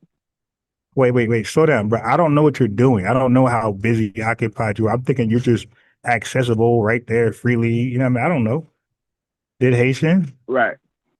Did Haitian use Les Noirs as a standalone ethnic? Wait. Slow down. Did Haitians use less known as a stand-alone? Wait, hold on. Just relax, man. With no talking. Let me type. I ain't say shit. Okay. Now let's finish. Did Haitians use less known as a standalone ethnonym? What else? That was the first question, and the second question. Okay. Wait, no. Wait, that's it. Because I'm gonna tie in the second question to the first question. You see how intelligent people do? Similar. So now I'm gonna type in: did Haitians use less known as a standalone ethnonym proudly? I'm gonna put the word proudly because we're black and proud. Proudly, the same way blacks in America use black proudly. Black proudly as a stand alone. No replacement. No replacement holder. Nothing to come next, but the complete identity of a people. So you adding on top of it. I'm adding clarity.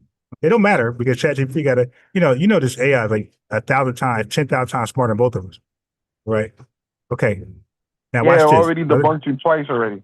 No, he didn't, because I'm about to read. Watch this. Family, he's dead. Just know he's dead.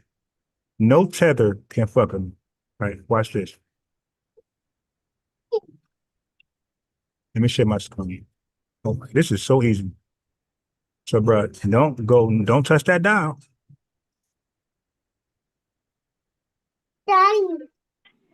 Okay, stop, boy. Let's stop now. No, I don't care. Leave it. Okay, well, you shouldn't put it there. Yeah, what are you talking about, man? Move. Okay. All right, family, he's dead. Trust and alliance, Ron. Never trust a tether to debunk me. Never ever do it. There's no tether, there's no white supremacy on this earth that's ever going to defeat me with research. Okay. So a tether revenue. Listen to the research. It says, great question. And it cuts to the heart of the difference between Black American ethnogenesis and the rhetorical use of Les Noirs by Haitian revolutionaries. Let's break it down all the way. Short answer. Watch this. For your YouTube or podcast audience, no. Haitians did not use Les Noirs as a standalone ethnonym in the same way Black Americans use Black as a complete identity.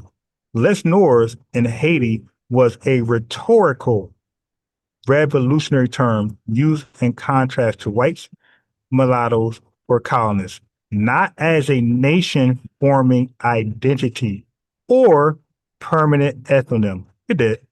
Haitians ultimately embraced the term Haitian as their full ethnonym, not Black. Only Black Americans took Black and made it the identity in full. Family, there's no tether on this earth.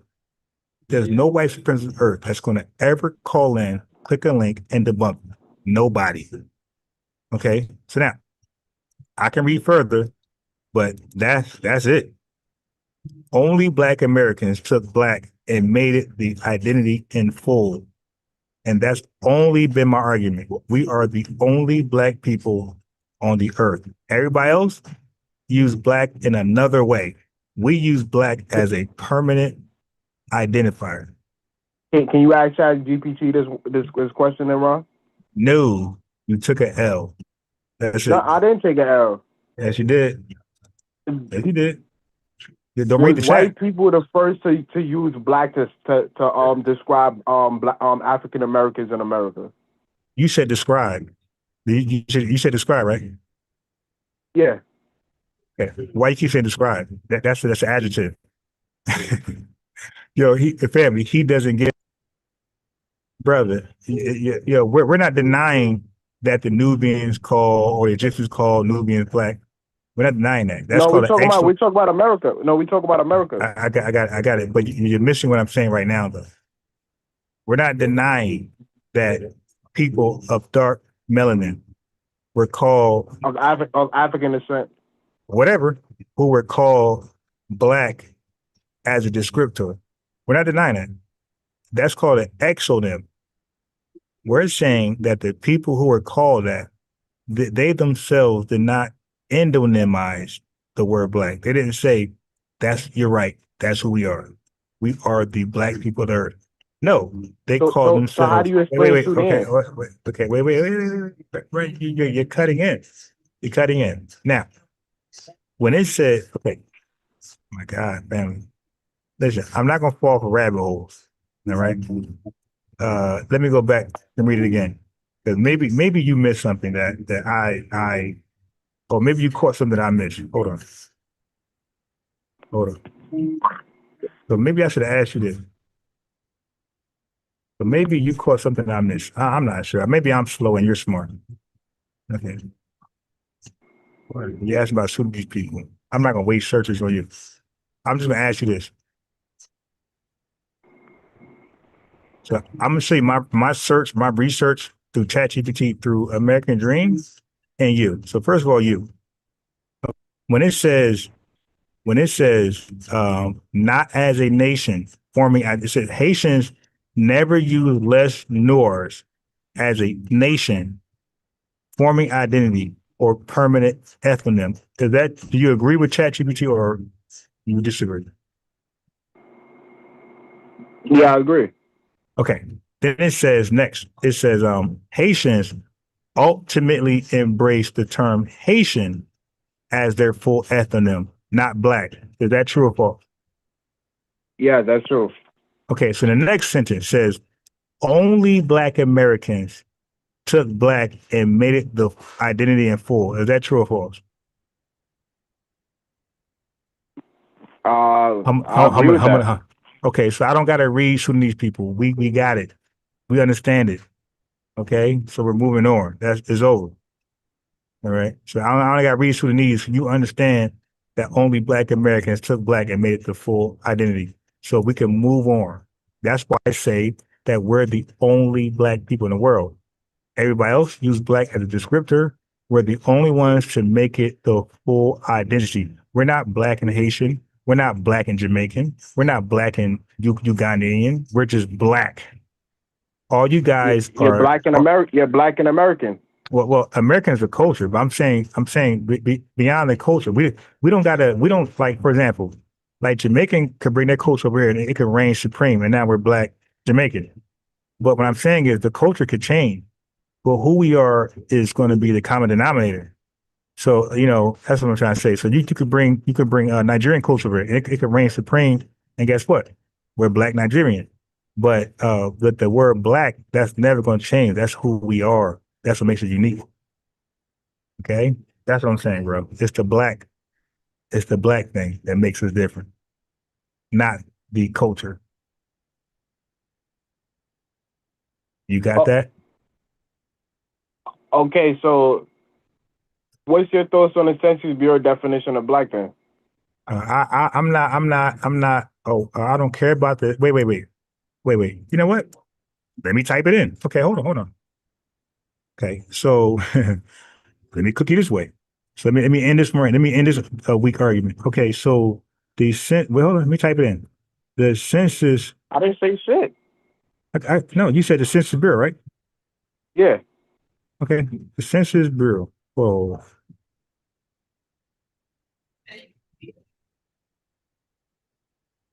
Did what? Hey, put it down. That's dirty. Put that down. Put it down. Put it on the ground. That's dirty. Okay, go ahead. The Census Bureau did what? The Census Bureau. Wait. Hold.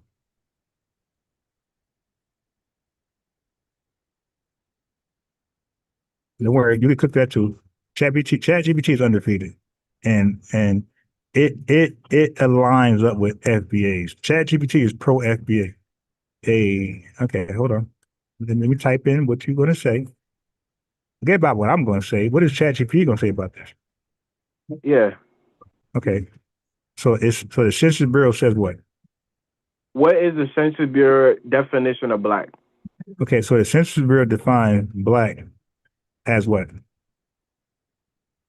Let's figure out what ChatGPT or the Census Bureau say. No. Okay, okay, but then it's just okay. Then we're not moving on. I was going to see family. What he's doing is he knows he's full of shit because I was going to type in whatever his conclusion was to ChatGPT and see what answer, how they reply to that, and we know it's going to cook that. Okay. The Census Bureau defined definition of black is any person with ancestry of the African or the racial groups of Africa. What? Okay. So why you want to say that? Why you withholding it? Okay. So the Census Bureau defines black as any person with ancestry to what? To Africa. To Africa, which, yeah, cool.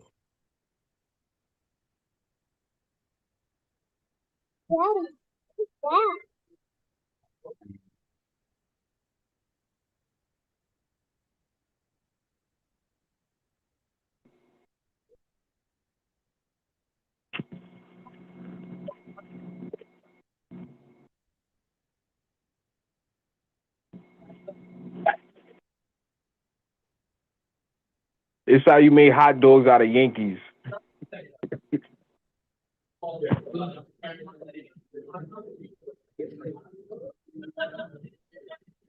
That didn't hit.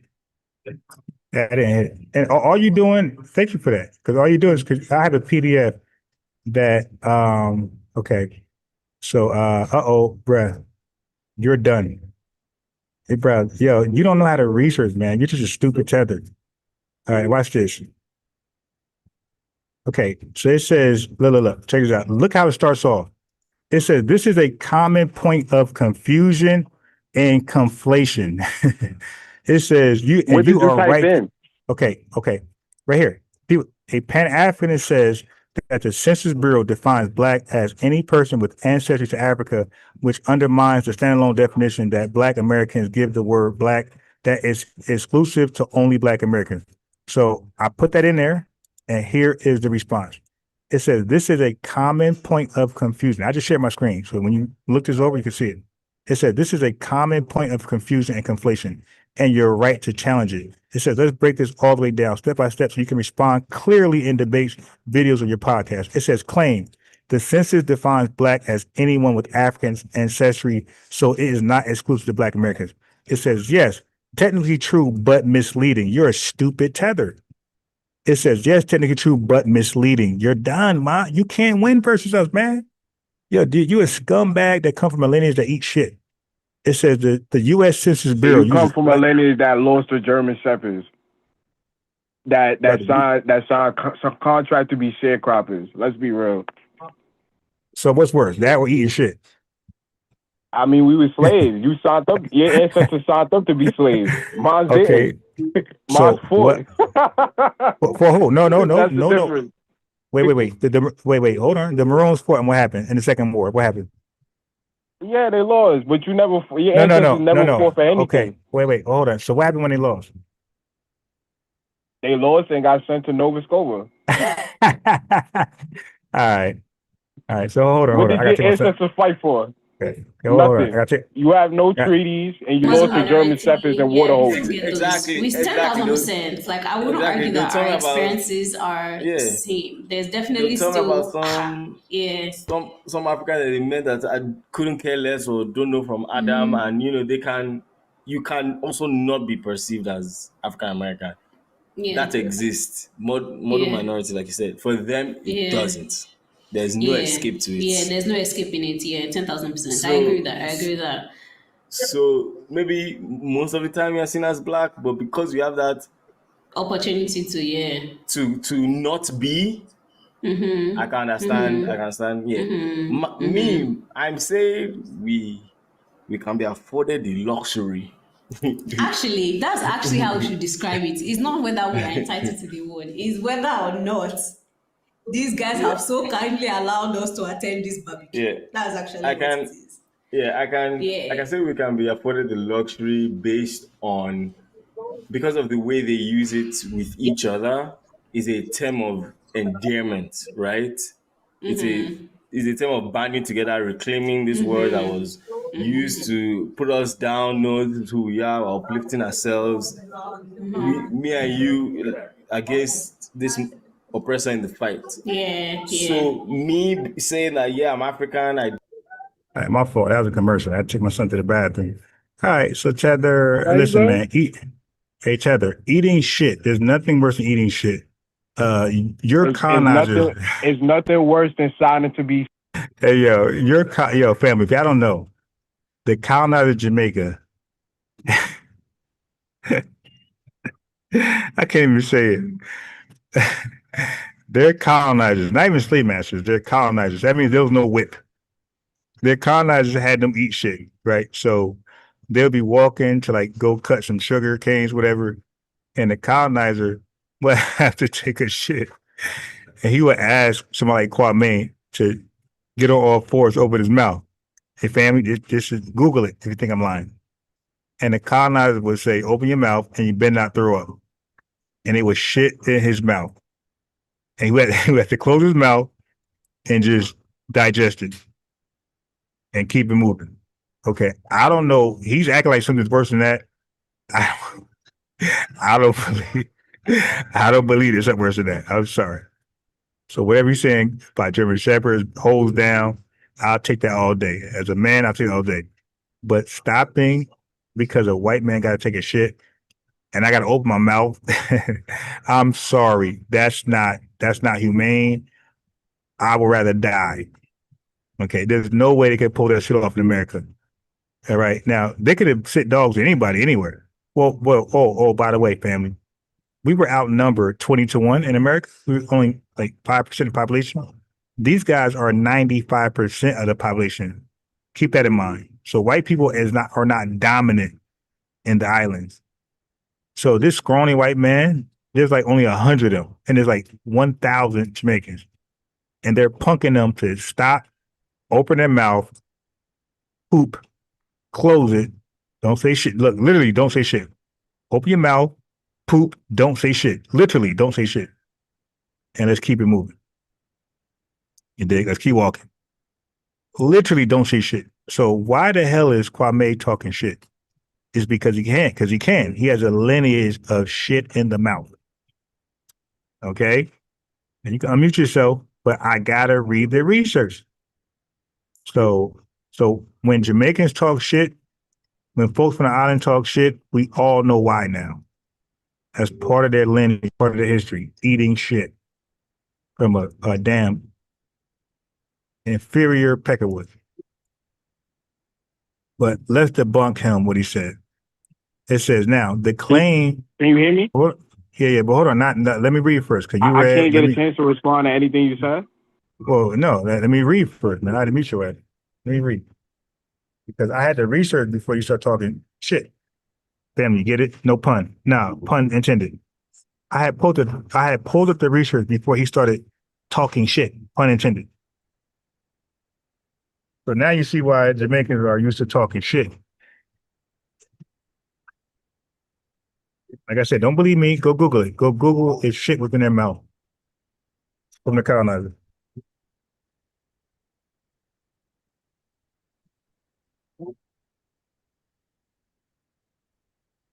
Shit.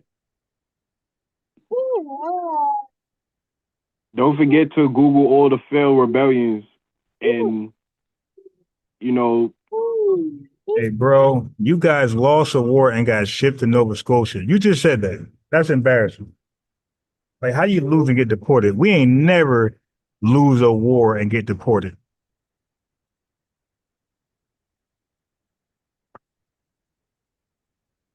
You never fought a war to be deported. That's the point. So the Civil War, we didn't fight in that? Yeah, on the cuffs. Oh, okay, all right. That's your mouth. That's your mouth. Here, go sit down. It's nice weather outside, family. So let me read this right as I get out of here. Like, I had fun with this tether, but now I got to kill him. Figuratively. The claim. So now he can stop using this argument. The claim. The census defines Black as anyone with ancestry, so it's not exclusive to Black Americans. Yes, technically true, but misleading. All tethers do, family, is mislead. The U.S. Census Bureau uses Black or African American as a broad racial category, tether, not as an ethnonym. Uh-oh.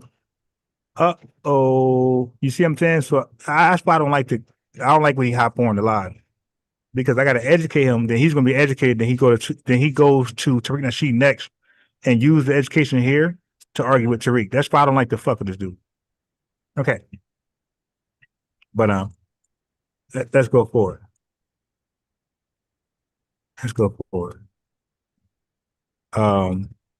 That does not erase the fact that Black Americans, also known as ADOS FBA, has formed a distinct ethnic group within broad category, tether. You're just helping me add to the PDF. Claim. The census defines Black as anyone with African ancestry, so it's not exclusive to Black Americans. Yes, technically true, but misleading. The U.S. Census Bureau uses Black or African American as a broad racial category, not an ethnonym. Fool. Family, this is why y'all got to support me, man. Support, I'm talking about not even financially. Just like the video, subscribe, and pull up when I'm live. I cook these guys live. I'm winging it. This was not a prepared nothing. I know how to add, I know how to talk to AI the right way. He's out of here. I'm Barry Bonds. He's the baseball. He's out of here. Okay? That does not erase the fact that Black Americans, also known as ADOS or FBA, have formed a distinct ethnic group within the broad category. So this census does not erase the fact that we're FBA ADOS under a distinct ethnic group. You're done. Number one, and after this, I'm out of here, family, because it's nice. I want to play basketball. Okay, it says what the U.S. Census actually says. The official U.S. Census Bureau definition is Black or African American refers to a person having origins in any of the Black racial groups of Africa. It includes people who indicate their race as Black, African American, or Negro, or provide written entries such as African American, Afro-American, Kenyan, they're included, stupid, Nigerian, and Haitian. You stupid. This is not inclusive. I'm sorry, this is not exclusive, it's inclusive. This means both native-born Black Americans and foreign-born Black Americans from Africa and the Caribbean are categorized under the same racial umbrella. Yo, is he a fool?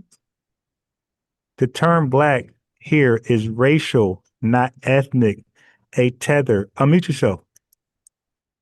Yeah, look, hey, family, he hopped off. Family, I unmuted him. He hopped off. Family, he hopped off. So what he does is he comes here because he know I'm a great researcher. He comes here to challenge his research, to challenge himself. He gets cooked normally. Then he goes and corrects himself, and he goes to Tariq Nasheed's Twitter account, and he debates Tariq Nasheed as a refined tether, right? So he comes over here to get refined, so he don't get cooked bad in front of Tariq.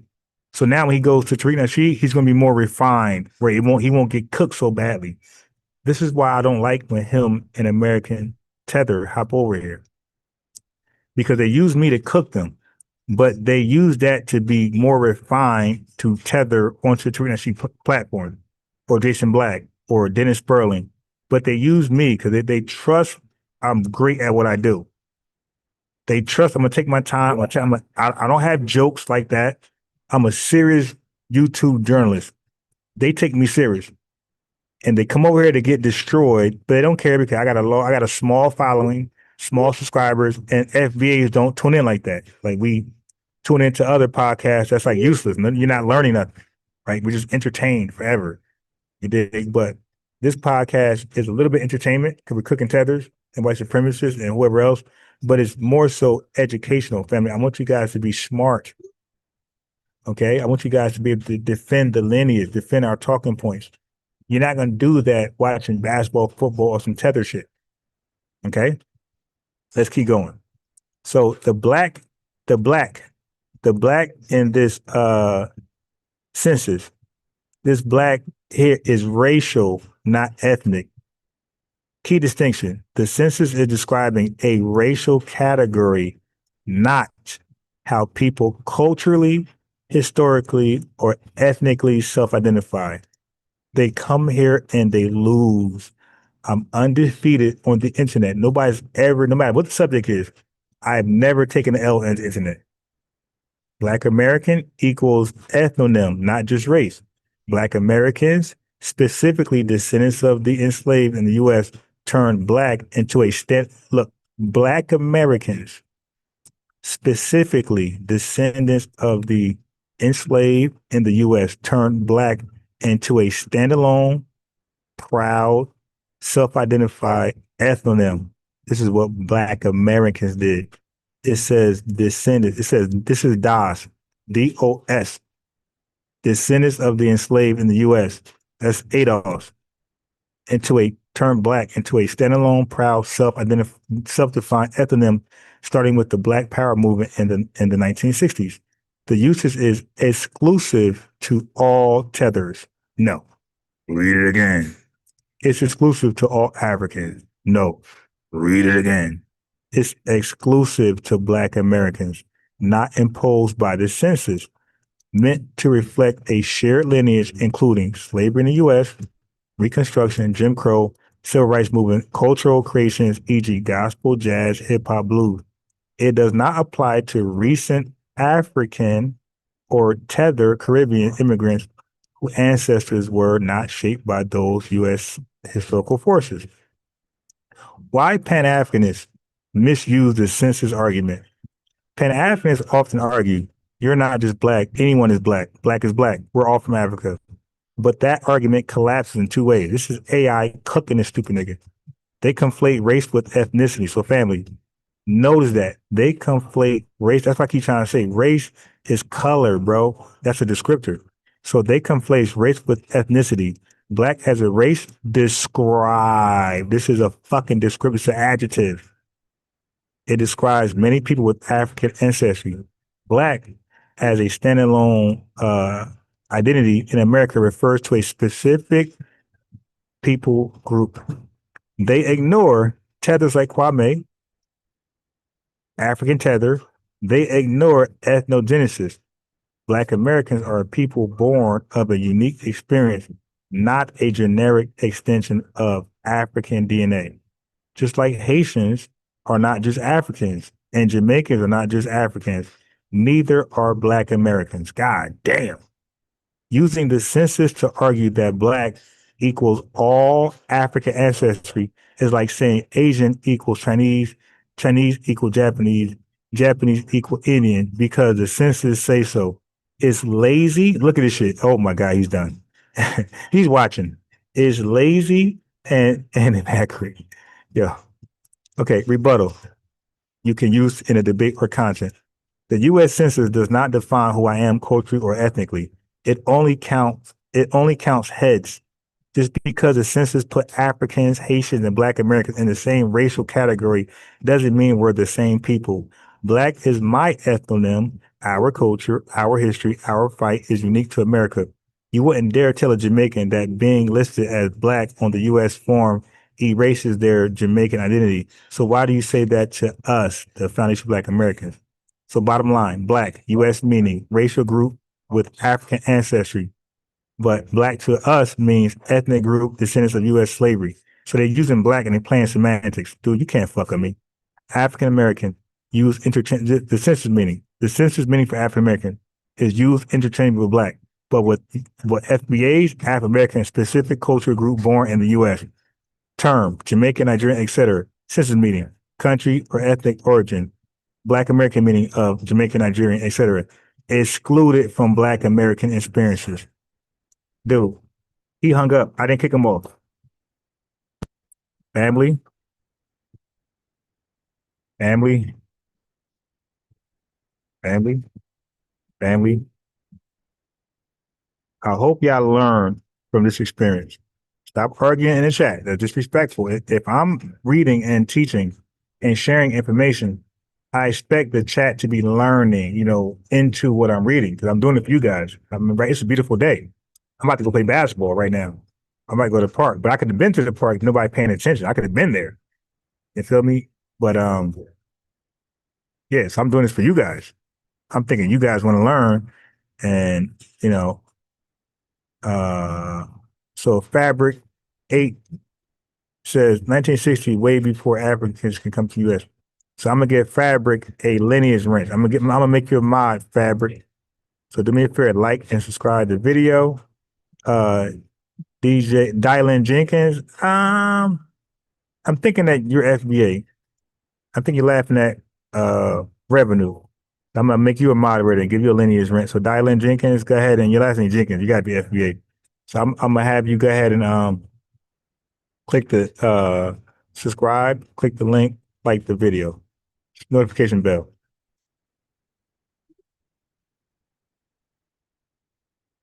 Wait. I mean, not to pull the trigger. Wait. What did Dylan say? Dylan said, so what does this mean? We call each other FBA, but how does the rest see us just as like African? All right, Dylan, with that right there, I got to remove you as a moderator. You got to qualify that statement, bro, or call in. You got to call in. Yeah, I cannot give you lineage wrench. That statement you just gave right there, where you said, so what does this mean? We call each other FBA, but how does the rest see us? Just like Africans. Okay, you need to call in and explain that. Okay, Kane George says race is the big hurdle to the confusion. It's physical description, not genetics, culture. Now, King, I don't know King background, but that sounds like an FBA response. I'm gonna make you a moderator and give you a lineage wrench until otherwise. Chief Eagle Eye, he said nobody's black.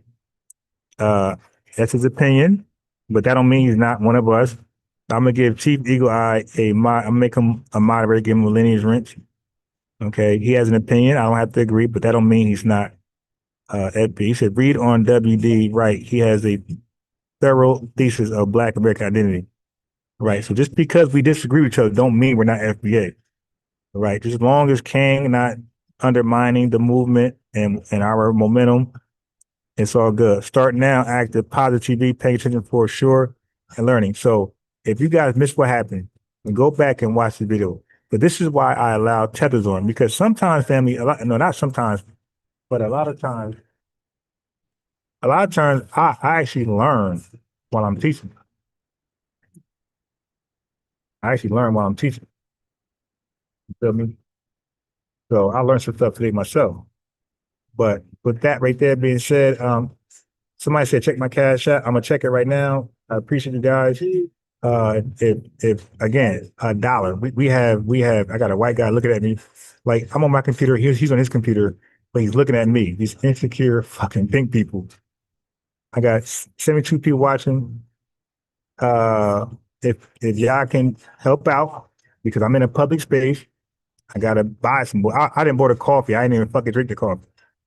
But it justifies being in their place of business. You feel me? Again, this is a affluent neighborhood, so I'm already looked at as a nuisance. So I gotta definitely spend a little bit more than the average fucking devil Like I said, I'm on my laptop, minding my business. I'm sitting directly across. I'm like 50 feet from this white guy.